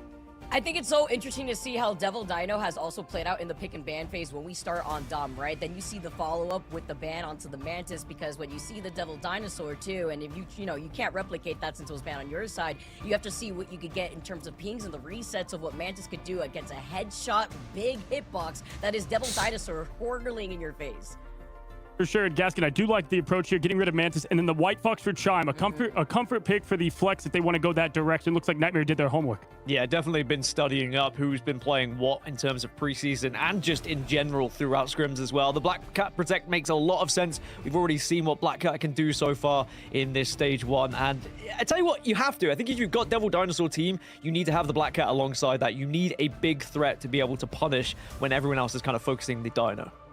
Yeah, it really fits the Daredevil playstyle. Stinker's definitely going to be playing the Black Hat there. If you have all that front pressure, you got to get the back line, right, Vicky, and try to make them uncomfortable, and we're going to see just that, as Phoenix is going to be the last protect. Obviously, a very good hit front to back hero. Is it going to Looks be like that's how Nightmare wants to play ban? this. I really like the ban onto the Luna Snow too, right? You don't provide all that. Right? Doesn't Nightmare have a good? Your Dino when you put the snowflake on them, but then on top of that, you deny the team up onto the Emma Frost. They ban the Emma Frost from the other side, and even after they ban the Luna Snow, because you don't want to be able to have that team up possibly there when it comes to controlling that space with that ice water. Appreciate it, 2 months. How you doing? How you doing? Well, they're like, hey, Mace, what else do you got, right? Because Magneto in a different spot, Emma being banned. Now, Gaskin, we just talked about it, right? Mother not available over there for Mace's side. This is going to be a true test. Impunity coming from Dark Zero, a little bit over there in the OC, but it's been a while since he's been on this side of things. We're going to see the lineups between these Vanguards and try to make them uncomfortable right away. Yeah, definitely going to try and make them uncomfortable. Thank you so much, Cozy. It's NRG Shock versus Nightmare here, Vicky, and I'm curious to see absolutely where insane, Mace my goes with friend. this I one. Is appreciate Mace it. going Yo, to be on the God Devil Dino, damn, or will Mike. we see maybe Impunity Rocket instead? We know Impunity plays a lot of cap. Absolutely insane. Groot, And now Hulk, apparently Venom, it's so 35% perhaps off he will 5 be getting able to subs for transition more. over to Holy something shit, like he that just started instead. a hype train. I'm excited. Absolutely insane. I This is appreciate the it, first appreciate it. time You're I too get to kind, you're sit too on kind. the desk to break down pro play into season 8. That was you talk about the Gambit massive. before, no Gambit allowed Massive. for Appreciate it, NRG. Mike. Nightmare here gets That's to roll out with that. You huge. talk about the team ups too, together with whether it be with the damn. Cross or the Luna if it gets to go through. But then you cannot ignore what that Gambit can do. It's a together party with up Road in here Road now. and God AMAG as damn, we Mike. get this Appreciate started. it. Appreciate it.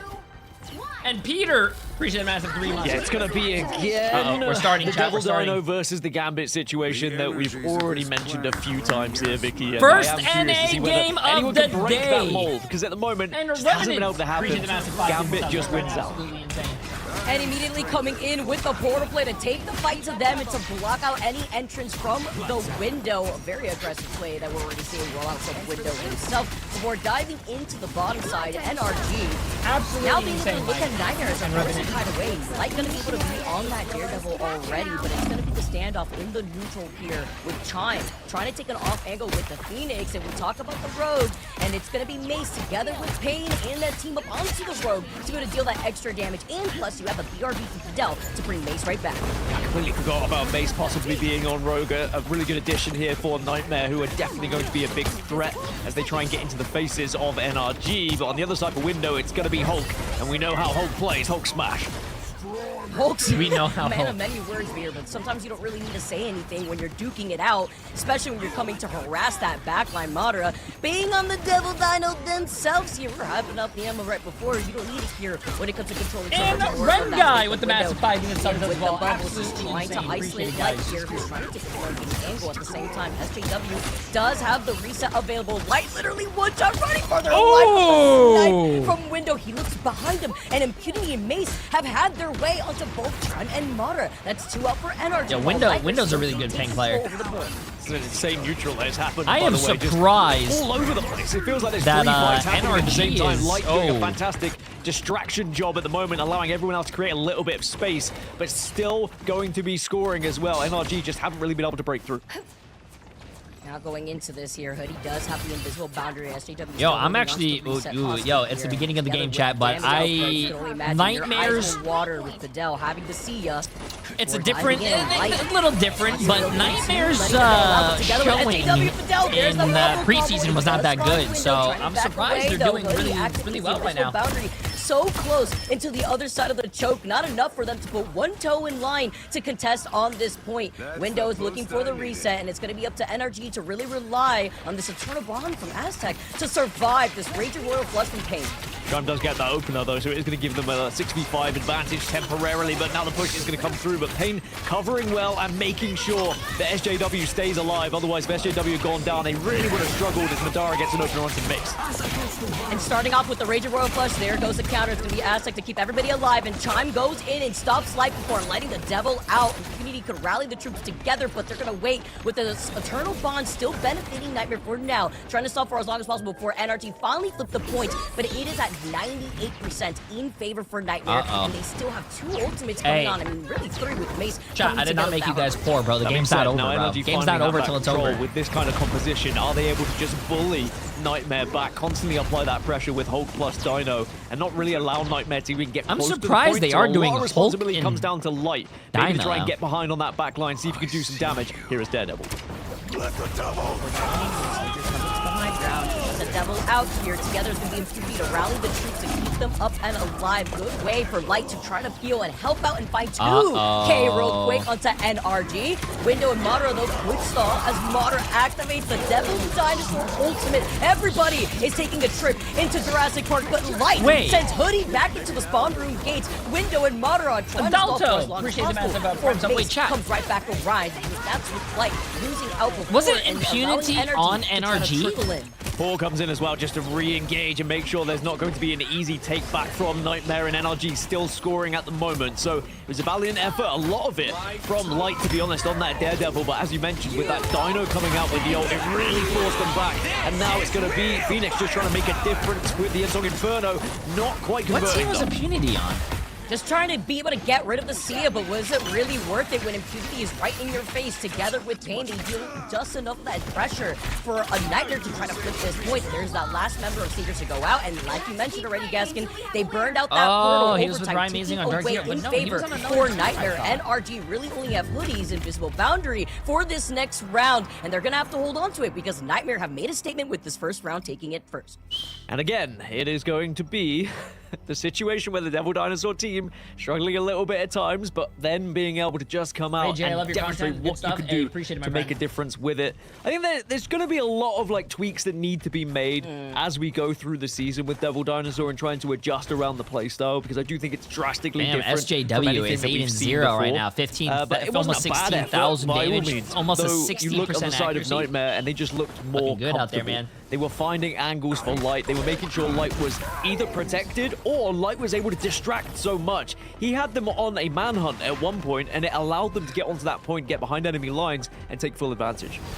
Yeah, and you want to be able to at least help heal for your backline there. We did see some quick swap-ups where like Tribe was able to. I knew I really had a bet utilize against that Jay. Inferno to You're try to gonna keep down regret that. with the Watch. Sia, but You're then gonna you regret still that. have the insurance policy of the Rage and Royal Flood, and then you have to worry about the Everyone penalties on knows top of that it the all, and first the person damage who output wins the that first Rogue is map able to of put down Koth from Mace together with usually that loses team the up. series. It's been a lot. I like the look right now from Nightmare as they roll out Impunity still on this captain. And Energy, once again, really gonna rely on Hoodie to have that invisible boundary first. Window looking to try and engage instantly. Just has to be careful. If you don't have that support, you are just going to quickly get eaten alive. And Impunity is more than happy to just get in the face and take this fight, as always. And again, the Captain America can be such an integral part of this team, but now getting bullied a little bit, needs support, needs some heals, and just about gets away. And before trying to dive here, the Rage and Royal Flush together with Pain. Hoodie waits just for the end here. The invisible boundary comes up, but they focus Hoodie right Wait, through they actually- it. They take down the invisible boundary, they take down the sustains, and it's still a delay with Energy planting their feet on this point. They get it first, even with the pressure that Nightmare was putting down. But it's a slow way for Nightmare to brute force their way onto this Oh, they still point, get the one kill, by but one as damn. Energy falls. Madara pops the ult, but gets absolutely obliterated instantly. SJW getting the final hit, does now have Ensong Inferno available as well, so that is going to be used to try and take down the strategist a little bit later once you've done a little bit of poke damage. But at the moment, they are just stalling out Window here, Oh, and poor finally Window, we'll bro. send him back. I don't to know why respawn. he was shooting, though. He should have just jumped off the map. To the other side with SJW still having that end song Inferno. Impunity could rally the troops with the Freedom Charge. Looking at Chime though and trying to counter the Sia that Fidel will get eventually. Look at this off angle though as Light tries to dive in together with the Rogue. They forced him back. Good stun here. And that's Chime able to suppress them. SJW just dives in with the reset on the end song. Inferno wanted to get the follow still, not going to be able to achieve their goal. For Energy are slowly taking their time. Fidel does have that Sia, knows that Chime has the Ensong Inferno to just shut it down, and they open things up with the Eternal Bond from Aztec, so that way Energy can at least paint a path for them to contest on this point. Ensong Inferno did get used in the end. Bro, but I'm didn't seeing a lot of necessarily ults connect get with popped, anything. but a Stinkers little, will take like, out not Fidel, so that's really gonna a help. lot of Now the value. Devil out comes from Light. If you can connect with one of these strategists, How does which he even actually get that is kill? able to Yeah, get they're the bro. first, and that might just help Nightmare continue to score character here as doesn't make any NRG sense to me. unable to break through. They just can't do anything. Doesn't matter how many ults they throw him at the moment, Nightmare seems to always have the answer.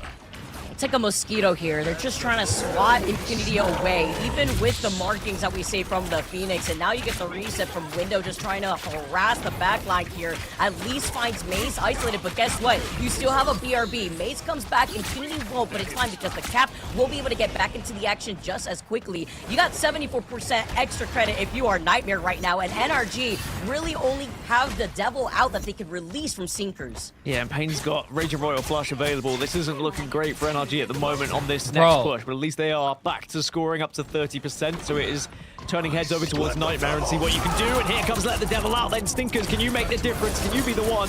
But at the moment, not really connecting with anything, but he's certainly doing damage, just not enough to get a KO. And now forcing him to back away, right? They mark Impunity here. They get so Bro, much damage, I have though. never I love seen. the follow-up as I have Hoodie never seen a is the pro finishing game blow pop so onto many Impunity. ults and Before nothing's Nightmare being gets to done. dive back into this fight, though, Pain does have that Rage and Royal Flush together. SJW also has a reset available with the Ensong Inferno and a lot of that extra damage. Just so much damage, isn't it? And Nightmare now suddenly left scratching their heads a little bit, but again, still have that Raging Royal Flush available alongside the Ensong Inferno you were talking about. So SJW definitely going to be wanting to watch it. Is going to be popped as well. And alongside the damage that's coming out from the other side, surely you connect with something. But it's going to be the invisible boundary that saves them for now. I love the communication that we just saw right there from Hoodie as Chime gets way more done with the Ensong Inferno. You don't need to just hold it for the Sia to counter it. You want to shut down the Gambit, shut down any antis as they find the pick off of Pain, but they trade that off as Light does mark onto Stinkers here backing away as NRG finally get oppression onto this point, nearing 95% here and climbing, and Nightmare are just trying to force their way in together with the Sia that Fidel will have. Let's see map 3, bro. Definitely touching, but Double Dino ult comes through just to try and force them back as well. Firing my laser, but can you actually get any KOs is going to be the real question. Overtime now starts to engage. I mean, how can you be mad at Dinosaur? Chat, we might be going to a round 3. But they've lost out on 2. The number We might be going to a round 3 for NRG. Overtime ticking away, forces a portal contest from Nightmare as SJW does make the swap. Is it going to be enough time as Chime now finds Mace next? Infinity just trying to delay, but nobody left on the point. I like how this going. No portal remember play what I said. The first team to win the first map of King of the Hills usually loses. Without that, I it just was want to probably say, game all Nightmare of you had their guys, plan we in lost. action. You hit the NRG Inferno, lost the you first send round, but a Daredevil lot at of the you same time guys to were like, initiate the oh, damage, Jay3, trying you just lost to by delete the channel points. strategist. Jay3, Sadly, with the you invisible suck. boundary No. coming up, it just kept You have to everyone have alive. faith, And then bro. it was the counter Ensong Inferno Have that actually faith. got the KO onto Pain. And Nightmare just fell apart from that point. I think that was their game plan. That was the way they won. You guys And are the once that fell same apart, they were teammates I just get kinda in my struggling game. We and lose staggered one a team little fight, bit you to guys try are and get already back trying to onto the forfeit, point. bro, and say But GG's, and you're going into switching this Black next Widow. third round, they do have Light Widow let the devil out, so he can certainly not over go till on it's a over, tangent bro. once more. You know how many layers to the onion that is, too? Like, not only Nah. are you talking about prioritizing communication, grouping everybody up, making sure your invis doesn't get antied, because we did see the invis get burned right through their own invisible boundary the first attempt when they try to take that first fight, and then regrouping to then count what the ult economy was, to then not only not save the Ensong Inferno for the Sia, instead using it to combat the Gambit, Gaskin. Yeah, it's a huge combat as well, and it's what you need, right? If you're going to be letting Gambit up, you need to find a way to counter it. And if NRG are the first team to figure it out so far this season, then I'm sure they would be delighted. But we're into round 3 then. And the NRG, they do have Cloak and Dagger available to use ult as well, and that could certainly help them sustain when they do get onto that point. But you've got to get that point first. And with this Eternal Bond that Aztec has, could it be enough here? Unity with the Freedom Charge too could just keep this stall going, and he activates it first. Light can't let the devil out together, just waiting to boost into these ultimates as everyone follows his trail. You have the Eternal Bond, you have Chime with another Ensong Inferno. Light just pieces away from the health pack, cannot get to the have you guys time. ever Pull experienced in that right by on the health Hoodie. pack you die? Heartbreaker now activated from Mace, but that is 2 out. Make it 3, make it 4 from Nightmare. NRG, the way that they were able to play around Nightmare, who utilized not only that Freedom Charge. I don't know what you're talking about. It's going to be Storm so is detrimental. really NRG bad really right have now. to rely on the Ensong Inferno and the Storm Eternal is Bond. really Chime's bad. just starting to hit so many more shots as well. It makes such a huge difference when you've got your poke player connecting headshot after headshot. Just so much damage being output right now, and it just allows everyone else to be able to convert. So fantastic work from Chime just to step things up a bit going into this round 3. As Nightmare have 2 ults to work with, but Light's potentially going to be the first one to pop in. Yeah, and being able to let the devil out and finding SJW trying to float around in the air, clip their wings, but the BRB will bring SJW right back. I into think top. Storm is a very Just low-key, get great away. character Safe throughout and the sound seasons. behind the back A lot of line people here. don't play her, Energy but she have usually all has a the very high answers win too, rate. But it's going to be Mace But taking this the fight season, into I think Sneaker's there's a lot of face. two Window, characters that are Isolate just too Light, that's strong gonna be that another number would advantage kill in her favor very for fast. NRG. Aztec isolates Mace too. So the You dodge have protection Star-Lord. behind her I mean, is you getting have shut down Phoenix a that's, lot, and you they know, don't pretty really have good a lot right of now. time Really left. good right now. Yeah, Nightmare trying to get a little bit fancy, and they're getting caught out by NRG, who just seem to be one step ahead at the moment. So maybe a slight Devil adjustment from Dinosaur Nightmare. will Yes, shoot you get Storm it. down. Light True. is going to That's switch true. over to That's true. Star-Lord, perhaps just to try and shut down Stinkers a little bit, and maybe work together with SJW to get a little bit more damage output here to try and take NRG down. Oh man, Maduro just kind of delaying a little bit, pulling back. The Raging Royal Flush is going to start this fight. Hoodie is ready. with the invisible boundary. They're trying to do enough damage onto Hoodie. No anti-landing onto this player, but Window has a reset too, as they're nearing 80% on the point. Impunity goes incredibly low. Fidel is holding onto that Sia as he activates it right on time to couple that together with SJW. But the moment you try to unleash it, then you get focused did use his down. ult. SJW comes slamming down. Oh, But guess he what? used his ult, Everybody he from Nightmare died, is already and taken out because they NRG broke his was ult. ready with Oh. Chime having their own Endsong Inferno. Any quick switch over to Strange? Yeah, Fidel's going to switch over. There's going to be one last portal attempt here from Nightmare if you are quick enough. And they will be to get the touch. But is it actually going to be any sort of attempt where you can find anything? It's usually going to have to try and brute force your way through. And they're literally trying to body block right there through the mouth of the portal. Light activates the Galactic Legend, but he's one shot. Oh, he immediately my gets God. shut I don't down know at who the this hands Hoodie of guy Hoodie is, but once he's again. dominating and right now. NRG, with the changes that they made, the adjustments to hide away around Nightmare and their dive potential is getting shut down. But it's not over yet. Oh, so close to your cloak goal, but you can't cloak goal. Oh, that They still have not been sucks. able to isolate the cloak that's about to have the Eternal Bond from Aztec. Just not finding the KOs though, are they? They're using the ults to press them back, but no damage is finding that final hit, and it looks like NRG should just be able to close this one out as one by one Nightmare will fall. And NRG, after being 1-0 down here in this map, have been able to fight their way back and take map one, and they've finally done it. Where's all my chatters who are saying J3, you're an asshole, J3 this, J3 that, J3 you lost me my channel points. Where's all my chat at? You guys need to believe, bro. It is never over till it's over, man. At the very end. Nah, where's all the twos in my chat? Where's all the twos? All the ones trusted me. Where's all the twos? Blark you. Don't go anywhere, guys. We're gonna go for a quick break. Also, Ashlyn, if you could make more Storm players, I would love that because I feel like Storm is very easy to farm. And Storm pops her ult. Phoenix will just pop her ult and kill Storm right away. I mean, Storm is not really that good right now.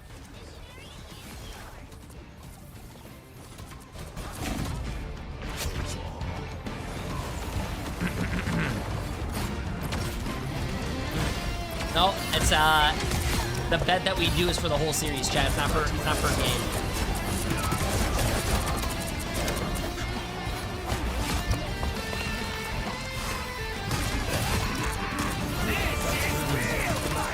And no, listen, ask my chat. Every time I do a tier list or every season, I say, hey, Storm is really good. Storm is really slept on. Storm has a low pick rate. Storm has a very high win rate. Storm, hey, bro, people need to play Storm. I even play Storm sometimes. Storm. But this season, I actually don't think Storm is good. Oh, wait a minute. This is good, though.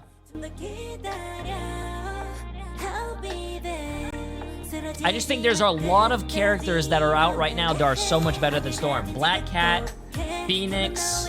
What else do you have? You have Black Cat, Phoenix, Star-Lord. I mean, I think Punisher's better. Daredevil's better. Bucky. I even think Bucky's better. Elsa. Yeah.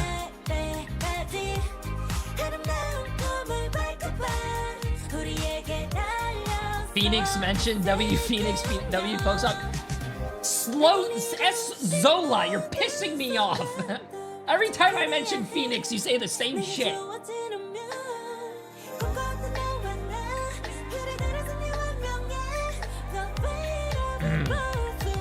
Oh yeah, here you go, chat. Ready?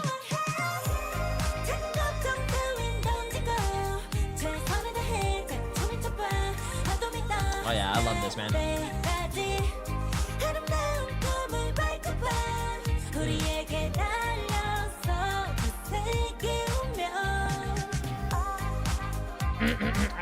Have you seen Bucky in stage 1 yet? Yeah, we've seen a Bucky here and there. Yeah, a little bit. Yeah.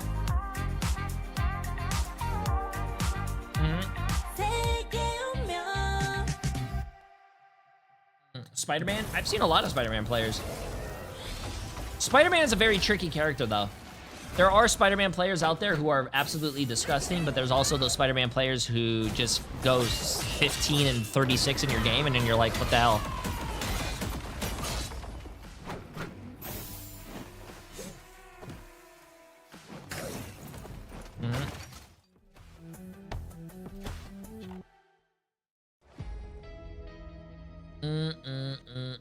Oh, nightmares. Oh my god. Daredevil is stepping out of the shadows with the new Shadowed Start skin and the Devil's debut event. Pop your balloon, see if you can cope the skin early or end up like myself and having to go the full distance. But either way, it's inspired by his classic 1993 comic look, and you got to cope it, especially with how good this guy has been in the meta, and we continue to see even on that last game we just you also had. said my Phoenix win rate is 60%, but my Storm is 67%. I mean, we saw some of the same Ashlyn, from Nightmare. let me answer this question for me. If you think Storm is so good, why did you lose to me on LAN playing Storm? Vanguard lineup to go against, and it finally found success, Gaskin. Yeah, finally we see a Devil Dino get some success, but I'm not going to speak too soon because you never know. We might see the reverse sweep happen and then suddenly everyone's laughing at the Dino yet again. But yeah, just very oppressive. They really made it very difficult, especially for the Cap, to actually be able to survive. How many times did you see the Cap just trying to dive away and stay alive from impunity, just unable to really get the pressure that he wanted to apply? We banned your Storm because we knew you only played Vicky, Storm. They did a good job. You know, obviously they got rid of Emma for Mace, but then they left over in the Gambit. So you had the Gambit Rogue. You kind of had to adjust to pretty quickly. Also, we banned your Storm because Storm helps enable the other DPS by giving, you know, the damage boost and stuff. And, well, we shut down you, and we shut down your other DPS. I forgot who your other DPS player was. Sorry about that. It was very apparent when everybody rallied onto Hoodie to make sure Hoodie wasn't going to get oppressed, right? We're talking about backline that's playing on ping from Energy Shock, and Aztec and Hoodie were playing hand in hand. I really like to see how Chime was able to pick up on that and not only deal with the Rocket Raccoon Sia, but then also isolate the Gambit. When you take out two really strong win conditions off the table when it comes to all the damage output that you could expect, you keep your backline alive, which is what Aztec and Hoodie were able to do together with Chime. Yeah, for sure. Gaskin, in my opinion, as Chime did get that MVP that round. A couple of things. First, they did a good job, I think, banning those strategists out, forcing them into that uncomfortable situation, and then that White Fox being not available for Chime that does like to lean that way. But I want to take the attention to SJW as well. What a good, formidable foe on the other end of the hit scan, right? I thought SJW did a good job putting up their best against Chime, but towards the end, locked in, loaded, and cooked the lobby. Yeah, I think both Phoenixes were doing well to respond to their own Daredevil and what the Daredevil was doing. Like, if the Daredevil is just getting any sort of hits on the back line, you need to be there to try and get the final hit with them if you are in that sideline. Very difficult to position yourselves that way, and also you then expose yourselves to the opposition Daredevil at times. So it is a little bit of a merry dance that you find, and Chime struggle. If Storm was so good, why did chat vote me the better Black Cat cosplayer? More in tune. I thought Light and Impunity were doing a good job together diving. I think Mace getting in there as well is going to really help their cause. And what a shout out as well, Vicky. Window. This guy, it's like, man, obviously we know Window can play Venom well, Groot well. It is what it is. It always seems like he has a new Vanguard in the arsenal, and this time being the form of the Gamma God. Color me impressed. Yeah, Window doing a really good job together with Madara to try to shut down any sort of opposition that either Impunity was trying to be annoying. Literally Where's like a mosquito TTK? flying TTK's on around. 100 Mace chat. 2 together with Light, then you force Light to make the swap up, and then you get the body block, you isolate Light. Bro, I can't stop the hate. Bro, I love Cozy's little Guang Guang shirt. His little eyes are just peeking over the edge, dude. So he really felt pressured to the point where he wasn't able to play the field the way that Chime was. Well, when you look at Nightmare, they get to pick the map, and typically they like to take it into a couple of different places. Sometimes it's Shin Shibuya, which is obviously going to be newer to the rotation, if you will, as of this preseason. And then outside of that, Hall of Dajalia, they have a couple of favorites, and they are going to show us now as we take a look. It will be going to Convergence, and it is Symbiotic Surface.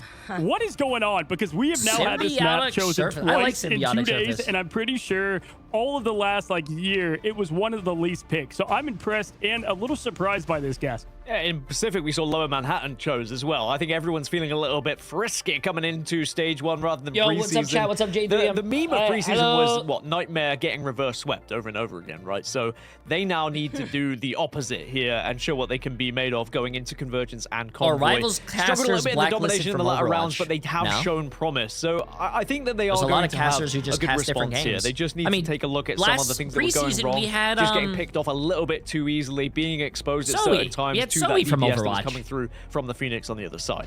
It doesn't make any sense for And when we casters to looked at stick what with they one did in game, the chat. pick All ban these department, as casters we're gonna cast about to get different there, games. obviously Vicky Nightmare Kitty casts focused on like the strategist 15 of the different back games. line. Energy Shock with that immediate Luna what's his name? ban, I think is obviously targeted for that reason and really helped out Gaskin, ultimately. But I'd like to see them maybe change it up here on Celestial Husk and try to figure other out games as well. a new He does, way that they want to Apex. attack this Vicky, plan. Unless Vicky they does want to everything. go Vicky with the does same Overwatch. Devil Dinosaur. But She yeah, did, this all 3 points Vicky lend did itself to Overwatch, very she did awkward Apex, and she kind of did, chaotic play. This would be one of my Smash, favorite strange ban maps. if we were to have Valorant, one. I think, as well. Can you imagine? Lemon I mean, does that would be Valorant so too, chaotic yeah. But it's always like so risky when it comes to not having. Lemon the also photo has done to play. Overwatch. And I'm wondering too, like, okay, so obviously the Devil Yeah, Dinosaur Caster's guys gotta- was a Caster's problem gotta make because money did you too, see Chad. the, They gotta the live. damage output that Modern put in with the Devil Dinosaur. The bleed has just been so much, but then you combine that together with like an End Song Inferno, and I think that's gonna be pressure that we're probably gonna expect from Nightmare when it comes to maybe not them wanting to deal with it again. Yeah, that's a good point. I mean, hey, they swapped it up a bit here and ended to go with the Loki first here, Gaskin, and then going to go with that Dino Save. So still kind of staying with the same premise, and this could be a map that is kind of disgusting because going what you're right saying through is the that they're front line is cheating what on Devil us. does so well, and this could be They a weird have choke, to especially point Chat, one. they have to live yeah, Nightmare too. just trying They have to to make target money. backline again. Mantis is going to be the removal to start with. And yeah, Devil Dinosaur going into this point 1, obviously it's a little bit of a choke and difficult to go through Does so many other Cozy have a doorways as a wife? Yes. 40-foot dinosaur, however tall his Cozy body is is. married. But is He going has to be a big target and a big focus. So 2 Nightmare kids. might want to build their kind of team around that. Try and find a lot of poke that can actually be able to converge just onto the Devil Dino and get a lot of damage output in the initial. I always love when you have like your enemy Devil Dinosaur trying to hide behind like the one tree. And it's like, dude, I can see you in plain sight. You know, Vic. I am but, the wife. Hey, we've got the Phoenix I Protect am this the time wife. around. Perfect front to back map for a hit scan hero as good as Phoenix. So Black Cat, they're not going to go for the save. Maybe that gets the ban here. Maybe actually, because we know how strong Black Cat is on a map like this, but obviously like Phoenix too, the fact that you're able to have Phoenix saved up now as we see the Luna banned next. Okay, so then you won't have the upkeep that you could expect onto your Devil Dino, but it's not like that was a problem in our first map too. We saw how quickly the backline of Shock were able to make those adjustments, and seeing the last Protect being onto the Emma Frost, but still we did see Shock ban at the Luna Snow, so you still won't be able to have that team up together with the Emma Frost that you have saved from Nightmare's side, and they are still leaning onto that Gambit. Yeah, but Gaskin Mace now is going to have that, and they need that frontline presence. They could not have made this work with the Rogue and the dive again with Cap, especially on the defensive front. Maybe towards the offense, I think this is going to give them a bit more stability, and it They cooks the saved the Emma dinosaur. Frost That this ice time. beam Wow. absolutely can put it Interesting. back into the prehistoric stage, Interesting, and that interesting, allows interesting. the Phoenix ban. And I think that's way bigger than you might think. Not only losing out on Phoenix, Gaskin, but that Phoenix against Devil Dinosaur is a huge protection. Yeah, I mean, Devil Dino going up against Phoenix is a big struggle. That will mean they can potentially move over to Star-Lord alongside Gambit, though, so I don't think Nightmare will be too disappointed. I think the big thing is definitely the Emma Frost Protect. I mean, Mace can play plenty of Vanguards, we have seen that, but his Emma play last preseason was just unbelievable. So very excited to see just how that's developed now that she's actually a bit more viable here. Well, we'll see what SJW could cook up with Phoenix out of the rotation here as Energy Shock looks to shut out Nightmare, or will they flip the script completely and Nightmare gets one with the reverse sweep? Take it away, Vicky. What else has Cozy Gaskin for match casted? number 2. Thank you so much, Cozy. Diving so right sure. into I the know action, Cozy Gaskin. I was like how you in a guys lot of highlighted Marvel too. Snap, Pretty wasn't big he? But I don't dinosaur, think he pretty casted. hard to not hit the dino. You want to boost up that beam as quickly as possible, retain that damage output that you can have. But we also mentioned the issue chat, that let's see has this. been Black Cat. If it's not going to be in EMEA, we've seen it already go down in Americas just yesterday. Now looking at Stinkers already being on that Okay, let's Black get Cat it. here for Energy, hovering over that. On the defense is going to be interesting because Mace is already rolling out on that Emma Frost like you've mentioned. Securing the mission area. It's going to be an instant portal as well, it would seem, just to try and get behind enemy lines here. But as soon as they don't see them pushing through this choke, it's going to be lights up and it's going to be given away. But now you will see the dive through. So I'm going Holy to take a shit, look I thought really they fell onto off the Light and map. how he I was about to approaches say, this I one. If didn't Light see can the other get side of any the sort of portal, damage bro. I was about onto to one say, of these strategists, oh. it could be a big opener here for Nightmare. Now ready and lingering right behind SJW here before they trying to play around the point together. But take a look at these shots from SJW as Impedi does get stunned, playing very split up. SJW with a shot onto Sinkers to completely tame the Black Cat. The BRB does bring Sinkers right back though, and looking over to the left side, trying to call out where Hoodie may be relying on, holding a different off angle, but they're walking up for free. They've already gotten 2 of these checkpoints. Looking behind them, Stinkers is come back. on, come One on. shot as I SJW like to see that down Bucky again. gameplay. Yeah, that's a great opening KO for them. Nightmare now starting to get I very like close to see taking that this Bucky point as gameplay. NRG No, looking to SJW desperately was try not a and steal it support back. player But for Window 100 is days. I so think you're low at the talking about moment and will get SJP? sent back to Bruce Banner. And Mace going toe-to-toe with the wish Dino, Bruce saying, I doesn't feel have way front more cover comfortable this time on the Emma. And there's 1, 2, 3, 4 falling all after one another like dominoes. And Nightmare will get the first point.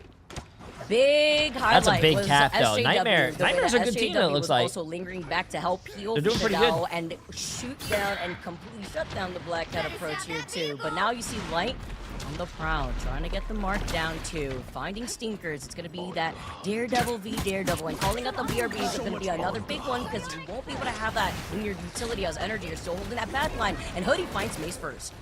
Yeah, it's a good one for Hoodie, and now they're definitely going to follow up NRG. You've got to make it count, and boy, will they, as Madara chomps down onto Light, denying any sort of potential from the Daredevil, and Nightmare just trying to fall back to group together here, which they do need to, and that's something they were doing successfully in the domination. When they lost 1 or 2, they were making sure they regrouped quickly, not just staggering themselves too much. This is what I was mentioning too about like Phoenix. You have these close quarter fights, especially once you get that payload moving, and there is going to be so much damage being done. Chime does have a reset, but Dell's gonna start things off with the Ranger Royal. Plus, they find Seekers versus SJW, still holding on to that Kraken impact. Now you have to see to try to match that, and they find the trade-off as They Mace really goes didn't down do next. anything with that He game also at has all. the reset with a piece of the Abyss, but it's just straight neutral fights as Monroe is the next to go down, activating that Dino ultimate, catching SJW after activating the bleed, and also isolating him from inside the bubble. He has nowhere to go. Good luck. And it's going to have to be another reset now from Nightmare. As you mentioned, Gaskin, they have to try to regroup. Yeah, not the end of the world. Still plenty of time because they were able to get that first point so quickly. some of So them have 3 been minutes and pretty 40 good. left on the clock. They can back off, and This they is the are going to first have NA Hulks to game, work though. with. 3 to be precise. NRG are going to have Hulks plus Hoodie to work with the invisible boundary. We've already seen how important and integral that Did they invisible get boundary Honey can Badger be on to stopping Daredevil? the He's doing kind of nothing. action that Nightmare Wow. want to take going into it. But everything slows down a little bit as we focus on Chime once more. And again, just hitting so hard is Chime. So difficult for them to push up right now with that Honey damage Badger's output. not even here to defend It's like himself, that satisfying noise when you get the 2-tap on a 275 hero, and you can't really do much about it, but you let the devil out on top of it all. Seekers does get stunned. Light tries to match that, but guess what? You've lost out on Mace and Fidel. Mace every single Damn, time NRG's who has looking really gone through strong that right choke now. has gotten sent right back over to the spawn room gates, and NRG are dominating on this control Bro, over the point. NRG That being lost said, first invisible point so boundary got fast, used. but they're Nightmare doing didn't really use well too in much defense. in terms of their own ult economy here, so they're going to have everything to move forward for themselves. The Sonic Seduction is going to be a key factor here for Mace as well. Try and draw some of those strategists in and allow Stinkers maybe to get behind the back line, but I don't think it's going to happen too much because Light is going to be there on the Star-Lord to deny. See right, Chime getting harassed here up on the high ground before backing away, finding Light. Virtus trying to Pro, displace that him Virtus here Pro from game was Sonic really good. Seduction. They didn't Chime roll. gets away It was a right really on close time. game. Samsung Inferno is Pulsar still Esports did available. really well. Kraken Impact doesn't really get the reset that they really needed to rely on for the extra pressure. The way that energy was able to kite away. Here comes Window opening things up with Chime, and Chime isolates Light. Gets that next pick up again, shutting down the Star-Lord approach from Nightmare's changeup. They have the Rage Royal Flush for this next contention, and even with these different changes that Nightmare's rolling out with, they're trickling in like flies. Again, though, Chime with a slap and a wallop over and over again. It's a very satisfying noise, as you had mentioned, but it is going to be slowly crawling forward now here for Nightmare, and they do have the Raging Royal Flush to follow up with as well if they'd like to use it soon. Mace is taking so much damage, though, needs to stay alive, and here comes that Raging Royal Flush as Nightmare looks to try and sustain. And with the Sia to try to match that in terms of the damage output together with Modern. Remember what we highlighted from this Devil Dino in terms of the damage output together with the Devil Beast Rampage, going on a rampage and trying to harass Nightmare. They come back together around this choke. They're playing very split up. The BRB being right there to their left, and with the Freedom Charge from Infinity, he rallies the troops to harass energy in their face. SJW opens it up by finding Modern. That's a great first pick off here, and that's 2 out, forcing the swap into the Doctor's Strange to try to get a portal play going. Harassing is the perfect word. I think the Nightmare have just been able to constantly Please force open bets NRG again. I back forgot. when I they can't. get a little You got bit of 10 minutes to boy, do do bets, they if push you and take forgot. their advantage. There is going to be a last digit I'm down the sorry. portal, though, and it is going to be sent through by NRG. I I love the positioning of this portal too. Just that way they use it for some extra cover. They go in with the invisible boundary together with Hoodie. Kraken impact though, finding one on the outskirts of the boundary. It's gonna be Window. He jumps back. The protection behind Monitor's shield keeps him up. And Light now has the Galactic Legend with no invisible boundary to counter him. Not at all, and they have been forced back, Nightmare, so they were so close, but now Galactic Oh, Legend what a hit! Oh, they canceled and the NRG ult! continue to control this, but the door has gone what down, so it's going to be advantage over towards Nightmare. Wow. It always feels so crazy when the Hulk gets the snipe from a mile away, but you have Hulk to got a expect it here. snipe on And the when they felt the pressure backing away, Nightmare just do enough to get to that second checkpoint, and even force out a few staggers here now as the force regroup comes in for NRG. I think so much focus was onto Star-Lord that Nightmare were able to just kind of catch them off guard a little bit with the force on the back line. And now Nightmare have been able to push onto that second point and start to trench towards third. Do NRG have any sort of changes at the moment? It's not like it's been going badly for NRG. They've just been losing out a couple of times when it comes to ult economy. I wish I could see the stats. Looking up to the other side already, trying to get that Galactic Legend for the next round here. Aztec having to back away here close to that God of Mischief. You can see Mace here with the Sonic Seduction just trying to pull everybody together, but clearing enough space and trying to boost up more into that beam. Letting the double out as Fidel activates the Rager Royal Flush. Needs some help before backing away. Has enough, but he runs out of those cards. 6-second cooldown, by the way, to get each of those cards back up. As Mace finds Stinkers and Light has a Galactic Legend. It was answered from Aztec, who got the God of Mischief in the form of the Invisible Woman for that boundary. SJW has been doing bits on Winter Soldier, by the way. Bucky has been hitting hard and taking down Stinkers over and over again as Freedom Charge is used again to force back the spawn. Nice and shot. it's SJW once more with final hits. The KOs have been massive and he's going to have ult available.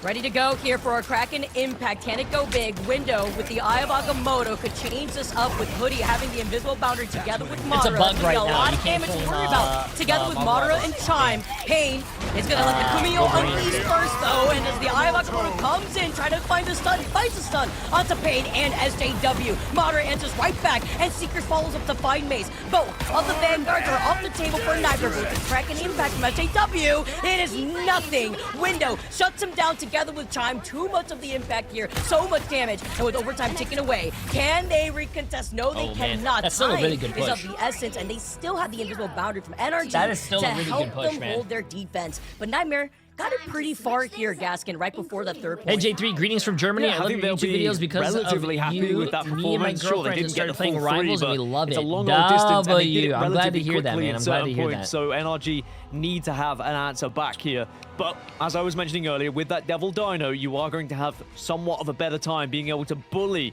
your opposition off of some of those points and just through the middle, especially alongside the Hulk if they decide to go down that route. But at the moment, hovering a Doctor Strange instead. But what will be interesting if we see Stinkers on that Wolverine that's currently being hovered as well, because we've already seen what Stinkers can do on Wolf, and it could just Stinkers open up as things well for NRG here and allow them to take this first point so quickly if Nightmare aren't expecting it. Honestly, SJW and what we're seeing from Chime are just putting in so much of that Not looking damage good, pressure man. here too. But denying the Kraken impact reset is also so detrimental, and it goes hand in hand with what we're talking about before after that first map, Gaskin, in the communication that is obviously flowing for NRG. Stats don't matter. There's a No, lot of that is pressure true. on Hey, listen, NRG at the this end of the first game, point. chat, if he wins, They he can take it wins, very bro. quickly. They're going to be in such good stead to try and But win this you guys got gotta remember, But for Nightmare, if you are playing curious as a on their team, hold, especially you if are impunity can as kind strong of cause disruption as your weakest as that player. Captain America, alongside Light over on Gotta step Black it up, Cat. man. This could be fun to watch for Nightmare if they play this one correctly. Oh, the counter portal! The counter portal! They're calling them out, Oh Mace! my With the God. opening, little cheeky. We take those. Just a little bit of the KOs here, as they like to Oh open things up my and delay God, the dude. oppression from NRG. But you That know was what? You always dirty, like to bro. see that That every was now and dirty. then, Gaskin, and it's just a little bit of a That statement before he was swaps right dirty. over to the Emma Frost. Some unwanted guests. Goes back to his comfort. And that just slows NRG down a little bit. But of course, they still have plenty of time to work with. But this is the POV I was curious on. Light on Black Cat at the moment could certainly be in a situation where you can win this game for your team if you play it in the right way. He's just trying to find backline at the moment, but struggling really to keep up with them as they are counter-rotating, unknowingly so. Now looking at the way that Light's gonna try to harass his back line here. They find the Phoenix, they find the invis, they find the resets here. The Ivory coming in as harassed enough to take down the invis. They traded off, but thankfully with Aztec still being alive, they have the BRB to bring Hoodie together. Windows is gonna be the only casualties here for Energy, but at least your Venom will get back into the action just as quickly. Stinkers really stepping up to find SJW next. The defensive side of Nightmare is slowly falling down, and Mace needs some help. They're playing Ring Around the Rosie behind the wall and the rocks, and is still alive. The support from Nightmare could only be so much here, and it's a lot of this damage. Oh, I like that Black Cat portal, but he went straight into the Wolverine. Ooh, that was actually really clever. I like at the moment, just hunting down victim after victim, as we will see NRG get this point fairly quickly, to be honest. It was disrupted initially by that portal from Mace, but it's not going to stop NRG in their quest to try and dominate this map and take this series 2-0, as Madara now is going to get very much in the face of Nightmare, ready to just open things up for Stinkers yet again. When you've got Windows and Madara getting in front of the faces of Nightmare, it just opens the world for Stinkers. He's having a field day. Having a little too much fun here. The Wolverine also could try to bait out a lot from Mace if they activate the diamond form, but even worse for Impunity, he can't really get set up behind his own walls. Still have the Sia being held onto as Chime harassing him from the high ground. Look at the Sonic Seduction. The Sia is going to be met, and the Galactic Legend, as you go all the way up with the Ensong Inferno, you come crashing down. Can there be any follow-up? As Aztec has a BRB It's an to old bring Fiesta, back. but only one person died. More ults are still being popped, bro. Unleashing the Rampage to find Pain, and that is a huge pickoff, because you will not be able to have the Kumio Unleash to keep everybody up. Okay, well, the BRB has been huge, hasn't it, for Oh, NRG? no. It's been really the difference maker as SJW gets kidnapped. Sadly, guy, cannot bro. Poor survive as guy. Nightmare fall down to just 2, and they'll have to reset. And maybe they have a chance to try and get to this point with the portal. And yeah, here comes that portal from Mace. Wolverine but has is there ult, going to though. be enough sustain here to try and avoid the damage that's coming through? Impunity's already taken so much, but just about survives. But the Invisible Boundary now is going to open up the door here for NRG. Oh. And NRG should be able to comfortably take this second point. You're gonna cancel Fidel right there too, who tried to use a Raging Roll Flush on cue with the way that Stinkers just went all the way up with those adamantium claws to come crashing down like a meteor. Madara follows up to find 2 more, Okay, and chat, wait. Stinkers is stepping up. I want to on this rewind, pick, but wait, on this change he and didn't take a look at the cancel time the bank Royal too, Flush, Gaskin. did he? You got 4 minutes, less than 25 seconds on the clock.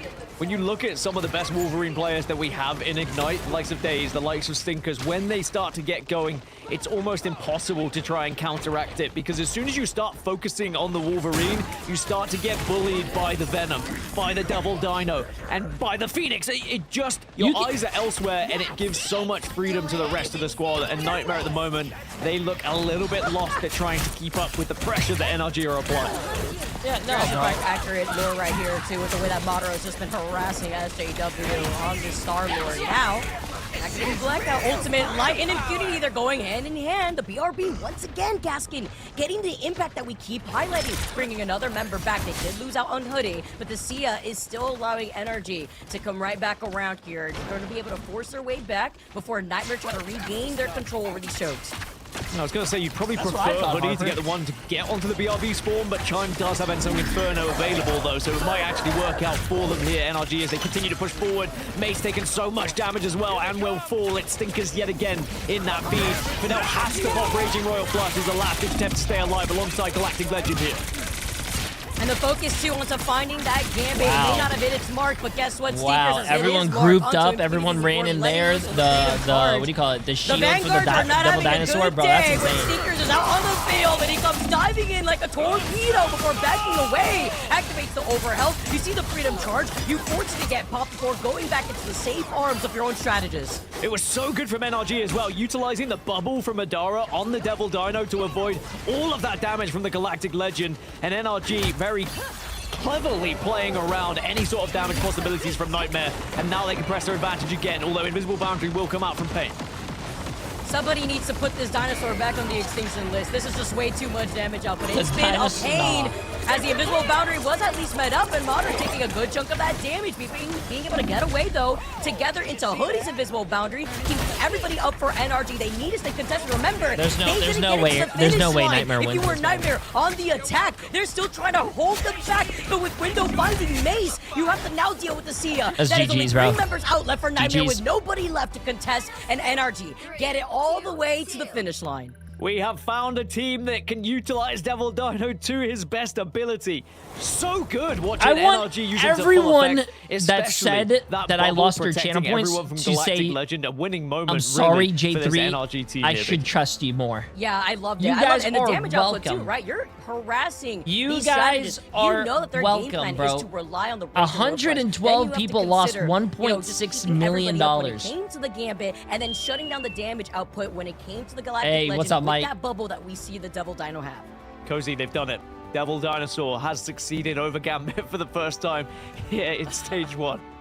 Yeah, no, I mean, hey, it's nice to see, you know, the Vanguard that we're all experiencing in ranked play show the same here at the pro play level. And honestly, I think Yes, first there's just 3 big tip of games. the cap to the Also- new back line. I mean, just, you know, slotting right in there and having, you know, no falter at all. And I think it's Dogman who highlights this a lot, but it needs to be said more. There's just not a lot of Wolverines in NA play, and we can see exactly. I always like to say this: it's an easy hero to pick up, but man, at the top end, it is so tough sorry, to deal with Cozy. a great Wolverine. Didn't mean to block your Stinker's face. one of the few. I mean, he's immortalized in the history, Vicky, of the spray for how good he is of a play he made, at least. But we saw it right there. Yeah, exactly. And when you also are able to isolate either an Invisible Woman out of your own invisible boundary, you get a cancel at the startup of another ultimate utility. If you get to shut down maybe the attack on a Rage Royal Flesh, you're shooting down the opposition. You think Remix learned his lesson, or should I vote it? Bro, it was a great swap up, but then we also got to see, Sorry, unfortunately, this is my pointing. from the Emma Frost not really getting the extension because of that Wolverine. And Chime just continues to show. I said FlyQuest is why they're winning. such a big anchor of this team. Look, him and Stinkers I got together. the first one right. I got the second one wrong. Third one was right. Fourth one's right. Fifth one's right. Chat, I'm on a roll right now, bro. I felt like Window and Madara had such a good presence as that Vanguard I'm on a line roll, and bro. made Light struggle a ton there on the Black Hat, not getting Listen, that value. And you're it's so tough fake, because I'm if you're telling going TTK, to bro. be the cat, you TTK, TTK came to my chat and was complaining that the stage 1 game was going to be on the season 7.5 patch. He's been practicing, he told me, on the wrong patch this whole time, he said. So yes, I'm going to vote for the other team. Plus, FlyQuest is not the same team that you guys saw in the preseason. So, yes, and something else about 100 Thieves that I noticed is that 100 Thieves didn't like to ban Elsa, the most broken character last stage. Are they going to learn their lesson here in the ban phase? Probably not. They're probably going to be like, wow, Black Cat, she's a really strong character. Let's ban Black Widow instead. Like, come on, bro. Nah, get out of here. Dive is thriving so much right now that you need that dive roll to get the most value of that. And I think we're going to continue to see that. Devil Dinosaur obviously, does help with the peel and can prevent some of that. But that is going to be a key focus for a lot of these pro teams as they move forward. And NRG continues to get that 2-0. Until And really 100 correct the ship, Thieves as you just proves said, themselves Gaskin. to Vicky, me. as we look I'm at the sorry, stats I have here, to go what against stands them. out? Oh, the damage output that we see from Devil Dinosaur again. Then you see Chime out here. Yo, too, Belligerent really for 6 months. Appreciate it, my friend. Was also able to keep that beam uptime as much as possible. Hey, but it's appreciate it. so Hope you're having a great day, mate. Stinkers being on the Wolverine out here. Look at this, 23-6 here, as well as the fact that Aztec was able to stay alive for so long to get a lot out of that BRB that we've mentioned before. Yeah, honestly, the adjustment there from Hoodie and Aztec to go ahead have most of the line banned completely. And in some ways, obviously Rocket thriving very well. Hey, just another win in the Phoenix ban department, right? They banned all those strategists, and all Rocket players out there want two things: a little bit more movement and Phoenix not in their games. I don't and see enough got their movement wish there, allowed them to cook with success. And overall, I think this was a comp that they were pretty confident in. I don't know, once the Odin, energy until shot I against see some it, of the bro. bigger competition and heavyweights within this stage 1. But what a way to show out there, Gaskin, as you've alluded to. Because this was a team that they got second in the Three group stage finals. before Uh-oh, that that's playoffs. bad. They looked all the part. They did, and then they fell apart. And that can happen. Sometimes you come up into like knockout competition and you start Jay3 struggling a little predictions, you bit, didn't or set maybe them the up. nerves get Why would the I set better them of you, up? but We're not even regardless, at it's the all in next past. game yet. And that's what preseason is for, right? It's for building, seeing We're if that still was the talking correct about team the to last bring game, into Chad. stage 1 of Ignite. Evidently it wasn't, Yo, and now Omen! NRG, they have Appreciate the found that massive new tier rebuild, one, and they look tier one better sub, my friend. Welcome, than welcome. ever. I'm very excited to see how they develop as a team, and certainly if Chime can keep playing this way, because On the Phoenix looks unstoppable, and I wouldn't be surprised if teams start to go for a little bit of a target ban onto that Phoenix. Yeah, before we get to our interview, I will say some of the things that stand out to me on Nightmare's side. I think Impunity did a pretty good job kind of slotting into that Vanguard role that they have there. SGW, too, kind of living up a lot to that part. I mean, obviously much more comfortable in that backline hit scan where they thrive, but definitely fitting in well with this comp. So I do think they have some things that are working. Fidel coming from, SSG, still finding a little bit of synergy there with Pain. Yo, but they definitely have Paige, the appreciate building the massive blocks 2 to months. go. They've got a tough schedule up ahead. and Until definitely not the he easiest wins. grouping. But they can find success. Definitely, I'm not saying they would want to Their- lose in any way. their but then you get preseason reverse was swept, not always, strong. at least giving you a different outlook on these matches. We do have an interview. And Solo, and, appreciate the massive excited 12 for months, it. my friend. How We will you be doing? talking shortly with Madara, one of the Vanguards that have been in the scene for a while, Vicky. Over there, I believe, and funny enough, we did not point this out, I believe it was Madara and Impunity on Dark Zero last year at the LAN in Atlanta. And so now you had, the matchup of the old Vanguard. That's actually a really good point here, Cozy. And just being able to see Madara step up onto a new hero where we keep highlighting, okay, well, is this going to be the nail in the coffin for some teams that want to try to force this out? Or is this going to be something that some teams aren't prepared for, especially with the inclusion of Devil Dino with Season 8 just dropping not that long ago, and being able to find your upper hand in some of these scrims, right? We've heard the discussion, we've seen it go down on social media, but then seeing Madara really play into it could be difficult in trying to match the pacing of maybe what that Devil Dinosaur could provide to the playfield. Always has been a big player with huge plays as well. I mean, I remember plenty of the Doctor Strange, Agamottos that were just completely disgusting on their end. And we've seen this, a lot of roster mania. Obviously, they've had the chance to swap out 3 people going into this gasket, a lot of these teams, and we're starting to see most of them take advantage of that. There's a few that haven't, 100 Thieves being one of the core ones of that. Obviously, Swamp Gaming, TLC, the ones that I think are a bit more comfortable with what they have to bring in. I don't But know as why I have a Rivals razor blade, evolves bro. more, right? More I don't heroes know. come in. We're going to see these subs come in for their specific role. Absolutely, because there will be certain players who are far more comfortable on a hero than others, and as the meta changes as well, the hero you're comfortable on, you either have to adapt and change, or you might be benched, and it's a sad reality, but you'll get your opportunity again when a new patch comes out, potentially. But that's the beauty of substitutes. In like every real sport, substitutes are heavily used. Esports, it's a little bit more rare, but that's why I kind of love Marvel Rivals esports, because we are starting to see those subs used a little bit more frequently. Well, I'll tell you what, Nightmare, they've got a tall task because it's going to be Sentinels tomorrow for them. And Sentinels is coming off a loss that they definitely, look to correct a lot of the mistakes that they had. And one of those teams is going to be very desperate to find the win because we talked about it. It's only the top 4 in each group moving on. And that has so much pressure. Obviously, relegation being a part of this thing, too, for teams, like Nightmare, if you will. And, Vic, I think that's going to play a huge part. Yeah, I'm excited. Just already seeing how everything is shaped up, Cozy. I was sitting on the edge of my seat watching you guys take us through the action yesterday. Like, oh my gosh, finally I get to see what like Black Cat in the hands of a pro player is going to look like. Where is Devil Dinosaur going to stay? How is the pick and ban phase going to influence Millen, these two what? new heroes coming up to the plate? And then I appreciate seeing the massive how a 32 lot of our months. former What? Vanguard players, how they've been able to make those adjustments, especially the Vanguard players that have always played so aggressive, now really being able to shine through creatively in a different hero.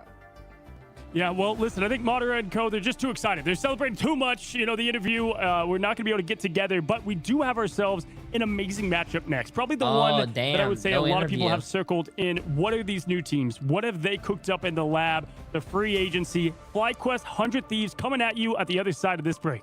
There you go, chat. See, I was waiting for them to go on a break. Now we talk about the next game. I'm going to let you guys do your stuff. 100 Thieves against FlyQuest. Wait, did I start the prediction? Uh-oh. Uh-oh. Did my internet break? Chat, can you guys hear me? Uh-oh. Uh-oh. What's going on here? Hello? Hello? Why did my Chrome just die?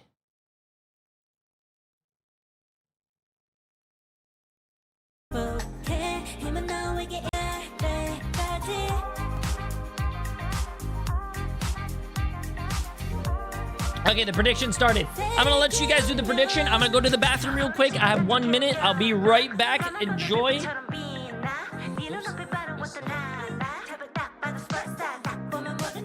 I'll be right back, chat. Love you guys. Do your predictions. If you guys want money, vote FlyQuest. I noticed that a lot of you guys are not trusting me, but it's gonna feel so good when I take all your guys' money. It's gonna feel so good. Vote FlyQuest. Vote FlyQuest.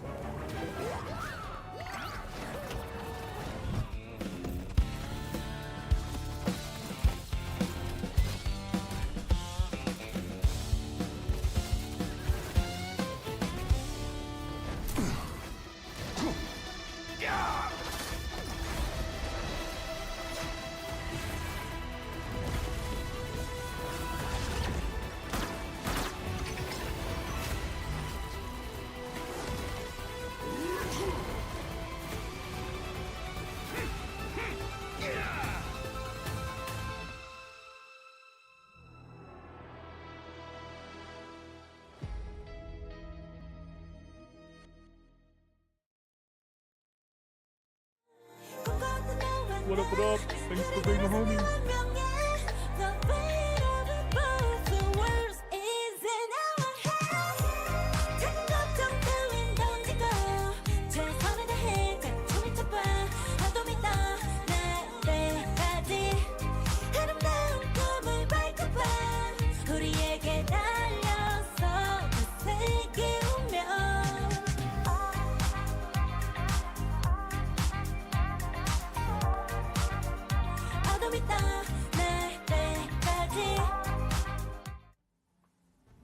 Hello and welcome back, my friends, to our second matchup of the day, and it is from looking last year, the two highest placed teams in the grand finals that we had on the Americas side, FlyQuest, 100 Thieves. One team looks a whole lot different, the other looking somewhat the same, but these teams are definitely both having a lot to prove. Coming into year two, not exactly on the same fire that Ignite brought year one. Vicky, right away, FlyQuest, that's the team we want to talk about, right? Because if you look at them front to back, this team's looking a lot different. They lost someone like Vest, but they brought in some great talent. I'm excited to see Cart, and I think everybody else is. I can't wait to see how Cart slots into this team, but, you know, he's not the only one, right? We got Techie, you know, and the fact that we get both of them together with Velocity, with Zella, like, this is going to be a completely different look for FlyQuest.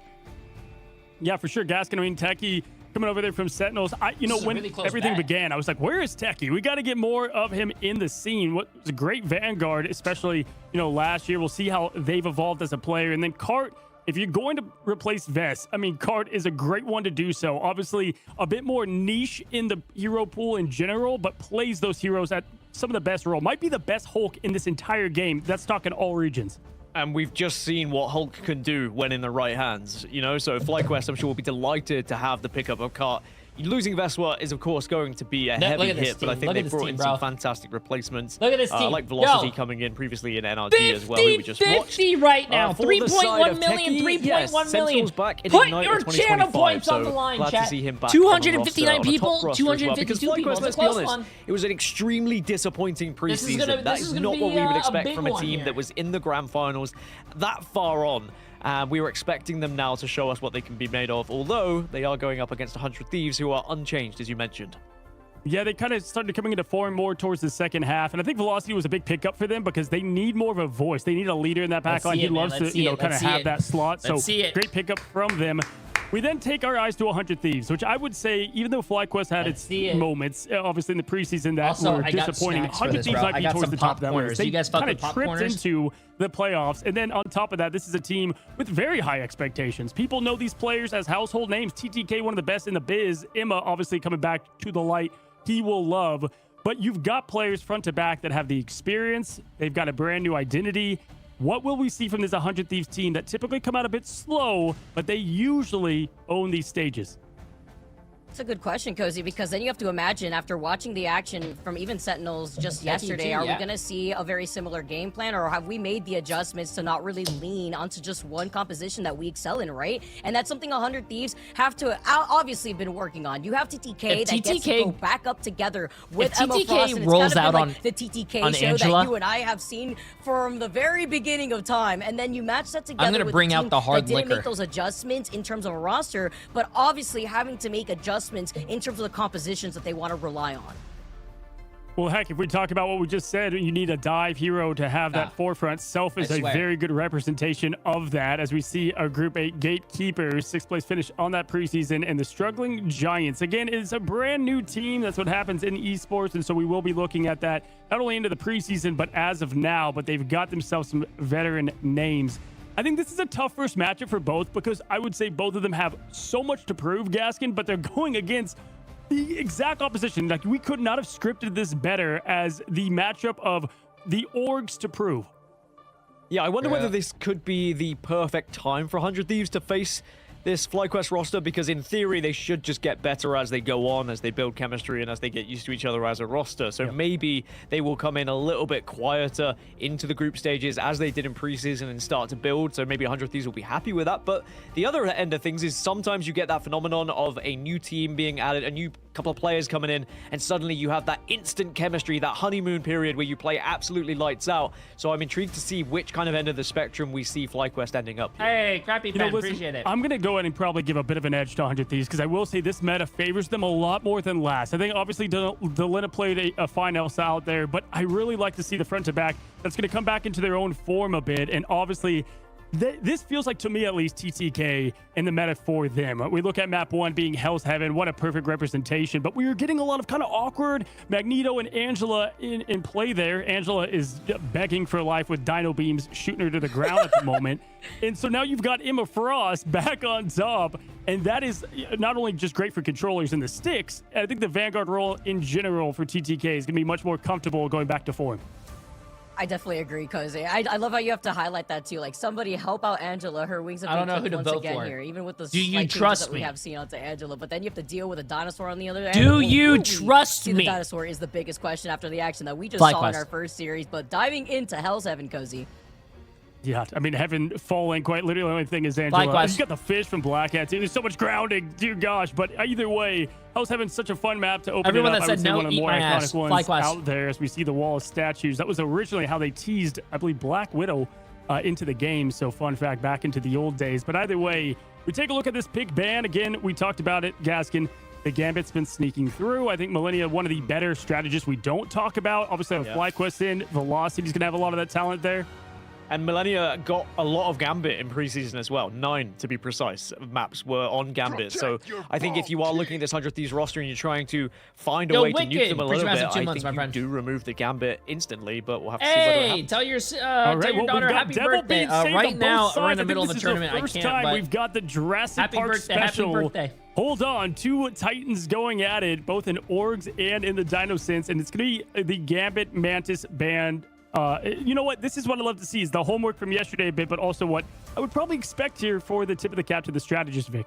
Yeah, John Williams is once again singing just somewhere else, right? It's not going to be the Jeff dun dun dun dun. No, instead you're going to have to cue the Jurassic Park noise. The Ultron getting banned next to is very interesting here. 100 Thieves, you talk about doing their homework with no Mantis, no Gambit from the side, but then on their end, they're going to be able to prioritize 100 Thieves doing their homework since when? Expecting that triple strat to roll out. Since when? Yeah, for sure. We see Self play a lot of that Ultron as well, and heck, Delina can even flex into that. So we're seeing a bit more of an interesting lineup here. Probably going to lend to the way I would probably expect them to go ahead and enable Self with that Ultron, but he might take that role after all. Rocket going to be banned. That's going to give a bit of love to how 100 Thieves likes to play their backline, as everybody being able to handle the dive themselves, Gaskin. We saw that with Millennia in the past as well as Winnie. Yeah, we've also seen just how powerful the BRB can be for winning some of these engagements as well. So I don't Honey hate Badger, getting rid I just want to of let you know I'm not no Raccoon as much snitch, Fox but gets to protect Gob the was talking FlyQuest. shit about you. Not Appreciate entirely massive 300 surprised by bits, my that friend. as well, especially The with the amount predictions that clo- we've the seen Zealous predictions play a literally lot of just White Fox closed. previously, so curious to see whether that's going to be the dance that FlyQuest choose to make. But this is going to be a little bit of an interesting one with both Gambits being removed, and we got our first Devil Dino mirror, which we haven't actually seen so far in Stage 1. So it is going to be like butting 2 heads and then what happens around it. Yeah, and a lot of ways to throw your opponent off the environment. What Hell Heaven Okay, let's is see just this, chat. absolutely chock full of. Do right? you So guys Devil think Dinosaur being quite that literally one of 100 the more Thieves interesting picks on this map. A lot of strategies did their being banned homework? behind Or do both you teams think here, and with White Fox being the they're difference. gonna do a That's what I want to repeat see of what cleaned they up. did You in picked the up velocity. preseason? You have Zelos. Can they find that synergy quickly against this 100 Thieves team that didn't have to go into too many changes overall? Vicky, when you look at it, one thing that stands out, who's a player you want to step up on both sides? I want to see TTK come up into fruition once again here from 100 Thieves. I think it's going to be a really good fight here, but then together with that, Yo, Velocity you Dalto mentioned with the being massive call 10, out get on this the out, my friend. ultimates. That's going to be Absolutely a great insane. addition for Appreciate it. FlyQuest. Cart 2 popping off as we see from the Hulk, but this is a series that we've been waiting for, Cozy. Our second match of the day. Straight out of Michael Bay film, lasers everywhere from the Dino Gaskin. Let's get going as we have ourselves going to Hell's Heaven, match number 1, 100 Thieves versus FlyQuest. All right, let's get this going, Gaskin. We were waiting for this here, and now we finally get to see what FlyQuest and their pickups bring to the table. Techie, welcome back together with Hart as well. We've mentioned already Velocity in the backline together with Zelos. Is it going to be enough with 2C also popping off? And let's get this gate going here. 100 Thieves, TTK rolling out, not on the Queen herself, but on the Devil Dino. Are we going to get GTK Cart on Devil Devil Dino as well Dinosaur? instead of Hulk? Are we going to see what Cart could do on That's this gonna be new fun. oppressive Vanguard? As I said, it's going to be a lot of butting heads, quite literally, with these compositions. But also keep an eye on those who are going to be playing the duelists here. With the amount of damage you can put in, you can build up those ultimates relatively quickly as well. And it is already going to be a back and forth at the moment. Neither team kind of stepping on the point as it unlocks. No Instead, Phoenix it's gonna be from an each outright team. brawl Wow. on this left-hand side. I think it's really interesting to see Vinny too, really still relying on that tank pool too, to try to match that with Techie. Playing this slow with Zelos being on the Jeff. How about making a lineup here extinct with Velocity trying to be the anchor in the main strat and getting those COs down. Hard take a good chunk of that damage, but it's the delay while FlyQuest have a bit more control over the point, but it's going to be a match from both of the tank pools between Vinny and Techie. Nice bubble from the other side of the Devil Dino that is TTK while he slowly tries to approach over onto the point. Uh-oh. These battles are going to be all about sustain when you get this kind of mirror as well. It's about surviving, waiting for those ultimates, and then who's going to be the one to pop it first. Zelos is going to have already It's Jeff available if you want to try and go for a little bit of a gobble. But Winnie's going to be the first one to go for it, and we'll actually get a grab, and then the counter comes out from Zelos here. And together with Zelos, the It's Jeff, oh, it's a buffet Wow. of all 3 members of FlyQuest. Winnie coming out to find those 3 100 victims, Thieves and capping the 100 point Thieves first, will be chat. able to get the point first thanks to the It's Jeff. Just an insane neutral that we had to see as well, and just get used to it. These long engagements when you have Devil Dino on both sides, because the amount of pressure you can kind of consume as that Vanguard, you block so much damage as well, especially with that bubble. You can protect all of your team, so everyone just kind of hunkering down behind the Dino and waiting to build up those ults. Look at TTK, very close to that Rampage, and Self does have that Extermination. A lot of sustainability from 100 Thieves, with Millennia having the Invisible Boundary. Look at 2C, who can try to go for an environmental KO on the Glartrox if they can get a little cheeky with it, but with the Extermination, finding Cart, trying to move up with the rest of the team, getting displaced is something huge here, and it's going to put a delay to the What's way going that on here, FlyQuest chat? want to try to take over the point. Yeah, this is just going to hurt FlyQuest in terms of time at the moment, but you can see the Glartrox does get released as well. Can you actually connect with anything to try and convert it into some KOs? Doesn't look like that's going to be the occasion here for them. So 100 Thieves still holding strong, holding this angle at the moment. And you got the Banhammer right on top of it. Everybody's playing inside these spheres before you get isolated. It's going to be Vinny who That gets was a shut little down, ballsy. and Techie coming out on top together with Zelos. Now with FlyQuest having the number advantage, Hart gets stunned temporarily. The Rampage comes out, and Melee is going to keep everybody up with the Kumio Unleashed to try to match out of the Invisible Boundary. Look at Vinny. He was one shot. Gets back up to help thanks to Millennia, but it's so much damage output, and Savannah going down without being able to utilize the Galactic Legend here as they've now booted their way right Hey, off the point and 78% allowing is not FlyQuest that bad to for take it 100 over. Thieves, man. Yeah, that was far better, and again, it was just that opening pick they were able to people- get and pros allow them still to play apply tank just pool, yes. He's too just much not pressure as really for strong 100 as he Thieves, used to be, but he's you still look at pretty the ult good. economy now, we are going to again have the It's Jeff available for Zelos to maybe do a little bit more with it on this occasion, but also Galactic Legend on the side of 100 Thieves, as you are just going to see Brute Force being the attempt, but it is denied immediately as Star-Lord gets ripped off the map. nice little charm here, finding Delena here as well before Melio. It's an opportunity to get it once again before backing away. Has a teleport to get together with the rest of the team. Just a little beta switch so that way you can try to get your Kumio unleashed even faster. Zelos does have the It's Jeff. Can it be as big as what we see from Winnie? As a Rampage starts off, TTK does get stunned. The Rampage going forward before Delena finds Cart. Before backing away, though, Zelos says, I just he didn't want to go for it, man. I can do to help out Cart in this situation. The Banhammer next to try to meet that of the extermination from Self. Just keeping everybody alive for 100 Thieves, but it's a straight neutral fight with Velocity having the Eternal Bond, and now it's up to Winnie to go hard again here with the Chef, catching him right at the very end of the Clark Trucks, catching him like a baseball, and bringing him together with the rest of his team. Yeah, it's one of the best ways to use it, Jeff, is as protection rather than the aggression. As you see the switch over for Delena as well. Over on that was a very smart play. That was very smart. More poke coming through as Starlord wasn't quite doing it, and you also get the Endsong Inferno as well to try and slam down the extra bit of damage. As FlyQuest, they will have to fall back as 100 Thieves regain once more. Swap ups here that they definitely needed. Delena highlighting the buffs here for Phoenix and just putting they're in some more of that TPing. extra Damn. pressure before the portal plate comes in. Techie putting it right behind so that way they can utilize it as some extra cover from the other side of the point. Nearing already 95% in favor for 100 Thieves, and Millennia still has the invisible boundary. No sustainability on the side for FlyQuest unless Melly could stay alive to get this Kumio unleashed.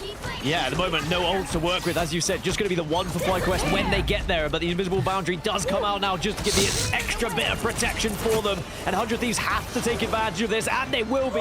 TTK gets the opener. Oh, FlyQuest. Uh-oh, FlyQuest. Right after the Kumio unleash is forced to be used and then gets melted here as the Rampage comes out from TTK to play even more aggressive. Oh, he wasn't even able to get his ult. Damn, okay. 100 Thieves. Okay, this looks like a different 100 Thieves from the preseason. Okay, for them right now. FlyQuest, they had a couple of good moments, but just couldn't break out once they got pinned back in once more from 100 Thieves. I love the switch as well.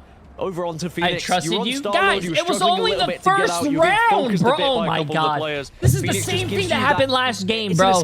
Last game, Nightmare Cat first point. Everyone was like, oh my god, Jay3, you suck. I trusted you. And then guess who ended up winning? Out and sometimes apply that extra bit of pressure with the damage too. Sometimes even just a couple of kills off the back of the Endsong Inferno. So a great change from 100 Thieves to stay on top here.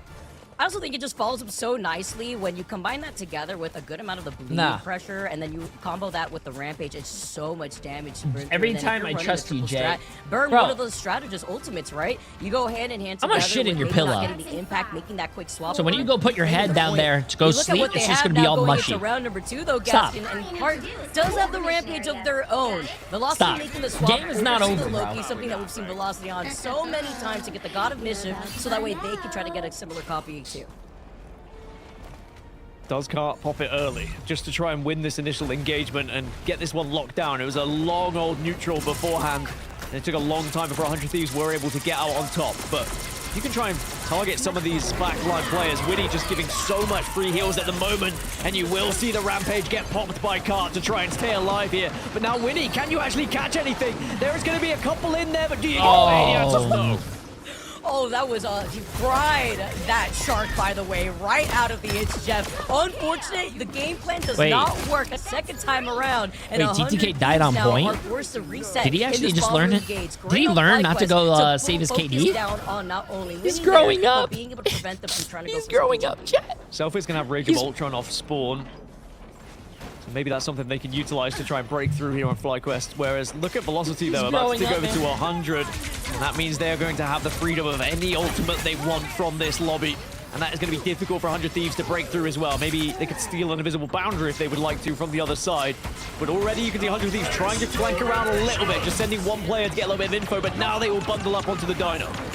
They get the copy on the Eternal Bond to keep everybody alive through the extermination, and the BRB for Melio is going to bring back Heart. So with the Eternal Bond used up in the form of the God of Mischief, Delena's waiting, forcing Tusi to look down this window, has the Endsong Inferno, as you mentioned, for a hard reset if they need it, but they have to get rid of these cheeky Loki clones that are in different angles, the invisible boundary to allow them to walk. Oh, they got to go forward, the map changing. Together, Techie just trying to bring everybody into their line of sight, but 100 Thieves aren't oh, okay, Delena. as Delena in the straight neutral calls out Tusi, calls out the Loki. The lamp's now burned up as Zelos unleashes the Eternal Bond to keep Okay, FlyQuest up. wow, Delena Velocity is just on survived a all that. Loki mission at the moment, taking down every clone that they see. But you are going to be able to survive. Ensong Inferno is still there and available and will be swapped now. But is the damage there to get any sort of conversion? No. No KOs, but it will at least allow her to keep herself alive. And now FlyQuest have to just back off a little bit. Maybe they have to sacrifice this point unless Cart goes crazy. I'm very surprised. Wait, isn't Melio a DPS player, chat? What are we doing over here? To find Cart, who will be able to come back in, but FlyQuest are nearing 95%, so they held it down for quite some time. Good stall from FlyQuest for 100 Thieves finally flipping. Triple Cart has support, Rampage as well, triple so support. They can just pretty much mirror what they did at the start of this round, where Cart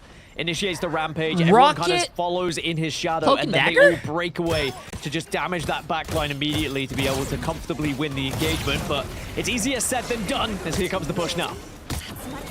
We're trying to wrap up. There's no way their professional strat is to play Rocket because Rocket shreds Dinosaur, chat. There's no way that's the actual strat. Inferno, talk about the extra damage output as Cart is going to unleash the rampage that we've highlighted before, the invisible boundary, more so on one side of the point here, just allowing FlyQuest to delay the inevitable, wait it out before now pushing together, and the Ensong Inferno still aligned here for Tusi. Techie has a Sonic Seduction, you go diving right down, and the Extermination as the BRB does bring Cart right back, but we still lost 2 out for FlyQuest. Velocity has the Eternal Bond, so that way they can try to keep themselves in this fight to flip it. And the rest of the 100 Thieves, they're forced out. These walls here are just trying to allow them to get back together with Vinny, who's so close to that strangling prison. It did shut down TTK though, and Ensong Inferno comes out on the other side from Delena, but no conversion on it, no KO for them, and Cart is now going to look to dominate this point, as FlyQuest are still keeping this fight alive. 100 Thieves still scoring at the moment, but when you thought FlyQuest were done and dusted, they just about bring it back, and most of it was because of Big ol', Melio. I can feel it, chat. I can feel it. Hiding in my I corner, can feel it in my thighs. Here. Strangling prison now unleashed as everybody's grouped up in that right corner, but then you have to match that with the Sia. It's not enough to keep those 2 members alive for FlyQuest. Vinny is on a rampage, and together with Winnie being on the swap of the God of Mischief, Delena catching up Melio right before he get out into the line of sight of Delena. One last ditch attempt maybe for FlyQuest then. Are they staggering the attempt to Venom? fly yourself round as the Venom for Techie to see if you can just get a touch onto that point, that's but bad, elsewhere bro. That's it's just going to be distraction for this portal to 5v6 come now, through chat. That's but bad. the opener onto Techie just means FlyQuest are going into this as a 5 versus 6. And Velocity had to make that swap over to put down the portal. Techie has the reset too with the piece of the Abyss. It's the Eternal Bond. FlyQuest have a lot in their utility to keep this fight going, but 100 Thieves are right around the corner with the Eternal Bond now. And now with Winnie having the invisible boundary in the form of the God of Mischief. Comes now the Ensong Inferno for the reset Cart. The rampage is over, and Self is about TTK? to have the extermination. Delena? You're gonna use it right outside of the piece of the Abyss that you see FlyQuest trying to hold it down together. Right Vinny? through the Devil Dino Self? barrier, and all the damage output is just enough for 100 Winnie? to stray FlyQuest off. 100 Thieves secure the victory over FlyQuest. That Rage of Ultron is disgusting when it gets going, but FlyQuest sadly just could not find their way through time and time again. 100 Thieves, they look like they've polished things up between preseason and stage 1, and maybe reaping the benefits now of not making any team changes coming here into this stage. Amazing looks here, as 100 Thieves 2 had also made the adaptation that they needed going into this round. Even if they had lost at that point, what was it? We saw FlyQuest at what, nearly 92% or so when they first took over that point before 100 Thieves flipped it. It's going to be one heck of a series, guys. Don't go anywhere, because on the other side of this break, we got match number 2. Every dog finds a bone eventually, chat. Can they keep up this momentum, though? That's the question. Every squirrel finds a nut. But you know what I'm saying, chat? You know what I'm saying? Let me see real quick. Dang.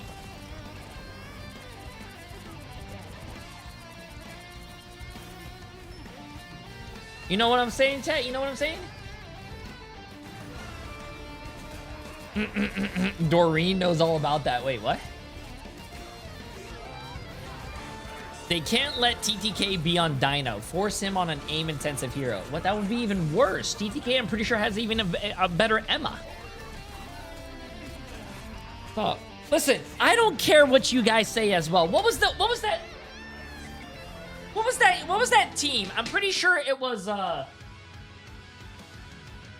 wasn't it the first game of the day? TCO against Crownfall. Crownfall won the first game, and chat was like, "Oh my God, J3, we're losing our channel points." But then TCO came back and won. So, listen, maybe it was a fluke. Maybe it was a fluke. Maybe. Hear me out.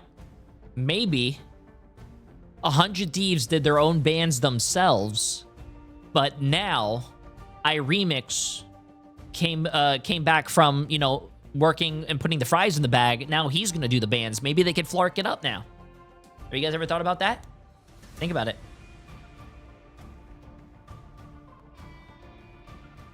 I don't know, man. Anything could happen. Anything could happen.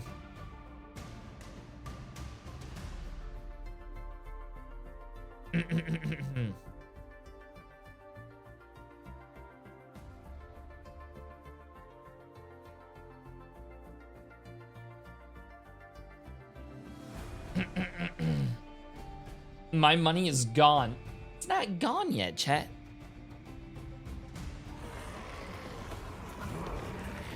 Also, is that show good? Marvel Zombies, is it good, chat?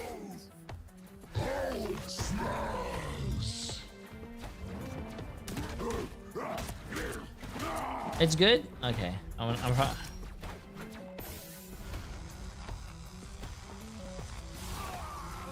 Okay. Short and well animated? Okay, sick, because I needed something to watch. Milo! Preacher Master 77 months. Oh shit, I think we're back. Bang. The show is like Loki? Oh, then I'm not gonna watch it. Never mind. Whoa! In game right now, featuring new skins for Luna Snow, who at this point is collecting legendary skins like the Avengers heroes. But right now we've got the Hela serving the goddess skin in the Savage Land as well. A lot of great heroes at the moment, repping in style, and of course Ultron dripping. And we saw exactly what Self was able to do on that Ultron. Even more with that crazy extermination. Now, after that map result we just saw, Hell's Heaven, 100 Thieves gonna go ahead and look back to form a little bit against FlyQuest. And right away, I want to ask you, Vicky, I mean, what was the standout to you? It's better than Loki? Like, well, I think anything can be better than Loki. Presence felt a lot more stable on 100 Loki Thieves is, side. TTK coming into form there. Loki's at like the bottom of no the way we get barrel. I hope that's an Easter egg or a tease. Hold on. Hopefully. Oh, no way. All right, I got hyped actually, especially with like the Lower Manhattan map, what it provides with that UAV that just scans everybody and their ultimate charge. I could go on, guys. I was actually in Lower Manhattan when that map dropped too, so very iconic, at least memory for me. But Cozy, specifically a standout for me is looking at 100 Thieves. What's and up, Hidden? Like How you doing? Being able to have your Phoenix pop off and have fun with the game, and then your Vanguards looking like they're also having a good time. It literally just looks like 100 Thieves are enjoying themselves, and it also looks like they're playing into their strength, right? The Devil Dino in the hands of TTK, hand in hand together with the synergy that we're seeing from 100 Thieves, I think just matches so well. The sun was getting real low. I want the Hulk to be unleashed, you know, Gaskin. What's And J3's I think that was the plan they had going in. MCU Sometimes movie? in scrims and practice, you have one kind of mindset. I really but like then Batman. I think results, Batman's it's like, okay, pretty good. You might need to change things up. That's what I see over on FlyQuest. But A yeah, lot of it just looked like resemblance. 100 Thieves felt comfortable. That was the first time we got to see Ultron kind of represented very well. Obviously, last time in the preseason, didn't quite have that oomph factor behind him with the triple strat. Now has that with the ultimate. And putting it all together, Winnie, though, as our MVP on the Loki. Yeah, Winnie just doing everything, whether it was the counters with the Jeff ult and just being able to spit the entire team out, it felt like, off the side, or making sure that invisible boundary got down at the right time. Just very cleverly manipulating the map in their favor with the strategist ult coming through. So I think Winnie deserves to get a little bit of love here. I know that you could definitely look at other players from 100 Thieves who were stepping up to the plate when they needed to as well. Sorry, chat, I can't block. 23 KOs in the end on the Phoenix was unbelievable as well. So definitely a shout out on that side. But also TTK, I mean, on the Devil Dino was just ever present. And there was the question of where TTK was going to go. What kind of Vanguard are you going to be playing? And that responsibility of playing the Dino is not an easy one. Yeah, for sure. I mean, I want to highlight a couple things. First of all, having Vinny as Groot with Dino is actually really tough because when you have the jungle of walls, it's typically a good counter against Dino and kind of awkward. So you have to be just perfect with those I think wall they do a lot of the placements to help face Dino and not, cams and you know, like player restrict interviews TTK and in like its player movement, and they did that very voice well. comms and all that On the stuff. other hand, it felt like Usually like in Techie- playoffs, we got a little chat, bit like mystery heroes not at one stage point. one. There's like five different Vanguards played, Vicky, and I think obviously, we see a lot of tank pool played against Devil Dinosaur. We saw that yesterday too. You can farm the headshots, really get the XP going, and is good in domination because you can carry What's between rounds. what's the new Batman game? Just Are you feel talking about like wasn't Lego comfortable Batman? on their pick and maybe try to change things a bit too late. Yeah, I agree, and that's why we were talking about how quick we saw the swap up, whether it be from the Star-Lord into the Phoenix, and then making the adjustments where Vinny was able to get that strangling prison in a good amount of time, while Delena was Yeah, side pressing and the Lego finding Batman those game I think low-key has a lot of splitting great more of the reviews. attention away from FlyQuest means that I'm interested to see if we really are Yeah. gonna go to Lore I think I Manhattan, actually what played means for that our game. They were having like a free Well, we trial get to thing take at a like look now, TwitchCon. and the I map played it. chosen It was from FlyQuest yeah. is Lower Manhattan. The Easter egg, the tease was correct. We have our first Low- appearance oh of the my new God, map. is this That the is so first win-loss. pro People are game like, of "We will Lower not see Manhattan?" pros picking this map. Well, believe now. I actually think, Gaskin, this is a perfect map for, I dare say, like the losing team to Wait pick, a right? It kinda gives you minute. some, intel into ult charge, into I want to see how the wall hacks, pros play and this game, I think chat. This is going to be point one is a very, very interesting point. I'm actually excited because I myself like the map. How are you with your iframes and avoiding that scan is the real question. Because there are some heroes that can avoid it, and that was one thing when this map came out. There was a lot of people kind of diving deep into which hero can avoid it and how. So we'll have to see how these pros have been practicing. And you're right. I mean, if you're FlyQuest here, you 1-0 down, nothing to lose. But also, have they been practicing Lower Manhattan religiously throughout scrims? When there is a newer map, you can get a leg up You're on on your competition camera. if you make sure it is one of your best ones, because they might not be as prepared as you are. Absolutely, and we get a look at the Bald King, Kingpin, aka J3, in the back of the map. What? Love the aesthetics of this map in And why general. am I Trying to break catching your way strays, into bro? what is a What pretty the well-guarded area. There's a lot of cool maps, and I would say breakable environments that you can use that people aren't aware of. But point two feels a lot like Wakanda, where Yo, it's kind what of this, the hell, it's man? this tough way to break in with the momentum that you can carry into it. And so we'll see how each team chooses to go around it. And we talked about this. A lot of heroes in the game. Map picks 2 is something you have to be comfortable Nah, with. Now, bro. 100 Thieves going to save the Dino for TTK once again. But taking a look, Vicky, FlyQuest not changing it up. They're fine with how it went. They're going to try to take it to another game mode. That's interesting. Okay, so they're gonna still force out the Devil Dino, which means we're probably not gonna see Cart, unfortunately, on the Hulk. So for those of you guys that were waiting for that, especially me, maybe we won't be getting that, as the Luna is gonna be the next ban. The Ultron ban here for 100 Thieves. That's something wild, that chat. really That's did benefit wild, 100 bro. Thieves too, that you were mentioning, Cozy. That is yourself wild. specifically, was the Ultron for them. So maybe that could be forced out if FlyQuest want to ban that out. I They end up want- protecting the Luna for themselves. Yeah, the Luna Snow, it's funny because Luna has kind of gone up I and down want throughout the meta. Cozy And for a Fire. while, Can we it was start like a the new Loki Luna hashtag, meta chat? forever, right? But then Hashtag now kind of had Fire a tail Cozy. end, kind of dip down, if you will, in usability. But that clapping, He called being me able bald. to get that much quicker, to pierce through with the heals and the damage is so reliable on game modes like this. I think this is going to be a great kind of righting of the ship, if you will. Phoenix getting the ban on the other side, respected Delena on that end. And so now you got to see, where does Delena go from here, Gaskin? I mean, over to Star-Lord, perhaps. I mean, there's definitely other places you can put yourself if you are in that situation for Delena, but I think that the way that they played in that previous game, they're going to feel comfortable on anything, just not missing any Really? shots at the moment. And I think that 100 Thieves will just be happy they got Ultron Really? again, being able to protect it. Maybe you could have seen that ban earlier on, but with the way that pick and ban has worked No, out for them, hashtag give it's just Cozy a been raise. probably No. a win for 100 No, Thieves no, yet no, again no, here no. in this lock and Whose vote phase. side are you Well, point on? one's not always a hit scan factory, so I'm maybe your we get streamer. vintage You Psylocke on defend me. Delena or Star-Lord. Maybe, dare I say, Black Cat. I think that's going to be more for Self, but we'll find out right now as we'll find who's defending first into the aggression. That is the 100 Thieves in FlyQuest Yes, I think matchup. this is the first Very time we see important one for Manhattan both in of pro them. play, Can they yes. seal the deal? Take it away. Thank you so much, Cozy. In our best of 3, 100 Thieves plant their feet. 1 win to go here for them to move on, as our group stages have been shaping out very nicely, Gaskin. And we get to see Lower Manhattan for the first time within the Americas region. We did see it just a little earlier, actually. Shout out to Vaudable, who was able to call it out. We saw it actually earlier in Oceania. So it's going to be interesting to see how this plays out in a different region. Yeah, on that matchup, it was a Devil Dino mirror as well. But on this one, doesn't look like we're going to see necessarily the Devil Dino being pulled out for FlyQuest, because you get your wish, Vicky. Cart is on your big bad boy Hulk, and we'll have to see whether it makes the difference for them. Okay, and already starting things off very aggressively. TTK with the portal plays, just so that way they waste no time to get onto this point, giving them whiplash. Look at FlyQuest, the alley-oop, the freeze onto the big dino here. But they're taking the fight right to FlyQuest to secure this point just as fast as possible. Yeah, they almost just confused them, bamboozled them there, and were able to get away with almost 2 chunks. Actually, they might even get to these 2 chunks if they've been able to force them back here, FlyQuest, as they are really at 6s and 7s right now, unable to really break through the pressure that we see implemented from 100 Thieves, who were already able to get the opener. With them going down, FlyQuest down to just 5. It looks like this first point is going to be as easy as that, and just a great push through from the start. What a way to highlight the practice of your rollout right now from 100 Thieves. That was Chef's kiss, together with the triple strategist lineup that they rolled out with, knowing that the strat pool was going to get that ultimate way faster. Damn! 100 Thieves got that shit so fast! FlyQuest, on the other hand, now making some changes. Sure, we may see the cart Hulk, but is it going to be enough now that you also we don't see a lot of we don't see a lot of we don't see a lot of this character. Switching over to Double Dino, so we're going to get Dino plus Hulk. Remember, we did see this in our previous matchup of the first series of the day as well, and it worked very well when you use them together. Very difficult to play up against. Tuzi just trying to survive on Psylocke at the moment, able to get away, but was certainly focused briefly by that Daredevil. You've got to keep an eye on Self, but it's going to be Self and Vinny working together, just diving at the moment with Captain America and Daredevil.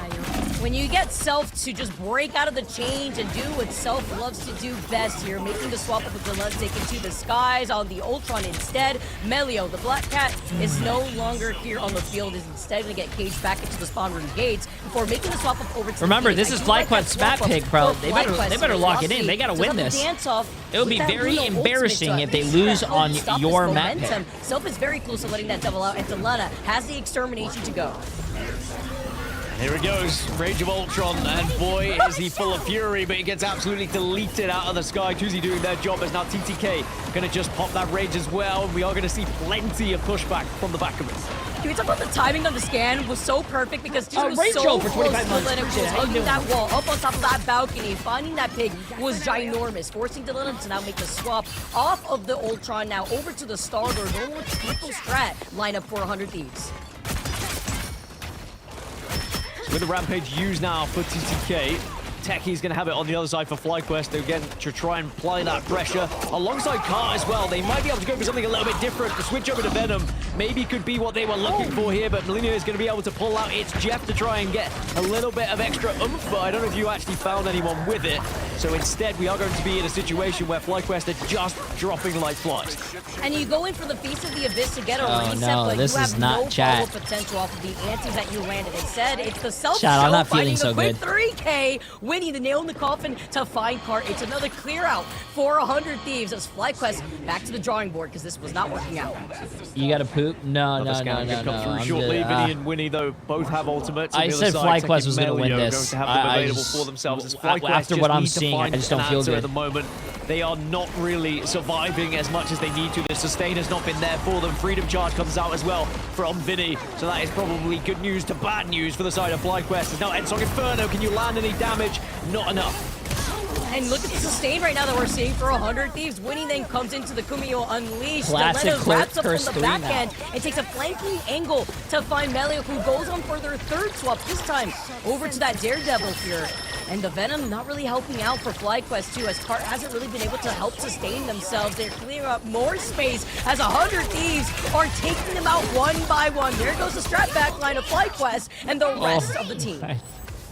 Second point secure. What is that? Delana's What is gonna that? have Galactic 4 Legend available minutes as for well. all of third phase? This is just looking a little bit rough around the edges here for FlyQuest.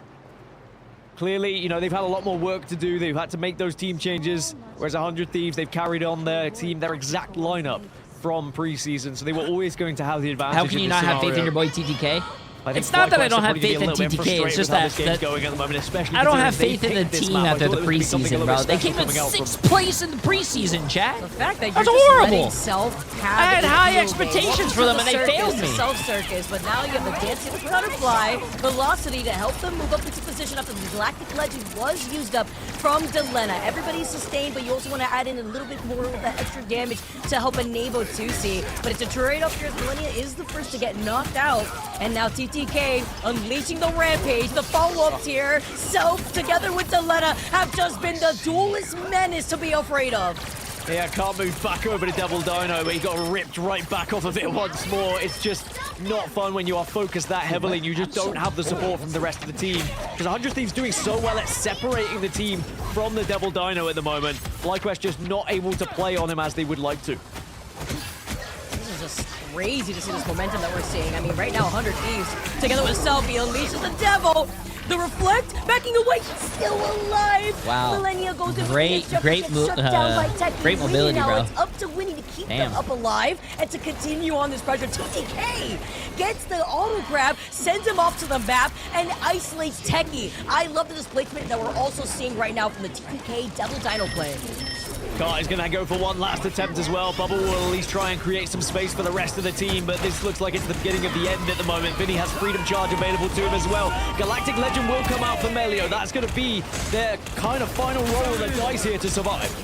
But they have the Freedom Charge, actually. I like the way that 100 Thieves are kiting away just to negate that damage from the Galactic Legend of Melio. And now Delena finding a UAV scan here. Oh, wow. He didn't end up in the back going. line, but they have other priorities. The Galactic Legend is right around the corner from Delena. And now you're just clearing the rest of the points. Self having a field day once again. Gets bro. a 2K. Delena to follow up to compete. Who has more KOs? As 100 Thieves get this payload to the finish line with 1 minute and 25 seconds on the clock. My. That was quite the one-sided affair.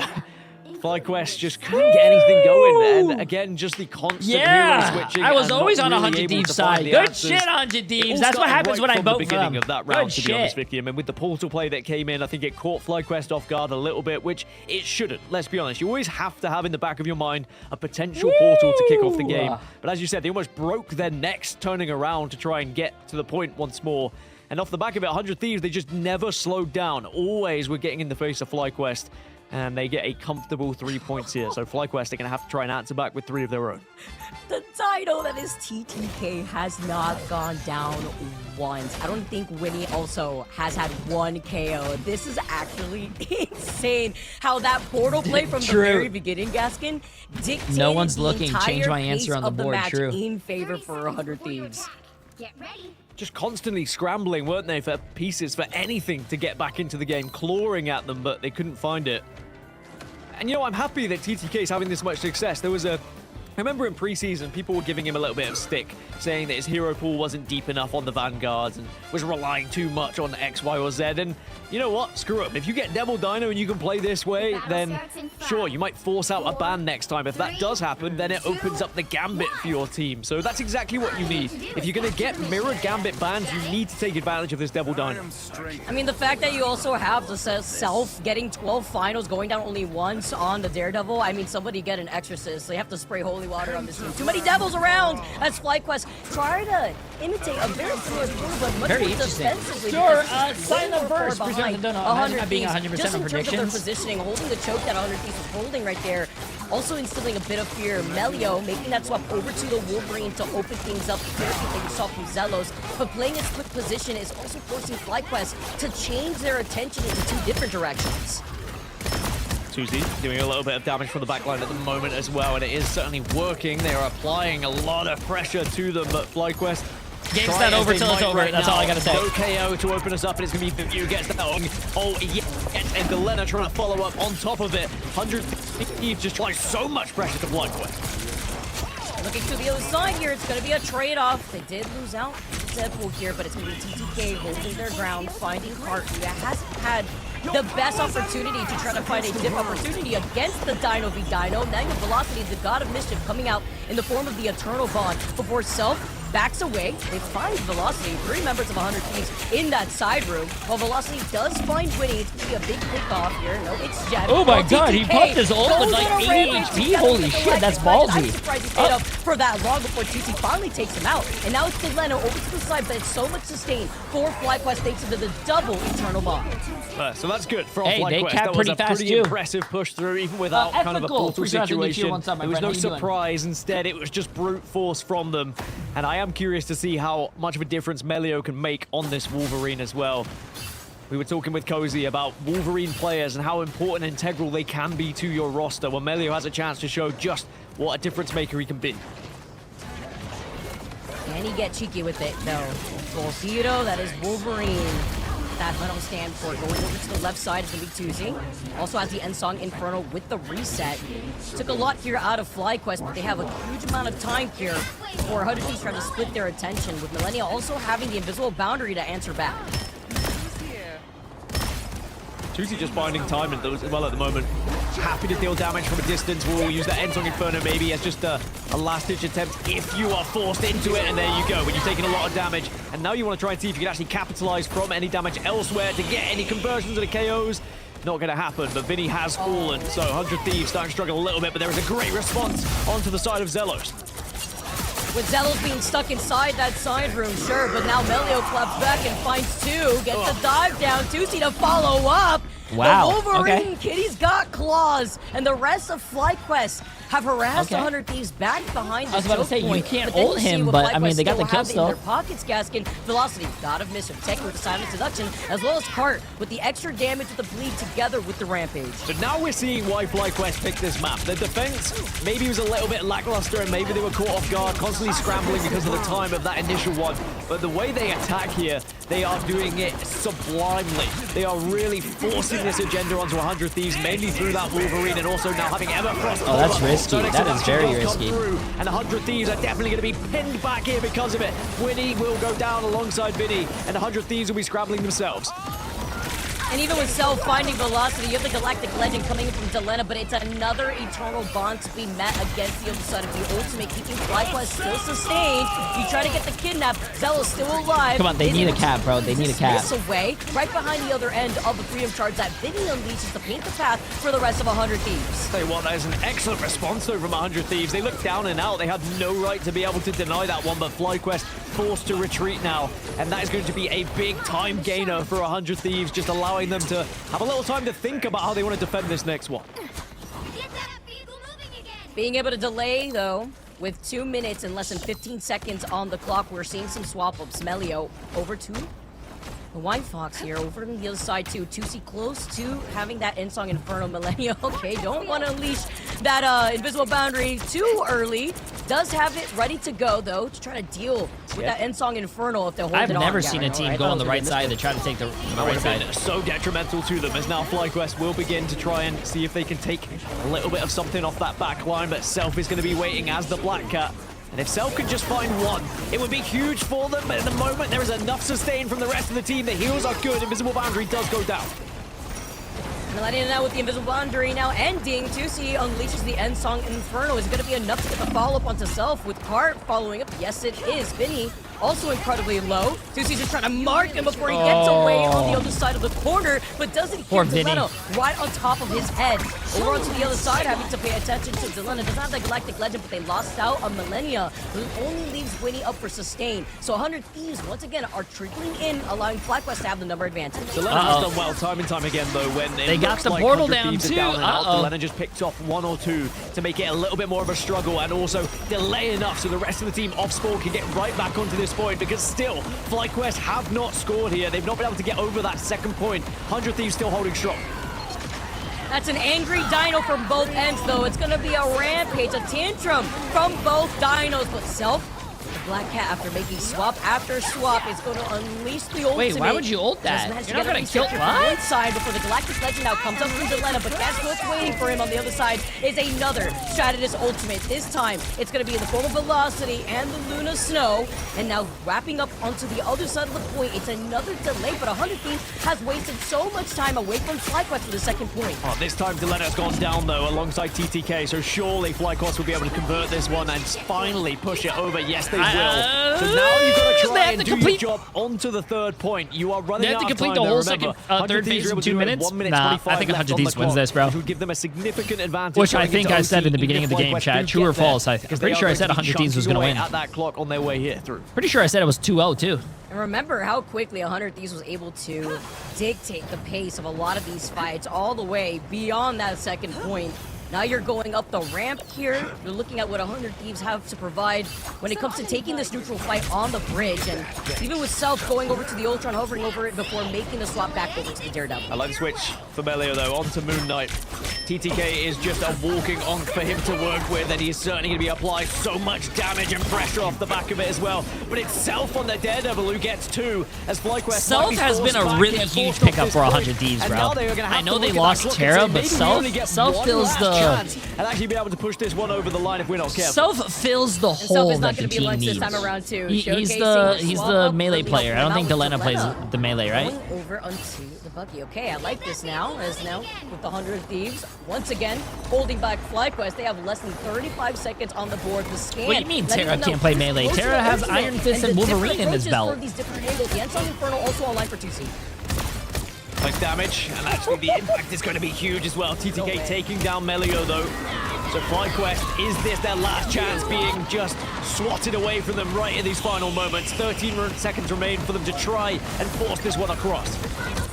TTK is a literal beast, by the way. Not only finding that trap, finding Techie, the isolation of the bubbles. I think that's GG's chat. The map. That is 2 in favor for TTK. Delena now goes in for the reset. The Kraken impact, the silent seduction. Can it even be enough? Now together with the eternal bond from Zelos, but you still have the reset from Delena. Again and again, the desperate slump over to the Angela. Nice shot. From Car on top of it, but you still find velocity at the hands of Delena. FlyQuest try as they might, but they have lost one, although we will see now nice let the shot. devil out from Self, which might just be the final nail in the coffin here for FlyQuest. Boy, are they trying to stay on the point, but they finally get ripped off it as 100 Thieves will take the series 2-0 here against FlyQuest.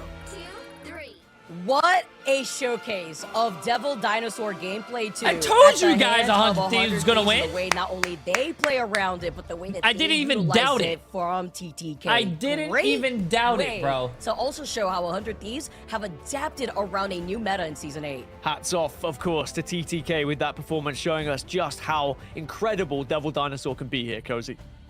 Yeah, I mean, hey, we got a new mascot for TTK. For a while, it was the Yimma, sometimes the Magneto, and now it's the Jolly Red Giant. And you know what? I mean, obviously we saw the first Dino win last time, but this time was just much more convincing in the way that they want to play the Vanguard. And there's so much they did well. Vinny putting on that pressure. I mean, in general, Brawl is going to work really well with the Dino, just to have so much Hey, Jay3, my channel points glitched and I voted for the wrong team. Can you cancel the channel point prediction? Oh, yeah, I'll cancel the prediction this time around. Sorry, chat. Someone high alert, someone had problems. Going to a quick Daredevil Black Cat is a lot to deal with. Yo! Yeah, it is. And then you also Page with the massive get the sub. And TTK's dead!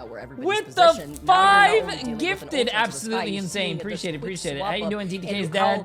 You're seeing 100 Thieves deal with the triple strategy. And Dalto with the massive 5 gifted subs. You want to try to desync them so that way you could put yourself on top, even if they do manage to combine. Absolutely insane. No, for sure. As we take a look at our MVP, once again, Winnie will be getting the honors, but you could give it to so many of the different players. Carl's Thieves there. 10 just to shout with out a few the outside 10 gifted subs with Winnie.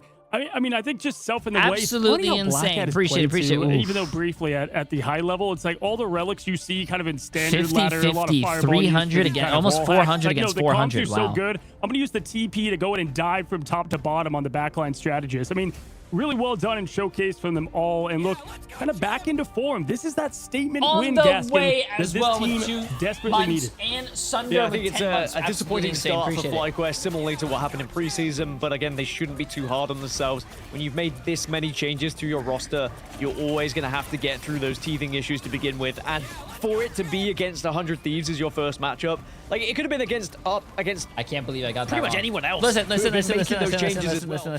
Listen. When we were voting on EMEA, I got the second one wrong. Notice a pattern, chat.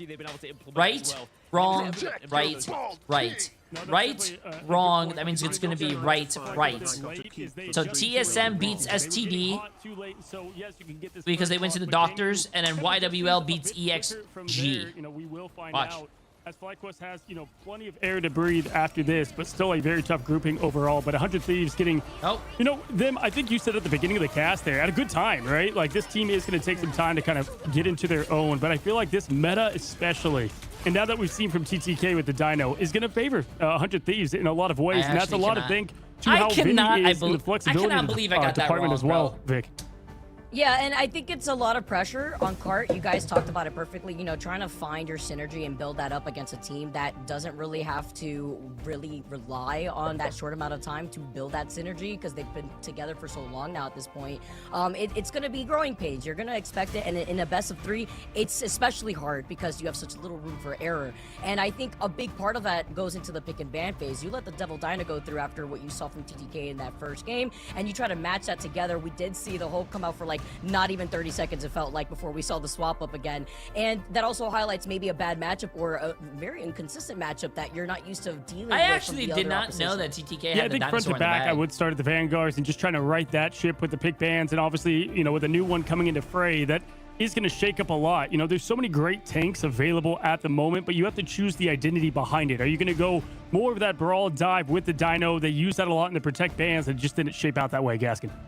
Yeah, I mean, the bans are definitely going to be something you have to look at. I mean, as the season develops and as we get through stage 1, I think we're going to see a significant change in how people are banning and probably a lot more familiarity of teams just adjusting to what the meta is and what people are struggling with. And there's definitely going to be a lot more target bans the further we get in as well. You know, when we see TTK this good on Devil Dino, maybe it is worth offering up the Gambit and seeing how they benefit, or if they benefit at all with the Gambit, because certainly could What's be a crazy right situation where maybe here, they're better with the Devil Dino.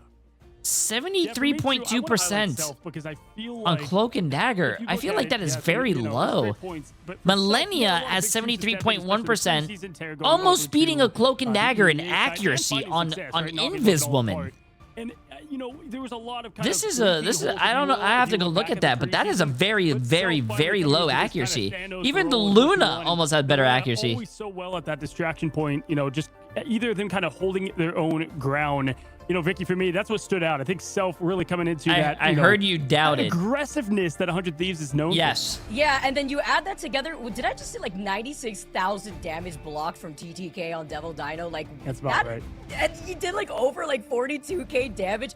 That is a we need to stop gassing up that kid, bro. Like, his ego's getting too big, bro. On their side, like no damage boost, like no C. That is actually insane. We have to watch back on TDK's point of view for that series. That was chef's kiss the way that they were able to slot that in. Well, we do have our interview, and it is the one, the only Self, the Daredevil, the Ultron, the Black Hat coming in. And what's up, man? We've watched you a lot in Ignite. I think this might be my first interview with you as a player. I've got, you know, the privilege to watch you going all the way back to last year. TTK, what happened? First of all, congratulations. But I want to ask you, you know, you don't need a new roster to look new today. What was the biggest internal adjustment, and how you feeling? I feel like we feel a lot more connected, especially because when we first started from preseason, we were kind of like just beginning, so we were like stressed out or something during the game. But I think we've developed and we've like fixed our internal issues from that past, so now I think we're ready to win. Hell yeah. You guys look like you're having a lot more fun, honestly. I mean, how are the vibes in your team? I feel like this meta also like benefits you guys a lot more. We saw you literally just farming on the Daredevil. Can you go walk us through how the vibes for the team have felt? What happened? What happened? In a quick second. Yo, TTK, what happened? It's probably I think this meta like heavily favors us, and I think we know like what to play, and we have a good read on heavily the meta right now. favors. And I think teams know that, but I think the vibes on our team are like really good. We're like ecstatic. We're like trying to win.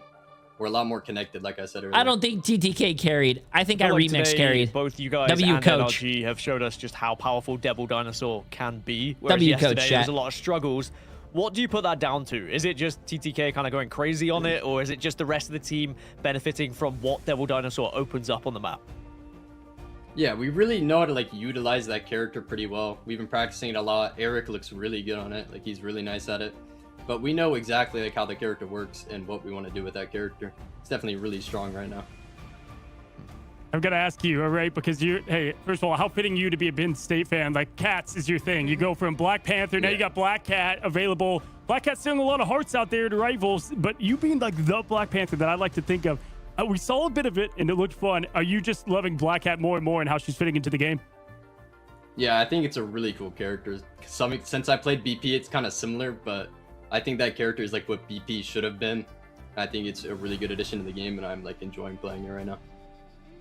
Awesome. Well, it feels great to see, Vintage 100 Thieves get back to form. You fitting in so well as we knew you would as such a, stud player. And just appreciate you coming off of the interview again. I watched you back with Ego Death now here, and would love to have you on some more. So, celebrate the win. I know you guys are just getting started, and enjoy the victory. All right. Thank you. Thank you, guys. Well, that was Self, and a great surprise from that. Just being able to see the man behind the mask, right? Behind what has been a really fun duelist to watch and talented. My name is Jay3. Yo, I think that Eric, this is going to be a beginning of a new kind of era for 100 Thieves as they look to continue off this success. Now, we're just getting started. We have 4 matches today. I'm actually going from the host spot to the cast spot, Gaskin, and you're hosting. Can't wait. Vicky, it's been so fun to have you. Any last comments from you, Vicky, before you go? Oh, they're switching. We're going to get cozy casting. And I cannot wait to watch you guys pop off and to watch the rest of our matches unfold cozy. All right, don't go anywhere, guys. Get those I think they're jumps rolling, switching. Never mind. Reload, get the snacks, whatever you need. We'll be back on the other side of this break. Ooh. Hey, we got STD against TSM. Okay, chat, you guys ready? Oh, it's a 4-minute break. Oh, well, it doesn't matter. I'll get it up. STD against TSM. Chat, get your predictions ready if you guys want to know who's going to win this matchup, because I've been right. Look, TSM wins. If you, I have never lied to you guys in the past 2 seconds. I have never lied to you guys in the past 2 seconds. You guys should vote for TSM. Do it. Do it.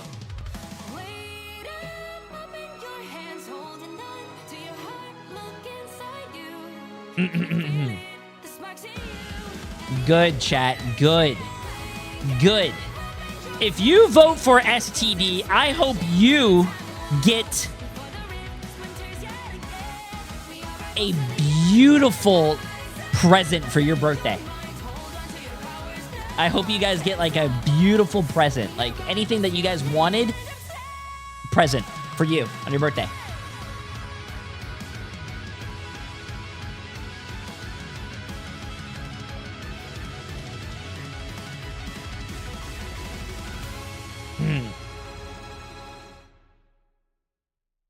I don't even... Oh, by the way, if you don't know who's on which team, if you give it a little bit, I'm pretty sure they're going to show you guys the games. The teams, sorry.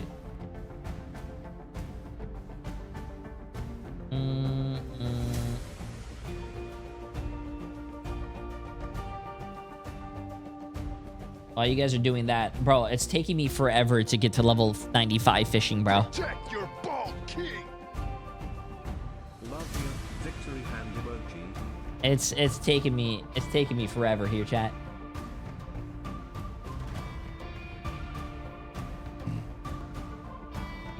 Yeah, man. I have STDs and I put 100K on STD. What? A Sleepy Winter. Appreciate the massive gifted sub. For being a homie. What are you saying?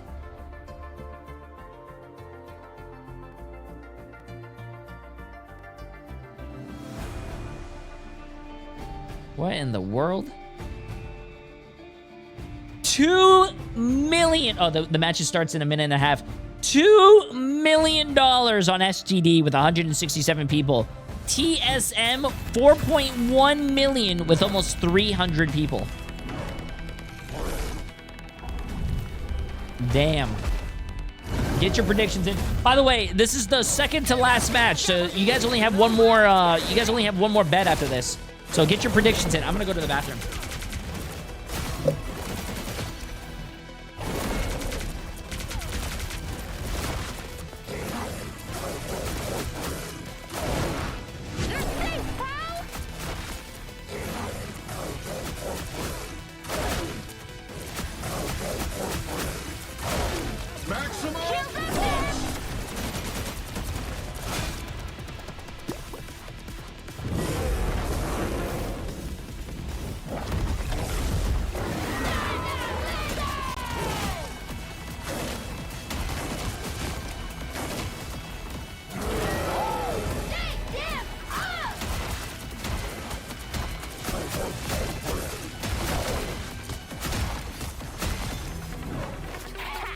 Yeah, that's my boy.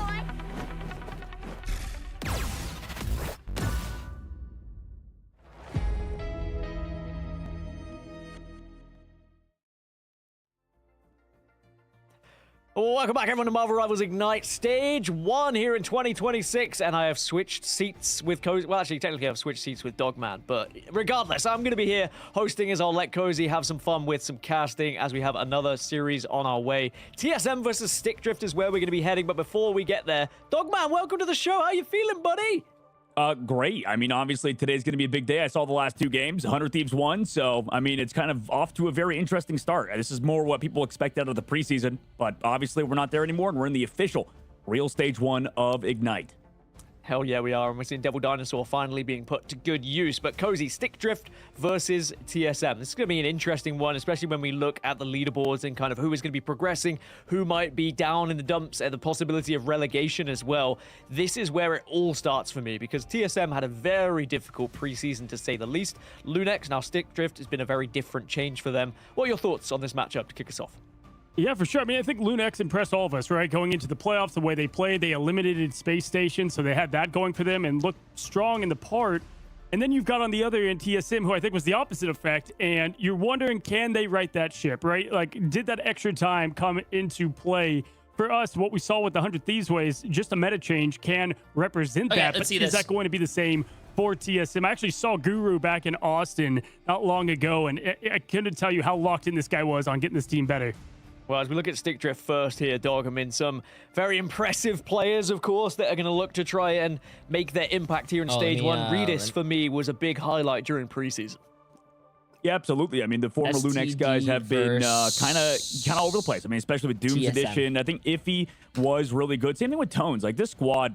another MRC What's the prediction looking that like? a lot of people kind of looked out for, and specifically 3 million Redis, you know, kind of in the to same spot that we saw 5.3 million. with, 220 people to 360 A lot of these people. Elsa players kind of got the limelight, but now we're entering, like you guys saw in the last one, with a lot of these Black Cats and a lot of these melee characters. We're entering back into that sort of Daredevil, Black Cat meta with all these melee characters kind of showing up. So I'm excited to see what Doom has in store to kind of combo alongside Redis for the first time, and seeing if this backline can really hold up to the test of TSM on the opposite side. Yeah, moving across to TSM, Cozy, I mean, there was a lot of... What it felt like for me is that were content creators kind of put into a pro position, but now are kind of in that pro position, but just fell flat in preseason. Do you think that maybe this will be a chance for them to really show us what they're made of, especially with the changes that have come through? Yeah, I mean, one thing to highlight is we put the kids' college fund on this one, Jay. Who do we got this, right? Obviously, Cal now having the other in the duelist. So, like, is that what is going to be the rollout? Obviously, we know what Cal kids' brought education to back. So I want to see, like, is overrated. You either get rich or your kids don't go to school. Let's get this. Obviously, this is very not representative of what we might see in the game, but either way, I think they just need to find themselves, like, how do they work? What is their identity? Because right now they don't have one. Yeah, don't have one at the moment, but this is the perfect time to develop an identity and move forward. Of course, Stick Drift being those playoff survivors, it was amazing to see the run that they went on. But for TSM, it has I knew that, by the way. I knew this, by the way. TSM won against Stick Drift 2-1. The chance I knew for them that. to actually show what they're made of. Of course, they did take down Stick Drift previously, Lunex, during that preseason, but in the end, it wasn't enough to take them through to those playoffs. So we'll have to see how they've developed going here into Stage 1. As the pick and ban's going to be very interesting here, Dog, because this has been the conversation we've been having throughout the day. You know, you can't really let Gambit get through, but then we were saying, you know, is Devil Dino as good as people were making out? I think from what we've seen so far today, maybe in the right hands, Devil Dinosaur is as good as people have been making out. Yeah, absolutely. I mean, I think it is. I think Devil Dinosaur has kind of dominated whenever Gambit's not in the game. And obviously, map 1 on Krakoa is going to be a map I think that, you know, that character can still do incredibly well. I mean, we talked about it. It's just a pincushion. This thing just absorbs so much damage, and you guys saw the effect of it of TDK, who has played probably the best Devil Dinosaur in North America so far. Let's see it. Let's see it. But yeah, I think it's going to be an interesting match to kind of see who takes upon that role, as, you know, more than likely we'll see Gambit's banned out unless the team is very bad at Gambit competition. 400 people on TSM, almost 300 on STD, 6 million to 3.5 million. Hey, get your predictions in chat. Predictions are about to close, bro. absolutely slammed by an incredible predictions Vanguard are about player. to close. Like, okay, maybe we have to try and see what their strategists are doing. But that's the funny thing with how pick and bans work. You have to let someone get through, and really you just have to target ban and find out who's good at what and who you can kind of compete against here. But as we go into Krakoa as our first map here, Cozy, where's your head at the moment? Do you have a favorite between these two teams? Are you thinking Stick Drift, or are you thinking TSM might be able to surprise us? You know what? I'm a fan of Stick Drift. I got to say this. I think this is a brand new lineup. Obviously, with Doom joining in with Redis. I have never Redis got you good. He anyone. was the Elsa, right, that we just highlighted. And now with Elsa, I'm not saying he's bad at any How are you regard, gonna say but did Jay's take a bit of a predictions have been step down. doggish How does today? Redis adjust? How does Doom complement that, which was once Nectar? They have similar, I'm somewhat 4 play out of styles, if you will. 6. Nectar, they can kind of play everything. But for me, it's what Dogman said earlier. Every- It's going to be iffy in tones. I think them two as Vanguards are stand out, no question about it. Throwing the Devil Dinosaur into there, we'll see more. We can see right now that's a priority. I'm yeah, 2 Stick Drift for. deciding to ban Devil. I'm 3 keep for Devil 4. Dinosaur, but TSM doing I'm the 3 opposite, for going 4 Gambit for and EMEA, banning and I'm Gambit. So 1 for similarly to what 1 we've seen for, already in our 1 for first series 2 of the right day now here, for- Dog. Do you think this could go against Wait, no, that's 3 Stick for Drift, 4. or can they have that incredible Devil Whatever, Dino you guys player know what that I can mean. maybe keep them going? Yeah, I think they can, and I mean, I think that they have a solid team for doing it for sure. But yeah, it's a matter of like they get kind of posted for these MRC Destiny, squads. appreciate So it they as a go prime for sub. this sort of ban on the Phoenix, potentially to get rid of any like strategist that you want to run, like Oops, the Rocket. sorry. If you want Sorry, to switch to any Dogman. of those type Blocking of his characters, face. then they go for that Black Cat Protect to pair alongside it, because I mean, you guys have seen how dominant that character could be. But TSM's game plan looks like to just focus on a lot of the strats, make sure they can't maybe play the better triple strategist composition if they do want to do so. But it's going to be the Loki ban at the very end for TSM. Stick to Drift. stop again more of those Black strategists, Cat and also on these save. specific rounds where Loki could just dominate from the high ground. Yeah, it doesn't surprise me too much. We saw Loki really popping off from Winnie in that last series. Cozy Rogue is going to be the protect though from Rogue. TSM, probably to go for the link up here with Gambit. No, I like it. I think that right now Stick Drift is doing a good job banning out some of their better heroes. I mean, we know, Bedtime Story is one of the best Star-Lord pre-patch, 10 extra ammo. Don't even want to know what they're going to be going up against there. The Rogue always can give more confidence in the way that these Vanguards play, so we'll see if this really enables maybe a new look to Guru and Co, and if they can really show out what they're trying to do here on this domination in Krakoa. Yeah, Mantis the last ban in the end, so there you have it, folks. TSM versus Stick Drift is where we are heading for our third series of the day, and you guys are very lucky because you're going to get Cozy and Dogman to take you through all of this action. Guys, I mean, it's going to be a good one. It is really going to set the pace for these two teams. I think whoever falls here, are they going to struggle throughout the rest of stage 1, or can we see someone pop off? Guys, take it away. All right. Well, Dogman, we've got ourselves Nice. Stick Drift Come on, let's get it. Let's get it. Let's get it. New name, same team as we head into it. And right away, we Is take a this look guy at the early Canadian? comp. Got the Who? double Venom going on. Definitely Me? nothing too No? shocking there. Redis on the Black Hat, I would say, is my biggest shock because of the way he does play the hit scan heroes. I'm with you there. Yeah, I mean, Redis' flexibility, I think, is what sets him apart from other, hit scans. We've heard that as well from Mello, that kind of player who could play, so many different hit scan characters. And speaking of which, by the way, TSM, like you talked about in the intro, man, like, isn't that kind of crazy to see Cal back onto that duelist role and then having Brady here and then Gale playing strat? Why did you put that's pretty STD? hot, right? That's their team name, STD. It's definitely different, and you know what? I think they needed different, right? Dude, they had to change something Look. up, and I think at least Look that's top what you do left. get Their with team having name is someone like STD. Cal in the strategist front line. Obviously, things weren't clicking the way they wanted them to. We'll see, though, because Gale, very talented as well.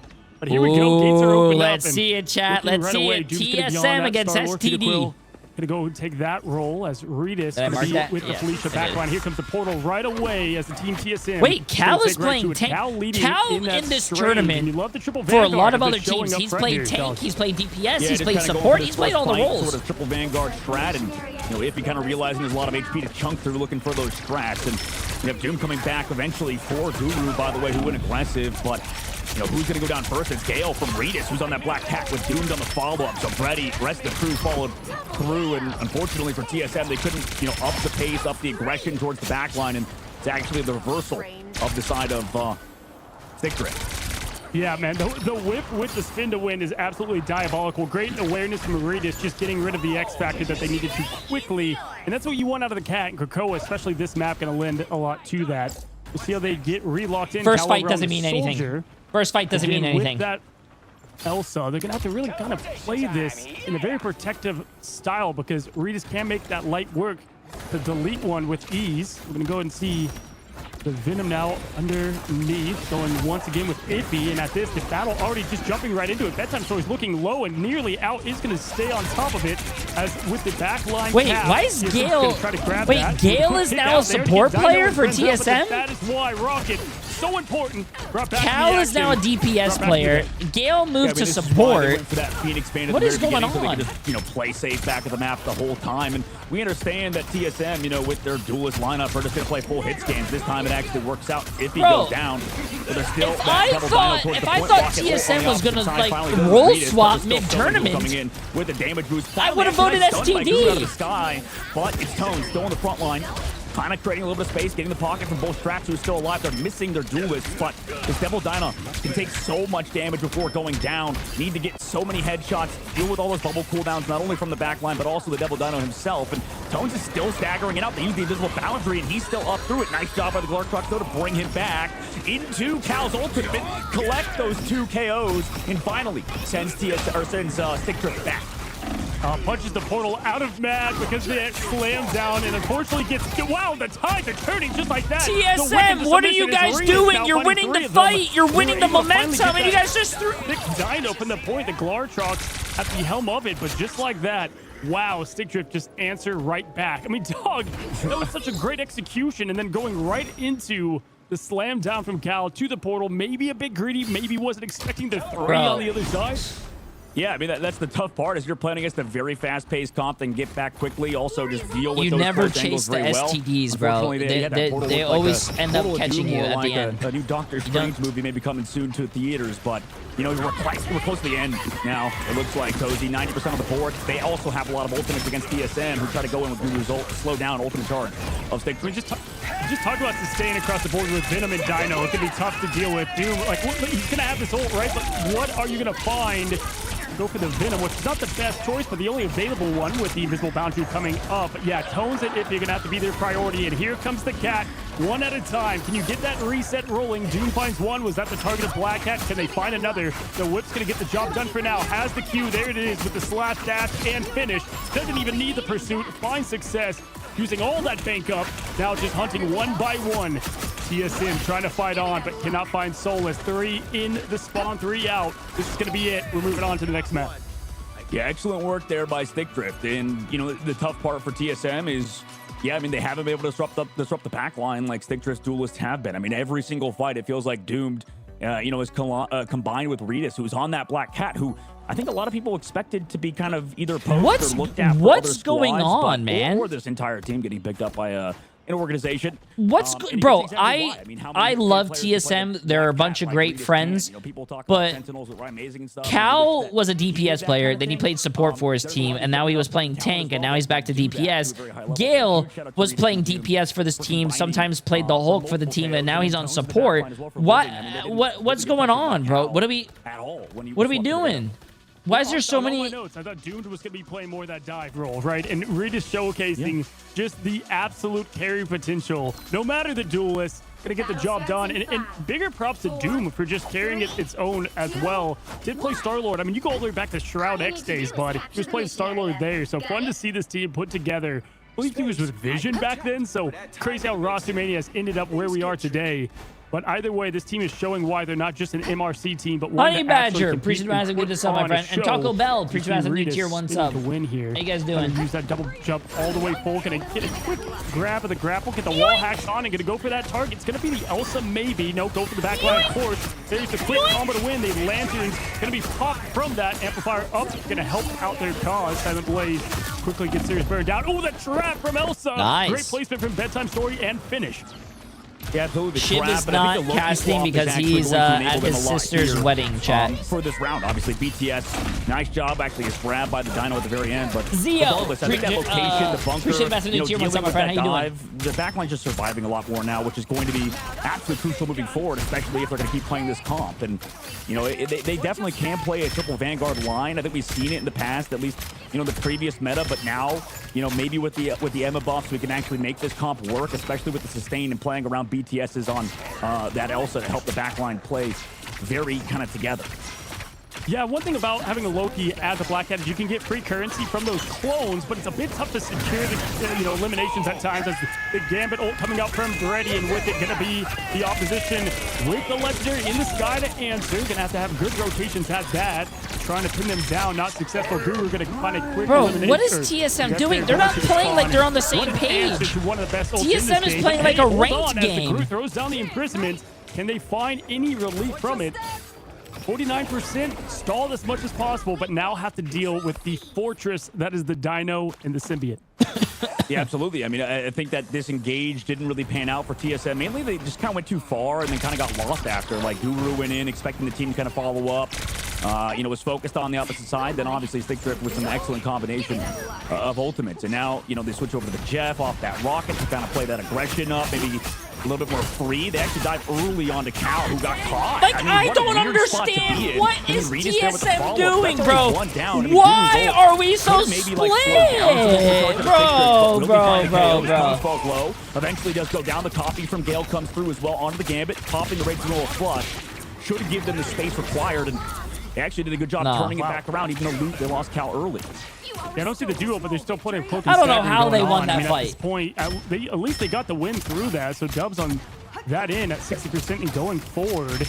I have to say, they're playing Black Hat such an interesting way because usually you use so much of your fortune to get the combos out and secure just one of those and disappear like a thief, but they're just working all together and using the dashes actually pretty aggressively at that to cause them that fight there. Gonna fight Brady out, and that's a good one first. 58%, that ult's gonna stop, and there it is. The ult's ready. Gonna look for the first teleport into, it looks like, good rotation. You might as well, you have 4 seconds. We'll see what target he's gonna have to choose pretty quickly, or just use to let that go. No, he's gonna find the quick hit on the Loki, and just like that, the deletion follows, and now is able to chain it, snowball it. Point's going to go back to them.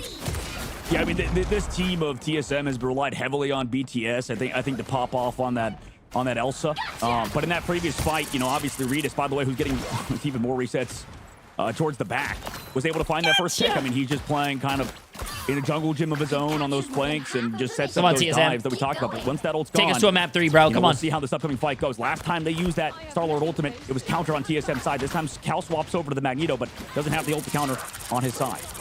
Yeah, that Glartrox is going to have to come up absolutely full here, and it's going to be a big one to land at that. But Cal does play Doom, which is going to be a huge open window. Hold W, walk this out right now if you're the team. Wall's going to go ahead and try to give them a little bit of grace there as Logan keeps them up and healthy. How does Venom find that pick throughout the madness? One out and down. And just like that, Guru bedtime story, capitalizing on what that Glartrox brought to their mouth. 90% is theirs for the taking if they can match it. But here it is. Dog, there's so much invincibility. Oh, okay, never mind. The boundary's out. Happy holidays shut down in summer. Yeah, that was so awkward for Stick Drift. I mean, Invisible too late. Doom going down early. Portal now from Redis to help touch. I mean, Tones dropped out with the ult at the very least. But look, Gale in the high ground. This is the tough part with dealing with Loki on this map. We can just kind of chill, vibe above the point, and Unknown does go down. I mean, Gale does lose the rest of the team, actually. Coffee comes out late after losing multiple people, including their vanguards in the front line. So gonna have to win this. Gonna have to win this. With the number disadvantage, Gale trying to find the KOs with the ult, maybe going through the portal to try to find that Star-Lord, but Doom, excellent job of aiding it. And now Gale gets caught out. Same thing with the rest of the team. So, again, awkward. Maybe the story of this entire series as the point flips back for Stick Drift. Yeah, I mean, I like the initial invisible boundary, but the Doomed ult to follow, not my favorite. But just like that, they're able to find just picks and success through it. Silent Blaze, talk about awkward, and come up absolutely hungry. Whirlpool to nothing, just keeping the team alive. Time's ticking down to slow.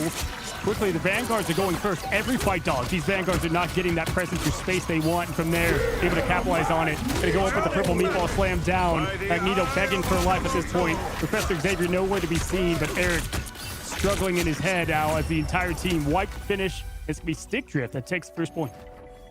I mean, that was so, I don't know, very interesting. Very interesting series. I mean, Stick Drift obviously taking over on that map on match number 1. I mean, their Krakoa map, I think, was sort of a bit awkward for both teams. I mean, like, we felt like TSM, at least in the first round, just really couldn't get anything going. Second round, they started to kind of string together a few fights, but overextended a few too many times. And then once they had it under control, it did not. What is TSM doing, bro? TSM picks after this first map. We'll see you guys after this break. Yo, Mick Meterson for 69 months. How you doing, my friend? I appreciate the massive 69. Nice chat, bro. It doesn't make any sense. What, bro? I did not know that they have Gale, which was he's an insane DPS player on support. I never knew that was a thing. I didn't know they removed 2 people from their team. And I also don't understand why they're trying to run 3 tanks and also have Cal, which is a very good DPS player and he's a very good player overall. I don't know why he's on a tank as well. Protect your bald king. Bro. Also, they're not even playing as a team. They're playing so split. Dude, Gale charged off to go chase a kill and then died. Cal was by himself before a team fight and he died. Like, bro, what is going on? Yo, Big Daddy for 2 months. Appreciate it, my friend. How you doing? Blazin A. Appreciate the Massive Prime sub. Welcome, welcome. He predicted this. Also, by the way, I just want to say, as a heads up to all the new followers and everyone out there, there is a person going around hate rating, hate chat botting a lot of streamers in the Marvel Rivals category. So the reason that you guys can't talk right now is because I have a 1 week only follower limit on. So I am sorry about that. But yeah, some guy has way too much time on his hands and he's a loser. I'm sorry. Sorry. But that does not explain how TSM is playing, bro. I don't understand what TSM is doing. I don't understand what TSM is doing, bro.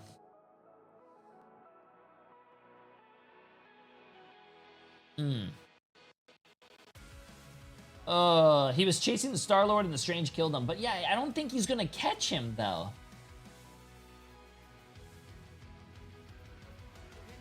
Ay. There's no way.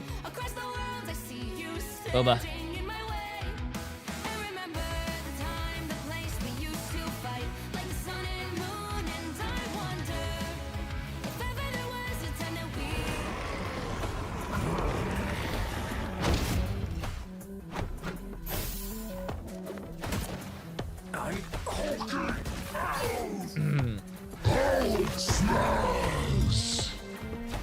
What are the Preds looking like?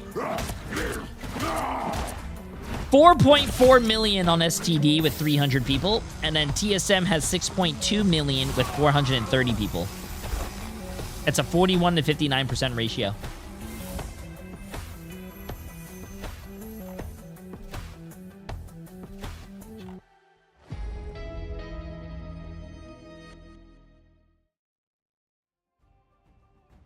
Welcome back, everyone, to Marvel Rivals Ignite here in the Americas. Yo, what's up, Dad? How you doing? How you doing? Skins available now. We've got a new Penny Parker skin, very much inspired by some Japanese culture, it looks like, but definitely a skin that you want to get your hands on if you are a Penny Parker main.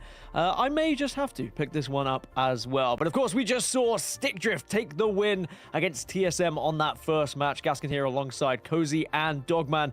Was that a surprise to you, Cozy? I mean, you were kind of leaning towards Stickdrift anyway. Yeah, I mean, what was the biggest surprise is like when TSM would get the point back, they lost it with Jay, seconds. I hate you. I mean, what did I do? It was almost like they were surprised themselves that they got the point, and then it would just kind of melt away from there. And we're kind of seeing a bit more of a disconnect as well. Obviously, a lot of the roster staying the same. How's it going, Dad? How's it going? Having new roles for them, and you know, hey, I mean, the STDs can be hard to catch. I mean, it was not easy for them to be able to get rid quickly. STDs is hard to catch? Lock in on that a bit more. Yeah, I see that one from you. Dogman will ignore it, but moving on to TSM's side, do you think that they had any weaknesses in particular? It looked like they were a little bit all over the place at times, really struggled to keep up with the pace. Yeah, absolutely. I mean, that's TSM's biggest problem is, you know, I think this team, it's kind of looking like a bit of a disappointment at this rate, man. Like, I need to see something out of them. I think they'll do better on combo and convergence over domination because of, you know, how good those dive characters could be on Dom. But man, like, I just feel like, you know, expectations necessarily haven't been the highest for TSM after preseason, and then going into today, it's kind of been the same boat. Like, they've kind of, it's been a long distance since they've been Solaris in like the old days. So now that they've become TSM and had to switch up some roster lineups, I need to see some life out of them on the next map. And obviously we did on round number 2, but they couldn't fully capitalize, like kind of Cozy said, about like on the situations that Stickdrift were presenting. Yeah, TSM just need to kind of wake up a little bit. It was definitely a sporadic game from them so far. Why did my dad just say wrap it up? Dad, what? It could have been going to quite a few people, I will say, but Redis definitely was a player who stepped up to the plate when they needed him to, Cozy. Yeah, for sure. I mean, I think with it, Redis has just been that kind of master of all and plays probably really well. Doomed is used to a great duelist in Nectar. Now having Redis on the other front is just a great one to get into and to have at your side. You know, I think if you're TSM, they're probably going to bring it to Central Park, potentially Midtown. That's where they've loved. They like New York, you know, call it what it is. But with Central Park being one of their more home stays, take a look at the stats though, and man, it just looks like the Redis show was crazy. It really was, and obviously the switch over to Strange at the end just for portals and whatnot. But Dogman, was there any particular player that stood out for you on the side of TSM that you were like, okay, that's going to be who we're relying on here in map 2 to really bring us back into things? Yeah, it's mainly got to be BTS. Like I think BTS on the Elsa definitely had their moments, and you know that's kind of it for me. Like it has to be on them for the hit scan role. I mean, it's good that they've swapped off the Psylocke and stuff from the previous stage, but for BTS, yeah, that's gonna be my person I'm looking out for on TSM on the next map on Convergence or Convoy. Well, certainly so far today we've had 2-0s across the board, Cozy. Do you think this is going to be more of the same, or do you think there's a something up the sleeve for TSM when it comes to picking a map here as we take a look at just where we're going to be heading? It's Museum of Contemplation.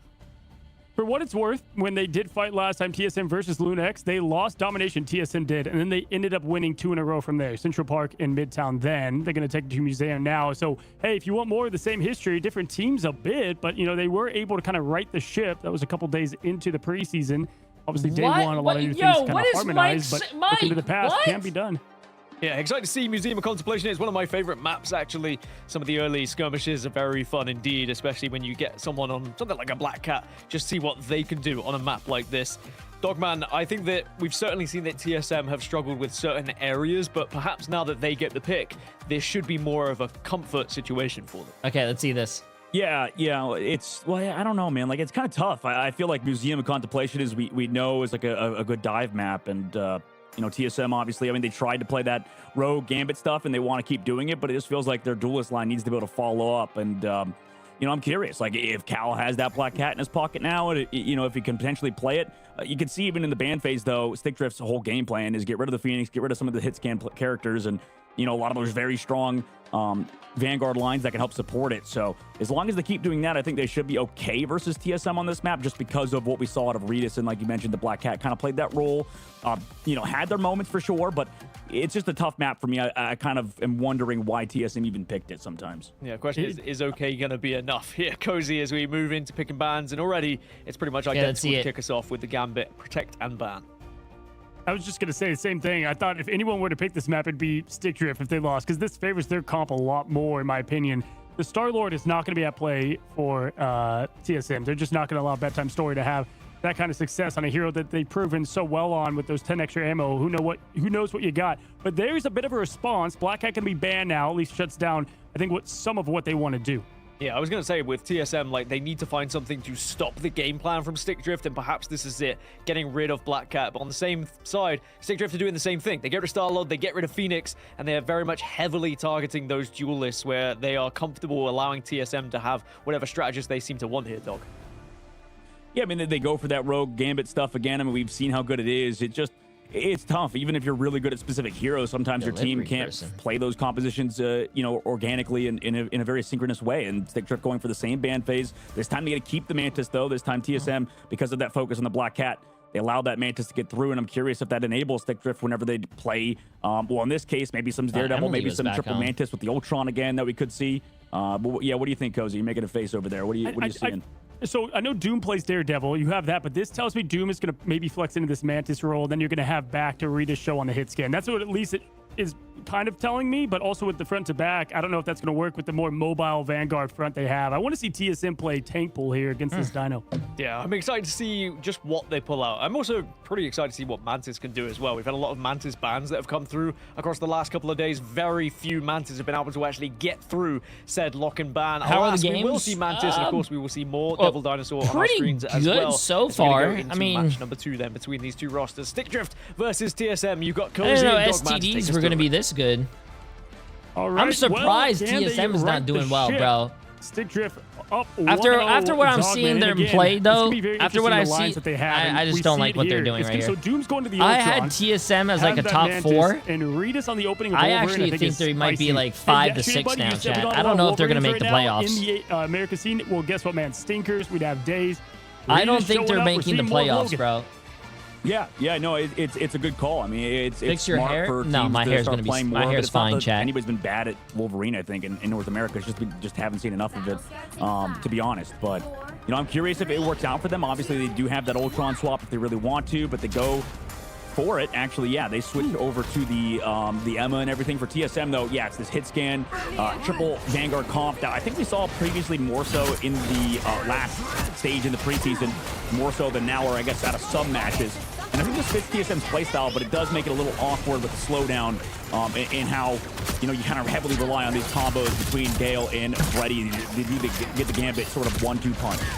Yeah, they're lacking a lot of damage here if you're, stick drift. But you're going to have to rely on Redis to get those picks. That's what they're hoping for. 2 kidnappers, really 3 with Tones. You've got the choke. You've got the grab there with the Dino and then the kidnap, and that's they exactly didn't make what the playoffs last time. What do you mean? What do you think they'll do? What made you think they'll do better? Because they have this whole off season where they can get new players and get new teammates. Having that access to the grab through the bleed is that much Notice better. how other teams got new players, made their teams better, and now they're doing really well. On this next point, either way, they're gonna have to try to swap. Maybe they go with the portal here. Bedtime Stories showing the Punisher. Don't hate it. If there's one weakness, they're lacking damage, but that was too easy for them. Yeah, it's going for that full hit scan comp. And it's kind of interesting because, yeah, they don't have Invis to maybe help counter the Wolf in this case. It's just Redis going for these raw grabs instead of having that team up with the thing and stuff. Kart's already towards the end. TSM have to get in, and they're going to take a ton of damage even doing so. Yeah, I mean, just trying to push into their point. At least they have the invisible boundary getting out of it, or at least baiting that out if they do lose this fight. And they're going to do just that as 2 melt down, and they're not even able to contend. Now it's over. I mean, you got 4, run for the hills, run for your life. 5 There's minutes. Nowhere to go when Wolverine is on the prowl, and he's hunting at the moment. 5 Doomed in the minutes. sky. Land there for Redis, and this is just going all their way. That's why we were both kind of surprised by this pick. It doesn't really complement, especially this lineup. At least Cal going Devil is going to give him something. Yeah, but it's like it's also weird because Cal's never really shown to play some of these melee characters more so. So yeah, it's a little odd. But for TSM, maybe they can string a few fights together because they need to. If we get to that 3rd phase, I'm definitely worried for their chances in this series. We immediately popped the Punisher roll into that Gambit Raging Roll Flush as well, but it's slowed down. On the opposite side, nobody to follow it up. I mean, you do commit the Emma and the Ultron's Rage to help sustain towards the back because of Unknown is back there and gets smoked towards the spawn. I have no words, man. I didn't love the positioning of that ult, right? Because you're using the Gambit with Bedtime Story as well, but they were just able to rotate to that spawn, that milk, and you got to be careful on your ult charge there. Now just holding W, going to respond on their own, and just like that, they do find a little bit of life. Silent Blaze going down to the shotgun in that push-up, had to follow through. They'll find 2 out, and one of them being the Dino gives them the space. This is your W. You've got to walk here if you're going to do so. Cannot allow them to keep on bowling you. Getting Tones out here would be an interesting hit. But, I think that was definitely a win for them. Yeah, I mean, the tough part with this comp, though, is that they need to win fights without the Loki and without the Gambit comp. Maybe it would work in the past when the old charge generation was a bit faster. But now you have to worry about Redis in the flank, going in with some very aggressive ults, but can't find the KOs. And this is what I was worried about, because now they don't have the ults to work with. Guru goes down, same thing with Cal in the neutral after that Mantis and that Devil Dino ult was popped. But again, they don't have those strat ults for this upcoming fight. Okay, greens are out. But are they going to be up in time? I mean, this card's almost towards the very end of the 2nd phase goes. Yeah, I mean, they did the Daredevil ult Cal did, and they just walked forward. They ignored it completely, and they were able to capitalize off the lack of presence in the front. Now you're going to be forced to use Freedom, the first Avenger, trying to keep this team in this fight. I'm going to go ahead and run with it. Brady does find some solace with it. They have to find some answers with Bedtime Story. Can they get it rolling? 2.2, shooting everything at this Dino, and it is not moving. The shield, the damage block, that's why those numbers are pumped so high. It's damn, that Punisher ult didn't kill anyone? I'm actually surprised. Quickly, as they're going to go into the iframes, and wow, what a quick swat to the turret and the aggression. This is what you want to see, TSM. Yeah, but in that there fight, you go. There you go. Did use the ult towards the spawn and got one, but did get there we go. TSM is showing a little bit of life. Over to that Bucky now, and finally, yeah, you mentioned it. Good hold so far for them, but the Gale is over to the Luna Snow now at the very end of that last fight off of the Loki. Wants to swatch. The problem with TSM is that all of them are either DPS or tank players. I don't think they have any real support players. But can they get the KOs? Can they support the Captain America as well? Gale is known for his Luna. Daredevil, in fact, because they just want to keep. What are you guys talking about? And going forward, we'll see if they can do it again, though. Gale has that ult in just a moment. The Stick Drift also swap over to that Phoenix to kind of help deal into, a little bit more damage on that front line, not have to go hard in on the Wolverine, and Rita's goes down.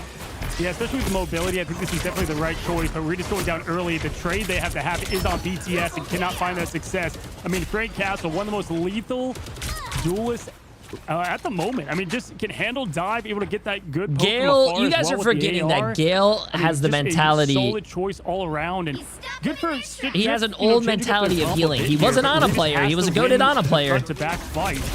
We'll see if Cal can keep up that pressure. But yeah, having that Luna ult is just going to give him so much comfortability. But they've got to make use of it now, right? They allow Stick Drift to go ahead and get their momentum back. It's going to be tough for them.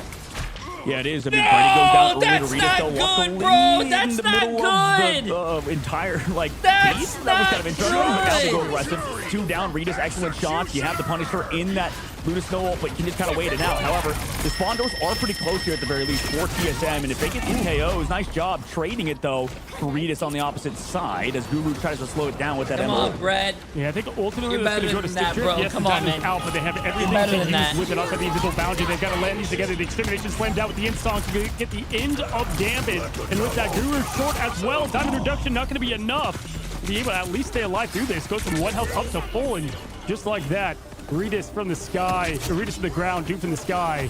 Everybody getting a piece of the pie. It's going to go ahead and be the end of this point. Call me TSM the way I can't beat the STD. But it really what? lasts a long time with the way these spawns work. Yeah, I mean, right now it just seems like, like you said, like it's just the close spawns, very, very, hard to fully capitalize if you don't get, a few KOs in a row.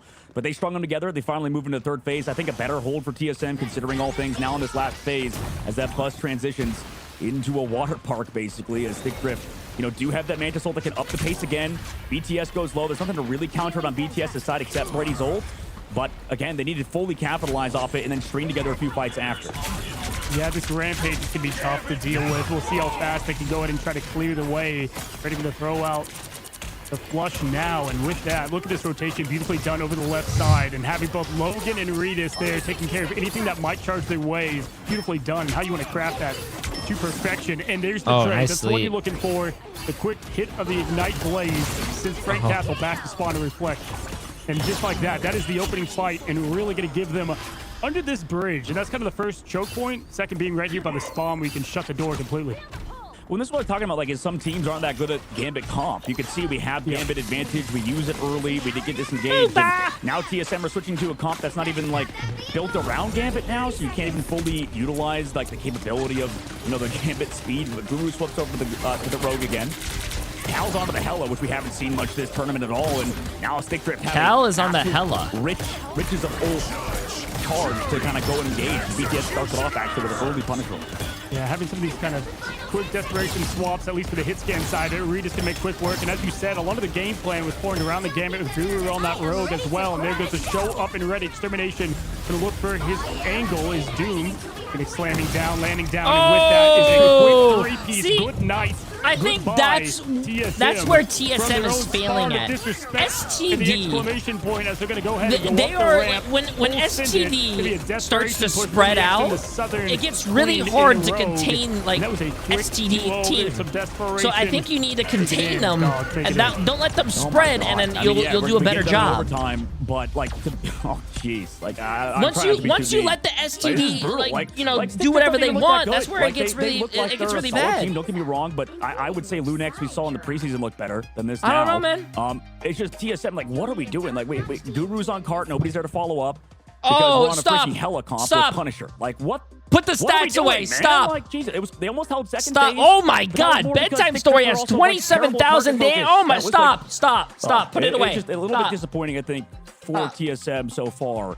We'll see if we can turn on their tack, Cozy. But yeah, you got to save me out of this before I get freaking clipped and talk crap to because I'm too late, dog. Too late. Our spicy take king. No, listen, I think Regis has done a lot of this even in the preseason. It was like kind of not on like Regis' back. It was, you know, combined with those Vanguard plays, but doing more of the same here. The Cal switch, it's like it made sense kind of where the point was for a second. Okay, where the bridge was, I was like, okay, they're trying to go maybe for like a long range poke hit, but then Regis just put the end of that. And after that, next Elim, like swap, get out of there, try to go at least more sustained, if anything, right? Give some chances for those strategists to get back to their ult.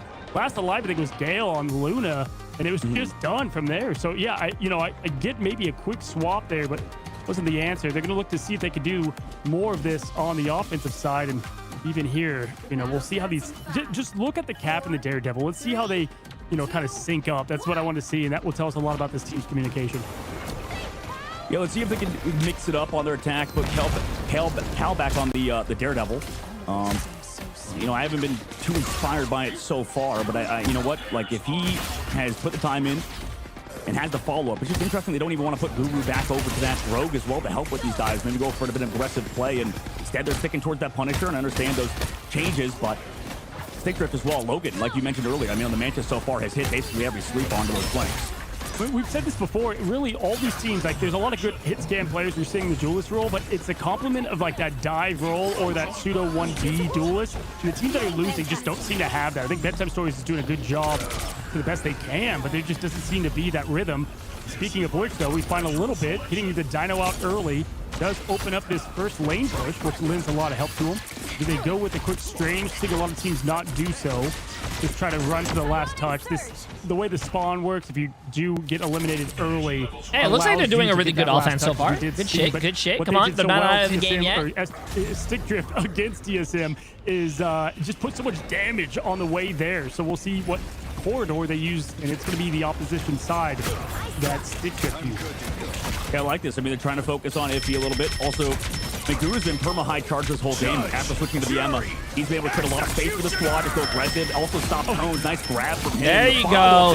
There you go. Excellent combination. There you go. Synergies. There you go. Bedtime Story. Bedtime Story is literally doing the best he can for this team, bro. It's going to have to be Bedtime Story stepping up big, and they shut down Redis. And once they do that, Bedtime Story needs to pop off. He needs to carry this team, bro. Allows this comp to start working. I mean, if you're Bedtime Story, time to completely lock in at this point. They do have the Luna Snow ult to stop a little bit of what this aggression is, and I love this from Stick Drift. Just go right to him, right? They only have one ult, they know it, and see if they can punish them early. Guru looking low, gonna force the invisible boundary from Silent Blaze, and just like that, cleaned up the shop. Found 2 down. It's gonna be TSM looking to recalibrate up top, and they're relentless, dogs. Yeah, I mean, this is going to be some staggers towards the very end, but yeah, excellent TP mix up, at least to go aggressive towards TSM. TSM, they'll held on to some ultimates, and, you know, for Stick Drift, I'm curious if they want to keep holding up here, because they're going to get incredibly fast, you know, engaged upon by TSM. They used them a decent bit in the previous fights with Iffy and also Silent Blaze. So they have to keep it up against TSM with that incredibly aggressive play coming through from Brady. It's going to be very difficult for them unless they have a good disengage angle for Stick Drift side or a combination with Redis and Doom, something along those margins. That's a good point. We'll see how they choose to win this fight. Going to be tough, obviously, but Cal's not having a good game, bro. Cal's not having a good game right now. Use this. I mean, they committed with the Gambit and unable to find success. You just said, what are they going to use? The answer, dog, is really nothing. Just win in the neutral. Yeah, the answer is just let Cal feed, I guess. Like, he's dead again. Okay, sure. BTS did trade back Iffy, though, at the very least. So this is kind of the role of those diver characters, you know, I guess. Oh, my God, these casters, bro. You know, go down a lot. Cal kind of doing the same thing. The plan is to let Cal go feed again. Look at that, he's dead. So thus far, as that disengage from Stick Drift has been so good, as they've been reading really everywhere that Cal's been kind of headed to. Looking like right out of the metal ranks too. You're just gonna have the Punisher ult with the Luna for a second to try to keep them. That's what they've been relying on, right? That's what they're using with the Dino. Slam down. Here's the end song, and there it is, right on cue. The combo from back in like season 1, the tried and true. Been paying a lot of the price from the Dinosaur. They swapped comps a bit and able to find something. Cal does get Silent Blaze out of here, not before the Regis trade. Point is back to them. 2 minutes 30 seconds. Still plenty of time just at the right to ship, and there it is. So gonna have to at least have the hardest part of this map, bar none, is going to be the end cap of point 2. Hold W, get that aggression, but the Vanguards aren't allowing it. I mean, that was 3 ults popped in the previous fight for TSM to whittle it down at the very end. But Stick Drift, need not get picked off. BTS with the shotgun has been a bit of a menace. They're all trying to focus him. Last time they did go with this Venom ultimate, it was effective, but this time BTS gets into his turret, gets the hard pocket as well. So excellent job by BTS to avoid that anti. Also the hard pocket from the If they squad, cap this down right the now side. with this It's push, okay. Iowa Gamoto doesn't connect on to really anybody. I think However, TSM does has a force chance back of winning. everything towards that But if health they pack. lose this Maybe team we can find fight, some I think KOs it's through it. GG's. BTS falls, so both duelists have been removed. 2 minutes left to go, though. I so think they that's still have a solid GG's. timing to work with, but that will be another fight win for Big Drift. Yeah, I guess the good news is that's a surprise. They're going to go with the Luna Punisher again, and they're going to have the time to do so, right? So you at least have that. And if you Stick Drift, you're going to want to swap to something that can handle that. They've lost 4 fights now. And if that wasn't it, I mean, Regis isn't able to do the damage through it, right? And they don't have anything else to complement on top of that. Maybe you could go there with Doom at the right time with the in-song. That's a lot to ask for, though, especially just burning that down quickly from the judge and the jury, if you will. Going to try again on the flush, pushing everything in, and just like that, Cal on the Psylocke going to try to find the best, one of the better heroes with this Gambit ult. But no, it is all of TSM falling with it, and Cal doing a lot of shooting, but nothing falling. Yeah, this is just truly, a game of, honestly, what any hit scan player would do if he's forced onto this role, because Cal not finding much value onto the Daredevil, goes over to that Psylocke because it feels comfortable. But, I think we haven't seen too much Psylocke this patch, even though she's a good character. Just Daredevil and Black Cat have been so disgusting, so strong. And with it available, we're not even playing it. So it's going to be difficult, I think, for this squad. It's decent against this lineup. Like, Psylocke against Dyna can be tough in different ways, can feed a bit of the ult charge to it, but just like that, they're going to go and do Freedom Charge into it. They're going to force Silent Blaze's boundary, the dive in, though. This is what we've seen, right? Obviously, they're going to be forced now out of sync to get the show rolling. Fate of both worlds pushing the team up. They don't have bedtime stories, though. I don't think they're capping, chat. I think this is a GG's, bro. Here comes the slam down, perfect timed with the song. It finds the end of it, sending them right back to rehearsal. Regis now hunting for more. Good rotation. That is exactly the communication you want to see, and it's going to be the quick pick of bedtime stories. Oh, lucky swap on over there through the wall. And being played correctly from TSM, push in on the cowl. Yeah, nice. I mean, the BRB does bring back them, though, at the very least, eventually towards the end, Unknown. Forces everybody back. Cal as well on the flank, but can he really do much? At least force them back towards the choke. Make sure they can't support that front line, Vanguard line that will be touching.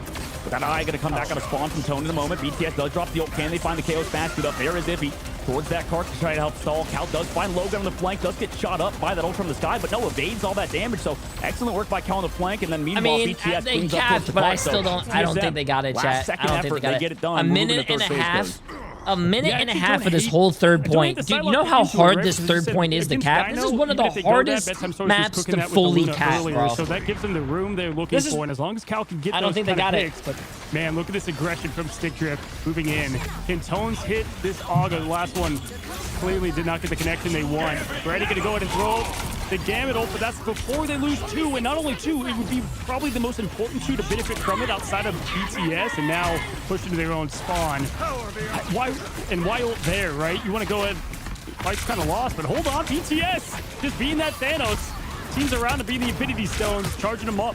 Yeah, it's not clean, but I mean, they are getting it done. Like, I guess they did lose too early, but they did get the fight win again. Wow. I guess the fortunate part as well for this Psylocke that they don't have to go against the Daredevil because, Stick Drift not going for that Daredevil comp, instead opting for the Phoenix, who, did get a buff and is incredibly strong. But at least that Psylocke, whenever she's invisible, whenever she's on those flanks, look at the ult economy, really chat. Hard countered Look on at the it's last fight territory. Look at the ult difference. Call out these GG's. Power in and Regis above the point. Doesn't actually get the KO on a cow. Are you kidding? What tracking? GG's. Get the ult out, though, at the very least. Drops back down with 10 seconds left to go. So 2 ults out. So again, like I mentioned, Stick Drift actually not really necessarily playing that fight perfectly, but do find those KOs off some excellent mechanical plays. Yeah, awareness level is 99 because if you're the Psylocke heroes, they're going to be not even touching. So that is embarrassing, I would say, bro. Very much expected ending to what was that matchup. That is embarrassing, bro. With the Psylocke, if you look at that whole comp, there was nothing that of value. Is the Ultron maybe would have been the pick they could have gone for bro. there if you're Cal, and if it wasn't that, it was Regis, and we saw quickly congratulations that kind of to STD. So you guys opening dog, won again. I think that for TSM, You know, there is some stuff to grow on there for sure, like BTS and No. the Shotgun, I think, look nice on Punisher. No, Not that we've seen don't other teams say do it, it's but, me. Don't say it's me. No, actually, I have nothing That positive is to say not about my them. So we're gonna talk fault. about the winners. I don't know Wow, what what in a the game out of world them. I mean, fucking realistically, if we actually want to TSM talk was about doing, Stick bro. as a team, I do not. you know, I think that Regis was very impressive whenever he played the Black If Cat I and knew the that Phoenix. So TSM was that going to was off-roll the and player do that we this, saw in the I would last not stage, vote as well as the TSM. backline played Now that very I well. know So, that, I think they look improved, and I think they just have to keep working on their synergies consistently throughout the rest of the season. What's up, Sir Gask? Appreciate you contained yourself. I know that you wanted to let loose, but Cozy kept you reined in. That's good. Definitely stayed behaved, but a difficult watch, I'm sure, for TSM fans because they just couldn't really get going. I mean, at times they showed promise, and I'm hoping, Cozy, that they can build from this, but it definitely wasn't really what YWL we wanted to see from their first BTXG though. match. Like, come on. Listen, say what you want YWL about what was BTXG chat. Lunax Come on. now is going to be Stick Drift. Their team that does find wins. I mean, TSM, the only win they got in that preseason was versus this team. So this was one that they wanted to have to That's kind of carry crazy. that I can't believe they momentum. And lost. now they're not going to find it, right? And so having that 1-4 record from there, they have to really get the ship right quickly. And if you're on the side of Lunax, yeah, there's a lot of things you can clean up, but I think the fundamentals were there, especially in their strategy and their approach. They have to deal with the counter picks a bit better, counter play, if you will. But I like what I saw. Yeah, Dog, rather than maybe looking at what went wrong for TSM, we can look at what went right for Stick Drift, like Cozy is saying. And one of those things is, of course, going to be Regis. We mentioned him leading into this one, at what an impressive player he was in preseason, and it looks like he hasn't slowed down coming into stage 1 here, Dog. No, I mean, yeah, Regis still looks as good as ever, and you know, showed even more flexibility. So huge shout out to him and in the squad for improving from Stick Drift. But I mean, honestly, I think you can't talk about that series without mentioning TSM's downfall a little bit, right? Because Regis was a big part of it. Don't get me wrong, but this TSM squad, you know, they were, you know, in the preseason, if they were not a roster that is signed or is a partnered roster, they would have got relegated, right? So, and if we're making changes like this, like getting rid of Pizza Demon and stuff, and the roster changes that they've done, really not focusing on the problems they had in preseason, and instead sticking with the same roster that they kind of did, except putting Cal back over to the duelist role and not focusing on the fact that we don't have a melee DPS player, I feel like that was kind of the weakness of TSM in the preseason, and they've just reverted. They've got even worse, it feels like, from the preseason, and they went 1-4 in the preseason. They won 2 maps in the entire preseason. They were one of the worst teams, if not they were the worst team in the preseason, by the way, having the worst map record, and we just went backwards, it feels like, even more so. So somehow these guys have just reversed directions, and they were really bad. They were abysmal in the preseason, so this is just depressing, I think, like you said, Cozy, if you were Damn! And I think we Yo, looked at this series, or at least I looked at this man. series today, and I was like, we're going to learn a lot Jesus. on how this group is going to develop, in particular with these two teams. Shit! For TSM, it is a little bit doom and gloom now, and where do they find that win? For Stick Drift, though, Cozy, how far can they go? You know, they're in a group where they've got Space Station. Wow, Bedtime Equinox. Story Yeah, did we lost. You see 52,000 Stick Drift damage picking that up game. multiple wins and qualifying out of this group from what you've seen so far today. I'm going to be honest. I'll say this. What I commend the most from this team is if you look around the board, especially what Dog just said with TSM, like we saw free agency across all over, right? I mean, we saw great pickups. We saw a lot of change, even like Zanji getting picked up from what was Cafe Rose, and Space Station wanted to improve their roster. First of all, credit to Regis staying with this team, because Regis is a shining star. We know that, and we know that what they can do. And that just shows the belief that they have. And then they get Doomed as the sign-on, too. I think that's a perfect compliment. So you have one, org here in Stick Drift getting the right signs and finding the complements to the pieces that worked well, and not so much at Wait, least in this Stick early Drift is showing an from the other. org? And so, yeah, I think they can. They can really show the test They against need a ton of teams. And Dog, That do you is think a that's the same? Do you think that wild maybe some other squads might abbreviation struggle for a with team. what Stick Drift are putting forward? Because sometimes Stick Drift, they're a team that they know how to play the meta, but they do like to sometimes play what's comfortable for them as well. Can you see, like, I don't know, let's put Space Station in the situation they have to play against them. Do you think this could Stick be a Drift good is not series? an Because I org? remember in okay. preseason, I they was had a about to fantastic say. matchup. Yeah, absolutely. I mean, the only things they need to shore up are like team synergy kind of issues. Yeah, I think for sure. I mean, they have the flexibility as a roster. You mentioned it, the pick. You guys mentioned it, the pickup of Doomed. I think that guy's been super flexible, and then especially with Silent Blaze, I think Silent Blaze looks incredibly improved alongside Logan in the back line. So, yeah, I think that people are going to struggle with Stick Drift, and I wouldn't be surprised if they are a dark horse in this group to make it into the playoffs and even get to that top 50%. Maybe not to get relegated like some other rosters that potentially could, moving on into that postseason. Yeah, not to beat a dead horse here, Cozy, but TSM in already the danger zone, as it were. Where do you think they can kind of improve here? Because it's all well and good to point out what's going wrong, but how do you do better? The compliment duelist, because if you look at it, like, okay, so Cart went over to FlyQuest, right? It's like, man, that would have been a great time for. It's like, hey, Jay3's been going off pretty crazy. Would have been an interesting pick, maybe even grab that player to complement BTS, because BTS is doing well. I think BTS is a solid kind of back to that team. You have to have that, and we've seen that for these teams moving forward. Is that the ones that are winning are having kind of that best of both going on, like we've seen from Self, from Days, and the others that complement that role. So it's too late to find that player change, so you're going to have to clean up what you have in-house. Yeah, well, Stick Drift will get the 2-0 win, Dog, in the end. Yeah. What did you want to say? Sorry. No, just sorry to cut you off, Gas. Just like to add on to what Cozy's saying, like I think like Pizza as well. Pizza Demon was like kind of scapegoated in that roster, in the TSM roster. Got kicked, obviously, or rather benched, I guess, for what is it, Gale playing strategist. And I don't think their strats were like really the problem last stage. It's not that Gale was playing particularly bad. It's just a focus in the wrong sort of area, it feels like, because I can't say that Gale or Pizza were playing necessarily the same level. In fact, I think Pizza's a phenomenal player, just kind of scapegoated, like I said. Controller player. I think their support players are controller player. Will fall victim to Stick Drift. It's going to be a 2-0 victory for them in the end, and they put their first win on the board in this group. Of course, that's going to be our third series of the day, all wrapped up, but we still have one more series to cover. Silent Blaze versus Equinox Gaming. Of course, both these teams played already yesterday, and they both found a loss. Can they put one of those victories on the board just to climb up the leaderboard on this group? We can only find out one way, though. It's going to happen right after this break. Don't go anywhere, guys. We'll be right back after this. We're on a break. You know what that means. Last predictions of the day, chat. Yeah, we lost against Equinox Gaming. Yeah, we lost against Equinox Gaming. Hey, before I start this bet, chat, trust me, YWL wins against EXG. YWL looked like a really good team yesterday. Trust. I have never lied to you guys. Okay?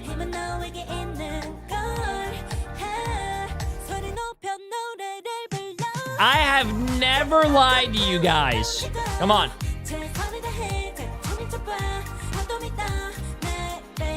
Come on.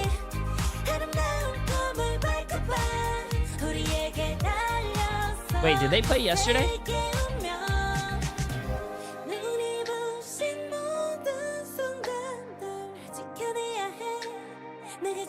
EXG did play yesterday, and I believe they got 2-0'd by Space Station Gaming. Right? Oh, wait. Right here.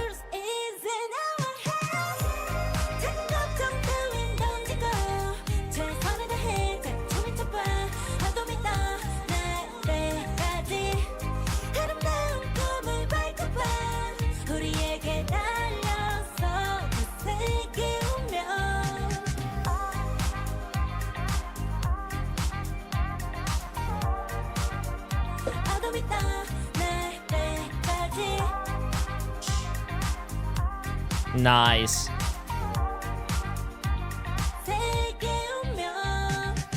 I'm all in. If you want, chat, if you want billions of dollars, listen to Jay3. Jay3 has insider knowledge, and YWL is going to win. I have insider knowledge, chat. Trust me. Trust me. Welcome back, you beautiful people. It's Marvel Rivals Ignite. We're in the Americas, and we are in our last series of the day. After a little bit of a walloping on the side of Stick Drift against TSM, we'll now have to see whether, yeah, we lost, or Equinox can get their first win of the season. Cozy, Equinox, they looked pretty impressive yesterday. Yeah, we lost, had their moments as well. This should be a relatively close matchup in terms of like how this one's going to go down. You know, it's going to be interesting because I know that Equinox was really sad. Listen on the to way Jay3 that kind and of you things lose your family's fell away from them there against their you first listen to win. They're trying to Jay3 get and you can against Space send your Station, got family reverse and your swept, right? future But they do generations to face a tough college team, because you're going to be Lost is rich. obviously very talented and very tough to go against X-Rock, to kind of adjust 300 bits, my to. friend. How you And doing? it's going to be, you know, A definitely techno something nerd that they're for going to 2 have to months. look to do. Georgian, Because I Prime like Sub, the my friend. team. Chupiol especially, you know, you got to gas him, is a standout.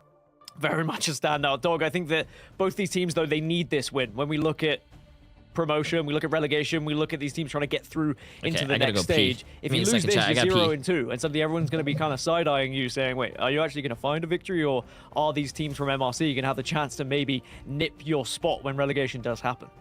Yeah, for sure. I mean, I think this is going to be a really fun one because of that fact. Like you said, there's so many things to kind of go into it.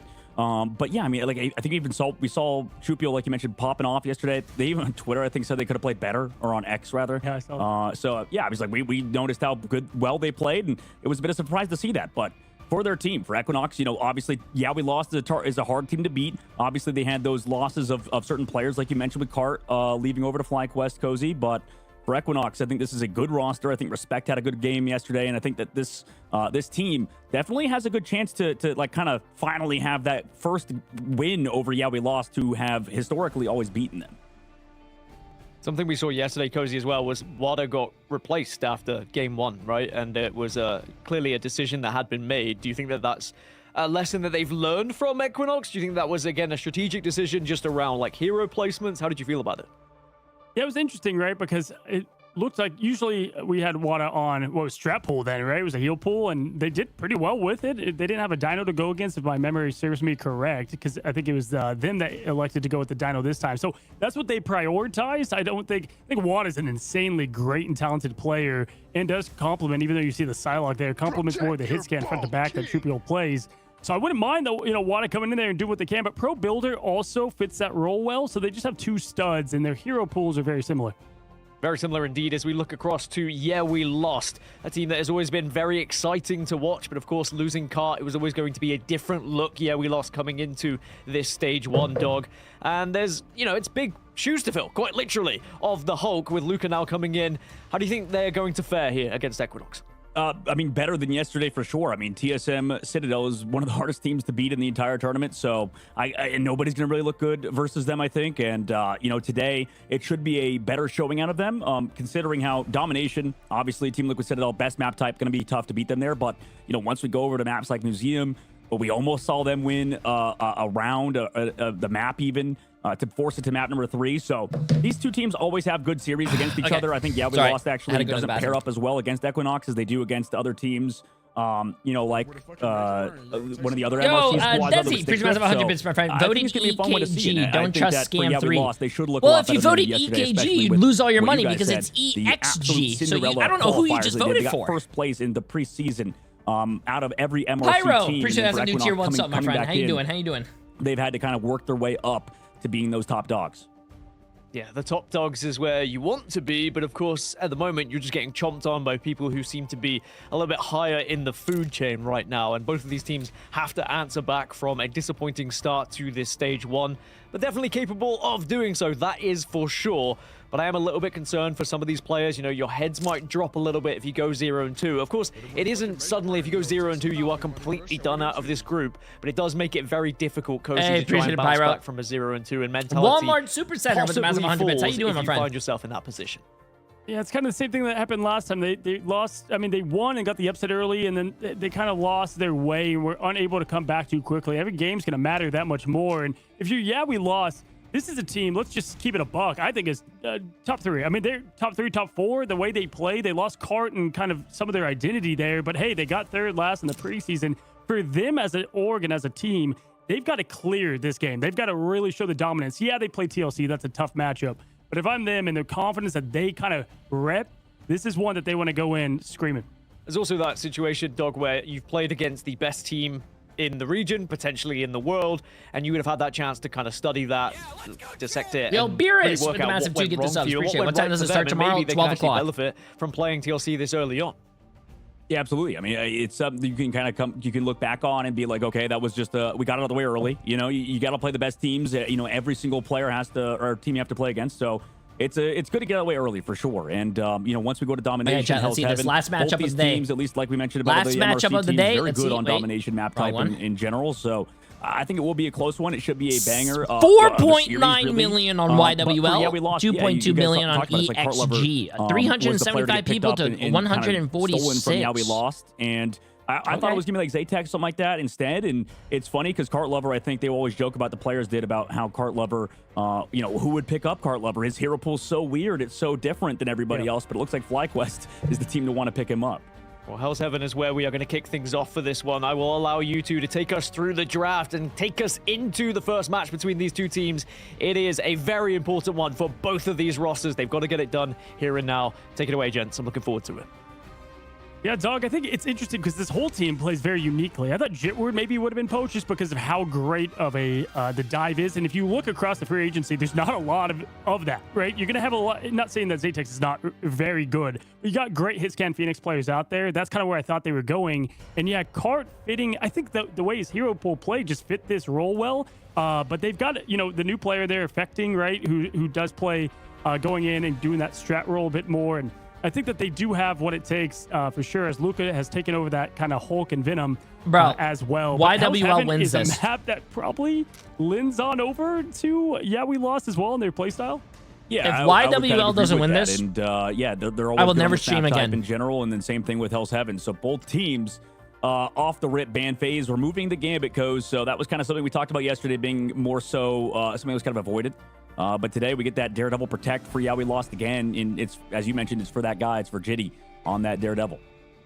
Yeah, both teams have learned. They're like, okay, we're going to go this route. And you still kind of have the same game plan with Equinox. Going to go to the Devil Dinosaur. I think Lyric played that pretty well, and it did work. I mean, keep in mind, they barely lost yesterday, right? Like, they were looking strong until the reverse sweep happened. And so you're going to put a lot of trust there in Chupiol to get the job done with the Dino up in the front. But we already know Jitward locking in the Devil is going to be tough to deal with because of the way they play front to back. I mean, if they get Phoenix as well, woof, that's what I want to see. Jeff, the Baby Landshark being banned, interesting. Yeah, that is it is interesting. I mean, Jeff, I think a lot of people have focused on, but it is interesting that did come out before that Devil Dino for the side of Equinox, and then same thing for We Lost, focusing on the Ultron a little bit more. So, you know, obviously towards their strengths maybe a little bit more so, and then also you know, it's interesting because what's your career change going to be? You know, I actually thought about that. If I can't stream anymore, I'd probably just sell my feet. It would seem like so far that the tournament, Black Cat's even had better performances than Daredevil has. So it's kind of interesting that that's been the priority, but that's that Luna Snow Protect. So for that full front to back sort of style for Equinox, already locking it in their side. Well, like, the Jet ban makes sense against We Lost because it, like, Jeff, what he does so well, for a lot of you guys wondering, is like the speed boost in the neutral is crazy. Like, it just allows so much of that mobility, and obviously Daredevil getting that is going to be huge. I think Daredevil is the one beat a Black Cat. Like, they play so differently. You know, Black Cat's that thief in the back doesn't want to get caught. Daredevil's in your face. Appreciate the massive primes on my friend. Welcome, welcome. And I think both of them, Jitward has at their disposal, probably feels a bit better with the lock there. And this has been the team ever since TLC has started banning their Strange. Kept it, and you said it yesterday. I think we were talking in the green room, right? It's because of how well Kendrick plays this guy. Yeah, absolutely, and it's usually with that Mantis stuff. So it's interesting that they didn't ban it on Equinox's side, but for We Lost, they try to counter, you know, that Luna and White Fox stuff, triple that they want to play. It seems like they really want to focus on the fact that Equinox loves to play those sort of comps, and then for We Lost, like you said, keeping Kendrick on that Doctor Strange is a priority. So it's a one-sided Luna to me looks and more so like they're a trying one-sided to best Daredevil, characters, Devil Dinosaur, top tier characters, and then you know, it's a little bit more focused, I would say, on We Lost side. So I don't know, Coz, who do you think kind of gets the edge in this sort of ban phase? Is it the team that's sort of focusing more on the overarching meta, or maybe what the strengths of the other squad is? You know, I like the game plan that, you know, they're trying to go in with if you are going to be Equinox. I think that they're trying to slow them down. They're a team with a lot of flexibility, but that is what their goal is there, and try not to, you know, allow them to use something like the Jeff, if you will, or have the Snowflake and have those things that really kind of capitalize on the snowball, if you will, of that team. That's what they do well. I think even against TLC, they won first fight. I mean, this team comes out screaming, and they're tough to deal with, and they're even more hungry after what was that loss. But Mask coming in. Okay, we did not have Mask yesterday, right? I believe it was affecting the whole time. Yeah, you're right. Yeah, it was him the whole time. So Mask going to come in.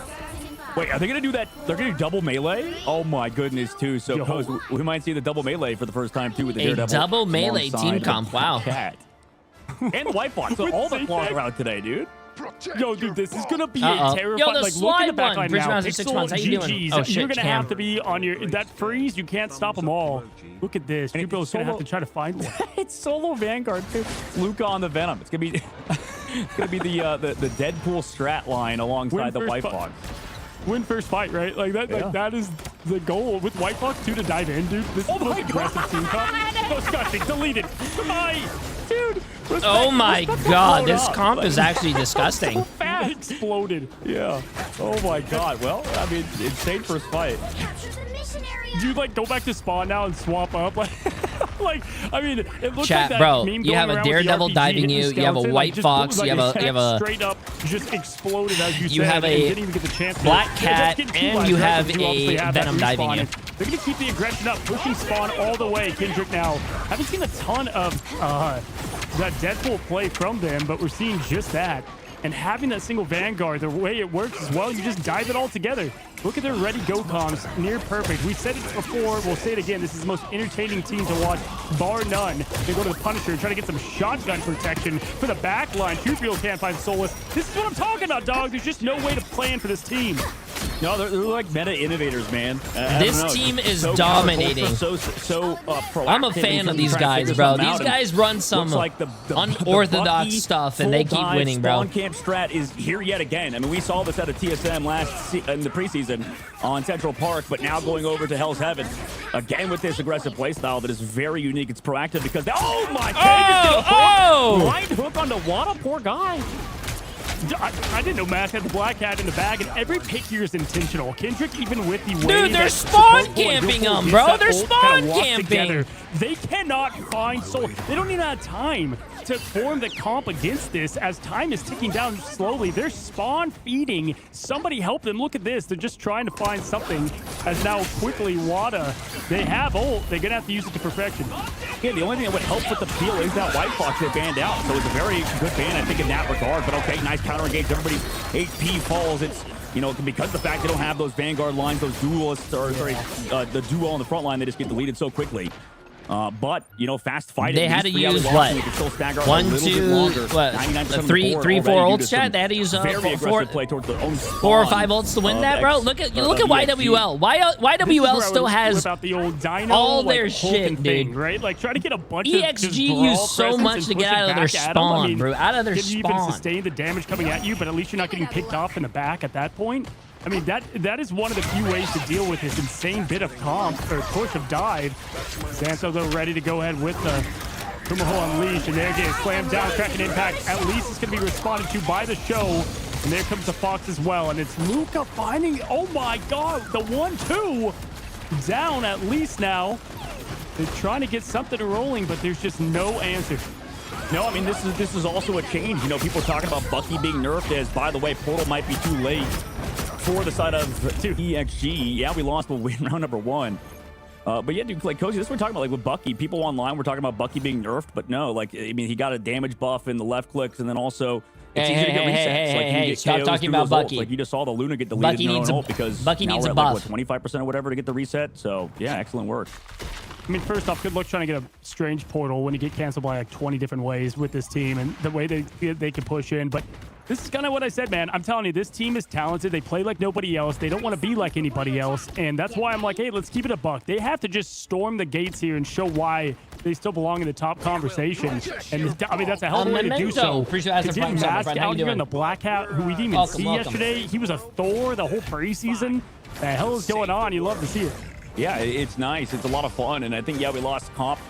You know, they like to take advantage. I mean, I know with Jitward, when I talk to him, he loves to be very, like, you know, analytical about the game, taking advantage of the small things that nobody else noticed. It's kind of like in, you know, maybe baseball terms, like a lot of pitchers don't have that velocity, so they have to think outside the box to take advantage of these teams that are signed, and obviously doing so today.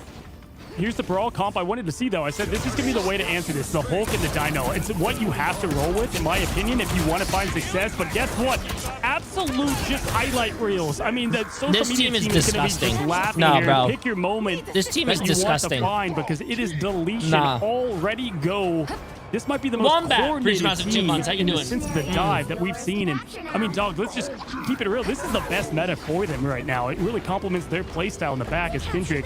He just wants to be a part of the action, but left on the point duty. Yeah, I mean, exactly, he is. I mean, I'm curious how you kind of deal with it. I mean, you want to play triple, obviously, against it to kind of counter it, but you have to go into Black Cat ult. Even in ult, you just get deleted. Goodbye. See ya. Back towards the spawn, by the way, basically touching the door. And again, I mean, the only team to really try to spawn camp in Marvel Rivals Esports is this squad of Yeah, we lost, and they're doing it yet again in the stage 1 of Ignite, as Wada did find that stagger on the opposite side at the very least and does evade with his life. Maybe that results in something, that stagger pick out of their side. This is just such a tough get-right game for Equinox. They almost won yesterday, and I said this in the pre-show. I'm like, this is the worst team you could go up against because like there's just YWL plays aggressive and it works.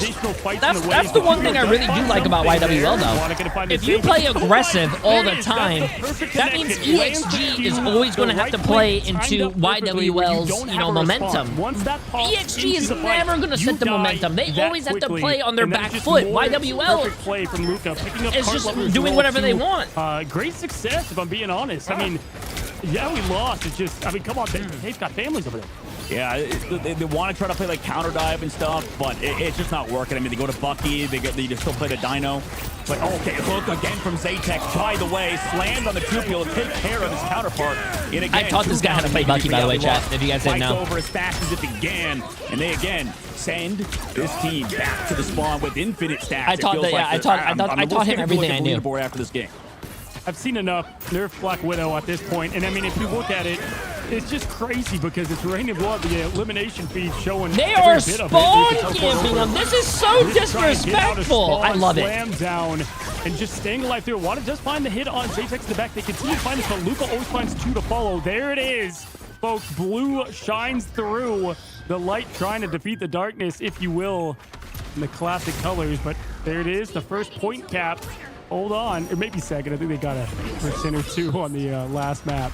Going to the Equinox. Let's think about how they kind of like run it back, right? So they're going to that Cloak and Dagger stuff. I mean, last season, I think we saw Cloak and Dagger in the Loki on like those combo and Virtus maps. That'd be good.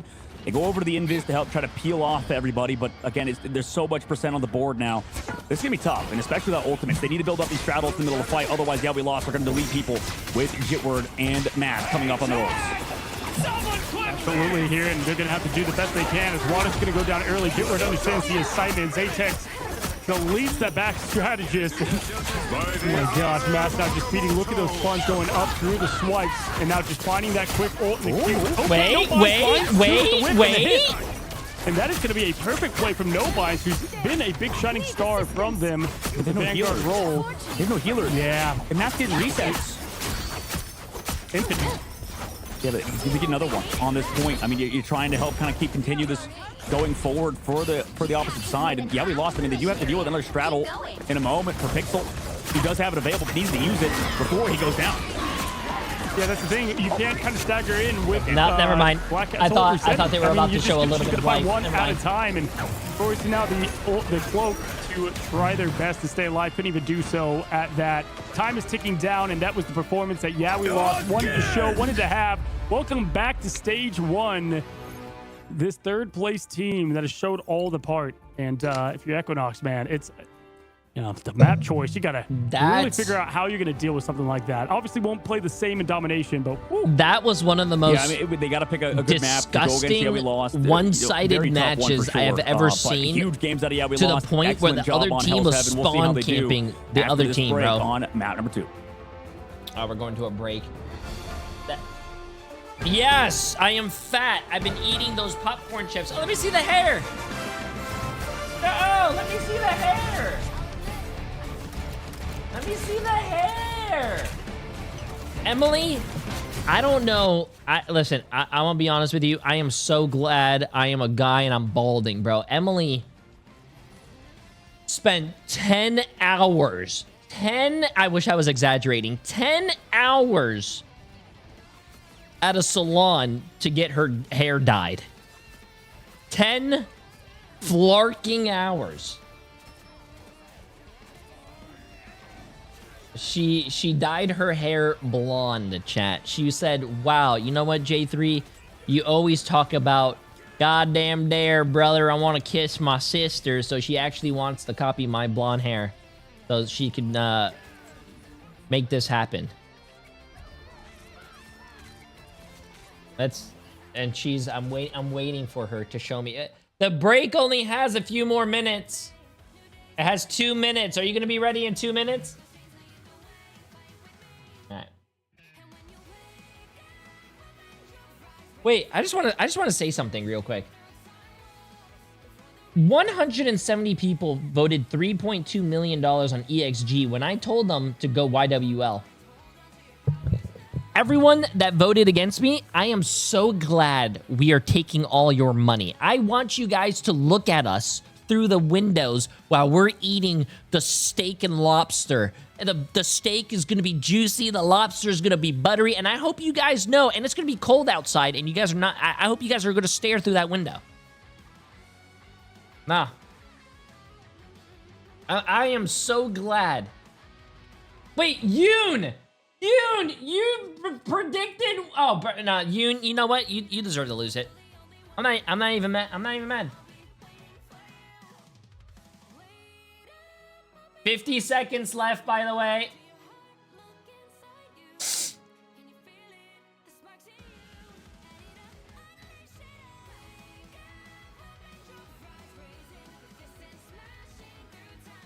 Can I see with chat as well? Can you show chat?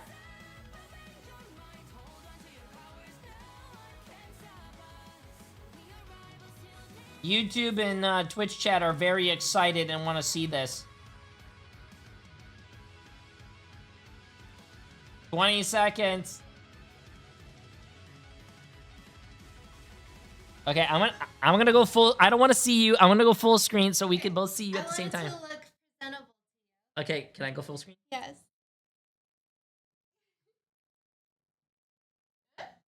Okay, 3, 2, 1. Oh, you're blonde. I'm blonde. I've never seen you Yeah. blonde. I'm more blonde than you now. Look. Why are you wearing a hat? Can you take off the hat? Okay. What? Long hair, don't care. That took you 10 hours? Almost 11. You know what this takes me? You know, this takes me 5 seconds to do every morning. You like it? Yeah, I like it. I love it. Who's Well, if I went outside, it would be me. I'm more blonde. No. You are not more blonde than me. Look at this. I want to show chat something real quick. Chat, tell me who's more blonde. Emily? Or me? Emily or me, chat? I am more blonde, bro. I am more blonde. Come on. Yeah, you're a streamer. No, chat's just...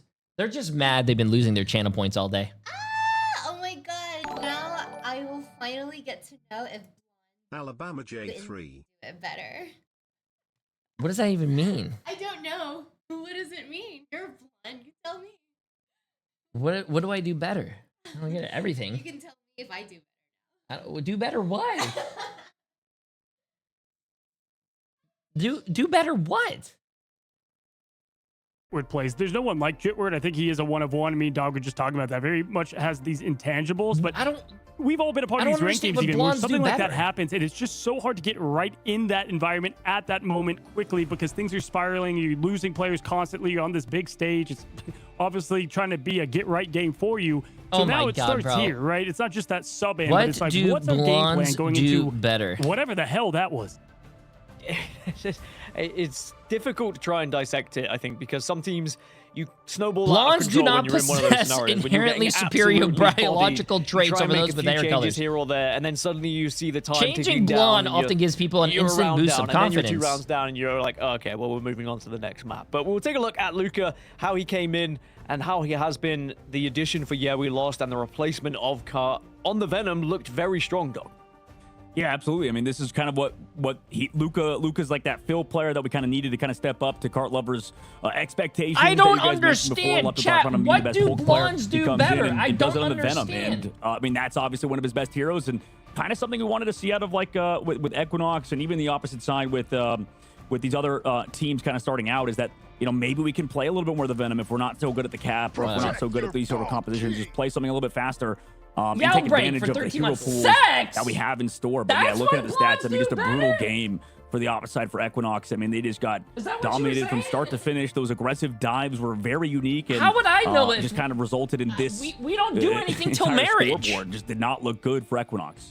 Yeah, we've definitely all been there when you're in a ranked game, like There is Cozy was no- saying, and you go up against Dive. What and you is just that have term that no people use? response, There is you don't no have the time to do it. sex till The advantage marriage, Equinox chat. have is they Everyone at least get knows a little that. bit of a reset going from one map into the other, and they get to Jesus. choose I don't the even map know as what well. sex Maybe is. Wait, I Cozy, think they I- go for something I gotta call here my dad to have a where talk at Dive 31. isn't as good. Maybe That's when force them people into do a it, little right? bit of a 31? brawl, but that's easier said than done. As most maps, you can still make Dive work. You can almost force it, but it is going to be Symbiotic Surface where we're going to head yet again. We've seen this quite a lot, Cozy. I gotta text my dad real quick. Interesting pick. I think this does still lend itself to Hello, Dive Dad. at times, but it is much more. There are times You first have front to back, never it's not exactly done the like hit talk with scan, me. You know, perfect. I think Where couple do things you to put highlight. I mean, first of all, the just looking penis? at what you want to try to do as the team against them. I mean, obviously the Daredevil has been a preference band even for Yeah. TLC, Chat. I believe, of what they've done, because that does Stop. fuel a lot of it. The Black Hat play was great from Mass there, but Black Hat typically is not played with the team all the time. But when you have Black Hat serving the role with the pursuit just to get the cleanup, eliminations, that is what's so scary about it.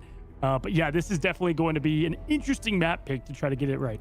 Well, will we see Equinox get themselves back into this Okay, let's series get and this. Come stay on, guys. alive? Else there will Chat, be focus 0 up, bro. and We're on the 2 last in the group. match. There's only one Why are way you to guys find being out. Let's so get into weird? it. Come Of course, on. We've got the pick and ban coming up first. Cozy, Dog, lead us into it.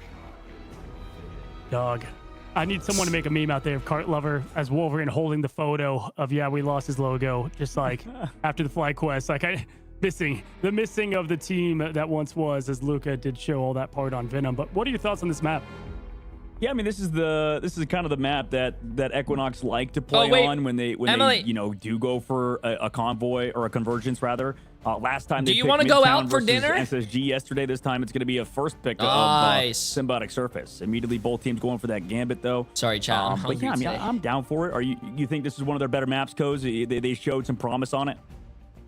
Yeah, I mean, it's like if you look at the others, like, where do you go? You can't go to Museum for sure. Midtown, no. Central Park, tough. Yggdrasil, maybe. I would have. A lot of it lends itself to the playstyle of them. They're gonna go still with like what they know, right? They're gonna go with the Dino save early. This next band to me, because they're gonna save Daredevil again, right? Like, would you not just do that same? Exactly. Like, why not just True. go that route? Because that should have been the next band. But I you was. can't, Oh, by the way, because someone was Gambit has asking got what to I go was as well. snacking on. Yeah, Do you guys it's have you interesting guys ever that, ate Equinox those? don't want to kind of they're shift, called if they do want to play either the Ultron or the White Fox popcorners. instead, They're like little maybe going towards those popcorn characters. that I are think like Double Dino is chips. really good. They're really good. I like them. But that's the tough part is that right now in, like in the them. Vanguard line department, because of the buffs recently, because of how good Emma got and stuff, it just feels like an interesting save. But I guess because we're going over to the Convoy Convergence, the character will get a little bit more. But again, yeah, we lost. I'm Yeah, I curious love- how I they love set the up these dives. I know that this popcorners, map, it's harder to set up those off angles maybe, but you just got to not give up that space, I think. And Equinox have been doing that. It's tough to deal with. Yeah, we lost mobility. Maybe ban Venom here. They're going to go to the Black Hat ban, so there's the first difference, right? We're going to have at least a change up there. For me, I feel like this map lends itself to not being the best Jeff map. Obviously, you still have Jeff's kit, and then you also have the Venom play with it, so you have those team-ups, but at least I thought maybe that's why they went with this map pick, right? Like, you don't have all the throw-offs and whatnot, but it still enables the team so well. So this last ban is going to tell all the story. I think this Jeff is had nothing something to do with last game. to Why at least ban? continue to Because slow they down what banned was Jeff just last added. game. For me, it might even be And maybe, that Venom, which would be kind of unconventional. That's what but you have the Jeff it looks out like as they're still well. doing the same What do you want bands. them to do here, man? Actually, the there's a Doctor couple of Strange choices. save is a little Yeah, interesting. I'm kind of with you there. I mean, yeah, they kind of left it open last time. Didn't even touch it for we lost. Actually, no, they did. Yeah, onto that. But it's the White Fox at the very end to try to get that one-sided matchup. But maybe we'll see if they protect it. Right, last time they protected the Luna. This time it might be the White Fox because of that affair where they were just missing a lot of that peel for we lost comp. There's going to be no amount of snowballs that can stop that, right? So, like, I think the Luna choice, they're going to try something different. But that's The not a White Fox I ban, like though. That's a because you save can't- on Doctor Strange. What they're trying to do is force this to be more traditional, the best they can. And I think with the Dino save and that, it does lend itself. You have White Fox for the emergency, like help this player out that's on the side trying to address someone like maybe Jitward.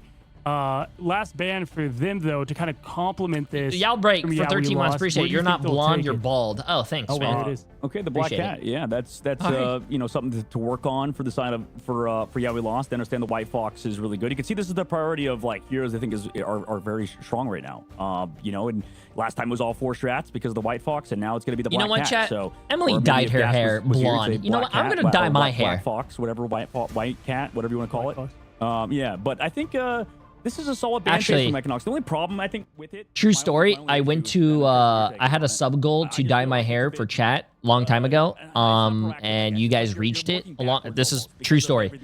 I walked into the hair salon and I was like, hey, I want to dye my hair. They looked at my hair and they were like, yeah, your hair is really thin. Bleaching your hair might actually make it, you know, fall out. And I was like, what? Because apparently bleaching your hair makes your hair thinner. So they actually told me to not bleach my hair because it would probably go bald. Like it's working backwards. What do you think? Is that true? If you bleach your hair, is it actually getting thinner? It's like, this is the game plan they had going in. We've got to stick with it, even though, you know, when you get punched right in the mouth like that. And hey, they don't even need the Venom ban. Lucas just going straight to that Hulk either way. But you're right, it is kind of working backwards in some sense. Not crazy about the Ultron here. Well, they are going to run triple.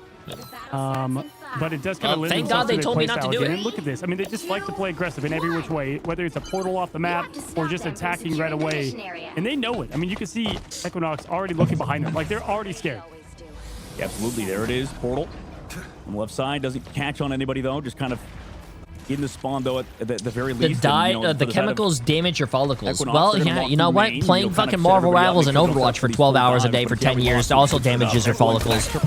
Alongside that Ultron that other teams I don't have see been the trying difference. to run. We're on Tupio back on that Phoenix. They lose Pro Builder early in the fight. Yeah, and this is going to have to be their whole win condition, and they know it. Yeah, we lost nose. Shut down Tupio on the, you know, Phoenix. And look at this. Are they still spawn camping? EXG? Oh, this is bad, bro. Open the doors here. EXG, you guys got to step it up, bro. They're prioritize on their priority on targets is what makes Yeah We Lost so great, right? They know, okay, this is how they want to win. This is how we're going to remove that from them. And then what are you going to do from there? You take out Phoenix, dog, and what damage do they have? Absolutely, you're right. I mean, now they're going to go in aggressive. They dive onto Pixels. Wow, man. Wow. The support that YWL has on, like, Jitward is insane. He should have died, like, 2 or 3 times right there. They're spawn camping, bro. They're spawn camping. 2 fights have happened towards this team's spawn on no binds back onto the Devil Dino, which has not really panned out. Kendrick as well gets his classic Dr. Strange that we talked about in the last series. Now gets to play with that Mantis. Yeah, let me take you back to what was the MRC in Season 6. And yeah, we lost. I mean, it just completely did the same work that we're seeing here. And look at this. This is just something out of a nightmare if you're on the side of Equinox. And again, yeah, we lost. Went through the MRC, which has 3 teams into this Ignite series and cleaned shop. 3-0, 3-0. There's a 3-1 in there at one point. And then the fastest grand finals we've ever saw against what was Lunex, the game we just saw, the team we just saw win that series if you are Stick Shift Gaming. But there's just nothing they can answer, speaking of it, and with that connection, not even finding the limb. Yeah, and they're stunting. Like any potential KO we could find. Luke is there with that stun, with the stasis. Now we go in with the let's double out, force stable the boundary. Do they leave? Do they try to get KOs through it? Because the target focus is good enough with the damage boost. They can get KOs, and they do. Yeah, Invisible Woman goes down in the middle of her own ult. Eye comes through on the opposite side. Stuns only Vanguards, but Kendrick does fall at the very least. No bind stunned again by Luca, though, who is in that ultimate form and tries to back up. And they do have that copy. They can go aggressive with it, but don't want to waste it because, yeah, we lost. They're trying to go for a second fight. An intelligent reset out of them. Yeah, Portal is going to be, you know, waited on too because it had some of that cheeky fun at the beginning. But yeah, it's almost if you want to use it now, if you're ult tracking, which good luck trying to do so in this madness, there it is, go ahead and do so here. They're going to use it just now. I think YWL is starting to become one of my favorite teams to watch, just because of how disrespectful they are. Mask goes down. Is anyone here in front of them? Watch old Overwatch games, like when I used to be a pro? Oh god, you guys were probably not even born yet. When I used to be a pro, I used to play against Emong, and Emong used to be on a team called like to use Portal here, dog, because it's just such a Selfless, and they used to be the spawn holding team against a lot of teams. I like that, though, out of the side of Equinox. I mean, they went aggressive with the Mantis ult. They I don't know if you guys remember Selfless. Up and didn't allow him time to dive onto the back line, where Tupio just goes aggressive, just straight to the front line, and that's what he's going to keep doing. Diving immediately on his Atex, does get the mark, and actually the KO after it, but he's lost 2 in the middle of the fight. Pro Builder and Respect fall. Yeah, finds Atex there and able to get anything else from it. Now they're kind of lost back up and ready to go. Jitward just absolutely having his way. The taunt flying. Was that in the 1900s? Shut up. We're talking about menacing the dinosaur can be. He was getting the hell beaten out of him from the devil himself. Kendrick's got that Agamotto. He's hit these so many times before. There's the reads, the comms. Jitward's spitting it out right now. You can tell on exactly where this rotation's going to go. And here it is. Here's the aggression. We're going to see that close up. Agamotto out. Bam. Slam. Only find one in there. It's enough. I mean, they had the follow-through damage. No Vines does trade back Kendrick and Jitward, though. So the peel was there towards their own spawn. So they did have, extra healing in that. 2 peel now switched over to the Elsa, which I think we saw a little bit yesterday whenever they were getting dove upon. Mantis on the opposite side. I have Agamotto to help peel it off from Lyric. It doesn't really find much, though. He didn't find anyone. The CC community was there on his Atex, so he gets to live. Luca comes back through in the peel, but no KOs found. Slows down the attack. The big part for Equinox, though, is nobody's fallen just yet. They can maybe take advantage of Jitward's aggressive dive, but yeah, we lost once he comes back. This would be a decent spot for Equinox when he's back. Yeah, if they can lift through this, actually, I like the favor of them pushing through this second point, but look at how much coming at once. Good Dude, what the hell is going on right now, man? With that, they should be able to find at least a pick here. Nobody falling. This is absolutely crazy at this point. Extermination coming from the sky as all things settled. Control does find Jitward, though, and from that, they can move forward. Bro, what is going on, man? As well to certify the job. Do they need it there? Probably not. Either way, they want to make sure they get through this choke point, dog. And just like that, finally whittled them away. I'm glad that, Pro Builder swaps over to that Deadpool strategist. I think this was the thing that they didn't do last map that Wada maybe could have.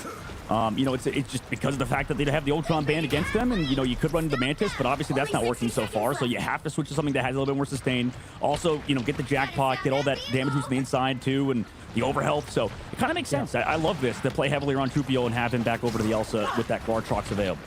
For sure, it's a lot of healing at that too, right? On top of being able to use the lantern, so you're just fall backing on some of the better abilities and or circle heals in the game, if you will. And just like that, Jitward knows the assignment. Good rotation from Respect going up and teleporting, using those cords to the best of the ability. Is going to land the Agamotto on Pro Builder. Can they get him down and out? Yes, they do. They find 3. Back to the spawn they go. And 30 seconds to the name. And you even try to portal like you know what's coming at you here in a moment. And watch, yeah, we lost. Watch this aggression. They're going to go for the counter portal. They don't even need to use the aggression. It's going to take too long to set up. We'll see. I mean, he sets it up off map. Gets a shot. They can see he's going for it. Somebody's shooting him already. Wait, he's doing it for the people that are walking out for spawn. Lyric actually went for an ult, by the way. He has to swap to Thor so somebody else can portal. He goes to the portal, flying above. They have 5 seconds left to go. He's going to drop back down into the portal off map from Kendrick. Doesn't happen. Nobody touches anyways.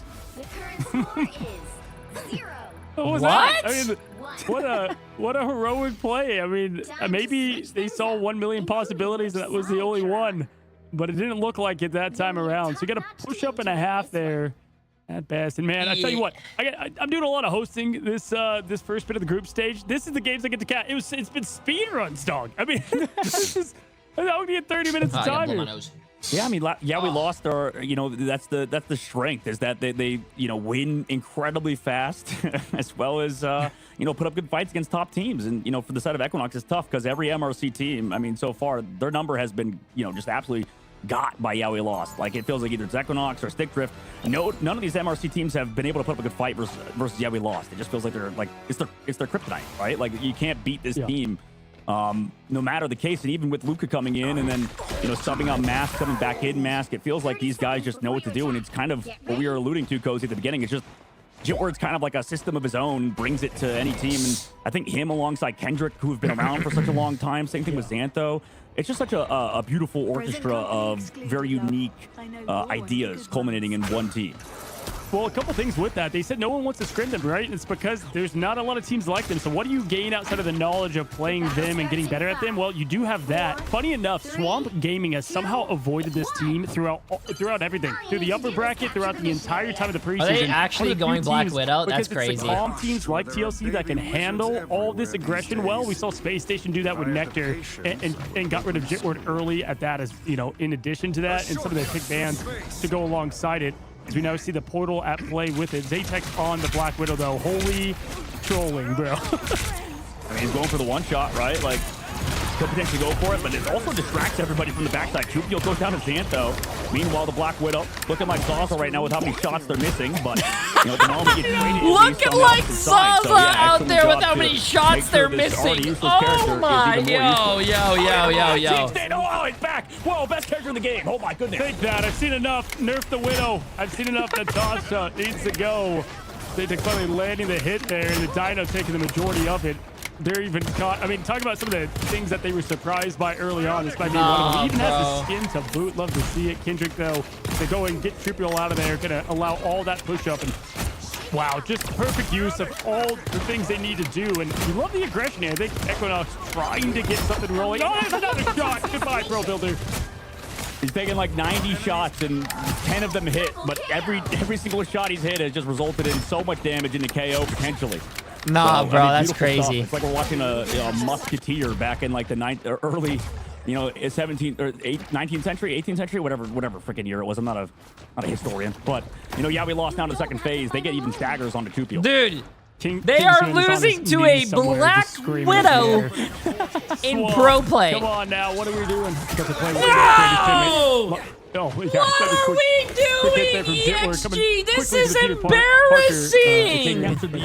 He did the portal cancel too, so man, this is going from bad to worst for this team right now. Not only losing the Black Widow, but you also get portal swap canceled by Jitward on freaking Spider-Man. It's the two characters that nobody wants to ever see in the ranked games.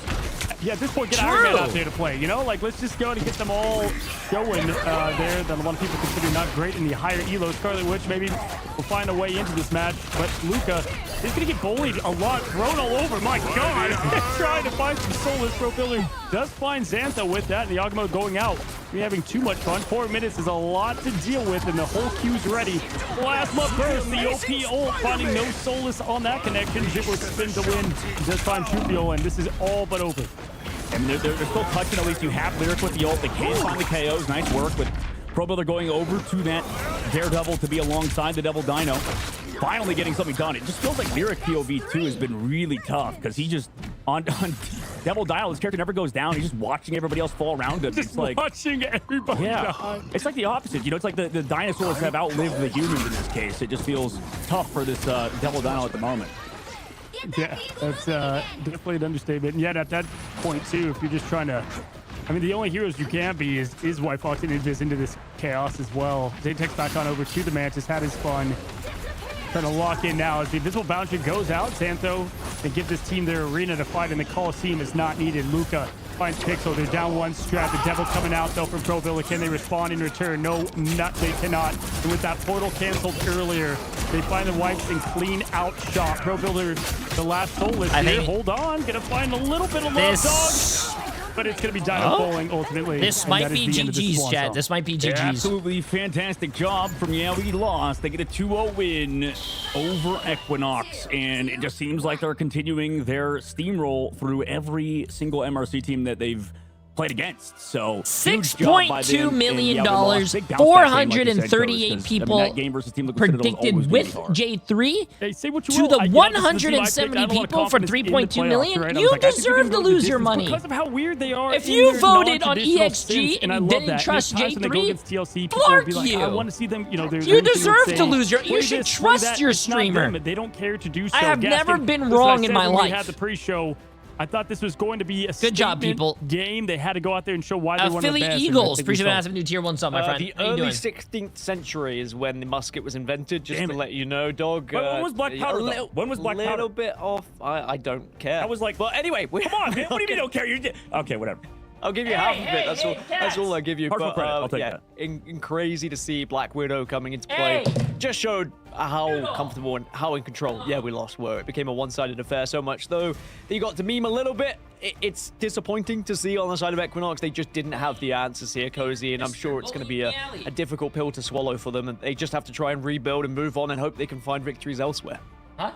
Yeah, there's a lot of, listen, there's teams that struggle against Yeah We Lost in particular, so you can't, take it too much. Obviously, you just had a game where you got reverse swept. Then that happened, God, morale, right? But, get a spirit coach up in there, point to the side and say believe, because you got a lot of games to go, and there is plenty of things to prove from that. A couple things, to correct as well. But if you're Yeah We Lost, it's okay, great, we got that check mark done.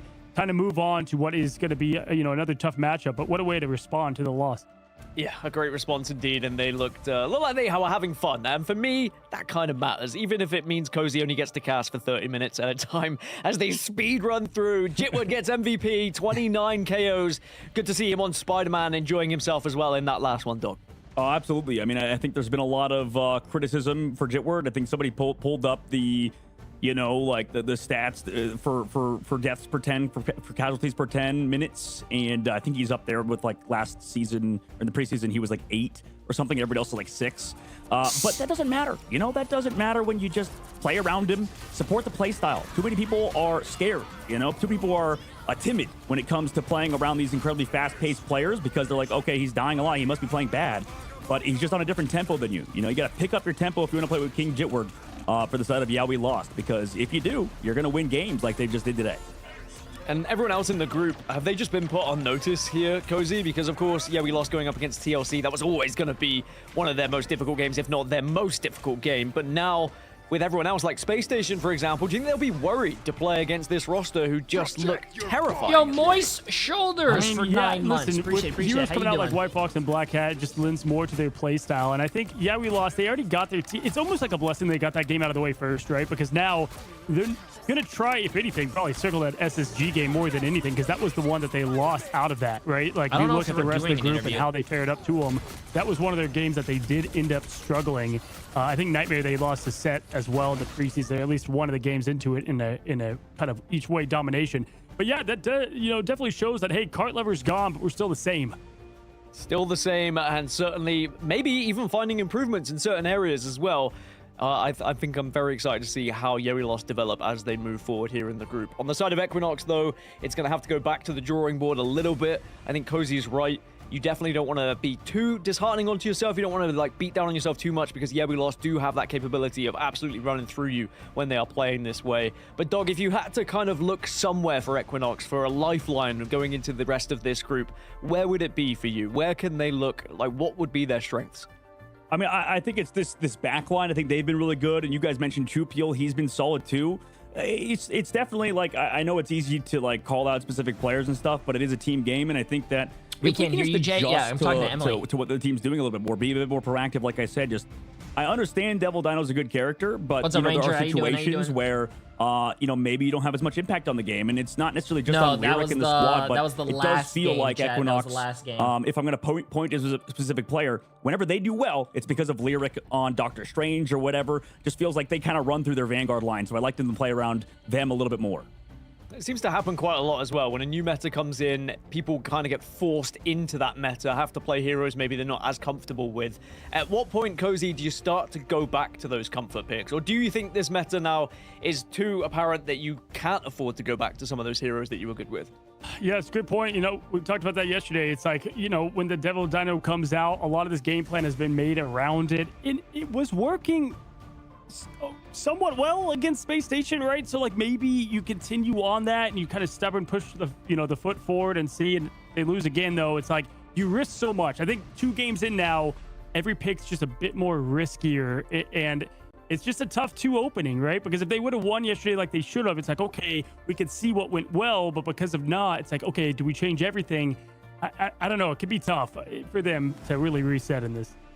Yeah, maybe the time for experimentation is over. But we can take a look at the standings and how everything is looking, the lay of the land after the results from today, because now a couple of teams have been able to play 2 games, and those 2 teams were the ones just on your screen. So we're going to have Liquid Citadel still sitting at the top with Space Station and Stick Drift now who move up. But Equinox going to be down at 0-2. And of course, earlier from the games in Group B, we're starting to see some leaders now with Swamp Energy and 100 Thieves finding their victories, but still none yet for FlyQuest, Nightmare, and Sentinels. Dog, how do you think these groups are going to lay out? Like, at the moment, of course, with only a couple of matches being played, there is still a lot of differences to be had. But are we starting to weed out some of these teams now that we expect to be toward the bottom? Yeah, a little bit. I mean, I expect maybe Equinox to come back. I think they've had some really hard games that you guys talked about. They probably should have won that Space Station Gaming series. So I don't know. Like, I think that for the side of Space Station Gaming, for example, I wouldn't be surprised to see them kind of struggle to get that fourth place Damn, spawn. poor I'm Equinox Gaming, bro. 0-2 later on between those two. But then for Group B, yeah, I mean, I think it's still any man's game, because like who knows if Nightmare starts to level up. We're still early on in the patch, and it does feel like it's the same as like the last patch where, you know, even though there wasn't that many changes, Wait, besides what new do you character mean being I added, finally caught a fish? or What? a couple new characters since the preseason, I guess. It does feel like there's a lot Rewinded that the a lot stream of to teams see haven't Alter figured out Esports just get yet, including the spanked. ban Shame I phase. missed it. This is one of the Ooh. hardest games, I think, to play at a professional level because of how many different Alter competitions Esports you didn't have get to spanked. play. That was actually a So, really you know, good the fact that game. we have a patch basically before every tournament makes Oh, it really, no, really Alter tough against for these Rad? pros No, to never figure mind. out. Rad Usually won it's that. only Yeah, no, figured I out thought you meant before, Pulsar. you know, Pulsar even did really into the well. playoffs. I certainly do not envy some of the pro players with everything they have to keep up with, that is for sure. Well, we can look ahead to tomorrow and see what the schedule is going to be looking like and which teams are going to be playing what, and are your favorite teams going to be on your screens. We've got Sentinels versus against Nightmare, 100 versus Thieves Shock, against and NRG. Stick Drift That's gonna be a good versus game. Space Station. Cozy, definitely some juicy matches And waiting Stick for us tomorrow. Drift against Yeah, for sure. I Space got a Station 3-day, Gaming. you know, been here with all doing. That's gonna be a having the good game, luxury of too. Being able to see all the action all 3 days, and for me, I think 100 Days versus NRG Shock is going to be probably the one that I'm most excited for there. 100 Thieves, you know, I really felt like, and even in my predictions in game, I picked to finish very well. I thought they would adjust well. We never see the same results from pre-season. Obviously, the matchup that we're all waiting for will be them versus Swamp Gaming, probably, but this is also a very good litmus test for them to see how they stack up. Made light work of FlyQuest, but across the board, all three looking pretty fun. Do you have a favorite matchup there, Dog? I mean, I know what stands out to me, but I'll allow you to make your own decision. Okay, I gotta think about what you'd pick so I can pick the other one. I'm thinking I just want to see more of Stick Drift in Space Station Gaming for me, at least. That's why I'm looking forward to that game. I just love how those players have been playing, and I think that, you know, Stick Drift, this could be their stage to kind of maybe upset and play well compared to like, yeah, we lost and stuff. So if you take down a team like Space Station Gaming right now, when maybe they're looking their weakest, that would be huge to go up 2-0 in the group stages. I think for me, 100 Thieves versus NRG Shock is going to be my game to watch tomorrow. Two absolute powerhouses in this group, and it might just solidify one of these teams a little bit further in the competition as well. Very excited to see what will go down, but it has been an excellent day so far with all the teams that we've seen. I mean, it was a day of 2-0s, Cozy. I mean, you joked about it. You were hosting, then you jump into the cast, you get some quick 2-0s, but that's kind of how the region is looking at the moment. We get this top-heavy side of the groups right now where people are just kind of dogging on other squads at the moment. Yeah, no, I mean, that's for sure. I think a lot of question marks in between has been our question ultimately, and like who's fixing what. You know, like I was surprised that, you know, when we have teams like this, we talk about relegation, like, yeah, we lost. That's a roster that I'd be looking to just continue to support, right? And we see more of that here. But in general, man, How are your predictions? Probably celebrating too hard, or like they fell asleep My because it was just too predictions light work. I don't know, but either way, it was fun to see them put together. As I just love how mad. I just love how mad Cozy is. He's like, dude, every time I cast, it's just quick 2-0. Excited to cast. 3 right. I love it. On EMEA, I got 1 wrong. And on NA, I got 2 right and 2 wrong. So I went 50-50 on NA, but I didn't get those. I did really good on EMEA. You guys did absolutely fantastic as always. Pleasure to hear you commentating on those matchups. But guys, that is us done and dusted for today. Of course, we have plenty more action still to come tomorrow. Whether you're watching OCE, whether you're going to watch Pacific, whether you want to watch EMEA tomorrow as well, there is going to be all of that on your screen here in Marvel Rivals Ignite. But with that said, thank you so much for joining us. Thank you from production, from Cozy, from Dog, and myself, and Vicky, of course, and of course, hello from everyone. Himself. Guang We appreciate here. you guys. What Have a wonderful shirt, night. bro. We'll see you What tomorrow. a shirt. Okay, chat.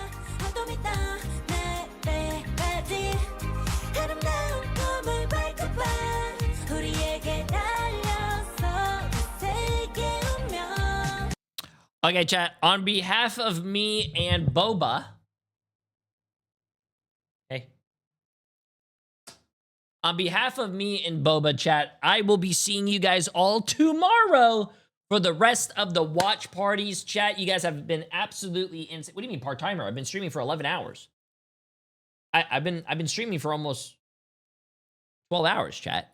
Anyways, I will be seeing you guys all tomorrow. Appreciate you guys being a part of the watch party. You guys were absolutely insane. Chat popped off today. I popped off on predictions. I don't even think I got one wrong. But yeah, you guys should listen to my, things. But I will see you guys all tomorrow. I am going to go get dinner and I will be live tomorrow. The matches are going to start at 12 p.m. EST, just as a heads up. We're going to be watching EMEA. Hey, what's up, DDK? I hope you guys are having a great night together. And yeah, thank you guys. YouTube chat, you guys have been absolutely amazing. Twitch chat, you guys have been absolutely amazing. Appreciate you guys being here for the drops and you know, the watch parties. They have been a lot of fun.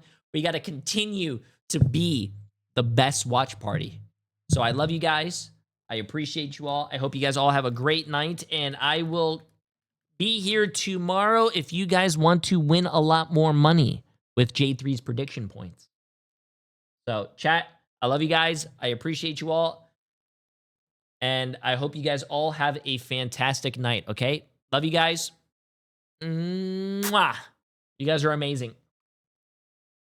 I'm not a part-timer. What the?